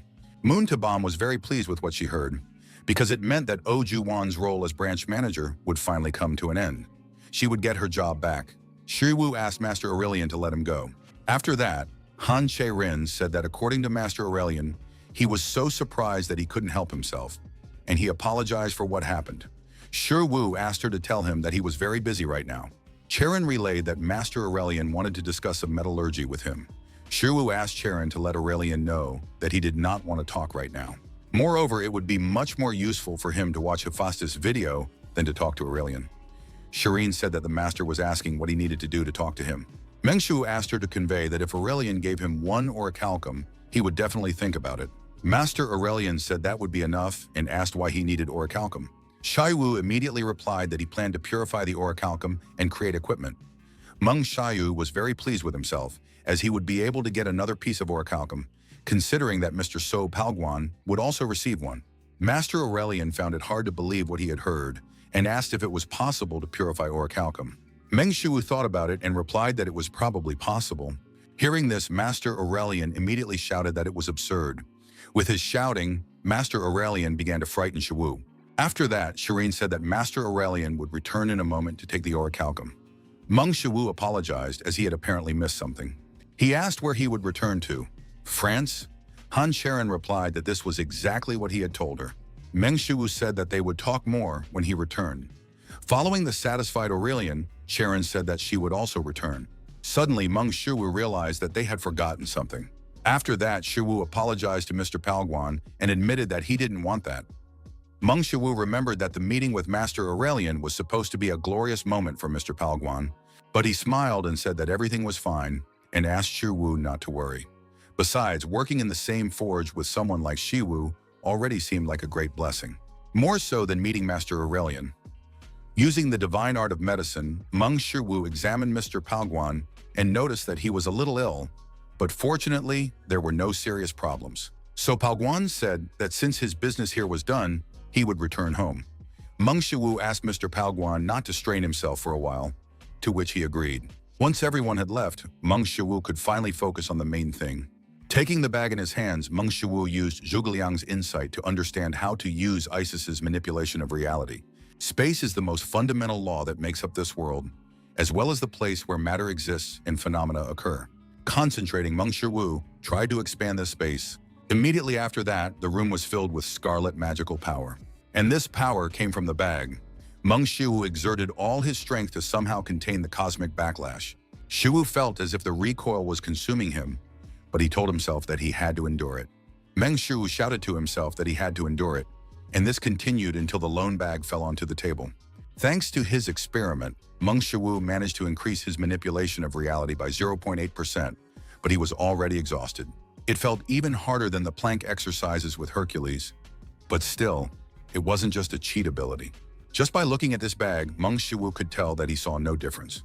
Therefore, he decided to carefully check it. As soon as Shiwu opened the bag, he was a little surprised, but he was still satisfied because he had actually succeeded. Looking around, Meng Shiwu guessed that the interior of the subspace bag was about the size of a football field, or thereabouts. All the hard work he had put in was worth it. Suddenly, someone behind him shouted, "No way!" Turning around, Meng Shiwu asked who was there this time. A shocked Li Xiong asked what the hell he had just done. Meng Shiwu didn't understand what was going on and asked who they were anyway. A little while later, in the middle of the busy Korean roads, Gam Chong-gu suggested that Master Aurelian might have already left Korea. Li Haran asked why he left so quickly. The guy in the smithy said that Aurelian had just returned to France, which shocked them. After that, Li Haran wondered what business he could possibly have in this smithy. She had hoped to get some equipment from him this time.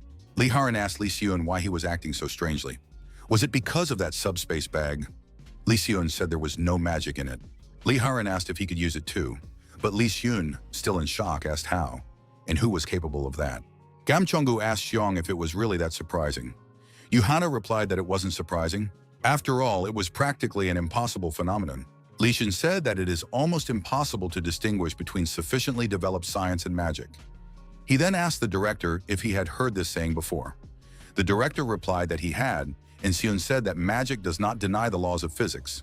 Yuhana created fire and water in different hands, and then said that to ordinary people, magic appears to be some kind of supernatural phenomenon. Li Haran asked, "Isn't it obvious that it is still a supernatural phenomenon?" Yu Han brought the water to the fire and asked Haran what she thought was causing the water to boil. Li Haran replied that Yu Hana was heating the water with the flame. But what happened next greatly surprised Haran, and she asked how. Yu Hana explained that she had simply hidden the fireball with a transparency spell, allowing her to boil the water without a visible flame. Magic is just like that. Fire has heat, and water boils when heated to 100 degrees Celsius. Using these immutable laws, they changed the law of pressure to make water boil even at temperatures below 100 degrees Celsius. In other words, they are simply using the laws of the world. Fire that contains cold instead of heat and water that will never boil under any circumstances. The laws of the world cannot be changed by such concepts. But the subspace bag they saw changes the very laws of the universe. Li Haran reminded them that they had just been talking about how such a thing should be impossible, to which Yu Hana replied that this was indeed the case, and that even if it were possible, it could never be done. After all, the world itself would react negatively to its existence. That is why the only one who can make it possible is the being that rules the universe outside of its laws. Only God is capable of achieving this. But what the hell? Li Haran asked the president if he understood anything, to which he replied that he didn't actually. More importantly, Yu Hanna felt like she had seen this man somewhere before. Could it be on YouTube? Suddenly, Gam Chung heard a noise in his earpiece and asked what was going on. As it turned out, something had happened to Master Aurelian. He had just been... The secretary said that the treatment had been successful, but he apologized to the branch manager. Then he said that he had been informed that his eyesight could not be restored. Oh Ju-wan said it was just a scar. Then he asked what had been heard about Baek Seon-jae. The secretary said that there was no specific news about this, but the Hunters Inspection Bureau had ceased its activities. Oh Ju-wan ordered him to tell all members of Pandemonium not to attract any attention. The secretary turned to the branch manager and asked if he knew that Master Aurelian had visited Korea. Ju-won replied that he had heard about it. He then said that, apparently, Pandemonium had taken over the Gyeonggi area, and they had deceived him. In addition, it seemed that they had also involved Han Chai-rin from the group SH. Oh Ju-won asked him to repeat that again. Oh Ju-won could barely control his anger. He wanted to know what kind of stupid sons of bitches dared to do this. Considering how much damage they had suffered, these idiots dared to mess with SH Group. Oh Ju-won asked what exactly he meant by deceived. The secretary said that he had probably been kidnapped. Master Aurelian is indeed very valuable, but he is a world-renowned figure. If they contacted him, the attention of the whole world would be drawn to Korea. That's why they decided to leave him alone, considering how risky it was. But now, Oh Ju-won asked how this was possible. It would obviously not be easy to get past Aurelian's security, especially with Han Chai-rin in mind. The secretary said that Aurelian's visit to Korea was his unilateral decision, and that was probably why the French side was unable to send personnel to protect him in time. The head of the crack level, Moon Tae-bom, took direct action. Oh Ju-won was a little surprised to hear about Moon Tae-bom because she simply couldn't be unaware of the situation in Pandemonium. Nevertheless, even if she took such measures herself, does that mean she plans to oust him from his position as branch manager this time? The secretary turned to the leader and said he wanted to tell him something else. He believed that Master Aurelian and that Meng Shiwu might be connected in some way. Ju-won was clearly hurt by the words about Shiwu, causing him to grit his teeth in anger. B+ rank dungeon. A huge B+ rank basilisk wrapped its tail around a strange creature. Just as the basilisk was about to eat it, the creature grabbed its fangs with its limbs. Then it spread its arms wide, tearing the upper jaw from the basilisk's head. Watching this, Kim Yi-jun was simply speechless. Yi-jun could hardly believe that someone had actually managed to complete a B+ rank dungeon in just 47 seconds. Meng Shu shouted at Yi-jun, telling him not to just stand there, but to collect the loot into a bag. Kim Yi-jun was surprised by what he heard, but then suddenly understood what he was talking about and agreed to do it. With great difficulty, Kim Yi-jun lifted the basilisk's carcass and dragged it away. As it turned out, the basilisk was much heavier than it looked. Carrying the body to the bag, Kim Yi-jun asked if he had heard Shiwu correctly. Did he really want him to put the carcass in there? Since Shiwu had said so, Yi-jun was willing to at least try to stuff the basilisk, whose head was bigger than the bag, inside. As soon as he put basilisk's head in the bag, the cave was suddenly illuminated by a bright light. And no matter how much he stuffed the carcass inside, there was still room left in the bag. Stunned by what had happened, Yi-jun asked, "What the hell?" Meng Shiwu asked if he could move aside a little if he had already put everything in. After that, Shiwu brought a huge lump woven from the corpses of B+ rank basilisks to the bag. Yi-jun decided not to even comment on this. Kim Yi-jun asked Hyun if he really made this thing, to which Shiwu replied that of course it was his handiwork, or did he think it was Master Aurelian's invention? Kim Yi-jun laughed, then admitted that of course he didn't think so. In fact, he didn't think Master Aurelian was capable of creating something like this at all. Kim Yi-jun asked Shiwu if it was heavy. After thinking for a moment, Meng Shiwu replied that it was slightly heavy, but since the loot was in another dimension, it wasn't that heavy. Meng Shiwu held out the bag and asked Yi-jun if he wanted to try holding it. Yi-jun immediately refused and said it was fine if he didn't try. Last time, Shiwu told him that the building materials weren't heavy at all, but since this bag was slightly heavy, not wanting to think about it any further, Yi-jun suggested that Shiwu go to the next dungeon. Meng Shiwu decided to clarify, asking if they had about 4 dungeons left. Yi-jun corrected him, saying there were 3 left. Meng Shiwu asked Yi-jun not to forget to take care of the camera that Doku had given him. At the entrance to the dungeon, Shiwu met Lee Min-jun. Meng Shiwu asked Min-jun what brought her there. Lee Min-jun turned to Shiwu. She asked if they could talk for a minute. Incheon International Airport. Upon arriving at the scene, Gum Cheong-gu asked his subordinate what had happened. The subordinate replied that apparently Master Aurelian had been kidnapped on a private plane. Gam Cheong-gu asked how they could have been kidnapped on a private plane. The subordinate explained that apparently the criminal was inside the private plane. Jem Chong wondered if this was even possible. If so, then one of Aurelian's close associates could be the criminal. The subordinate handed him some papers and said that they were also thinking about that, and that they had already checked the list of airline employees and their statements, but looking at the papers, Jem Chong-gu realized that it was Moon Tae-bom, a colleague who was once friends with Aurelian, but there was no one named Moon Tae-bom on the list. Lee Si-yoon suggested that she had simply been brainwashed. Gam Cheong-gu asked how that was possible, and Si-yoon said that, to be more precise, he suspected that she had been affected by mental magic. In addition, there were no signs of a battle on the private plane. Gam Chong recalled that Sharon, who is almost an S-rank hunter, was also with Aurelian. So does that mean they were conquered without a fight? Li Shun suggested that the criminal was a high-level mage with extremely powerful mental magic. Jem Chong-gu asked if he wanted to say that it was magic that could instantly defeat even an S-rank hunter. Li Harin asked, "What other S-class?" After all, Han Sharon was still a novice. Jem Chunggu asked if it was too early to assume that the criminals had used magic to brainwash them. At that moment, Yu Han Na approached them and reported that there were residual traces of magical teleportation nearby. At the very least, it was safe to say that there was a mage among the criminals. Gam Chong acknowledged that since everyone was saying so, it must be true. He then asked if they could track them down in that case. Lee Se-yun said that from what they had seen, this was not the first time they had pulled this trick. To avoid surveillance, they deliberately distorted the magical wave. Therefore, he was almost certain that it would not be easy. It was likely that there was a very high-caliber mage among them. It was even possible that she was better than him. Oh Ju-won was still thinking about Meng Shiwu, because this was already the fourth time he had heard that name. If he could, he would deal with him right now, but restoring order must be his first priority. So now is not the right time for that. But the secretary told the branch manager that apparently Meng Shiwu was connected not only to Aurelian, but also to Han Che-rin. Hearing this, Oh Ju-won came to the conclusion that after this, the probability of Meng Shiwu making a move was quite high. Meng Shiwu and Moon Tae-bum, both awakened, were a thorn in his side. And now at the end of this incident, they will undoubtedly clash. Oh Ju-won smiled and said that the situation was not as bad as he had previously thought. Whether Meng Shiwu defeats Moon Tae-bum or Moon Tae-bum gets rid of Meng Shiwu, either way, he would lose nothing from it. Oh Ju-won rose from his chair. Walking over to the window, he said to himself that the bigger the battle, the greater the profit. Kill Jo Buk-chon, whom you have captured. If you do so, I will let you know where Aurelian and Han Che-rin are now. Lee Min-jun said that this video was uploaded to YouTube this morning because it mentioned Jo Buk-chon, who was detained by Shiwu.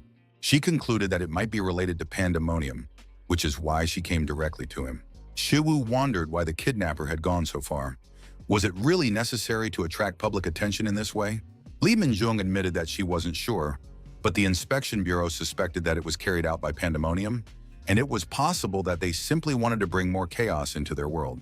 Meng Shiwu agreed with this, because even their demands were not entirely normal. It is customary to ask for the release of a hostage, but demanding that he be killed? If this is really pandemonium's doing? Thanks to Zhuge Liang's insight, Shiwu came to the conclusion that Jo Buk-chon knows something. Otherwise, they would not have made such unreasonable demands. Meng Shiwu asked Mingjong what the Inspection Bureau's position was on this matter. She replied that initially they should not negotiate with criminals, but right now we're talking about the kidnapping of Master Aurelian and Han Sharon from the SH Group. Since the video has already been released, this case has attracted attention not only in Korea, but also around the world. And if anything happens to them, it will put the Inspection Bureau under unimaginable pressure. The most realistic thing for them to do would be to meet their demands. Meng Shiwu asked Minjung not to accept them. Just as Lee Mingju tried to object to Shiwu, he said that he understood what she was trying to say. Meng Shiwu suggested that she had already witnessed many cases where hostages were used as a means of pressure. He then asked what demands were usually made of the perpetrators in such cases. Lee Mingjung replied that in 9 out of 10 cases, they demand money. They name the amount and the deadline for the transfer, promising to release the hostage if their conditions are met. Suddenly, Lee Mingjung understood what was going on. Meng Shiwu said that in such cases, they usually say that they will release the hostage, not reveal their location. This means that the current situation is completely out of their control. The only thing they can do is reveal the location. At least the person who uploaded the video is not the kidnapper. Lee Mingjong asked if that was really the case. Then what was the purpose of posting the video? Meng Shiwu suggested that they probably wanted to escalate the situation, or that these were people who could gain something from this incident. He is not sure who they are, but if they meet their demands, it will simply play into their hands. However, they simply cannot ignore this issue. Once the current situation is over, he wants to see if they can turn it to their advantage. Hunter Inspection Agency, Seoul Branch. The subordinates greeted the captain, and Jung Soo-ah asked how it went. But to her surprise, Hunter Meng Shiwu suddenly appeared from behind Lee Min-jung. Lee Min-jung asked Soo-ah where Jo Buk-chon was. Jung Soo-ah apologized as she was still in shock, and immediately replied that he was in the interrogation room. Lee Min-jung suggested going there. Then she told Shiyu to go in and do his job. Meng Shiwu entered the interrogation room, and Jo Buk-chon immediately recognized him. Coming closer, Meng Shiwu suddenly crouched down and stared at Jo Buk-chon's fingers. A puzzled Jo Buk-chon asked what the hell he was trying to do. Meng Shiwu slowly took Jo Buk-chon's finger. Then he sharply twisted his finger in the other direction, causing Jo Buk-chon to scream in pain. Hearing the screams, Jung Soo-ah wondered what was going on. Her partner then asked if the interrogation room wasn't supposed to be soundproof. Young Sua said that usually screams from the interrogation room didn't leak out. Meng Shu stood up and told Zhou Buxian that the human body has various vital points. He then took out several needles and said that there are also many different organs that feel pain. Meng Shu grabbed Zhou Buxian by the hair and lifted his head to meet his gaze, asking him not to worry, as he would not die. Rather, he would be in so much pain that he would probably want to die himself. However, compared to what he had done to innocent people, it would be nothing. After these words, heart-wrenching screams continued to echo throughout the building. Nevertheless, even with these screams, the inspection bureau continued its work, except that some employees felt very uncomfortable. Completely ignoring the screams from the interrogation room, Lee Min-jun told her subordinate to skip the beginning part. While she was working, she could hear only painful screams and pleas to kill him. Until one day, Zhou Buxian shouted that there was a restriction. Lee Min-jung showed her subordinate where to press and told her to start from there. Meng Shu asked what the limit was, to which he shouted that there was one. Hearing this, Lee Min-jun wondered if that was the reason he hadn't said anything during the interrogation. Zhou Buxian shouted that he wanted to say something, but he couldn't. The restriction completely suppresses not only certain actions of a person, but also certain thoughts, and only a spellcaster can remove it. The restriction is a high level and also one of the most cruel binding spells, which will lead to death if someone forcibly breaks it. Upon hearing about the restriction, Meng Shuwu suddenly raised his hand above Zhou Buxian's head. Watching through the camera, Li Mingju was very surprised by what she saw and wondered what he was going to do. Suddenly, using reality manipulation, something restricting Zhou Buxian was broken. Both Zhou Buxian and the guards watching couldn't believe what they saw. Had the restriction really been removed? But how? Li Mingjong asked her subordinate if what the hunter Meng Shiwu had just used was magic. The subordinate trembled and admitted that she didn't know either, then suggested that it wasn't magic. But what else could it be? Meng Shiwu grinned and told Zhou Buxian that now he knew everything. Leaving the interrogation room, Meng Shiwu said that he didn't know how they dealt with escaped criminals, but he had managed to render him unable to use his legs, at least for a while. Li Mingju pondered Shiwu's earlier words. Meng Shiwu was usually a naive, ordinary person, but sometimes a little strange. But when he deals with criminals, he becomes even more evil than anyone else. But is his nature really evil?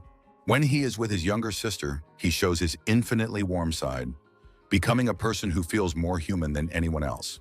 But the more she is around him, the more she understands that for some reason he makes her feel warm inside. Li Minjung said that now they can leave Zhou Buxian. Soon news appeared online that Zhou Buxian was being interrogated and that he had been killed by guards during the pursuit. Meng Zhiwu managed to get all the necessary information from Zhou Buxian. Now these guys probably think that their demand has been met. They could never have imagined that their restriction would be lifted so easily. Manipulating reality turned out to be even more useful than Isis had initially thought. Of course, he doesn't like any risks, but his head is still spinning from using his powers. Soon they informed the inspection bureau of the location of the hostages, but no one can predict how the situation will change. Most importantly, there is no guarantee that the locations they provided are real. Therefore, he would have to act separately from them, faster, in a direction they could never predict. Meng Shu had told Midnight to act, and he barked in response. Moon Taebom's lair. As it turned out, Sharon held out much better than she expected, which meant that talent wasn't the only thing she had. But even if that was the case, she didn't have much left. Moon Taebom, the S-rank mental domination devil. Sharon, from now on, you will have to live alone. After all, your mom and dad have gone far away, and it will be a long time before they return. Han Sharon asked, How far? How far is that?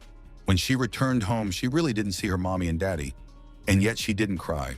She was told that she had to be brave so that her mom and dad would come back. The man asked how she could call herself a human being after doing such a thing.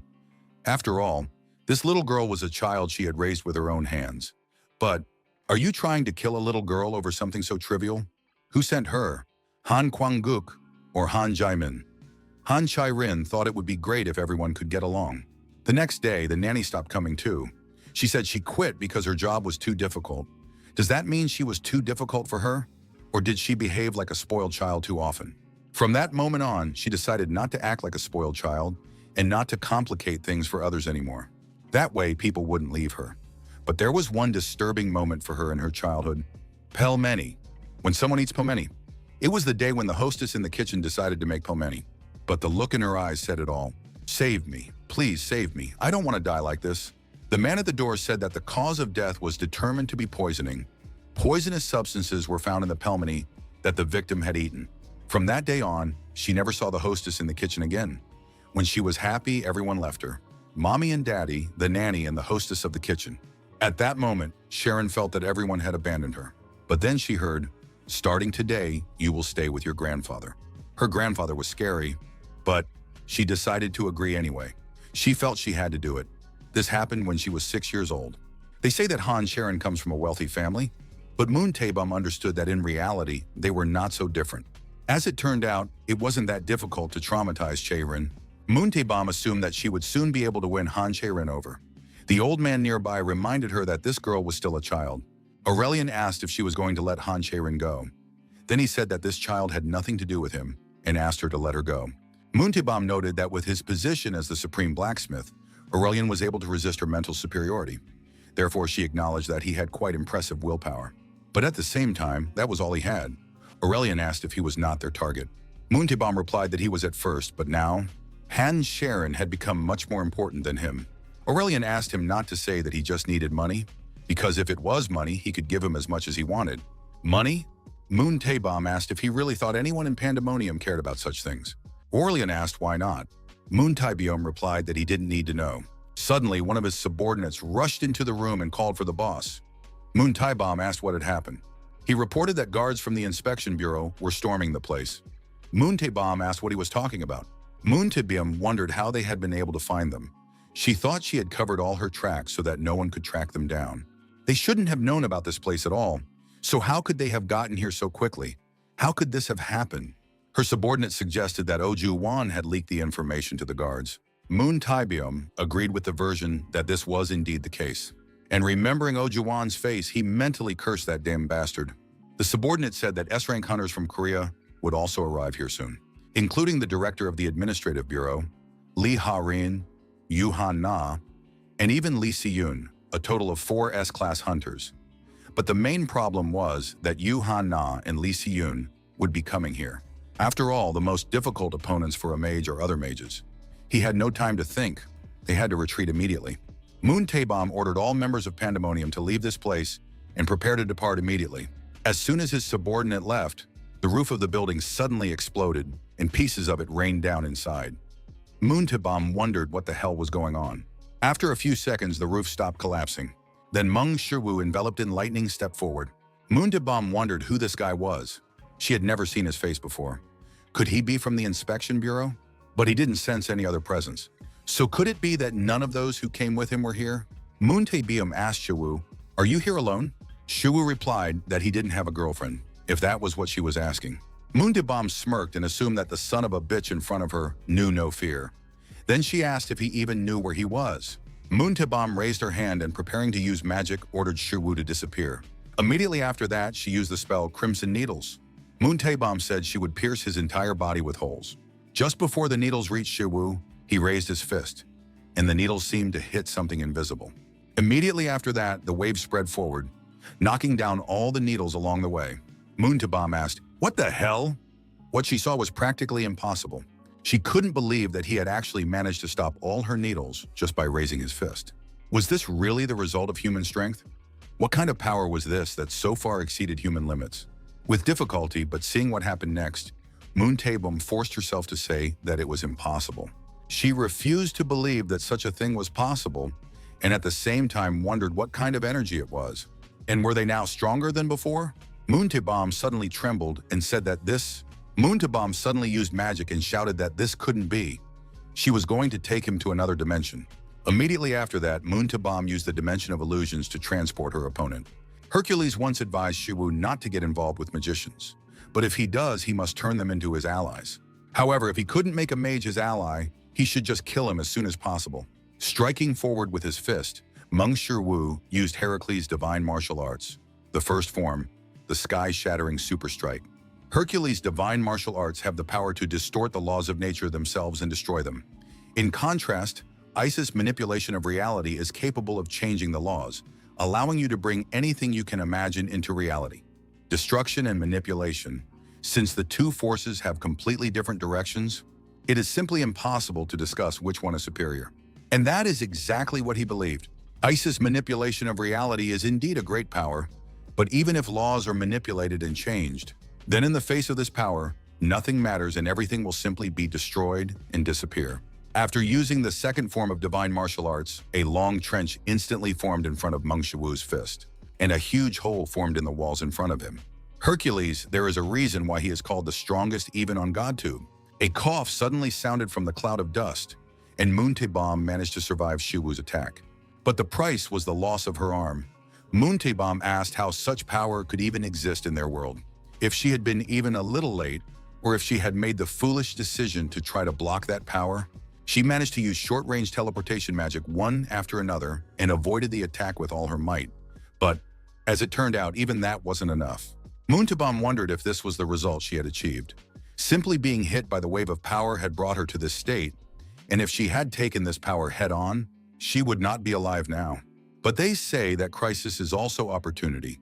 Reaching out her hand, Moontaebom attacked Shiwu several times, but he dodged the attacks. Meng Shiwu asked if they didn't think taking hostages was going too far, but Moontaebom ordered him to shut up.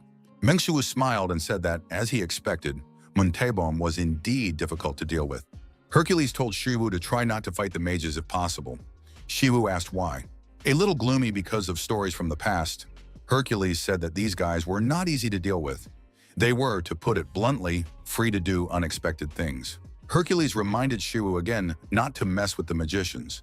But if he already did, he should convince the magician to become his ally. If he couldn't make the mage his ally, he should kill him quickly if possible. Now Meng Shiwu understood the meaning of Hercules' words. Kill the magician first. Moontaebom told Shiwu that if he was going to move, he should show the best he was capable of. After all, she was not the only one here who could die. At that moment, Moontaebom used her magic on the hostages. Meng Shiwu was determined to end this as quickly as possible, and without hesitation used the sky-destroying super strike, but with his best abilities. With his current abilities, the best he could do was to use the descending dragon strike and the sky-destroying super strike once each. If he really gave it his all, he might be able to free 2 hostages at once.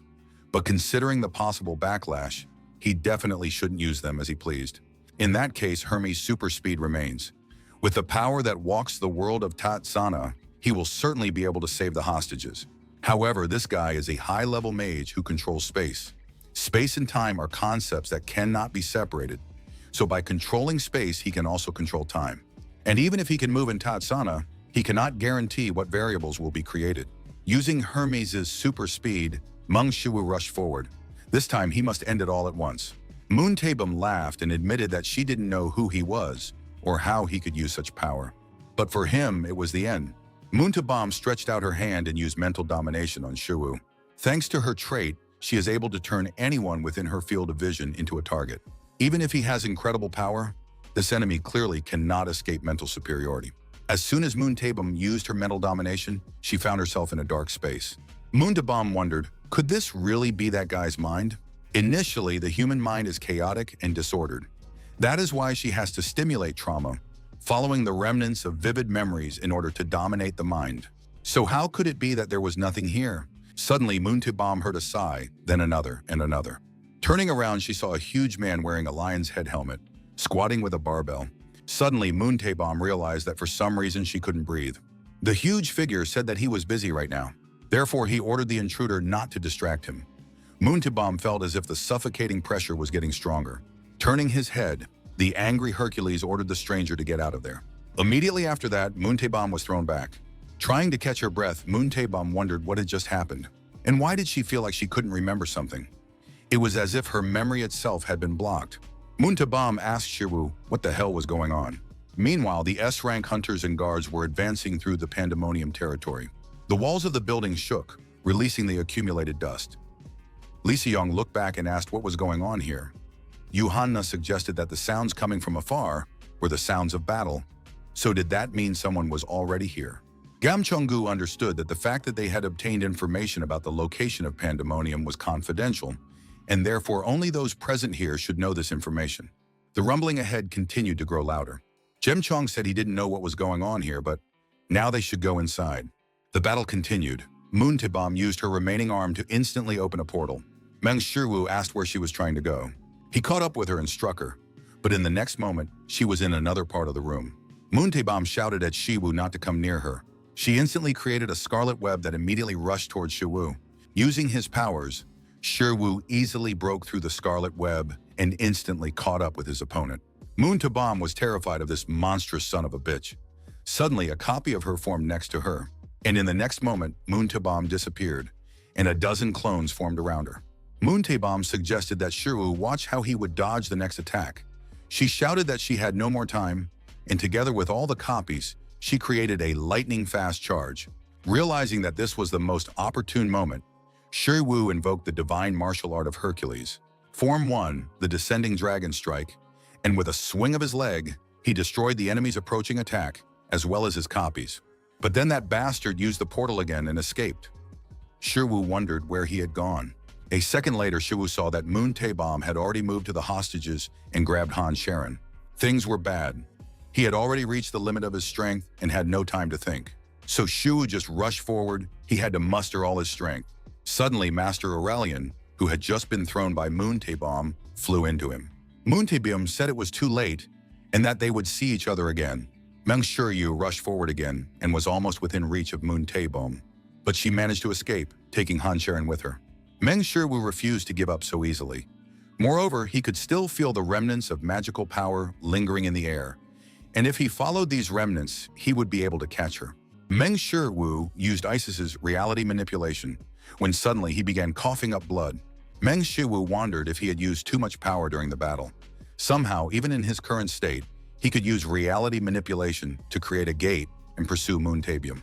But he no longer had the strength to withstand the recoil from this power. If he wasn't careful, his existence could end as the price for using this power. However, Han Sharon has already suffered significant mental damage, and if her mind is completely destroyed, it will be irreversible even with S+ rank divine medical arts. So, if not now, then later it would be too late. Telling himself that he must follow him, Meng Shiyu tried to gather the remnants of magical energy in the air, even if he had to risk his life for it. At that moment, the S-rank hunters entered the room, and Li Xiong's first question was, what the hell was going on here? For some reason, the hunter Meng Shiyu was here. Li Xiong asked if he was the one who had been in the smithy. How did that happen? Meng Shiyu remembered these guys. He mentally agreed that he didn't have enough power right now because he needed to change too many rules. But here were Yu Han and Li Xiong, two brilliant magicians who should be able to open up spaces and break through. The three of them would definitely be able to do it. Meng Shiyu shouted that he didn't have time to explain the details and asked the magicians if they could use teleportation magic. He then added that the kidnapper had escaped, taking Han Sharing with him. Li Xiong apologized and asked what he meant. Yuhana then said that she could do it, but why all of a sudden? Meng Shiyu shouted that they must track him down immediately and that they must gather all traces of the teleportation magic he used and follow him. Li Xiong explained to Shiwu that once the space was closed, it could not be reopened. Even if they tracked the magical energy, they would not be able to calculate the exact coordinates. Unfortunately, it was impossible for them to follow the kidnapper. Meng Shiyu said that if the two of them could open the space, then Meng Shiyu used Isis's reality manipulation and said that then he would be able to merge the two spaces. Yuhana was surprised by what she heard and asked what he meant. After all, the concept of connecting spaces? Meng Shiyu shouted that they didn't have time for that. Since he insisted so much, Yuhana agreed to at least try, and Li Xiong promised that he would do everything possible. Yuhana and Li Xiong used their powers to open the space. At the same time, Meng Shiyu began to use reality manipulation to restore the magical trace. He had to change the impossible laws into something possible. Meng Shiyu felt as if his head was about to split open, and his heart was beating so fast that it felt like it was about to explode. But he was not going to stop there, even if it meant dying here. Gritting his teeth, Meng Shiyu continued to use reality manipulation, suffering more and more from the recoil. Suddenly, the mana in the space flared up. Barely surviving, Shiyu still managed to connect the two spaces. The system notified Shiyu that his reality manipulation skill had increased by 1.3%, reaching 2.1%. Stunned by what he saw, Li Xiong asked if he had really connected them. Yuhana said that it should be impossible. Since Meng Shiyu was suffering from the recoil of cosmic forces, he asked the S-rank hunters to go ahead, and he would follow right behind them. Yuhana asked Shiwu how such a thing was even possible. And what the hell was he? Gumjungu reminded him. In any case, they had to hurry. After all, they still had to save Ms. Han Jaerin. After that, he ordered the others to clean up the scene and protect Master Aurelian. Now they had to deal with what lay ahead. Somehow, Moon Chaebong managed to get out of there alive. Of course, he was sorry that he had to leave Aurelian behind, but the fact that she had returned alive after encountering that outrageous, monstrous bastard, she was already lucky enough. And after all, Han Charon was here too. Looking at her condition, it was clear that she was on the verge of a mental breakdown. And that meant that soon, she would become a puppet obeying her orders. Suddenly, Moon Chaebong felt a sharp pain and began to cough. His missing left arm is only a small part of the problem, but his internal magical circuits are almost completely destroyed. At this rate, it is possible that soon he will lose the ability to use magic for the rest of his life. But the main thing is that he survived, and the space behind him is finally closed. This meant that the guy wouldn't be able to chase her. For some reason, Moon Chaebong suddenly had a bad feeling. Shouting, "What the hell?" Moon Chaebong turned around sharply. Meanwhile, Gum Cheonggu and Lee Harin had already crossed the gate. Moon Chaebong was stunned because somehow the gates were connected. But that simply couldn't be, and was that guy here too? But after a few seconds, Moon Chaebong smiled because he wasn't there. Moon Chaebong coughed in pain, and her cough gradually turned into laughter. Lee Harin asked if she had gone mad because 4 S-rank hunters had come to find her. What was so funny? Moon Chaebong replied that of course it was funny to see some bastards running in here. The room was suddenly flooded with scarlet light, and magical seals appeared in it. Moon Chaebong asked if they really thought they could do anything to her. Moon Chaebong asked if they had any idea why she had come here. Just think, they had actually come into the lion's den. Yuhana was amazed because the entire room was covered with magical amplifying circles. Then Li Xun added that this person's energy covered the entire space. Moon Chaebong told the hunters that this entire space was her exclusive stage. The magic circles throughout the room manifested and began to work at full capacity. The increased magical pressure made even the hunters who had arrived feel uncomfortable. In this place, Moon Chaebong's trait, mental domination, reaches its highest level. In this place, her trait literally becomes the power of domination itself. Like air currents and wind speed, even all of space and time in this place, all the laws of the world are under her power. If she orders them to kneel, they will kneel, and if she orders them to die, they will have no choice but to die. In this world, she is a god. Helpless against Moon Chaebong's power, the S-class hunters fell to the floor. And now they are all dead. At that moment, a green beam shot out of the portal. Moon Chaebong immediately realized that it was him, that monstrous bastard. Then she smirked and said that it didn't matter if he was a monster. Because in front of God, monsters are just pathetic creatures. Moon Chaebong unleashed all her power to finally get rid of this bastard. If he steps here, if he interferes with... Moon Chaebong suddenly realized that something was wrong here. If he interferes, who is she talking about? And did that mean she had brought him into her space of mental domination? Unfortunately for her, Moon Chaebong found herself back in Meng Shuwu's empty mind. Realizing her mistake, Moon Chaebong trembled and wished it weren't true. Hercules said that he had definitely warned her. Hercules reminded her that he had asked her not to interrupt him, then attacked the intruder with his huge fist. Moon Chaebong helplessly watched as the huge fist descended upon her. At that moment, Meng Shuwu attacked her in the real world. After Moon Chaebong's defeat, all the magic enhancement circles in the room shattered. The S-rank hunters were finally able to breathe. Yuhana asked if the spell had just been removed. Seeing Shiwu walking towards the defeated Moon Chaebong, Gum Cheonggu could only ask, "What?" Moon Chaebong rose, feeling intense pain. But looking ahead, she suddenly shouted, "Don't come any closer!" As Shiwu approached, she shouted repeatedly for him not to come near, but he ignored her. Literally trembling with fear, Moon Chaebong begged him not to come near her. Shu simply walked past Moon Chaebong and headed towards Han Charon. Although Moon Chaebong's magic had dissipated, Han Charon continued to stare at the floor with a blank look. Sitting down, Meng Shuwu put his hand on her shoulder and asked her not to try to bear everything alone. After all, if she took on too much, she would end up broken. Shiwu said that sometimes you have to know when to let go and when to turn away. The youngest granddaughter of SH Group, the springboard for the hunting group, a woman who lives up to all expectations. He doesn't know and doesn't even want to know how heavy her burden is. Meng Shuwu grabbed Sharon by both shoulders and said that how everyone sees her world should not become her reality. She doesn't need to carefully piece together the fragments of her life into a mosaic. It's a silly life puzzle that she can simply walk away from, and it's okay if it remains unsolved. Meng Shuwu entered the dark room and said that it was okay if it fell apart. He asked her to forget about sacrifice and think about herself first. Light poured into the room from the window. Shuwu said that only then would she be able to think about others. Using the desirability, righteousness, propriety, and wisdom of a gentleman, Shuwu said, "Make yourself your top priority. It takes courage to be selfish and be hated by people. And there is no need for everyone to love her. After these words, Han Chaerin came to her senses and asked Shiwu why he was there. After worrying so much about Chaerin, Meng Shiwu finally breathed a sigh of relief.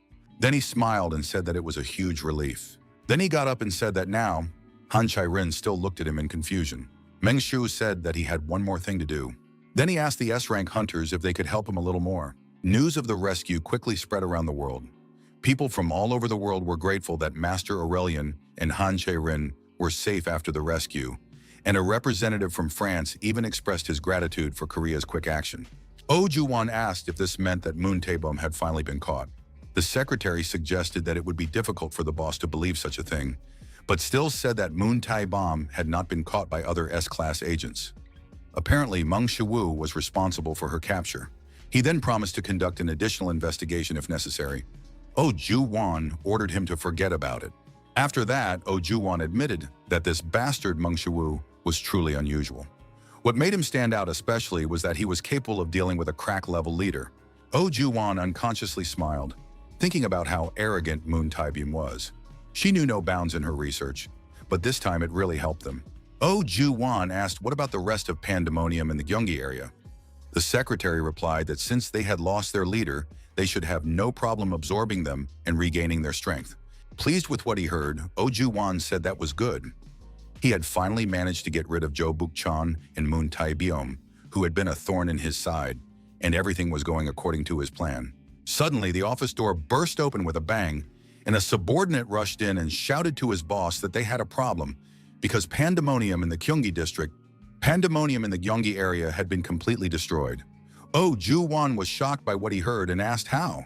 The subordinate said that following Gyeonggi, Suwon, Paju, Pocheon, and Ansan had also been affected.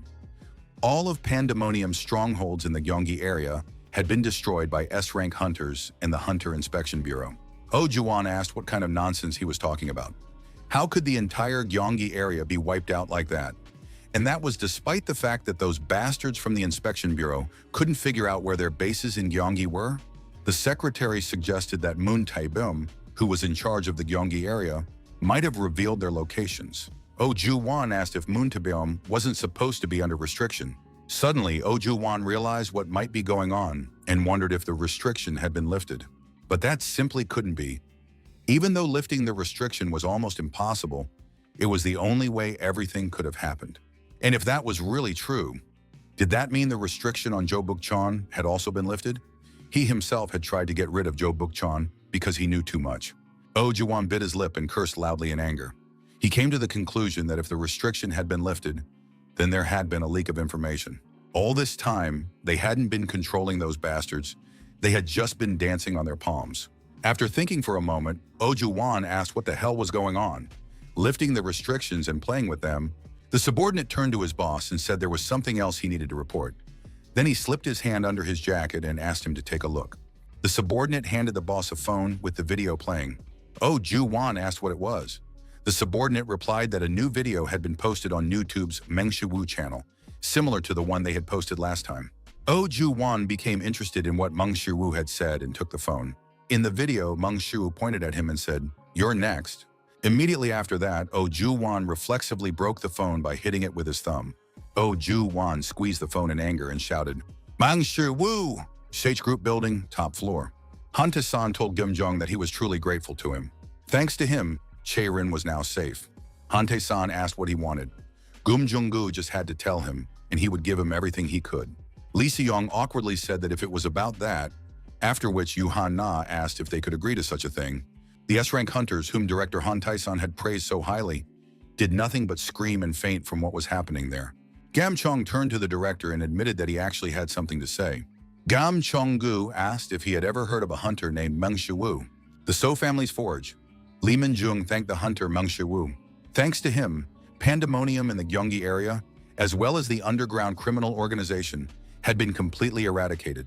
Even so, their forces were still strong. Lee Min-jung smiled as she said that Pandemonium had definitely suffered a serious blow. Since Pandemonium settled in Korea, no one had been able to do that.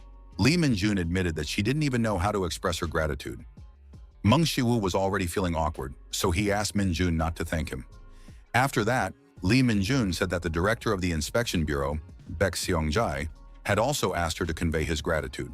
Hearing that name, Meng Shu felt a little uncomfortable, as he still remembered that meeting at the house, and he no longer wanted to have anything to do with that person. Shu said that, in any case, he did it for personal reasons. This was true because his actions were the price he paid for ignoring his warning, and he did it to protect Soa and the people around him. Li Mingju turned to the hunter Meng Shuwu, and Master Aurelian entered the smithy and said, "So that's where you were." After that, his subordinate translator told Shuwu that Master Aurelian was looking for him. Master Aurelian admitted that he didn't even know how to express his gratitude, and he also came to apologize for being rude to him. Shuwu was puzzled to hear the apology. After a short pause, Aurelian said that he was a genius. After all, his awakened trait was S-rank metallurgy, and he easily achieved what others could not. What others did not even dare to do, he could willingly do. Even before he was convinced of this, he was already called the best blacksmith in the world. But he was not satisfied with that. Higher places, higher spheres. Constantly pushing himself, he continued to race forward like a racehorse. But then, he was suddenly blocked by an insurmountable wall of God. He struggled, trying to overcome this wall in any way possible. But it was simply impossible for him. He believed that there was no competitor who could challenge him, but in reality, he could not surpass himself. When this happened, he looked at himself and realized that he hated metallurgy. He who loved metallurgy more than anything else in the world. Thus, the sword he created for Han Churin became his last masterpiece, because he wasn't sure he could create anything greater. But then he met him. He was surprised. He was delighted. On the other hand, he was jealous and envious of him. That is why he wants to apologize for the rudeness he showed without realizing it. Aurelian asked if he had learned about Shiwu a little earlier. Could he have changed even a little bit more? If that were possible, he would still love metallurgy. Now he intends to give up his greed. He has become too weak and old to restore his body after it collapsed. If only he had known Shiwu a little earlier. As he was about to leave, Aurelian told Shiwu that he would send the promised orichalcum as soon as he returned to France. Earlier, he had wanted to see the smelting process with his own eyes, but now he intended to let it all go. Meng Shu smiled and explained to Aurelian that he did not need divine metallurgy. After that, Shu asked if he knew about a man known as Confucius. Hearing that name, Aurelian asked if he meant one of the three sages.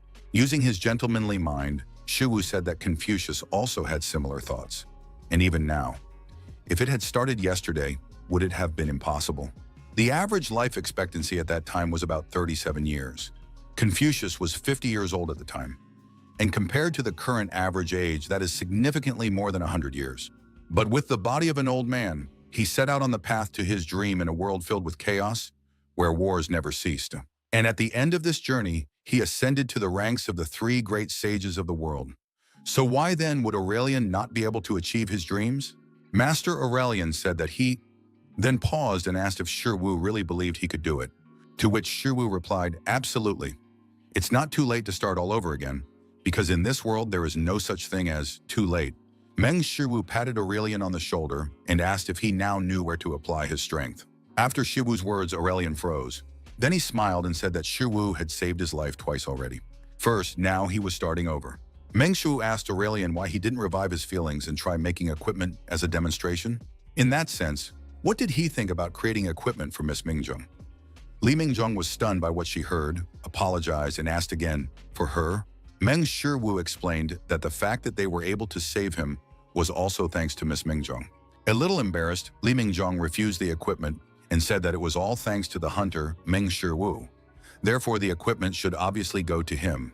Meng Shiwu told Li Mingjung that he had been able to work with peace of mind all this time only because she was patrolling his house. So it was true that she had been a great help to him. Embarrassed, Mingjung said that wasn't the case at all. Shu then reminded her that, first and foremost, she was an experienced guard at the inspection bureau, and therefore more than qualified to use the equipment from Master Aurelian. Aurelian said that he had heard a lot about the employees of the Korean Inspection Bureau. They are people who work hard for peace, and therefore he agreed to make equipment for her. Hearing this from Master Aurelian himself, Li Minjung couldn't help but exclaim, "What?" She no longer understood how things had come to this. Aurelian said that in that case, he would first go to France to bring back orichalcum. Aurelian suddenly remembered something and said that although it might be a little shameless, Aurelian asked if he could observe and study the process of smelting orichalcum. Shu Wu replied that the fee for his lesson was quite high. Master Aurelian calculated that one was for the seminar, the second was for saving his life, and the third was for observing. With a wink, Master Aurelian asked what he thought about 3 pieces of orichalcum. A satisfied Meng Shiru cleared his throat and replied that it was not very profitable. Then, smiling broadly, he said that he was willing to give Aurelian a special discount to celebrate his new beginning. Master Aurelian promised to return in 2 weeks and then make equipment for the beautiful lady. Immediately after that, Master Aurelian left the So family's forge. Meng Shiwu was extremely pleased because he had managed to get 3 pieces of orichalcum. Using it, he would be able to make more than just gloves. So the question arose, what other equipment should he make? Li Mingzhu awkwardly thanked Shi Wu, to which Shi Wu replied that she didn't need to thank him. Li Mingzhu said that it was only thanks to him that she would be able to use Master Aurelian's precious equipment. Meng Shiwu said that this was his way of asking her to take care of him. Therefore, he asked her to continue taking care of his house. Li Mingzhuang put her hand on her chest and smiled, promising that she would do her best. Immediately after that, she turned abruptly and said that in that case, she would leave. Meng Shiwu was pleased with the outcome of his meeting with Aurelian, and now he wanted to get started on designing the equipment. When suddenly he heard a loud yes, and then another yes. Meng Shiwu was surprised to hear this, when suddenly a long drawn-out yes followed. Looking out the window, Shiwu saw Li Mingzhuang dancing and squealing with joy. Seeing this, Shiwu smiled awkwardly. SH Group Headquarters, Chairman's Office. The secretary knocked on the door and asked if he had called him. Hante-san asked him to come in and said that he thought he needed to meet a man named Meng Shiwu. The puzzled secretary asked, in person? He then bowed and said he would start preparations immediately. Hante-san was clearly interested in Meng Shiwu. This is the last approach, Hercules shouted, then told Shiwu to bend his hips more and keep his spine straight. Inside the B+ rank dungeon, Hercules ordered Shiwu to continue squatting, to which he responded with a tired groan. Hercules told Shiwu not to dare groan unless he was lifting more than 5,000 tons. Barely able to bear such a huge weight, Shiwu still managed to complain that it was too heavy. Hercules explained to Shiwu that if he wanted to build muscle, he would have to risk his life. Therefore, he should stop whining and tense his gluteal muscles again. Breathe in. Meng Shiwu was barely holding on. How much harder was this training than his last fight with Moontibim? And by that, he meant much harder. Meng Shiru mentally screamed about how hard this training was. At that moment, he couldn't take it anymore and found himself pinned to the ground, after which the boulder fell. Hercules said he was giving up. Then he clicked his tongue and told Shiwu that he was still a complete weakling. At that moment, Shiwu was just trying to catch his breath, so he couldn't respond to Hercules' taunts. Hercules admitted that Meng Shiwu was actually even better than the fly from last time. Meng Shiwu was puzzled when he heard about the fly. Hercules said that he was training the other day when a nasty little fly suddenly appeared and kept buzzing around him. He didn't want anything to do with it, so he simply ordered it to back off. After that, the fly almost went crazy on its own, which actually looked pretty cool. Meng Shiwu asked Hercules if he was serious. Suddenly, Zhuge Liang's insight kicked in, and Shiwu understood what he meant. Shiwu asked him not to tell him that. Now Shiwu understood why Moontibim had suddenly started acting so strangely. Moontibim's trait is S-rank mental domination. At that moment, her powers were increased 100-fold with the help of magic circles. Probably then she looked into his mind, straight into the world of GodTube. Meng Shu chuckled awkwardly at this. Earlier, he had wondered if the leader of Pandemonium was under restriction. In the end, he didn't even have to deal with it, because she answered his questions without much resistance and told him about all the places in Pandemonium in the Kyungi area. Dissatisfied, Hercules suggested that perhaps Shiwu wasn't so bad compared to that bug, since he was a mage. Shiwu realized that Hercules had completely removed her restriction, and what's more, he could have completely destroyed her. And all this happened because of one word: in order to get lost. Not only was her mind destroyed, but the restriction was also completely removed. With just one word, Hercules defeated the one who had required all of Shiwu's strength to defeat. Meng Shiwu decided that he would never anger Hercules again. Never. At that moment, Shiwu received a notification that the training was complete, as well as a notification that his superpower skill had increased by 0.002%. This greatly surprised Shiwu. Noticing his reaction, Hercules asked what had happened. Shiwu replied that for some reason his skill level had increased slightly. Hercules asked how much it had increased. Shiwu replied 0.002%, which made Hercules think. After a moment's thought, Hercules pointed at Shiwu and said that the time had probably come. Shiwu was surprised and asked what he meant. Hercules replied that he meant the time had come when his growth had stagnated. Hercules said that despite Shiwu's pitiful talent, his growth rate was simply incredible. Meng Shiwu was forced to agree with Hercules' words because he was only able to learn the traits of GodTube in the first place because he originally had no traits. On GodTube, he would learn the powers of the gods, but now his progress would probably stop. And in fact, now Shu should be evaluated more professionally. If he does not grow, then his skill level will not grow either. And at the moment, his skill level has stagnated at about 30%. This means that this is the limit that Shiwu can reach. Meng Shiwu thought about this and glanced at GodTube. He wanted to understand whether this was only about superpowers right now or about other traits as well. And does this mean that at some point he may reach his limit? Hercules asked Shiwu not to worry too much about it, because if he kept trying and didn't give up, he would eventually be able to break through his limitations. Convinced by Hercules' words, Shiwu mentally agreed that if he kept trying, then someday, even if he mastered his superpower 100%, how long would it take? Thanks to his insight, Meng Shiwu quickly realized that his problem obviously lay in his talent. But was there a way to fix it? He could improve his divine medical skills and reconstruct his body into a divine body. He was still constantly trying to do so, but lately even his usual medicines had lost all effect. He thought that he might have developed immunity, but perhaps he had simply reached his growth limit, and that was why the trait had stopped growing. Meng Shiwu asked if there were any methods for preparing stronger potions on the Hua-Tuo channel. Medicinal and poisonous herbs are almost indistinguishable. Every living creature born of Mother Nature carries its own poison to protect itself. More effective use of this philosophy of survival and absorption of Mother Nature's life force is called pharmacology. But even if that's the case, poison is a bit too much. If it were ordinary poison, he might have accepted it, but what if next time he has to eat a pufferfish poisoned with mercury? If he eats that, he could just die. Of course, he's not going to just give up, and he's willing to try, but he doesn't really want to die after all this. If he consumes a very small amount, he might survive, but this method would take too long. In that case, he has only one solution.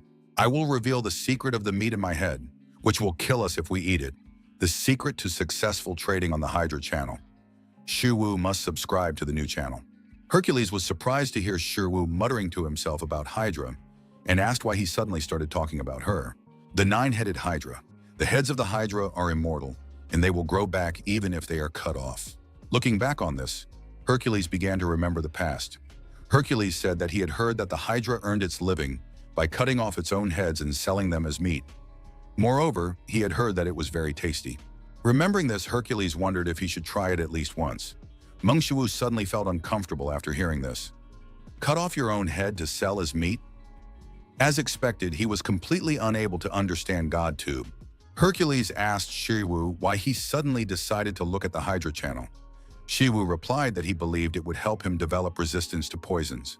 Hercules was puzzled by this and asked why he needed it. Meng Shiwu said that among Hydra's abilities, the most remarkable was its venom, which contained a toxin powerful enough to kill a god. Hercules recalled that Master Chiron had been poisoned by Hydra's venom, after which he decided to end his life. As far as Shiwu remembered, the Hydra's venom was called the God Killer. The reason this venom could kill even an immortal was that it was so painful that you would wish for death. And most importantly, there was no cure. After poisoning himself with Hydra's venom, Chiron went to Zeus, after which he lost his immortality and died. That is why the Hydra's venom is called the poison of the God Killer. After all, it is a poison that can kill even a god. Technically, it is a deadly poison that makes the poisoned person wish for death.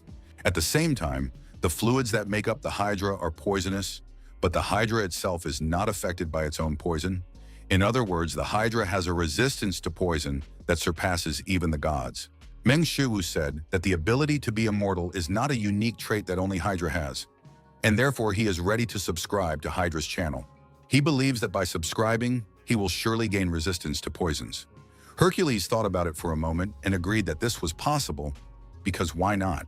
If only he could gain resistance to poisons like Hydra, he would be able to blindly drink any poisonous dishes prepared with the divine art of Hua-Tuo's medicine, and it would not be as much of a problem for him as it is now. However, there was one serious problem standing in his way: a monthly subscription to Hydra's GodTube channel. Looking at the price, Meng Shiwu refused to believe that it could cost as much as 8 billion won. Sometime later at the So family's forge, Meng Shiwu sighed as he continued to think about it. Unable to hold back any longer, Meng Shiwu grabbed his head and said that even if he sold the 3 orichalcum he would receive in 2 weeks, it would clearly not be enough. Not to mention creating other equipment, he simply could not afford such an insane amount every month. Meng Shu sighed wearily, trying to pull himself together, when suddenly the door behind him opened. Hearing the sound, Meng Shiwu wondered who it was. Immediately after, the intruder asked if he was Meng Shiwu. Hearing that voice, Meng Shiwu was suddenly speechless, because it was the chairman himself. It was the chairman of SH Group, Han Tai-san. What was the head of SH Group doing here? After receiving the chairman, Shiwu asked what had brought him here. Han Tai-san apologized for the sudden visit. Then he looked at the young man sitting in front of him. Looking at Shiwu, Han Tai-san found it hard to believe that this was the same young man who, by all appearances, had just taken his first steps in society and was the one who had saved Aurelian and Shireen. However, you can't always judge a person by their appearance.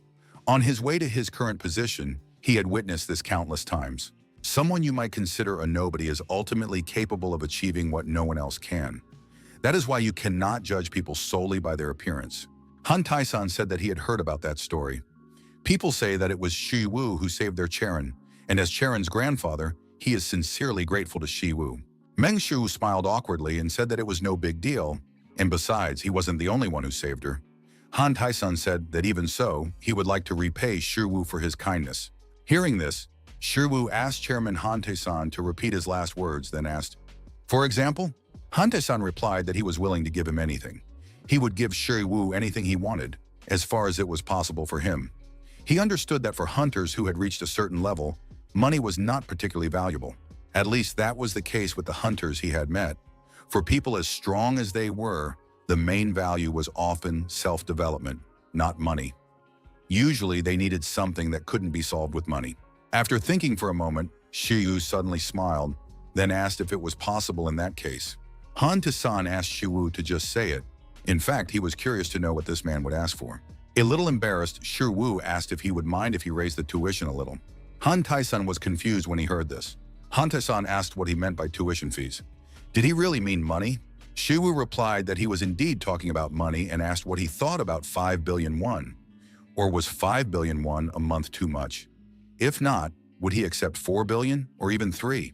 Meng Shu suddenly laughed and said that it was just a joke and that he was actually willing to pay 2 billion. Han Tai-san was stunned. He tried to understand whether Meng Shu was now trying to bargain with him. Meng Shu suggested that 1 billion won would be too little and asked what he thought about 1.5 billion won. Han Tai-san was simply speechless. He couldn't even understand what kind of person was sitting in front of him now. Underground Training Hall, SH Hunters Guild. Han Sharon had been fencing alone for some time. She was already quite out of breath.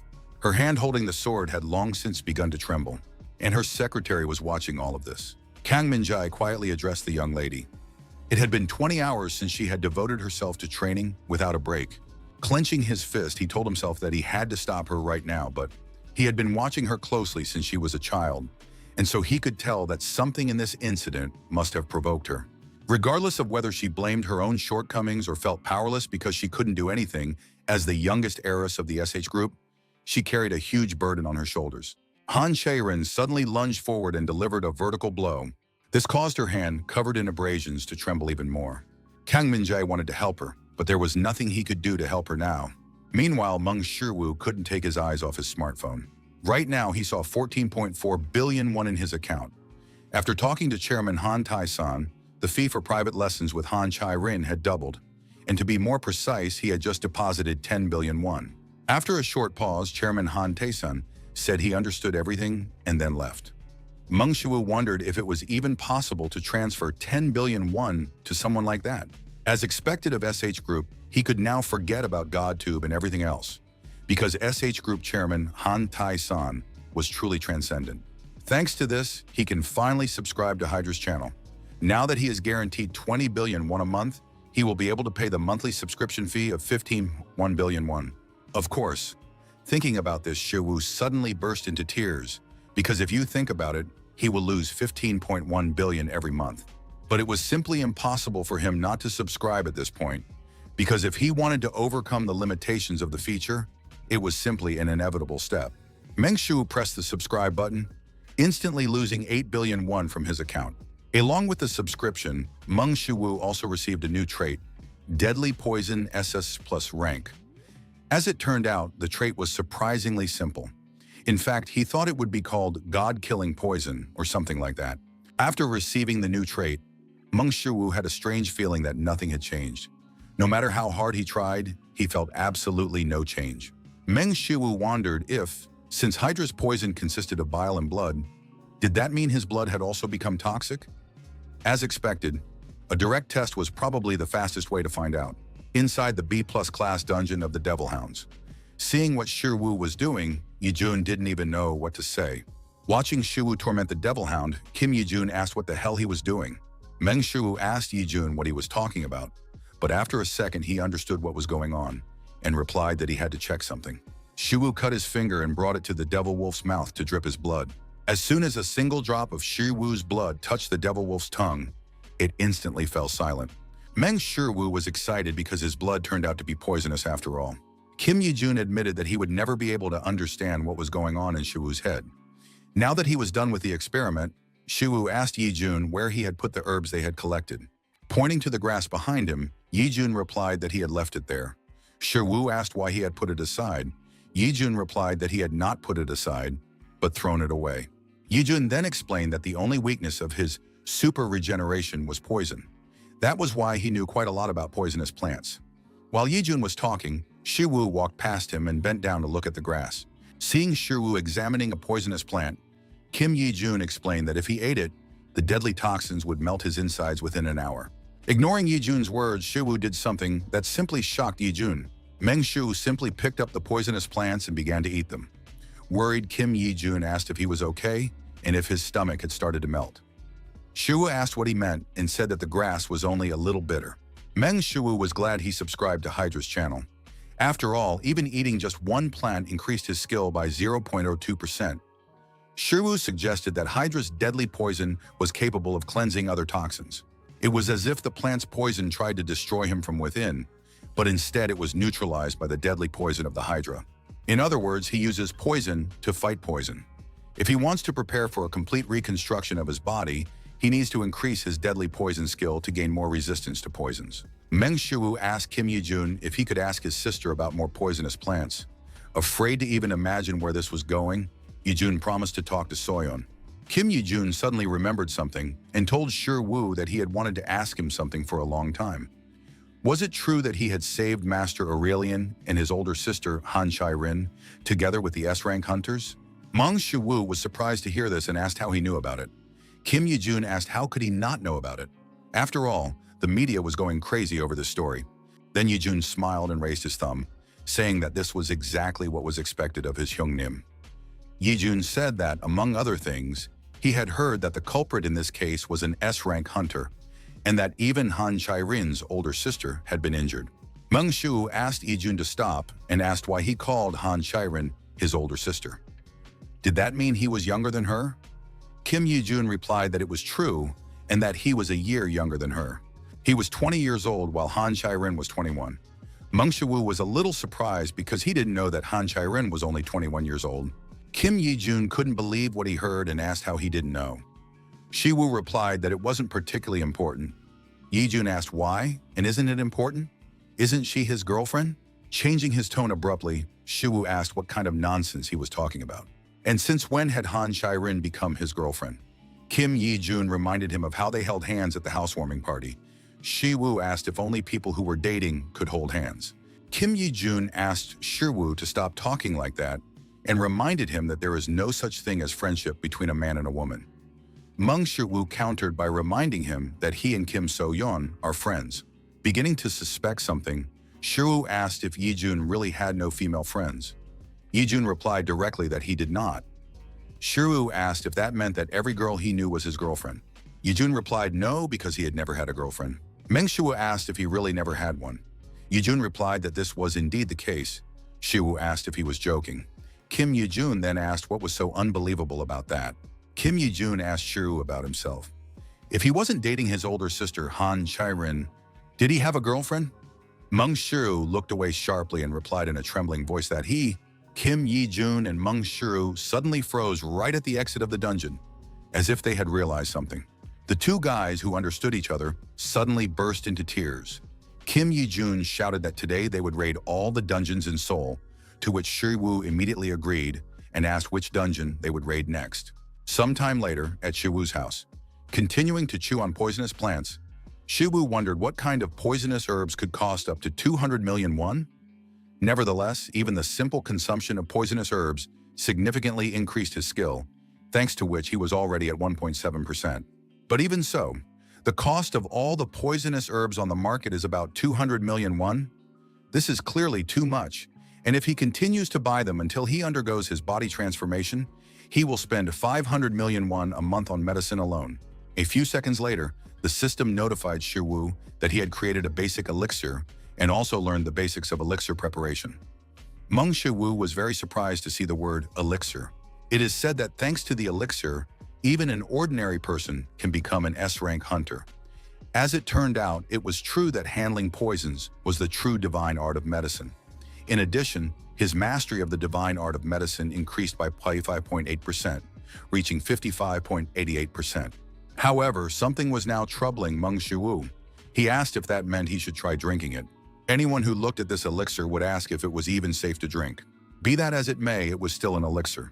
Saying to himself, all or nothing, Meng Shiwu gulped down the freshly brewed elixir. Immediately afterwards, the system reported that he had taken the basic elixir and that his physical abilities had improved.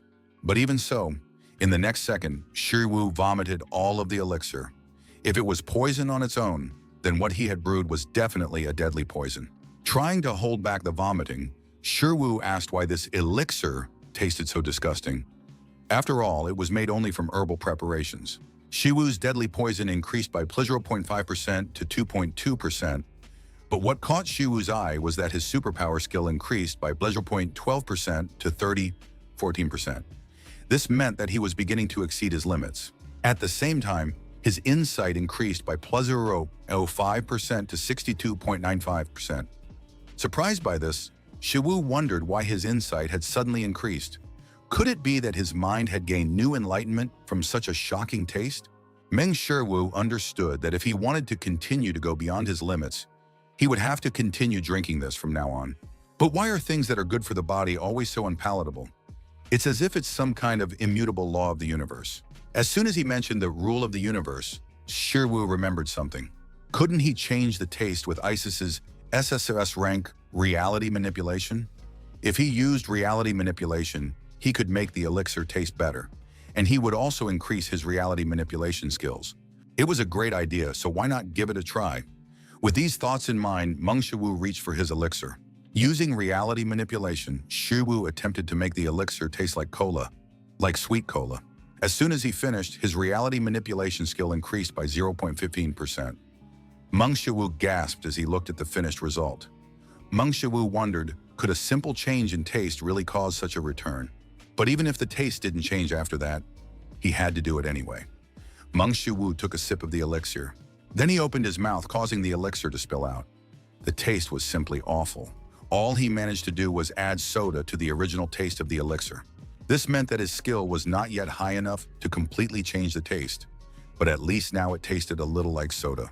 Suddenly, Shiwu felt nauseous again, and unable to control himself, he started vomiting again. A short time later, the system notified Shiwu that he had created a food additive. Immediately after that, Shiwu, with a mug at the ready, called out to Soa and said it was time to take her medicine. Soa, covered in paint, peeked out from behind the door and, writhing with bad memories, asked, "Medicine?" Meng Shiwu handed her the mug and told her that it was sufficiently cooled, so she should just drink it all at once. Soa took the mug and knelt down. Shiwu asked what she was doing. Soa turned to her brother in midnight. Immediately after that, she thanked them for everything and drank the medicine in one gulp. But soon she felt the terrible taste. Soa complained that the medicine tasted like the socks she wore in gym class. Meng Shiwu asked if she had actually tried eating socks after gym class.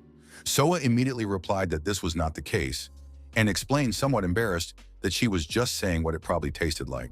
Meng Shiwu smiled because now he could be sure. Soa's condition had improved significantly compared to the past, and his mastery of the divine art of medicine had already exceeded 50%. He still couldn't cure her completely, but he believed that he would be able to cure Soa's illness within a year. Suddenly, Shuwu heard Midnight bark and start drinking something. Turning around, he saw Midnight wagging its tail after licking up all the remaining broth. Suddenly, Shuwu's smartphone alerted him to the approach of an unauthorized person. Shuwu wondered who it could be. The guest at the door apologized for the sudden intrusion. He then said that he was Miss Han Chae-rin's secretary, Kim Min-jae. After Shuwu let him in, Kim Min-jae said that he had heard that Master Aurelian had already returned to France. Meng Zhiwu recalled that Aurelian had said he would return to Korea in about 2 weeks, but it seemed that he would arrive today or tomorrow. Kim Min-jae said he understood. Shuwu asked what had brought him here. Seeming worried about something, Kim Min-jae said that actually, he had come to ask if Shuwu could help the young lady. Kim Min-jae said that since childhood, she had tried to take everything upon herself, and that she grew up constantly being attacked by other people. That was why the young lady was so eager to become stronger, because only then would she be able to believe that the people around her, they would not abandon her again. Meng Shuwu suggested that this was why Han Chae-rin so rarely expressed her feelings. Kim Min-ji said that it was probably because of the recent kidnapping incident, but now she was training more than 20 hours a day. Even Shuwu, who had gone through training with Hercules, had to admit that this was too much. He understood that this could not even be called training because she was only overloading her body. If this continued, she would damage her body, which would only slow down her growth. Meng Shuwu called Soa and said that he was going to visit Mrs. Shireen. Soa peeked out from behind the door and said he could go, and also asked him to tell Shireen that if she came to visit again, she would cook something delicious. Meng Shuwu asked Kim Min-jae if they could go then. Underground Training Hall, SH Hunters Guild. Without rest, Han Chae-rin continued her grueling training. Even though her hands were covered in her own blood, she kept telling herself that she just couldn't stop now. She had to become stronger. She had to be strong. And only then will she be able to protect people. Han Chae-rin lunged forward and delivered a horizontal blow in front of her. She believed that only then would they no longer abandon her. Han Chae-rin repeated that they would not leave her behind, and immediately after that, she collapsed from exhaustion. But at the last moment, Meng Shuwu managed to catch her. Looking up, Chae-rin was surprised to see Shuwu. Many years ago, Han Tae-sun told Chae-rin that starting tomorrow, she would be living separately.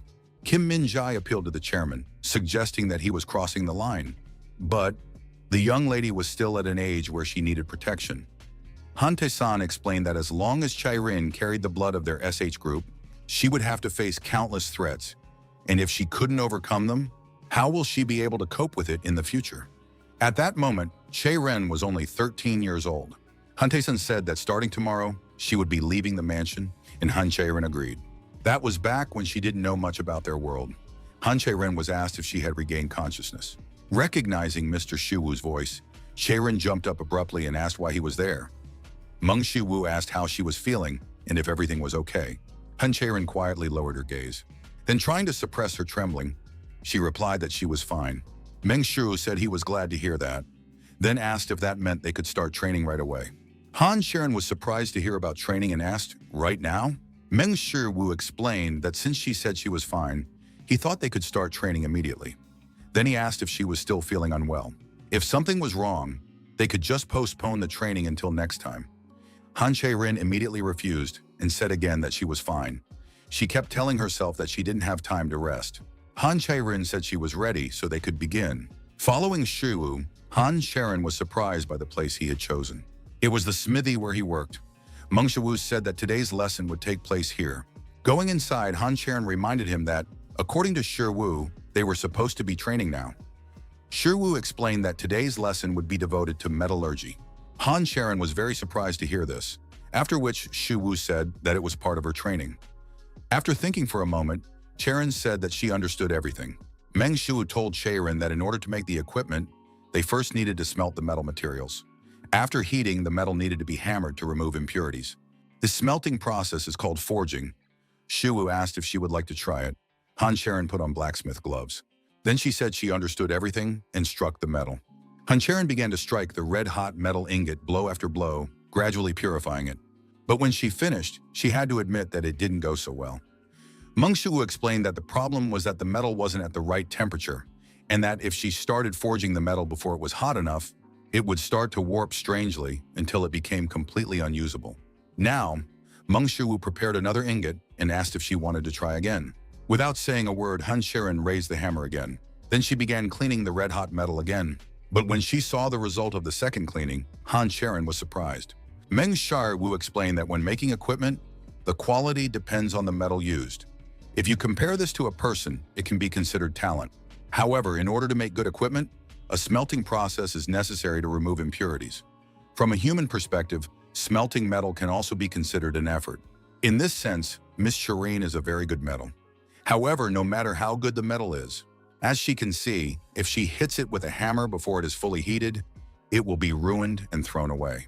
Persevering in pursuit of something is certainly admirable. However, cleaning metal that is not hot enough will render her talent useless. Just like the metal she cleaned, Meng Wu acknowledged that in his eyes, Miss Shireen was the most exquisite metal in the world. However, for the most excellent metal to become the hardest metal, it must withstand fierce flames for a very long time. Wu admitted that he couldn't even imagine what was causing her to push herself so hard. Secretary Kim probably wanted Han Charon to free herself from her obsession, but that obsession is also what keeps her going. It is like the fire that heats the metal called Han Charon. Only this fire makes Charon work even harder, so it should not be extinguished, but Meng Shu said that now is the time to use the fire in her heart to warm herself sufficiently. Hitting herself with a hammer is the next step. He also asked her not to worry too much, because even if everyone around her leaves, even if the whole world rejects her, even if she turned away from herself, he would definitely be there for her. Shu simply couldn't forget that in the end, he still needed to receive 20 billion won from her every month for tutoring. Han Charon smiled sincerely and thanked Mr. Shu. Meng Shu said that today's training was over, but immediately after that, he remembered something and grabbed Charon's hand. Shu asked the embarrassed Charon to wait a moment. Then he held out a bracelet and said it was a special gift for the lesson. Meng Shu asked Charon to put it on. Han Charon took the bracelet and looked at it. Then she put it on and thanked Shu. Han Charon promised that she would always wear it and sincerely thanked Shu. Seeing her reaction, Shu chuckled awkwardly. In fact, it was because it seemed too simple for a gift, but changing his appearance now would make everything meaningless. After a moment's thought, Shu turned to Charon. Then he awkwardly asked if she could hold out her hand again. Han Charon was a little surprised, but she agreed. Assuming that it should be possible, Meng Shu used reality manipulation on the bracelet, just as he had used Zhou Bukchan's trait to discover a new way to use super speed. And just as Moon Taibyom had extremely increased the power of his trait with the help of amplifying magic circles. If he applied all of this in practice, the system notified Shu that he had imprinted the concept of amplification. After Shu finished, Han Charon clearly felt as if something had changed. After the experiment, his reality manipulation skill increased by plus 5.3%, reaching 7.5%. Meng Shu was amazed that it actually worked. Although he didn't know how much it enhanced, Han Charon promised that she would never forget today's lesson. After that, she admitted that she thought she should return to the hospital and that it would probably be best to rest for a day or two, depending on her condition. Meng Shu reminded her that no matter what happened, he would always be there for her. After that, an embarrassed Han Charon thanked him for today and left the forge. As it turned out, he was capable of creating equipment with enhancing engravings. So didn't that mean he could do the same with the equipment he created for himself? Furthermore, does this mean that even GodTube's features can be enhanced? Gam Chong was very surprised to hear that Master Aurelian had returned to Korea. The secretary said that it was indeed true. Gem Chong recalled that he had only recently returned to France, so why did he return so soon? The secretary replied that Master Aurelian had probably come to meet Meng Shu. The S-rank hunter became slightly interested upon hearing this. He recalled that this man had been written about in all the media. But who was he really? Li Yejun then asked if Master Aurelian had come just to meet this man in person. So Family's Forge. After working here for some time, Meng Shu created several boxes of enchanted bracelets. All this was enough for his divine metallurgy skill to increase by plus 6.6% and his reality manipulation skill by plus 3.8%. Looking at this mountain of bracelets, Meng Shu wondered if he should stop there. After creating and engraving hundreds of accessories, Meng Shu discovered two things. First, when he applied the same engraving to different bracelets and bracelets with a higher Hephaestus rating, the higher-rated bracelets showed a stronger effect when engraved. All this meant that as his divine metallurgy skills improved, he needed to gradually improve the quality of his equipment. But the more important part is the second one. The effects of engraving do not add up. Unfortunately for him, Shu decided that he would just sell it all, put it aside, and give it to Lady Soyun. In any case, with the orichalcum that Aurelian would soon bring, he would be able to create high-quality equipment, and then he would try to do it again. Since he had thought about it, Shiwu decided to watch a video on cleaning orichalcum. For example, Hephaestus's video, "What if we make equipment out of orichalcum for the damn angry Thor?" The enraged Thor demanded that Hephaestus bring it to him immediately, before he blew up the entire forge. Immediately after that, Thor couldn't help himself and shouted, "You dared to steal my Mjolnir!" Hearing this, Hephaestus laughed. Then he apologized a little awkwardly and asked if Thor really thought he couldn't lift Mjolnir so easily. Thor was already starting to boil over. Suddenly, Hephaestus decided to interject and offered to make some equipment for Thor as an apology.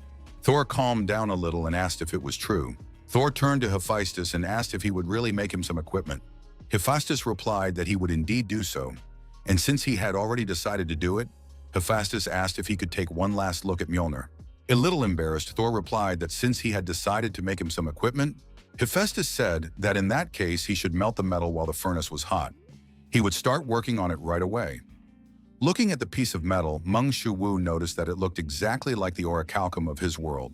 Taking Mjolnir in his hands, Hephaestus said that orichalcum could not be melted with heat alone to clean it, or rather, to make this metal red hot and then purify it, he needed to hammer it with this cute little thing. Hearing this, Thor abruptly approached Hephaestus, fixing him with a murderous gaze. Hephaestus chuckled awkwardly and explained that he would make Thor some equipment and then return the hammer to him. Hephaestus promised Thor that it would be incredible equipment. With all his might, Hephaestus swung Mjolnir and struck the metal, damaging even his forge. After the blow, Hephaestus froze, looking at the result. Meng Shiwu noticed that the forge had been destroyed, but the orichalcum was completely intact and undamaged. Meng Shiwu asked Hephaestus not to say that orichalcum was indestructible. Suddenly, Hephaestus shouted at the top of his voice and began to strike the orichalcum with Mjolnir with all his might. After seeing this, Meng Shiwu was simply speechless. Meng Shiwu wondered if he could really learn to do this. Suddenly, he heard the sound of a bell behind him, causing Shiwu to turn around. Aurelian, who had returned to the forge, said, "Ca fate longtum," which translates as "long time no see." Meng Shiwu was delighted to see him, for his orichalcum had finally arrived. A short time later, in a B+ rank dungeon, a huge golem towered over Shiwu. Feeling a little nervous, Master Aurelian asked why they had come here. Shiwu wasn't even sure how to respond. Even without hearing the translation, a single glance at Aurelian was enough to understand what he was saying. Besides, these bodyguards are so serious, which is not surprising since Aurelian was kidnapped in Korea not so long ago. Meng Shiwu suggested that this made sense, since the dungeons could be used for criminal activities. Meng Shiwu replied somewhat awkwardly that they were here to clean up the orichalcum.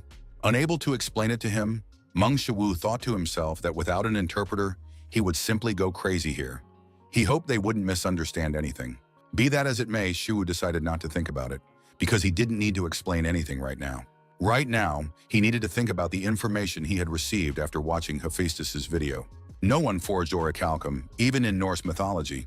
Even Mjolnir, the most powerful weapon that destroyed Jormungandr with a single blow, that meant this metal was not so easy to refine.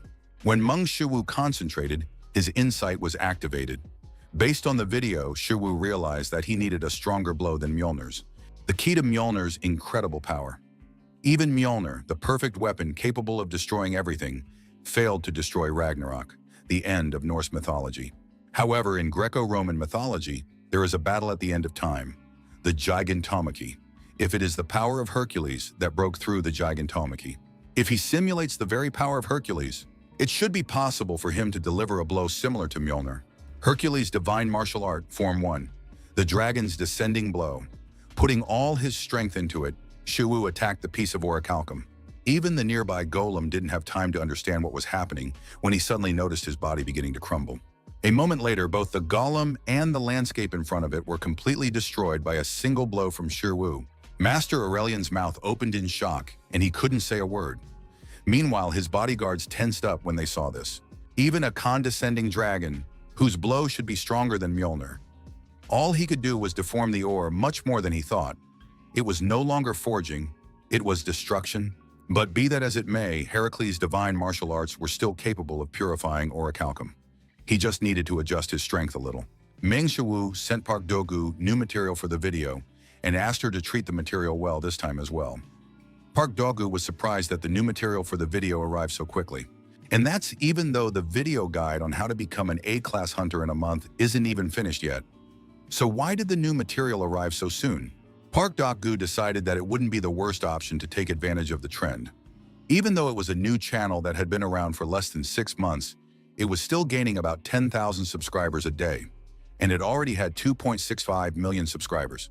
Park Dogu wondered if it could be that her boss's name had become so well known in the media solely because of the recent incident involving the kidnapping of Master Aurelian. She had heard that he was a very dangerous criminal.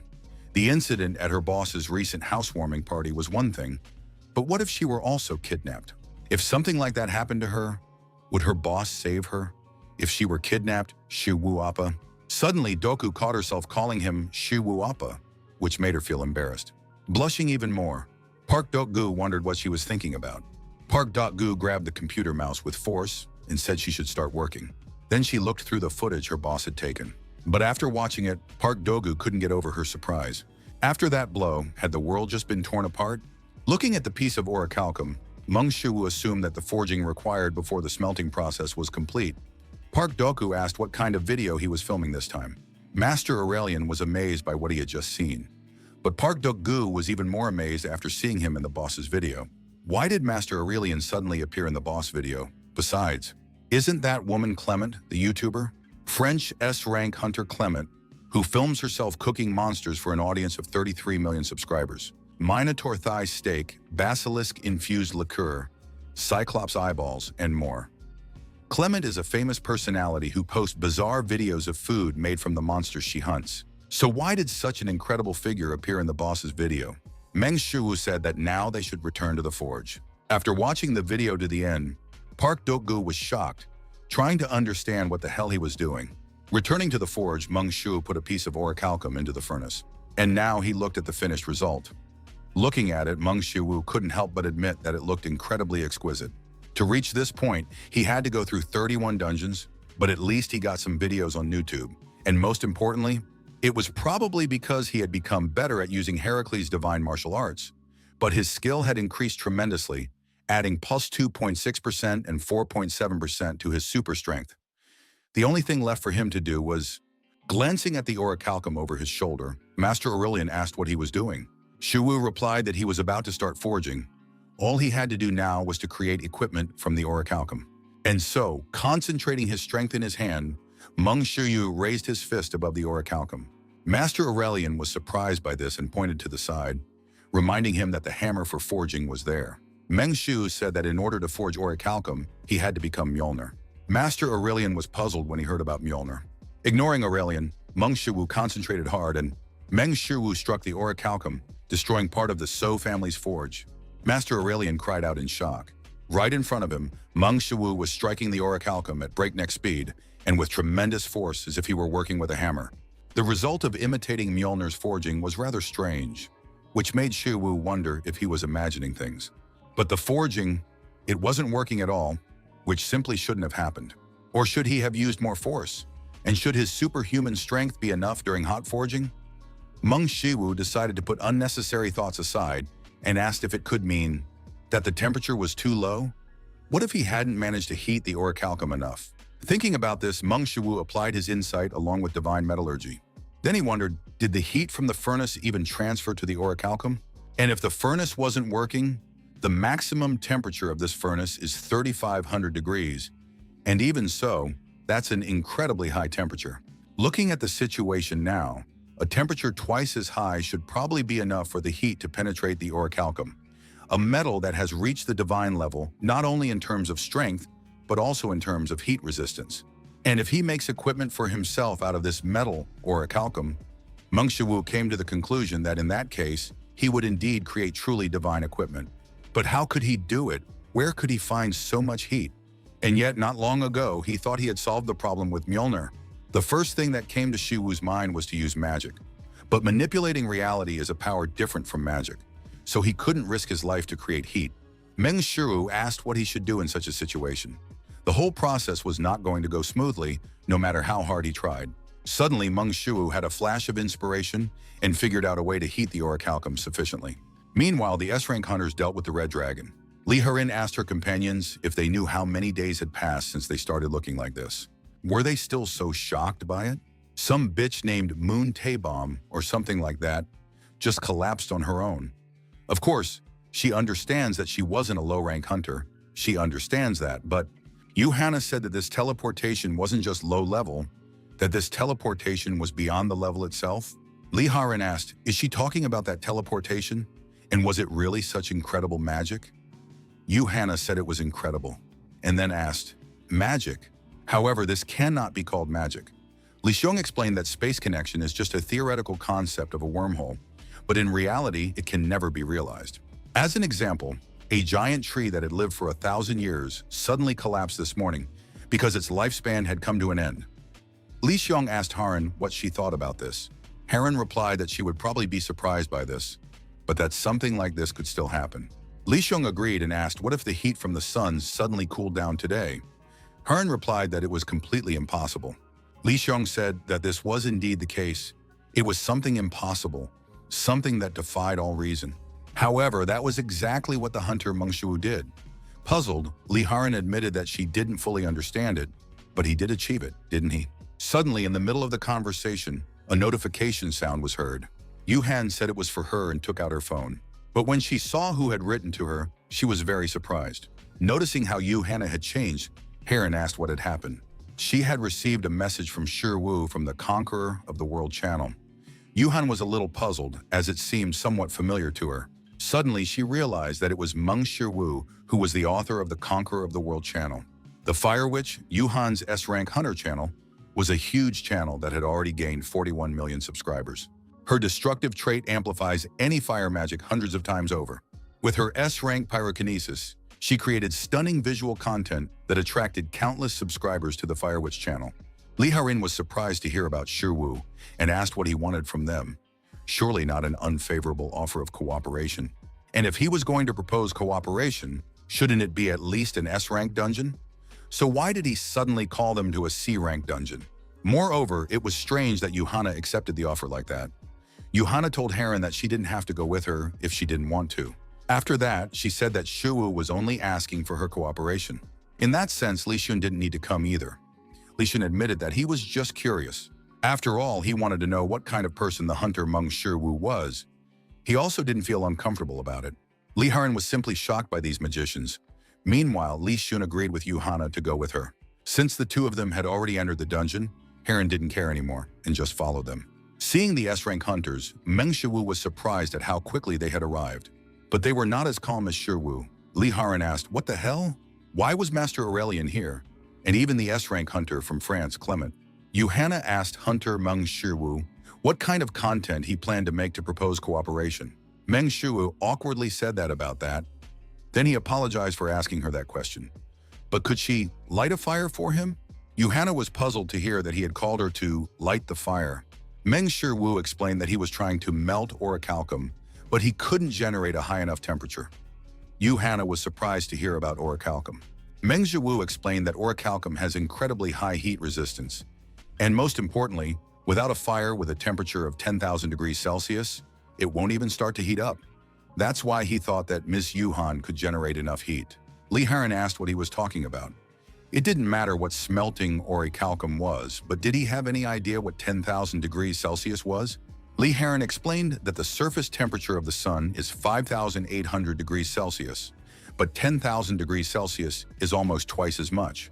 So does he really think that such heat is so easy to generate?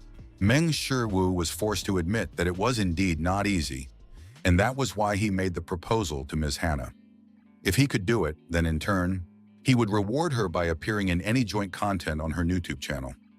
Li Harin was already getting annoyed, so she asked Shi Wu who would even accept such an offer. Immediately afterwards, Yuhana said with complete readiness that she would try. This greatly surprised Li Harin. An angry Li Harin asked if she could really increase the fire's power to 10,000 degrees Celsius. And even if she could, why would she want to do that? With a sparkle in her eyes, Yuhana reminded her that Meng Shiwu had promised that he would later cooperate with her on any content. This puzzled Li Harin once again. Yuhana walked over to the two pieces of orichalcum and said that in that case, she could begin. Yuhana took a breath and slowly raised her right hand. Then she used the high-level magic spell Inferno. Immediately after that, she added her trait to her spell, and in the next instant, the heat of her inferno increased many times over thanks to her S-rank pyrokinesis. Seeing this, Li Heron wondered what this was. Meng Shu was pleasantly surprised because such heat should be more than enough. Meng Shu asked everyone to step back a little and ran towards the pillar of fire. Then with a single leap, he soared into the sky and raised his right leg. Using the divine martial art of Hercules, Meng Shuwu's descending dragon strike hit the orichalcum. This caused enormous destruction, but most importantly, this method worked and he could already see the beginnings of his future equipment. Well, with the next strike, he had to complete the entire forging process. Meng Shuwu used Heracles' divine martial arts, Form 2, the sky-shattering super strike. Although Aurelian had seen Shuwu's power before, this time the blow was much stronger, which struck him again. It also struck Yu Han, who was standing nearby. Even Li Heron, who had recently been skeptical about this, couldn't believe what she saw. Trying to see something through the dust in place of the orichalcum, Meng Shuwu wondered if he had succeeded. Looking at his smartphone screen, Meng Shuwu saw the notification. You have created an incredible piece of equipment, which made him very happy. He had finally managed to create equipment of the incredible rank of Hephaestus. In addition, his divine metallurgy skill had increased significantly, adding +22.4% and finally reaching 59.67%. The system notified Shiwu that his divine metallurgy skill had exceeded a certain level and that now equipment created with divine metallurgy would be granted special abilities. Meng Shiwu was clearly interested in the last point. After all, if this was what he thought it was, then all the equipment created by Hephaestus also possessed special abilities. He himself simply did not have enough skill for such a thing. Thinking about this, Meng Shiwu put on one of the gloves. Then he suddenly remembered what had happened to his previous glove, made from ogre tendons. Be that as it may, the main thing for him now was to find out whether the orichalcum gauntlet could withstand his strength or not. Wanting to find out, Meng Shuwu clenched his fist using his super strength. And to his great relief, the gauntlet withstood his strength. At that moment, his insight kicked in, and Meng Shuwu came to the conclusion that this glove was not just resistant to destruction, it was literally indestructible. This was a special ability granted to the gloves, an ability that ensured the gloves would not be destroyed under any circumstances, indestructibility. Meng Shu suddenly wondered if these gloves were truly indestructible. Did that mean they could withstand Heracles' divine martial arts, which destroyed even the laws? A little afraid of how it might end, Meng Shuwu still decided to try, and he would start with the basic movements. After preparing himself, Meng Shuwu delivered a light punch. But as it turned out, this blow was enough to destroy the dungeon. The effect of his newly acquired orichalcum gloves completely exceeded Shuwu's expectations. As it turned out, not only were they indestructible, but their basic abilities were also amazing. Meng Shuwu thanked Miss Yu Hannah for helping him with this matter. After that, he suggested that they get out of the collapsing dungeon as soon as possible. Park Doku finally got some sleep after long hours of editing the latest video. Suddenly, Doku noticed that it had become too quiet and turned around sharply. To her relief, the younger children were fine and just sleeping quietly.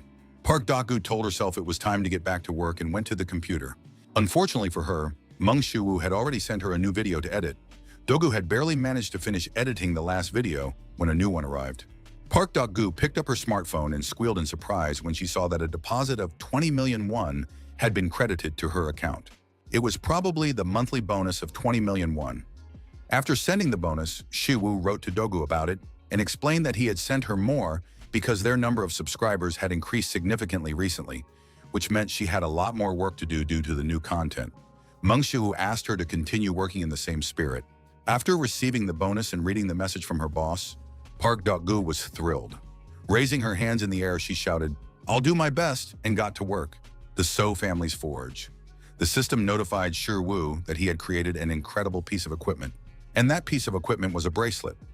Meng Shuwu assumed that its rating was so good because it was made of orichalcum, and moreover, it also helped to improve his skill.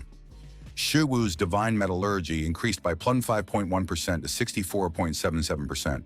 Shu said that now that he was using orichalcum equipment, he no longer needed to go through unnecessary difficulties. Putting on the bracelet, he couldn't wait to find out what special abilities the orichalcum bracelet gave him. Even with his insight, Shuwu was not entirely sure of the effect. But apparently this bracelet had the ability to allow his magical power to circulate more smoothly. In fact, although he uses a certain magical power thanks to Tai Chi Zhang Sanfeng, he still does not know how to control magic. Therefore, he could not understand how good this effect was. The use of magical power is classified into 5 stages. It all starts with the accumulation of magical power in the body. Next comes the circulation of the accumulated magical power, taking control of this magical power in order to use it more effectively. After that comes the strengthening of magical power so that it can have a greater effect later on. And finally, the expression of this power in the real world. Among them, Tai Chi is the accumulation stage, which accumulates the energy of Mother Nature. Meng Shiwu does not know how to use magic, but thanks to this bracelet, he will probably be able to replace the second stage, the circulation of magic. So doesn't that mean this bracelet is just incredible? For reasons unknown to himself, Shiwu felt energy overflowing his body, and if he measured it, it would be about 50% stronger. The capabilities provided by the equipment are close to gambling, but he himself can engrave the features he needs on the equipment, as if he were cheating. So, Shiwu decided to engrave the orichalcum bracelet just like the one he gave to Shireen. The system notified Shiwu that he had engraved a powerful enhancement and also increased his reality manipulation skill by +112% to 12.5%. Although Meng Shiwu had engraved many times, he was unlikely to get used to the feedback from using reality manipulation. Since this bracelet was made of orichalcum, Shiwu assumed that the effect would increase his strength by at least 5%. But to his surprise, the effect of the bracelet exceeded all his calculations, because immediately after the bracelet was enchanted, the skill of all his traits was increased by 10%.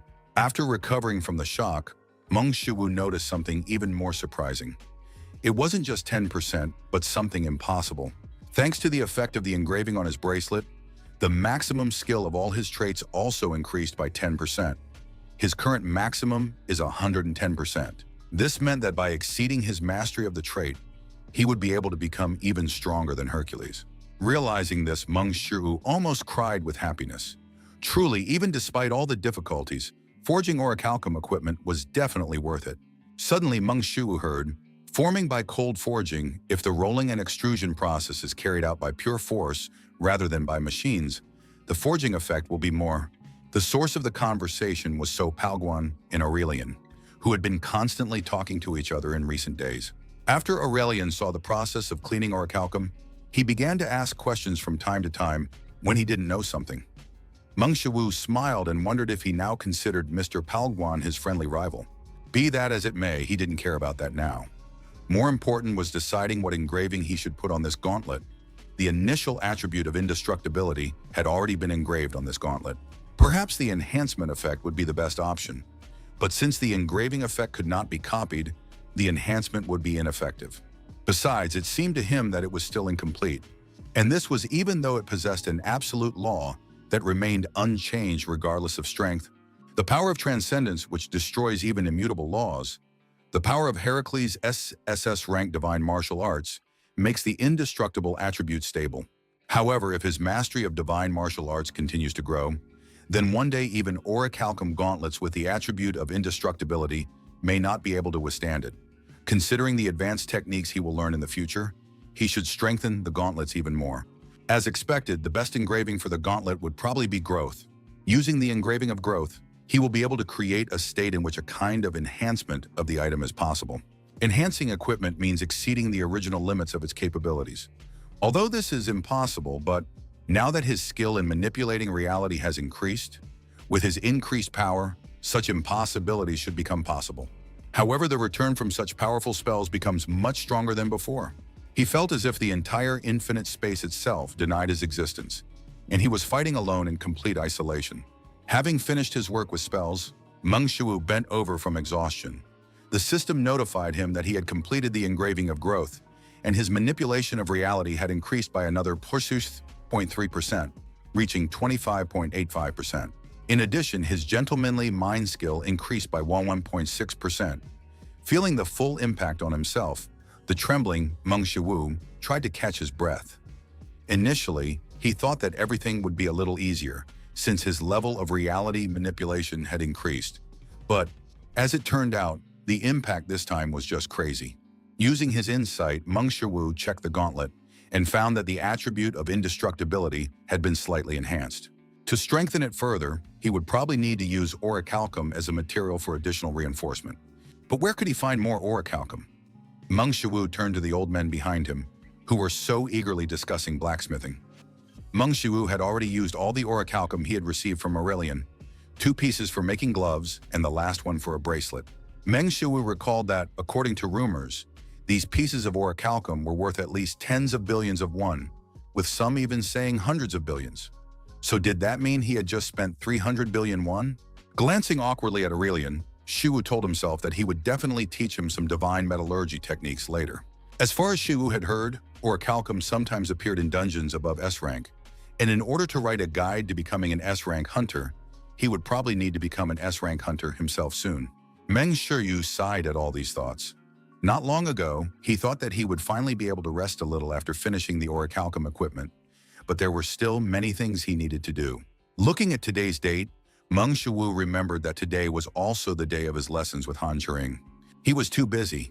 Meng Shiwu wondered if it was possible to learn the cloning technique on GodTube, Li Yijun's guild headquarters. Li Yijun was interested in this Meng Shiwu that everyone was talking about, so he started studying the available materials about him. Li Yijun wanted to know if he really saved Master Aurelian all by himself. It's hard to say if that makes sense. However, it seems that this guy is not just an amateur. After watching the video further, Li Yijun's attention was drawn to the equipment Meng Shiwu was wearing. Does it make any sense to destroy the dungeon with force alone? Of course not. Li Yijun suggested that it was all about the special feature hidden in his equipment. Most likely, he received this equipment as a gift for successfully rescuing Aurelian. Li Yijun asked how someone like that dared to possess Aurelian's equipment. Li Yijun jumped up in anger. Seeing Aurelian's equipment on such a person was as unpleasant to him as seeing a person wearing clothes that did not suit them.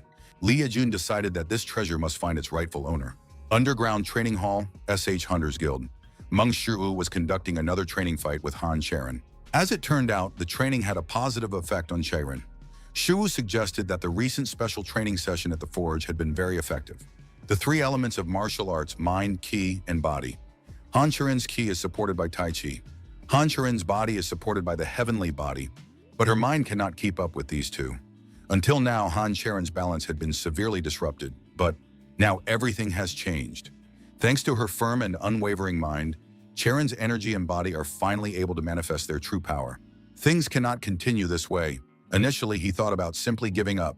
This would have strengthened her confidence, but it seems that it is now almost impossible for him to fight her with a sword. At this moment, Charon is not a delicate woman or the youngest granddaughter of the SH group. She is now a martial arts master. To surrender while fighting someone who strives for the extremes of martial arts would be simply unacceptable. Suddenly, Han Charon noticed something strange in Shiwu's movements. With a swing of her sword, Charon deflected the sword flying towards her. But at that moment, Shiwu's fist was right next to her face. Suddenly, throwing his sword at Charon, Shiwu circled around her and delivered the finishing blow.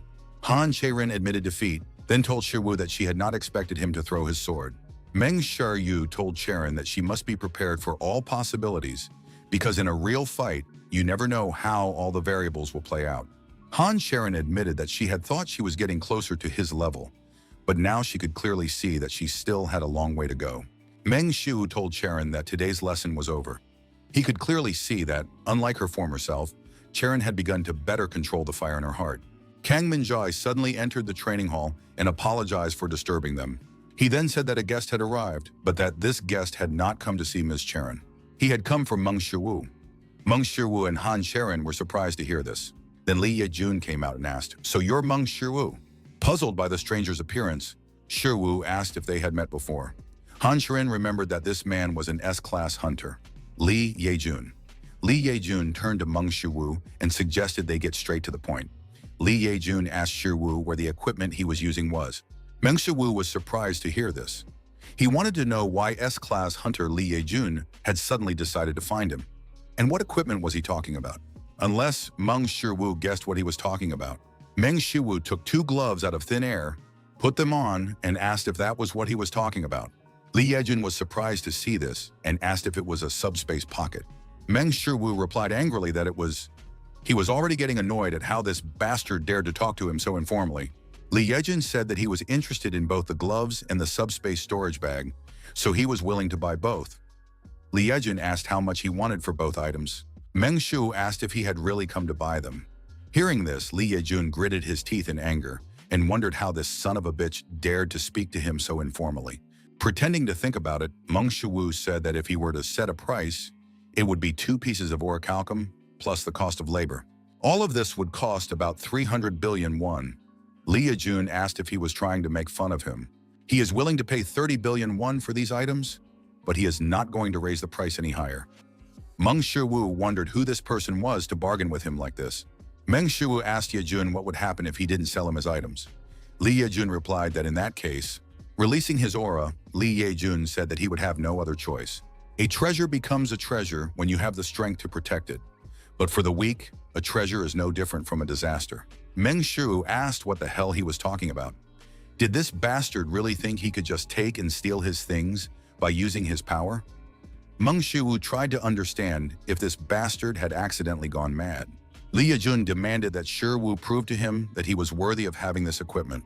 If Shiwu refused, he would simply take it by force. Meng Shiwu couldn't understand why Yejun wanted to take what belonged to him. Suddenly, Han Shiren jumped in front of Shiwu and told Li Yejun that he was being too rude. Li Yejun explained that rudeness on the part of the strong is not rudeness at all. It is the truth. Meng Shiwu sighed inwardly. Now he was sure that this bastard had really gone mad. What kind of criminal thinking was this?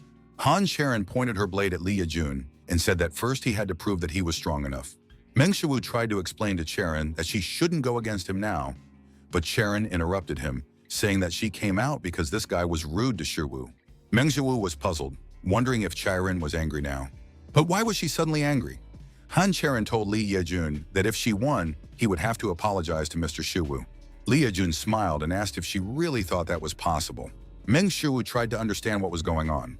Han Charon told Yejun that since he was an S-rank hunter like her, she would fight him with all her strength. Li Yejun smiled and said that it was simply ridiculous. Did she really think she could defeat him if she used all her strength in battle? Li Yejun suggested that Charon thought too highly of herself since people called her the genius of the century or something like that. Then he said that he had heard that during the last kidnapping incident, she had been kidnapped by S-rank criminals, and she hadn't even been able to put up any resistance. Trying to provoke her, Li Yejun said that, as expected, she was still a child. In fact, he thought it would be ridiculous if she lost her composure because of such a simple provocation. But she would do just that. Since she insisted so much, Li Yejun agreed to show Charon what a truly strong person was like. He was even willing to let her make the first move. Closing his eyes, Li Yejun asked Han Charon to show him her best punch.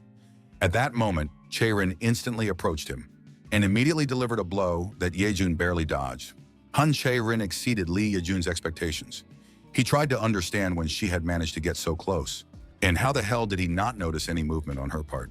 Li Yejun decided that the first thing he had to do was create some distance between them, so he jumped back. But at that very moment, Charon's blade was right at his neck.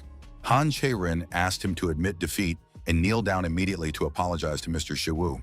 Li Yejun pushed the sword away with his hand and said that he could not accept this because she had caught him with such a cowardly and despicable attack.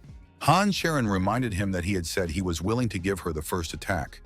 Li Yejun explained that he had said he would give her the right to make the first move, but he had not allowed her to attack treacherously. Han Charon said that if this were a real fight, anything could have happened, so it was his fault for not being prepared. Or did he, an S-rank hunter, not even have the basic fundamentals of combat? Han Charon again ordered him to kneel and apologize to Mr. Shiwu. Unwilling to accept defeat and humiliate himself so easily, Li Yejun said once again that he would not accept it. Han Charon commented on Yejun's behavior as unsightly. Li Yejun again suggested that Charon attack first. Meng Shiwu realized that things were clearly not going well, as Charon's opponent was still an S-rank hunter. So does that mean he should stop them? Or should he not? Suddenly, Shiwu remembered something and asked himself, wasn't he a nutter? After another exchange of attacks, Han Charon and Li Yejun crossed swords again. With a sharp movement, Han Charon swung her sword lightning fast, delivering a powerful horizontal strike. But Li Yejun managed to block the attack and jump back. Trying to stay in the room where the two S-rank hunters were fighting, Kang Minjae asked Shiwu if they shouldn't stop them. But Meng Shiwu had no intention of answering him. From what he saw, Shiwu could tell that even though Charon had studied Zhang Sanfeng's SS-rank Tai Chi, she was still unable to handle him properly. In addition, her opponent, Li Yejun, was one of Korea's 6 S-rank hunters, a hunter who possesses a cheat trait that allows him to copy weapons, habits, approaches, and even the unique traits of his opponent. Lee Yejun admitted that Sharon wasn't so bad after all. His trait is an S-rank copy. But even so, he is not omnipotent because he is unable to copy anything beyond his copying capabilities. This man is probably jealous of their high-quality equipment, the sword of Aureliar that Sharon possesses, and his orichalcum gauntlets. Lee Yejun lifted his bangs and looked down at Sharon, asking her what she was doing. Why was she acting as if her skills were so terrible? After all, she was still no stronger than an insect. Lee Yejun's words clearly hurt Han Sharon, and she ordered him to shut his mouth immediately and rushed into attack. Seeing that Sharon had fallen for her opponent's provocation, Meng Shiwu realized that she would probably lose in this situation. This meant that he had no other choice. Closing the distance between them, Han Chairen delivered a wide horizontal strike, which Lee Yejun easily dodged. Immediately after that, he spun around and kicked Chairen. At the last moment, Chairen managed to block the blow with her hands, softening the damage a little. She flew a short distance and landed awkwardly on her feet. Lee Yejun asked if that was all she was capable of. It looked so insignificant. After succumbing to Yejun's provocation, Chairen barely managed to block his blow, causing her mental state to deteriorate and her anxiety to increase. Meng Shiwu turned to Miss Chairen and said that her mind was too tense right now, then asked if she remembered the 3 important aspects of Tai Chi that he had talked about. And Chairen thought for a moment when she heard that her mind was too tense. A second later, she understood what Shiwu was talking about, because she had indeed reacted too painfully to Yejun's provocation. Han Chairen told herself that she needed to calm her mind, Chi, body, and mind. These 3 components of Tai Chi must come into harmony. Han Chairen calmed her mind by achieving balance. Even from a distance, Lee Yejun noticed that Han Chairen's aura had suddenly changed. Lee Yejun couldn't help but wonder what the 3 key aspects of Tai Chi were that the guy had pointed out to her. Calming her mind, Han Chairen stood in a stance and offered to show Lee Yejun her true power. At that moment, she jumped back and rushed straight at Yejun. For some reason, she had a hidden power that Yejun couldn't copy no matter how hard he tried. In the second that Han Chairen was in motion, Lee Yejun tried again and again to use his trait on her, but for some reason, it was useless. As soon as Yejun realized this, Han Chairen had already approached him and told him that it was over. Unwilling to accept this, Lee Yejun shouted at Chairen that she was only an A-rank hunter and that his own strength was more than enough to deal with her. Putting all his strength into his blade, Lee Yejun counterattacked Han Chairen, causing their blades to clash. The collision of such powerful blows created a shockwave that finally knocked Kang Min-jae off his feet. Immediately after that, a powerful energy explosion occurred at the point of collision between Han Chairen and Kang Min-jae. Through the thick veil of smoke, Han Chairen heard Meng Shiwu trying to call out to her, but soon his voice faded away completely. A few days later, Meng Shiwu exclaimed that it was simply unbelievable. After all, he finally gained 250,000 subscribers on his channel, Conqueror of the World. At that moment, Shiwu thought that this Yejun was simply insane. Out of nowhere, he suddenly started demanding that he give him equipment. Be that as it may, thanks to Yejun, his YouTube channel finally experienced explosive growth. Shiwu's chair couldn't withstand him leaning back, causing it to tip over and giving him quite a painful sensation. He got too carried away and was very frightened by what happened. In any case, the comments under the latest video were flooded with reactions. Commenters laughed at how a powerful S-rank hunter lost to an A+ rank and went from being unbeatable to beatable, LOL. Someone even wondered if Han Chairen would one day become one of the 13 hero hunters.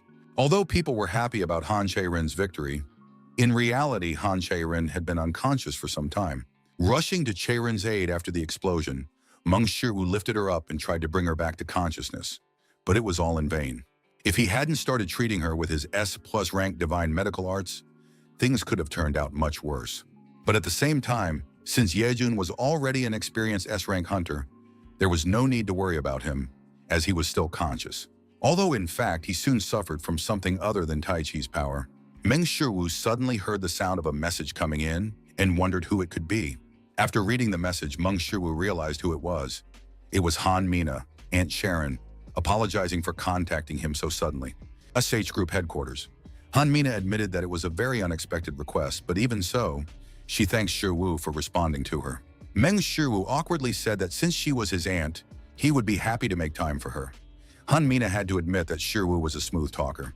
Han Mina told Shiwu that she had seen the video he uploaded to YouTube and that she had contacted him because they wanted to use the video as promotional material for SH Group, so At that moment, Shiwu realized that both Han Chairin and her aunt Han Mina didn't care about trivial matters at all, so he wondered if this was a special trait of the Han family. Meng Shiwu decided to clarify whether he understood correctly that they wanted to use the video of Han Mina and Li Yejun's fight to promote SH Group.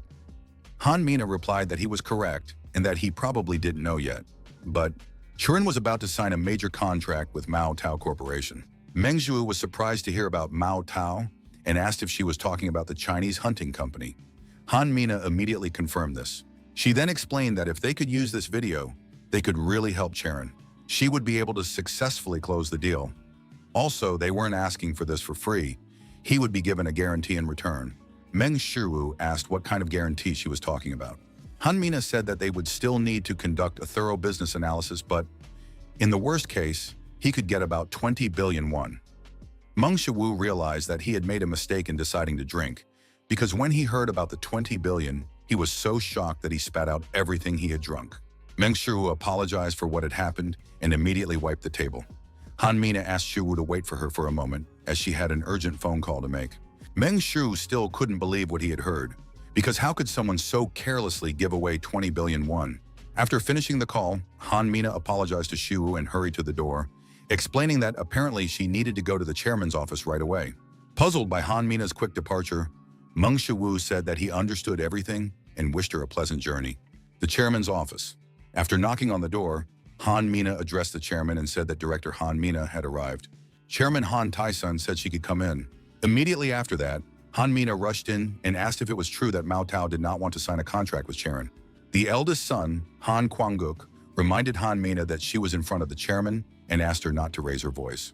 After that, the second son, Han Jae-min, added that this was not a family meeting, but a meeting of executives. The third son, Han Jong-jin, explained to Han Mina that even though she was the youngest, she still had to behave appropriately for her age. Han Mina involuntarily clicked her tongue and asked, "What? And why are all my brothers here?" Han Tae-san ordered her to sit down.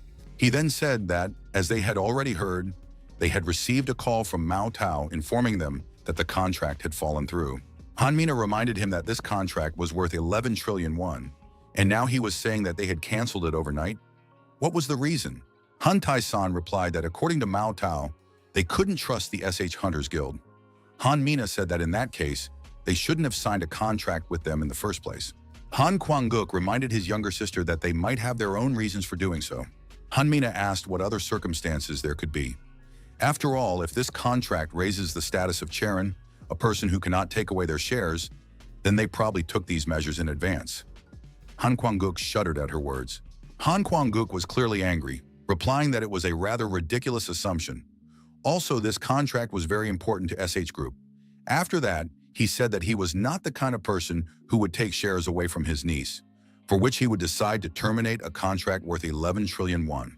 Han Mina asked if, after she became the head of SH Construction, he remembered how much damage the company had suffered because of one particular person. The media was full of news that the SH Group's luxury apartments were built with cheap materials.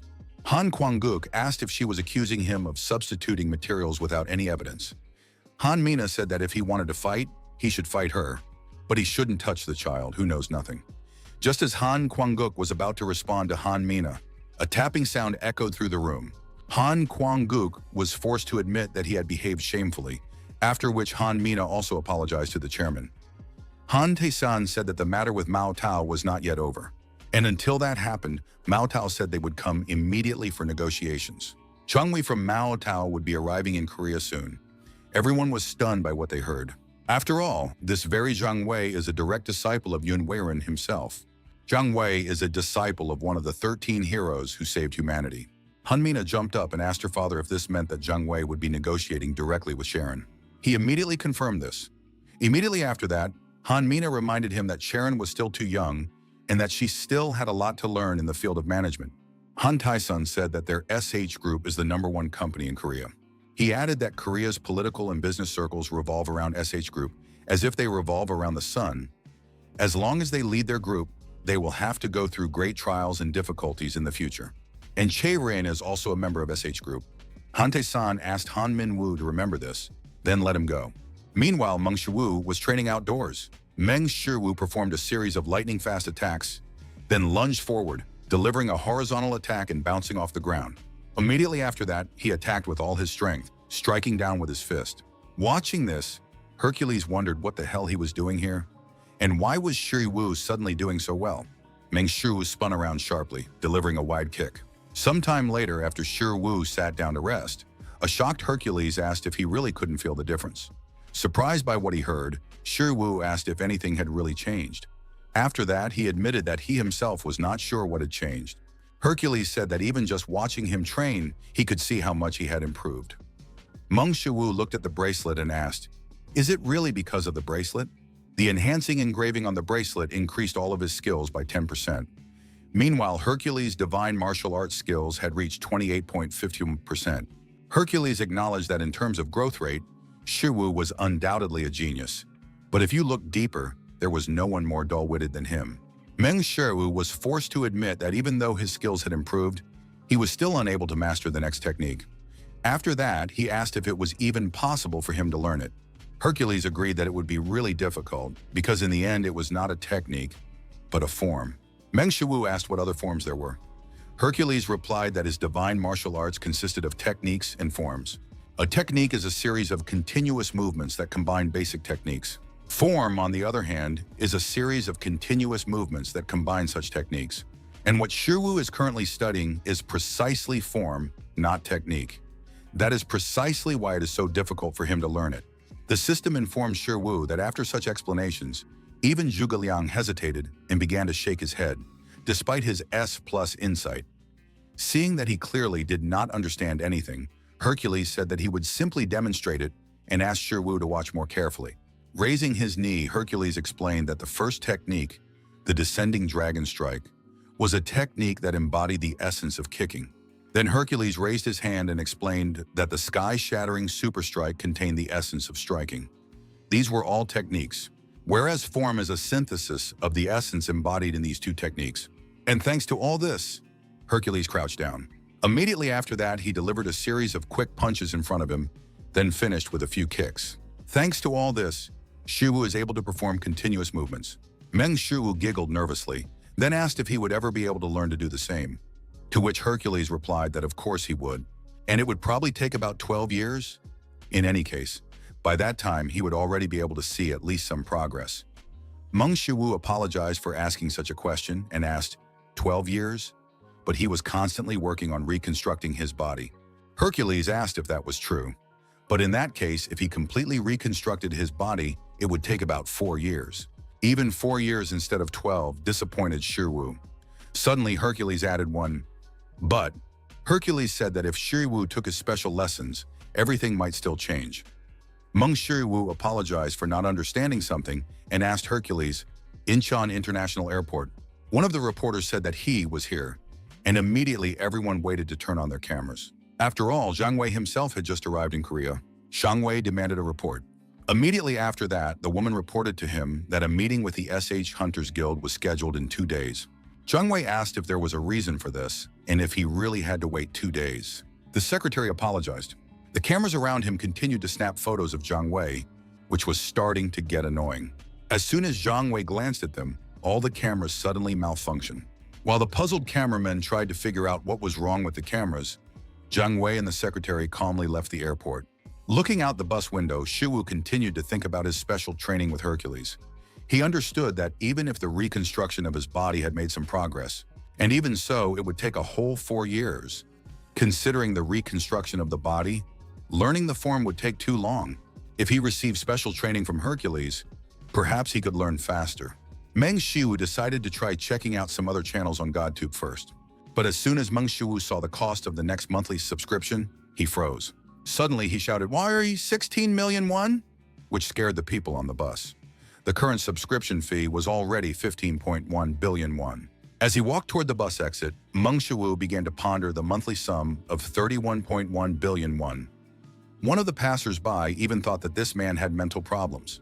31.1 billion won was already a considerable sum, and it was on par with what one could win on a popular TV show.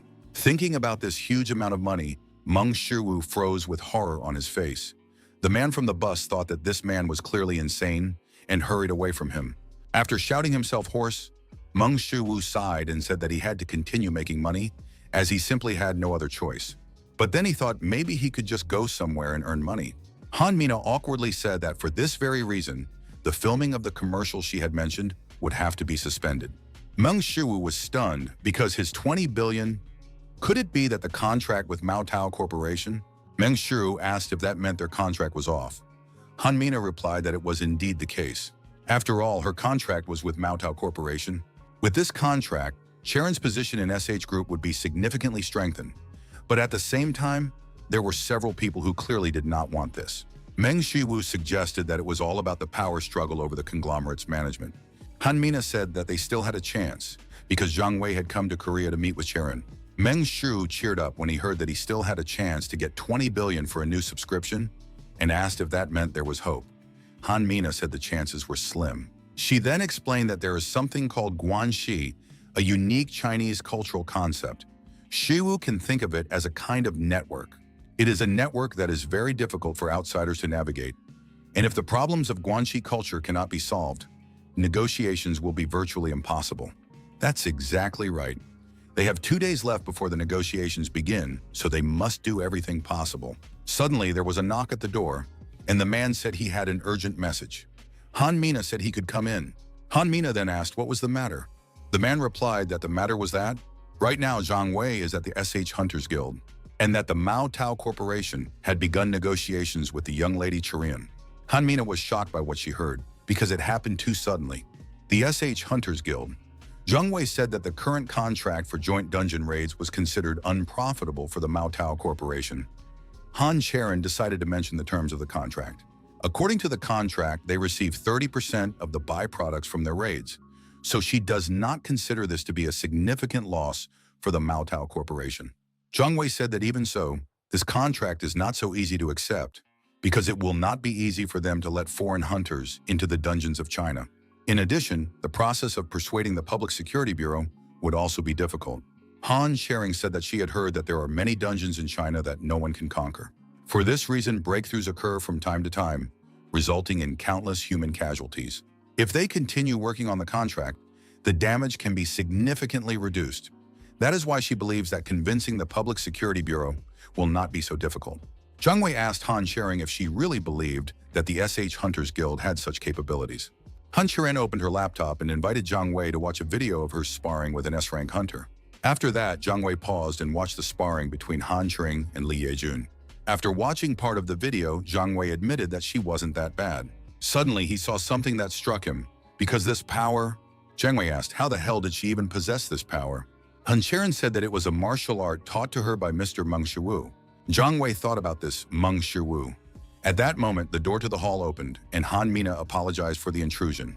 Zhang Wei asked who this Meng Shiwu was.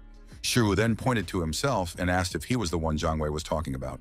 Zhang Wei asked if he was the Meng Shiwu, but Shiwu did not understand what he was saying. Han Chai-rin translated that he wanted to know if his name was Shiwu. Meng Shiwu was surprised to learn that Han Charan knew Chinese, which she confirmed again. As it turned out, this girl was even more incredible than he had thought. Zhang Wei asked Shiwu if he was the one who taught Tai Chi to the master hunters of the SH Guild. Shiwu replied that it was him.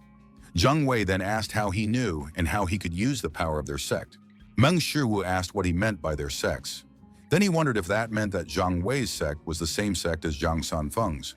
In China, each sect has its own unique martial arts, and Zhang Wei is a member of Zhang Sanfeng's sect. He is also one of the disciples who practices Tai Chi. Zhang Wei asked Shiwu where he learned about Tai Chi and how he uses it. Meng Shiwu smiled, because if everything went well, he might be able to use Chinese guanxi culture. Meng Shiwu told Zhang Wei that it was a secret technique passed down in his family from generation to generation. Zhang Wei was surprised to hear this and asked if that meant Tai Chi was a family secret. Shiwu replied that it was. Immediately after that, Zhang Wei asked if this meant that he was claiming to be a military descendant of the ancestor Meng. Meng Shiwu said that this was correct and that the Tai Chi they were talking about. Meng Shiwu turned to Zhang Wei and asked if he knew that Tai Chi originated from their family. Han Mina still couldn't understand what Shiwu was talking about. The way he was talking about the Chinese sect was almost like declaring war on them. Han Mina awkwardly turned to Mr. Zhang Wei and said that it seemed there had been a misunderstanding. Suddenly, he jumped up from the table and shouted, "What did he just say?" Is he trying to insult our sect?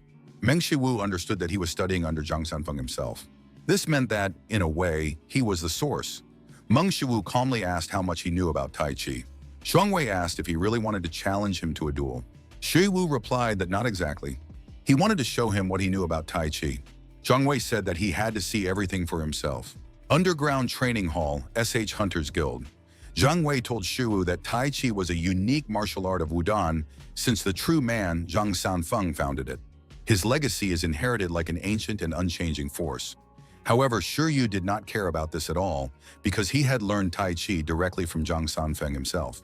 It didn't matter to Zhang Weiyu whether Shiwu was the successor to Elder Meng, but even if he was, the lineage of Confucian martial arts had been broken here a long time ago. In other words, this man had stolen and studied the power of Tai Chi. As the current head of the sect, he had no right to turn a blind eye to this. Zhang Wei stood in a fighting stance, exuding the aura of Tai Chi. Han Mina had no idea how things had turned out this way. In any case, when it was all over, there could be no more talk of a contract. Zhang Wei said that he would give Shiwu the right to strike first. Shiwu promised that he would not hold back. And in the next moment, Zhang Wei saw Shiwu literally disappear from his spot. Immediately after that, he attacked him out of nowhere. At the last moment, Zhang Wei managed to block Shiwu's blow and saw that this power was indeed Tai Chi.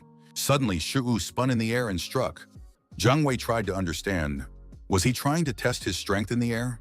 Zhang Wei shouted that this was enough and that he would now show Shiwu what real Tai Chi was. Suddenly, a sword mark cut through the air and Shiwu appeared behind Zhang Wei. Immediately after that, Zhang Wei suddenly began coughing up blood profusely. The members of Zhang's sect couldn't believe what was happening because right before their eyes, their sect leader had suffered internal injuries. At the same time, Zhang Wei was trying to understand what had just happened. How could this have happened? Somehow, his Tai Chi had been absorbed. Moreover, did this mean that this man's Tai Chi was more fundamental? Gritting his teeth, Zhang Wei said that this was impossible. This simply cannot be. Suddenly, Shiwu sensed a change in Zhang Wei.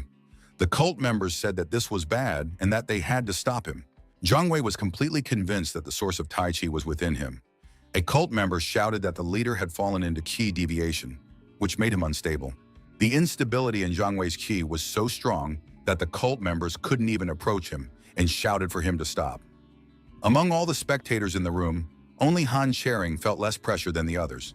Meng Shiwu was forced to admit that it was too dangerous and that if things continued like this, the building would soon collapse. With all this raging Qi in the air, he had no choice but to. All things and all phenomena that came before him have no beginning and no end. Tai Chi is the highest harmony in the universe. The divine martial arts of Hercules. Form 2. The sky-shattering super strike. At the last moment, Zhang Wei saw a huge blue tiger in front of him. Zhang Wei heard someone's voice, after which they continued to call him until he finally opened his eyes. A subordinate asked the leader if he was okay. Zhang Wei asked what had just happened. One of the subordinates then explained that the sect leader had fallen into Qi deviation. Zhang Wei was surprised to hear this. He asked why he was unharmed and had not suffered significant damage. The subordinate said that a man named Meng Shiwu had taken control of his internal energy. Zhang Wei simply could not believe it and asked how he managed to control his internal energy. Turning to the unconscious Shiwu, he asked again, "This man? His internal energy? More fundamental than him, with a deeper source than him, and is it Tai Chi?" While Han Mina and Han Charon were trying to revive Shiwu, Zhang Wei, who had regained consciousness, approached them. Zhang Wei told them that Shiwu was just unconscious. Hearing Zhang Wei's voice, Han Mina and Chiron blocked Shiwu and ordered him to stop.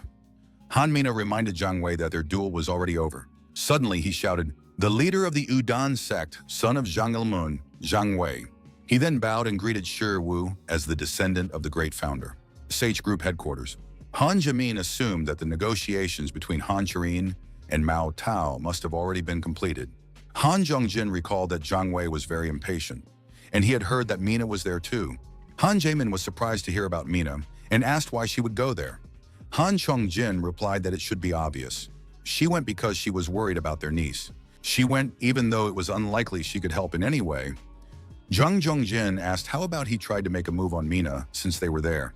Han Jaemin was surprised to hear this and asked if that was really what he wanted. Han Xianjin said he could do it alone. Han Jaemin advised his brother to forget about it, because even though Mina was the youngest of them, she was clearly not someone to be trifled with. As a result of his actions, he could even get badly burned. Therefore, he should leave Mina alone. Once they got the shares of Charon, Mina would cease to have any significance for them. More importantly, Han Jamin asked his older brother how he managed to do it. Han Kwanguk asked what he was talking about, to which he replied, "About Mao Tao, sir." With a slight smile, Han Kwanguk asked what he could do. Suddenly, one of the employees burst into the office and shouted to the director that they had urgent news. Han Kwanguk asked what was going on. The employee explained that the contract between Mao Tao and the SH Hunters Guild had been signed. Han Jamin asked what the hell he was talking about. Han Jongjin said that it was simply impossible. The subordinate said he didn't know the details, but Mao Tao had stated that as long as the descendant of their great founder was there, they would agree to anything. Han Kwanguk asked who this great founder was. He demanded an immediate explanation. The subordinate said he wasn't sure, but apparently it was because of some guy named Meng Shiwu. Hearing this name, Han Kwanguk gritted his teeth in anger. He had already encountered this guy, and it had ended in an unpleasant meeting. Siraj Hospital. A satisfied Han Mina reported on the phone that the contract with Mao Tao had been successfully signed. Mao Tao, who had been hesitant even with a relative commission of 30%, was offered to completely waive all commissions. Han Mina admitted that she wasn't sure what the problem was, but it seemed to be related to their Guanxi culture. At that moment, Shiwu finally came to his senses. Han Mina said that according to Mao Tao, they couldn't charge the descendant of the great founder. Meng Shiwu sat up and looked around, surprised to find himself in a different hospital room. Hearing Shiwu, Han Mina asked the person on the other end of the phone to wait and promised to call back in a while. Hanging up the phone, Han Mina asked Shiwu, "Are you finally awake? How is your body and are you feeling well?" Feeling a little awkward about so many questions, Shiwu replied that he was fine. Then he looked around and asked, "Where's Charon?" Han Mina found it amusing that the first thing Shiwu did after waking up was look for Charon. She then told him that Charon was currently finalizing a contract with Zhang Wei. Meng Shu asked about the contract, which was on the verge of falling through, and Han Mina said that the SH Hunters Guild and Mao Tao had decided to sign the contract after all. Moreover, it is a rather innovative project. Turning around, Han Mina smiled and said that it was all thanks to Shiwu's help. Surprised by what he heard, Shiwu asked how he was doing and what he had managed to accomplish. Heading for the exit, Han Mina promised to explain everything in more detail when they arrived at headquarters, but now she had an unfinished work call to make. Han Mina told Shiwu to get ready and leave the ward, as the doctor said he could be discharged as soon as he woke up. Meng Shiwu simply agreed with her. He had just woken up and didn't yet understand what was going on. The Tai Chi he used at the end, Shiwu wondered. Did he lose consciousness because of the super shockwave that destroyed the sky? Suddenly, Shiwu heard his smartphone ring. Lord Hercules was requesting a video call. Meng Shiwu wondered why this guy was suddenly calling him. Was it because of the special training? In any case, he picked up the phone. As soon as Shiwu answered the call, Hercules immediately said that he had put together a special training program. Then he was surprised to see where Shiwu was and asked him not to tell him that he was back in the hospital. What if he used his superpowers in divine martial arts? At the very least, Shiwu shouldn't be getting hit. Shiwu said that no one had hit him and that it happened because he couldn't control his strength. Hercules was surprised to hear this and asked how he couldn't control his strength. Shiwu explained that it happened when he added Tai Chi to his sky-shattering super punch. Hercules was even more puzzled because Shiwu had just admitted that he had added the Tai Chi master Zhang Sanfeng's technique to his punch. Hercules asked how this was even possible. Meng Shiwu reminded him that according to Hercules, his divine martial arts contained the essence of Tai Chi. After that, Shiwu asked if, when he created the divine martial arts, hadn't he said that he did so by referring to the essence of Tai Chi? Hercules explained that he was talking about it as a reference, not as a combination. Individuality is the same as the uniqueness of existence. Uniqueness cannot be denied or rewritten. This means that only Master Zhang Sanfeng himself can use Tai Chi. Furthermore, only he can use his divine martial arts. But at the same time, by referring to and interpreting other characteristics, and based on what Shiwu learned, he is able to create his own Tai Chi based on the real thing. But at the same time, he is without traits. Meng Shiwu was amazed after listening to Heracles' words. Hercules said that Shiwu could directly use unique traits. But in that battle, he didn't just absorb them. He combined two unique traits together. Usually this would lead to a clash of traits because initially, combining Tai Chi and a super strike that destroys the sky should be impossible. Hercules asked Shiwu if he had done the impossible, and after that, wasn't he a monster? Pointing to himself, Meng Shiwu asked, "Was it really me?" Hercules said that apparently he would have to reread Shiwu's special training program. After that, he asked what traits Shiwu was currently training. Meng Shu asked Hercules for a moment and went to his smartphone to check his traits. But after looking at the entire list, Shiwu noticed that his traits had indeed improved slightly. Looking at the list, Hercules admitted that he didn't see anything that could be merged together, and that it would be good if Meng Shiwu subscribed to the new GodTube channel. Meng Shiwu reminded him that he needed money for that. Hercules said that for starters, he would redo Shiwu's special training program, but first, video content for GodTube. Could Shiwu share some ideas with him? After that, Hercules, embarrassed, said that for the sake of the special training program, he was even ready to go to the gods himself. He would do everything in his power to train Shiwu. Seeing how hard Hercules was trying, Shiwu naturally agreed. Meng Shu promised to share some good content with him. With a sparkle in his eyes, Hercules asked what kind of content it was. Meng Shu thought about the idea for a moment and asked Hercules to listen carefully. Group headquarters. Han Sharon greeted Shiwu, while Zhang Wei greeted him as the descendant of the great founder. Meng Shu chuckled awkwardly and agreed with Zhang Wei. Han Sharon told Shiwu that their SH Hunters Guild planned to give him a retail commission, which immediately caught Shiwu's attention. Sharon then handed Shiwu some papers and told him that he could check the details in the contract. Meng Shiwu was pleased with how Han Sharon spoke directly, without any unnecessary words. Han Sharon said that as part of this project, their SH Hunters Guild would allocate 30% of the profits to him directly. 30% directly to him, Mr. Shiwu. Seeing the figure of 30%, Meng Shiwu gasped involuntarily. Then he suddenly froze, doing some calculations in his head. Finally realizing what it meant, Meng Shiwu opened his mouth in shock, wondering if it was true. He was stunned by such a sum, and Shiwu asked why as much as 30%. To which Sharon replied that it was because this contract was created only thanks to him. In addition, Hunter Zhang Wei also stated that since the descendant of the great founder was in the SH Hunters Guild, they could not take any payments. That is why they agreed to give 30% to Shiwu. Han Sharon said that Meng Shiwu would be allocated about 540 billion won annually. Upon hearing this, Meng Shiwu gasped again, then repeated after Chirin, 540 billion won.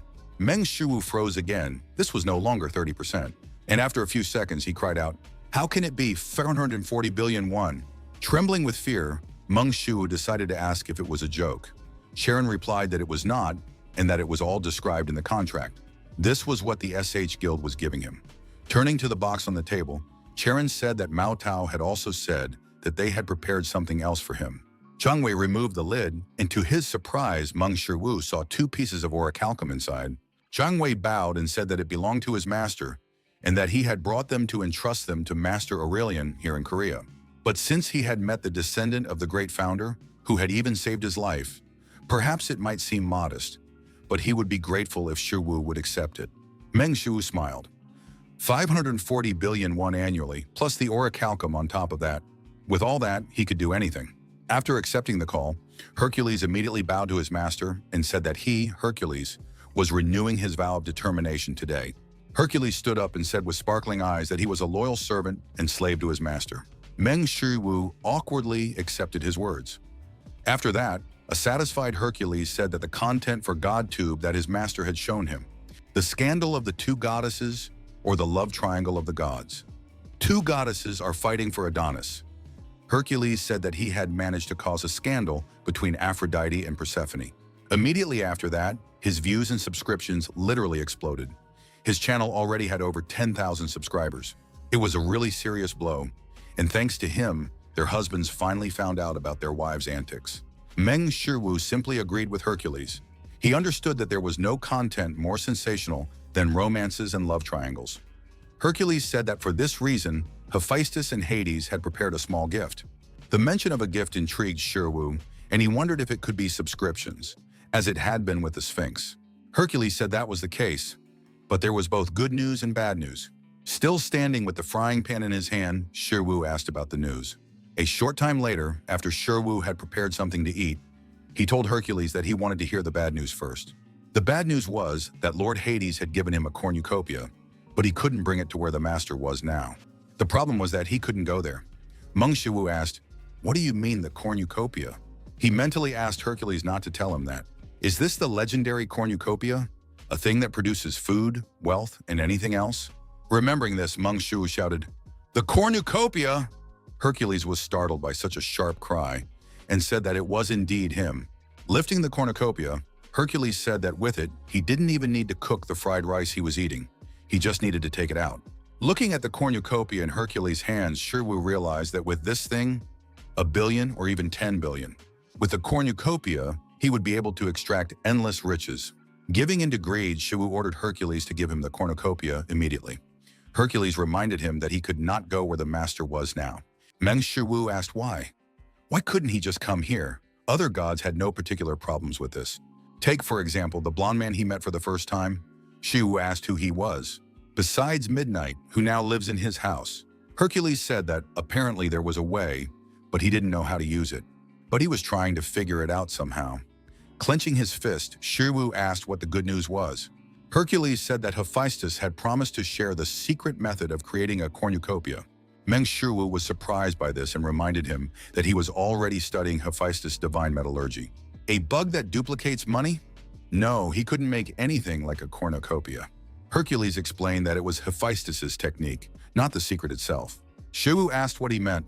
Hercules flexed his muscles and said that, to put it simply, he was teaching Shirwu the SS rank superpower. He was also directly teaching Shirwu the SS rank divine martial art. Shirwu said that now he understood that it was the secret of direct teaching. Hercules replied that it was exactly that. Shirwu admitted that it sounded great and suggested doing it right away. Hercules said that in that case, he would go and tell Hephaestus about it right away. A hotel located somewhere on the outskirts of Seoul. Tapping his fingers on the table, Ojuwan reflected on what had happened to Pandemonium in the Gyeonggi region. All of their groups had been completely destroyed. And this Shirwu, it was all because of that bastard. Ojuwan asked his secretary for news about Baek Seonjae. The secretary replied that they had not yet detected his movements.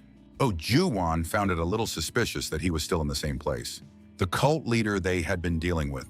After the death of Jo Buk-chan, and of course the lifting of restrictions for reasons unknown to them. Pak Song-jae knows all this, and judging by everything, he is busy making the necessary preparations. This means that they have little time left, so they must act immediately. Ojuwan asked if he was sure there was a connection between Zhang Wei and Shirwu. The secretary replied that he was sure.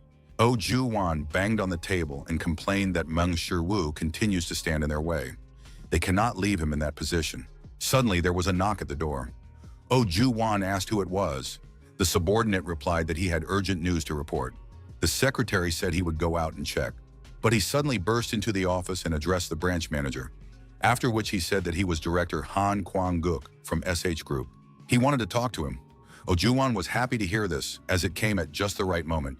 Meanwhile, Shirwu left the house. Before Hercules contacted him, he had to be ready for the seminar at So's Forge. Suddenly, Shirwu heard the phone ring.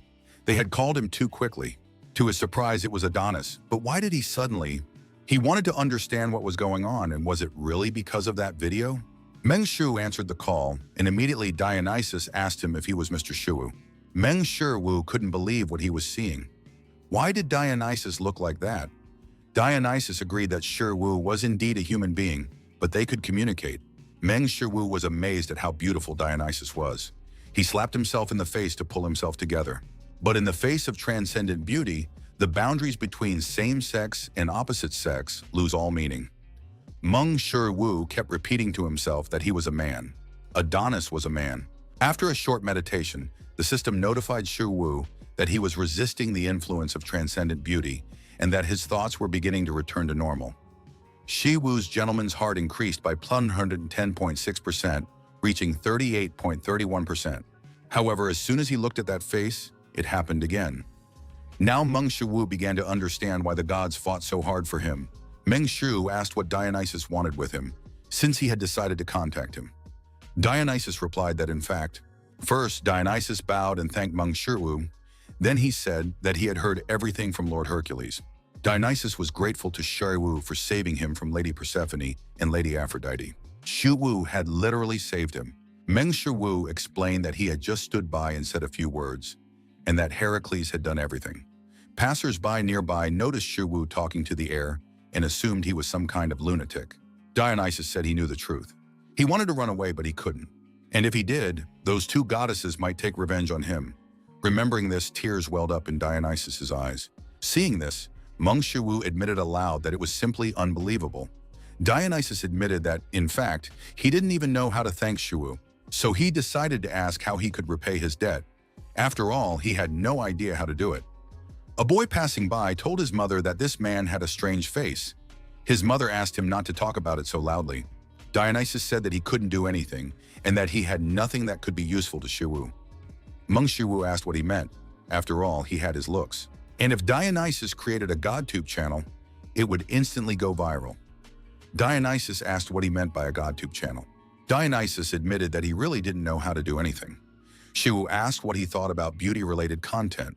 Even if it wasn't beauty-related content, acting skills would also work. Dionysus's extraordinary beauty was already his greatest talent.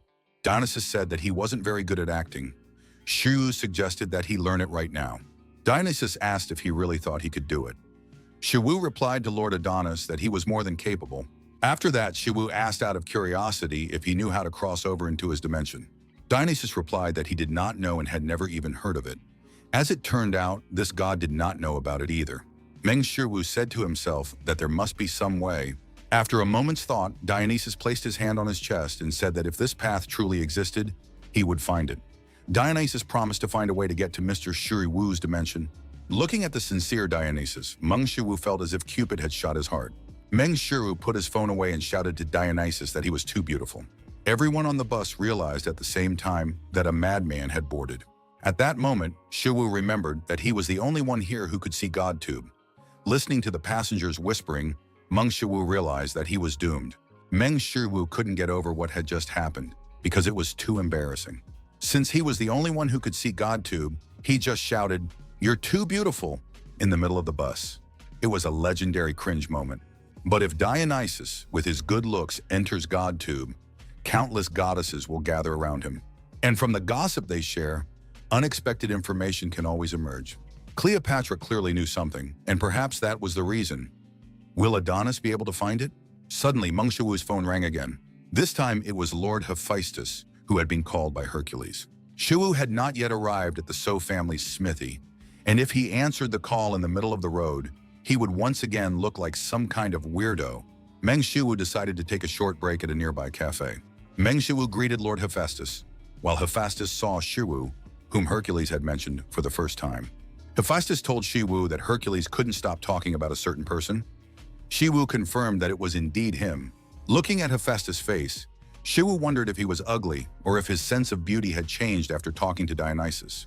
Picking up on Hercules' words, Hephaestus said that he had heard everything from Hercules, and thanks to Shiwu, he had learned about his wife's affairs. Hephaestus said he was truly grateful. Meng Shiwu remembered that these two were the sons of Zeus, and looking at them, Shiwu could tell that they were very close. Heracles said that thanks to this, his wife would no longer be able to deceive him, and then laughed loudly. As a token of his gratitude, he gave Shiwu his secret technique. Hephaestus asked if it was true that Shiwu had learned his craft. Shiwu replied that in a sense it was true. Hephaestus admitted that it was hard to believe and asked if he could show him the equipment he had created. Shiwu replied that of course he would and reached for a small bag. To everyone's surprise, it was not just a bag, but a subspace bag from which Shiwu took out a pair of gloves. Hephaestus asked, "What the hell? Does subspace equipment really exist? But that should be simply impossible." Meng Shiwu was even a little surprised at how amazed Hephaestus was by this thing. Hephaestus said that such a thing must exceed the limits of SS-rank divine metallurgy. Then he looked at the gauntlets in Shiwu's hands and asked what they meant. After all, they were orichalcum gauntlets. Meng Shiwu was surprised at how Hephaestus understood this with just a glance. Hephaestus couldn't believe that a human had actually made equipment out of orichalcum. But what struck him even more was that these gloves were ego equipment. Hercules asked how Shiwu had done it and what his secret was. He asked Shiwu to teach him how to do it. Meng Shiwu explained to Lord Hephaestus that he had not only used his metallurgy to create it, he had also used the power of Lady Isis. So it was the power of Isis. Hephaestus asked if Shiwu really believed that this could further advance his craftsmanship. Power added to power creates even greater power, equipment that surpasses anything he had created before. Hephaestus said firmly that he had to see it with his own eyes. He then flew up to Shiwu's ear and promised to pass on everything he had, transcendent metallurgy. Surprised by what he heard, Shiwu asked what this transcendental metallurgy was. Hephaestus replied that it was a secret technique of his metallurgy. It was not just the production of equipment. Technology and magic, the fusion of two in one. This can be called something like magic engineering. That's why it may seem like magic, but in reality it's not. After all, the most advanced science is almost indistinguishable from magic. The core of its secret technique distorts and exploits the very laws of the world, and all for the sake of achieving transcendental metallurgy, different from his divine metallurgy. Shi Wu must have the knowledge to manipulate the laws of the world, but he has already gone beyond simply obeying the laws of the world. Meng Shi Wu can change that. Pointing to himself, Shi Wu asked, "Is it him?" Hephaestus reminded him of Isis' manipulation of reality. That is why he now needs only one thing, and that is muscles. Having said this, Hercules flexed his muscles. But at that moment, the call was interrupted. Meng Shiwu hurried to end the call as quickly as possible. Group headquarters. Han Mina praised Han Sharon for her work. Sharon said there was no need to thank her, as she hadn't actually done anything. Han Mina said that as the director of SH, not as a hunter, it was the first time Sharon had worked on a contract. She then asked if it was strange to say she hadn't done anything after they managed to sign such a huge contract with Mao Tao. Han Sharon reminded her that without Mr. Shiwu's help, the contract would not have been possible. Since they were on the subject, Han Mina decided to ask her a question. What did Sharon think of Meng Shiwu? Han Sharon suddenly felt hot after her aunt's question. Han Sharon replied that Shiwu was a good person. Han Mina wondered if he was just a good person. Then she asked Sharon, "Was that all?" Han Sharon asked what thoughts she was referring to. Han Mina said that Sharon could think about Shiwu all day long. Her heart flutters when she sees him. Maybe she misses him when he's not around. And even when they're together, she wants to be even closer to him. Han Sharon admitted that she really did think about Mr. Shiwu all day long. Han Mina asked, "Really?" Sharon replied that it was true, and that by thinking about their training, she competes with Mr. Shiwu every day. Han Mina wondered what kind of nonsense that was. Han Mina suggested that Han Sharon doesn't understand this because she's never been in a relationship before. Han Mina told her niece that half the world is probably made up of men, and that good men are not that common among them. And if Sharon wants to make him hers forever, her aunt will tell her how to do it. Sharon asked how. Han Mina immediately replied that Sharon should make him take responsibility. Sharon asked, "Responsibility?" Han Mina replied that it was exactly that. She must make him take responsibility. Han Sharon repeated after her aunt, "Make him take responsibility?" Suddenly, Sharon's phone beeped with a message. Wondering who it was, Sharon took out her phone and saw that it was Shiwu. Meng Shiwu asked if they could meet at the So blacksmith shop. Han Sharon jumped up and told her aunt that it was time for her to go. As she left, Sharon said they would see each other again. Han Mina asked if it was because of Shiwu. But if it was him, Sharon should remember her words. She should make him take responsibility. The So family smithy. Upon entering the forge, Han Sharon apologized for the intrusion. Shiwu said she was just in time. Seeing Shiwu's condition, Sharon asked if he was feeling unwell. Shiwu replied that it wasn't that and that he was just sitting in front of a pile of equipment. Shiwu said that he felt a little exhausted. Meng Shiwu apologized for asking her to come so suddenly when she might have been busy. Han Sharon smiled and said that it was fine and that she had just finished some contract-related work, so she was free. But why had he called her? A little nervous, Meng Shiwu said that the thing was that the commission from Mao Tao's contract. Shiwu asked if it was possible for him to receive an advance payment. Han Sharing was surprised to hear about the advance payment.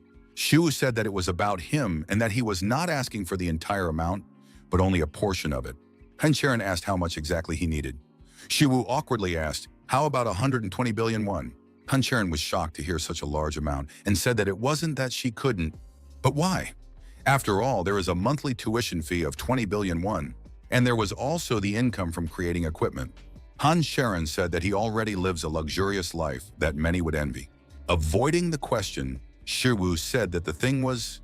Sharon turned to Shiwu again and asked, "Why is he trying so hard to become even stronger?" Meng Shiwu admitted that this was a very difficult question. He just couldn't say that it was for GodTube subscriptions. Meng Shiwu said he didn't know how to explain it to her. Shiwu thought he needed to buy some time. Then he suggested that Han Sharon take a walk with him. Sometime later, at Shiwu's house, Meng Shiwu invited Sharon to come in. Upon returning home, Shiwu told Soa that he was home, and Sharon apologized for the intrusion. Soa was happy to see her brother, and her sister Sharon was there too. Meng Shiwu said that he needed to discuss something with Sharon, which was why they had gathered together. Shiwu asked Sharon not to stand at the entrance and to come inside. Meng Shiwu asked Soa if she had eaten dinner. Soa replied that she hadn't and asked if he had brought anything with him. Meng Shuwu reached for the bag and took out some sundae. Looking at the sundubu with a sparkle in her eyes, Soa asked him not to tell her that it was sundubu from the restaurant that Ayun's mother had opened. But Shiwu said that it was indeed from there. Midnight barked nearby, and Shiwu said he hadn't forgotten about him. Then he filled the demon wolf's bowl with a generous amount. Soa asked her brother to try it too. Looking at this, Sharon thought about how harmonious everything looked. A harmonious family scene. Just like back then, when her father always came home late before dawn. On those rare days when he came home early, he would return with armfuls of dumplings.